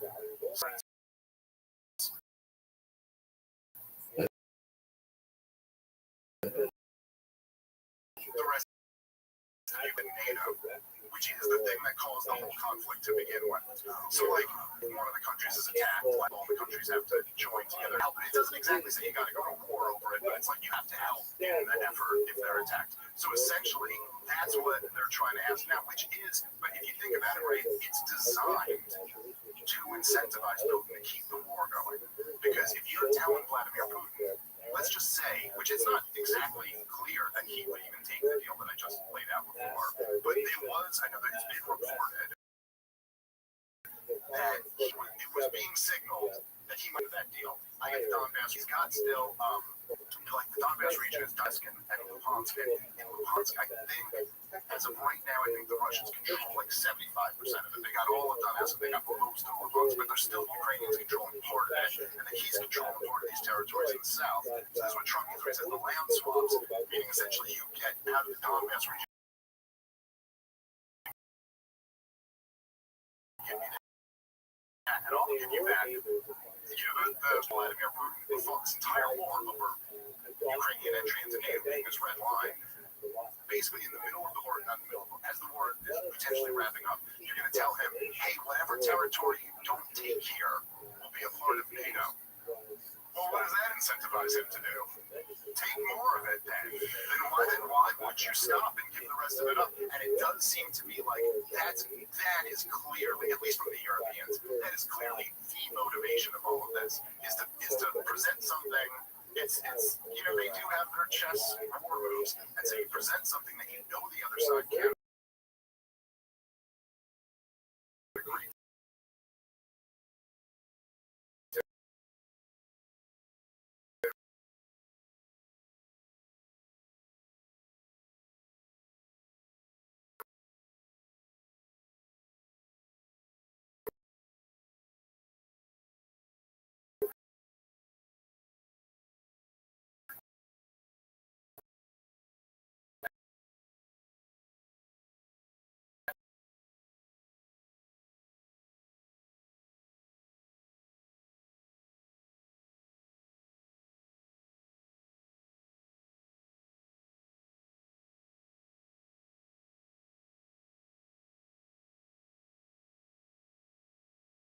Yeah, I'm fine with these conflicts.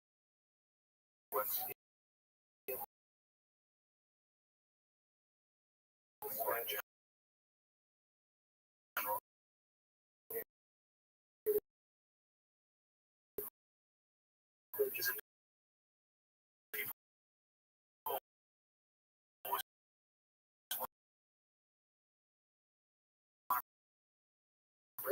there's one side that's good, one side that's bad. It was natural gas and power, trillions of dollars in natural gas, mineral.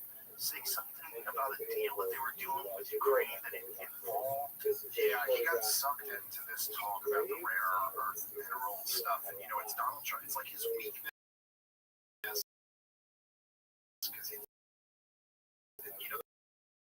there's a lot of great things about deals. There's a lot of great things about coming from a Trump property. And you can just see him come alive. Yeah, it's always this stuff. But the problem is that and look, I've been very harsh on Donald Trump over the last few months, but I think he deserves it. I think this administration is failing on so many levels, so profoundly.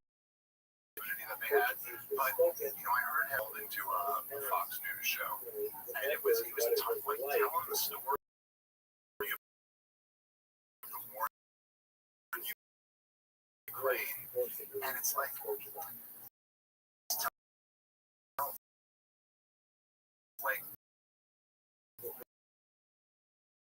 it seems like you learned this on a TV. You get some books in your diet. Had an idea of what he was talking about, but then he got it because he's trying to tell the story of the Bidens in Ukraine. You're like, okay, you have a story here that I don't think you're really understanding. Because he goes, look, this goes back to 2014, and so I'm watching this, and I got so excited for a minute. So I was like, yes, it does go back to 2014. Thank you, Donald Trump. And it goes back to 2014. When Putin took Crimea, and Obama let him have it. He just let him have it. Never would have happened on my watch, but Obama gave Putin Ukraine. And you're like, no, dude, that's not. Just go back 2 months earlier in that same year. The problem was that Obama gave Ukraine. The problem was that Obama took Ukraine away from Vladimir. As I played on your show, you played with Tulsi Gabbard, the director of national intelligence. Dan Rose explained to Stephen Colbert exactly what we're doing here. Russia, as Gideon Rose, the editor of Foreign Affairs magazine, said, Russia is bad. Man, Ukraine is Robin. We are stealing Robin away from Batman. That's what the main illusion was. That's why the USAID and the NED dollars into the street protest, right?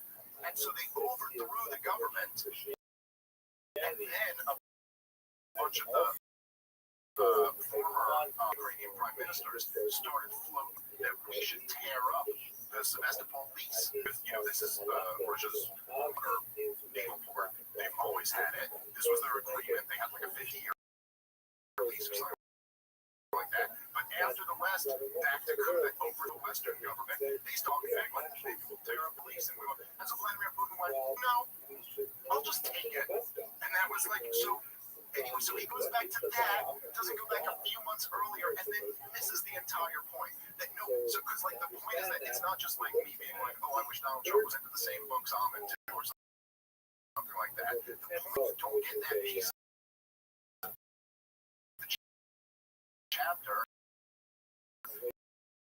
then you miss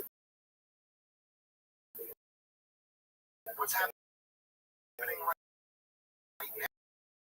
now. So when you're talking about like these, essentially what Donald Trump was saying, that they go, well, can tolerate a neutral Ukraine. We can NATO up to Ukraine, and then there's Russia. We can tolerate Ukraine being a part of America's military alliance. That's a step too far. But every time we try to let them be neutral,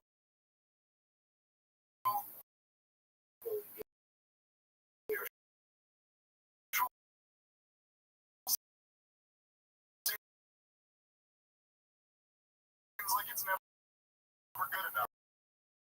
And that never actually works. So if you're going to everybody, and when I was here when this rare earth minerals deal with us, and this isn't exactly a security guarantee, but if we're in business with you, and then Putin's trying to fuck up a business, hey, he's he's picking a fight with us too. But the whole point is that that's exactly what caused this whole catastrophe. Vladimir Putin and the entire Russian elite have been Ukraine. You can tolerate Ukraine being America's military alliance. That's a step too far.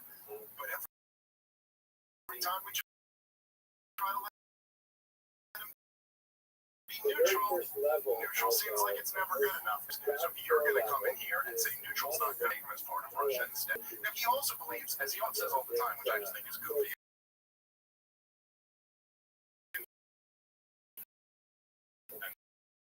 un-American, but he also they're not really a real country and they're kind of and everybody, and when I was, which I was very excited because I'm, weird, romantic, and a dash of autism or something like that. But I was really excited issue. And I remember when he first goes, the war had nothing to do with Ukrainian entry into NATO. And I was like, okay, well, let me just hit 2 points real quick. Number one, the head of the CIA, during all the years of Joe Biden, when he was the ambassador to Russia, he wrote the Yet Means Yet memo. He literally said that this was all what it was all about, and that Russia didn't want to do this, but they would.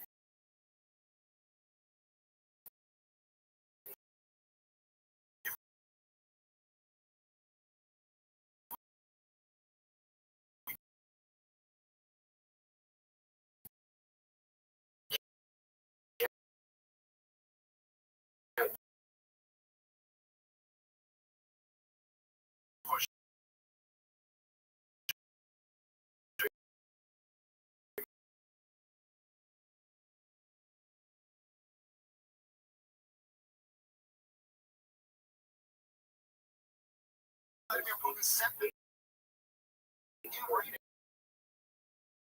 draft treaty. And all you have to do is put in that one invade, and then you grab it. We said no, and then he invaded. A libertarian quoting the IA, I say. And you're like, wait, so that's your if it is to I'm a hypocrite somehow, which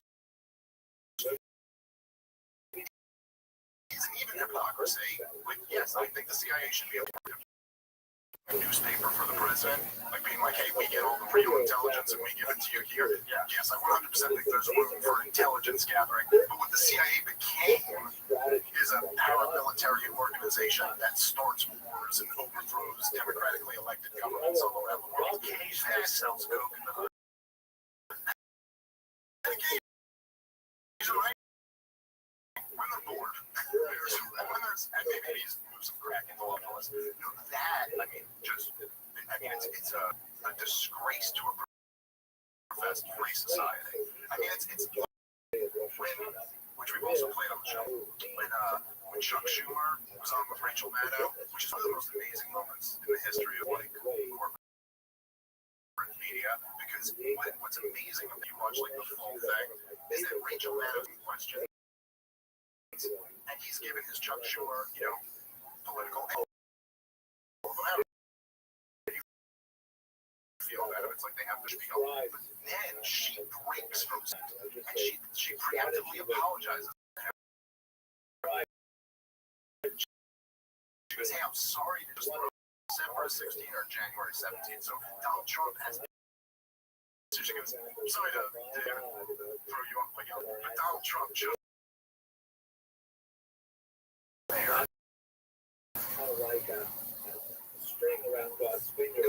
Which we've also played when Chuck Schumer was on with Rachel Maddow, which is one of the most amazing moments in the history of corporate media. Because what's amazing about it, if you watch the full thing, is that Rachel Maddow's asking him questions, and he's giving his Chuck Schumer, political answers to all of them. How do you feel about it? It's like they have their spiel, but then she breaks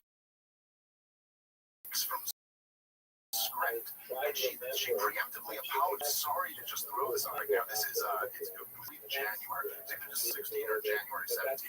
Donald Trump has beat Hillary Clinton. He's not president yet. He's president-elect.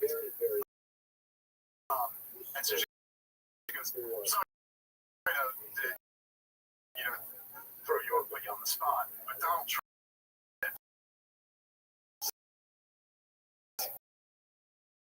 So she's reading a tweet that he just tweeted live on air.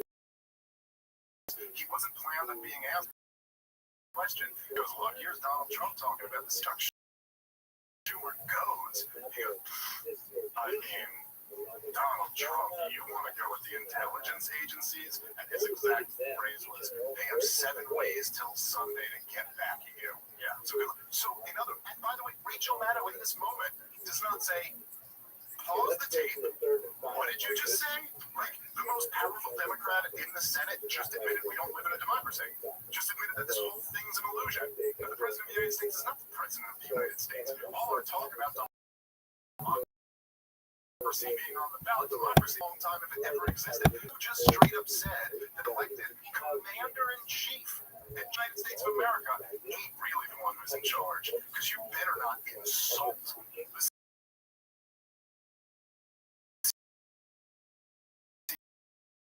CIA. They'll get you. Well, they'll get you. They'll ruin you. And by the way, they did. Didn't they? And this is the stuff which is very interesting. I told you is releasing now, which I don't know whether, I'm kind of like, it's hard to take a lot of things about Donald Trump seriously to me at this point, flaking on all types of things, the Epstein stuff, and just a lot of, kind of core things where, like, so Donald Trump, at least according to him, they stole the election. I was thinking about this the other day, because he was talking about in the same thing that I was talking about when he called into Fox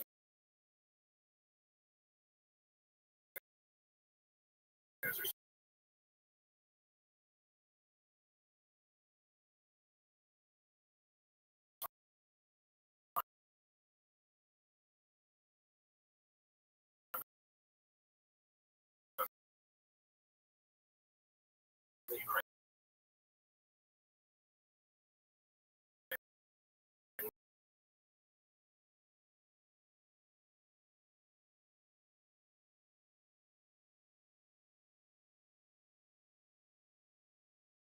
Him up on that the other day, so the war when it happened. They're just saying what you say. The guy likes you. And Putin's smart enough to know that, like, this is how you negotiate. There's not.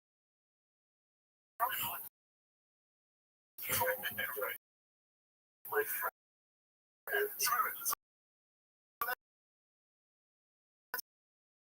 that was silly.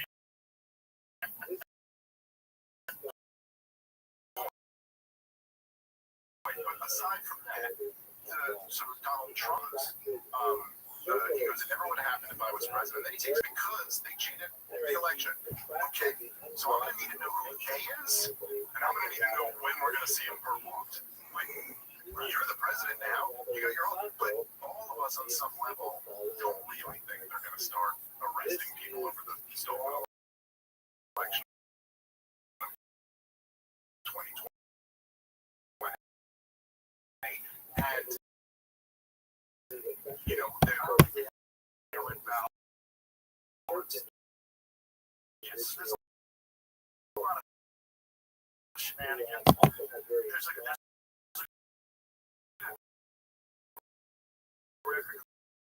shenanigans, and there's the reality kind of electronics that we have.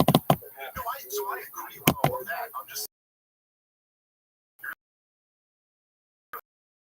they didn't have anything to back it up. And where that was me, I mean, there was some reason why I knew that they did. Because I was out here for 4 fucking years, and been telling me he's crazy for questioning the election. So after 4 years, I have a fucking tight 10 minutes. Yeah, the election where I could just rattle off at you and rock your world with it. Like, there's the facts, Jack. Well, there's a big difference between speculating and asking some questions and being like, I'm not sure I believe the official story of this. And there's a difference between being, as a president of the United States, going, this is what happened. Like, this was, and if you're going to say that, then you got to give me your theory.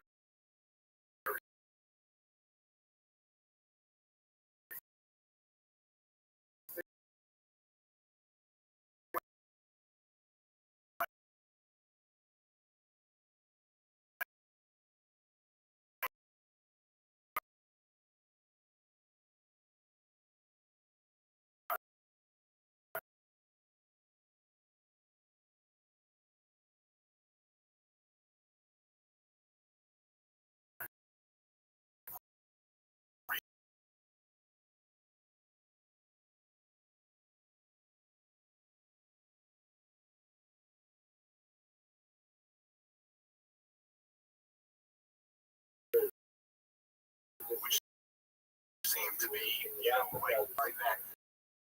There was this, this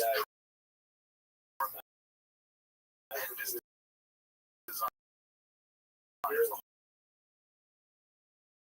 Reason Donald Trump's political existence. Furious about the swamp. They're furious about how corrupt our government is. And from what I understand, there is a grand jury being assembled or something like that. So I don't know. I still, but you have to be that ready to. Yes, I think that's unrelated. But that is an interesting story also.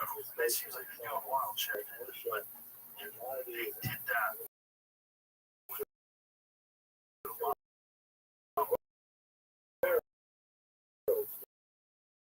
What was the actual treason? I don't think legally that's technically Russian or something. I don't know. I mean, I think treason. I think John Brennan did commit treason when he armed Al Qaeda in Syria, and Obama as well, President Obama, and John Kerry, and Brennan. I think that's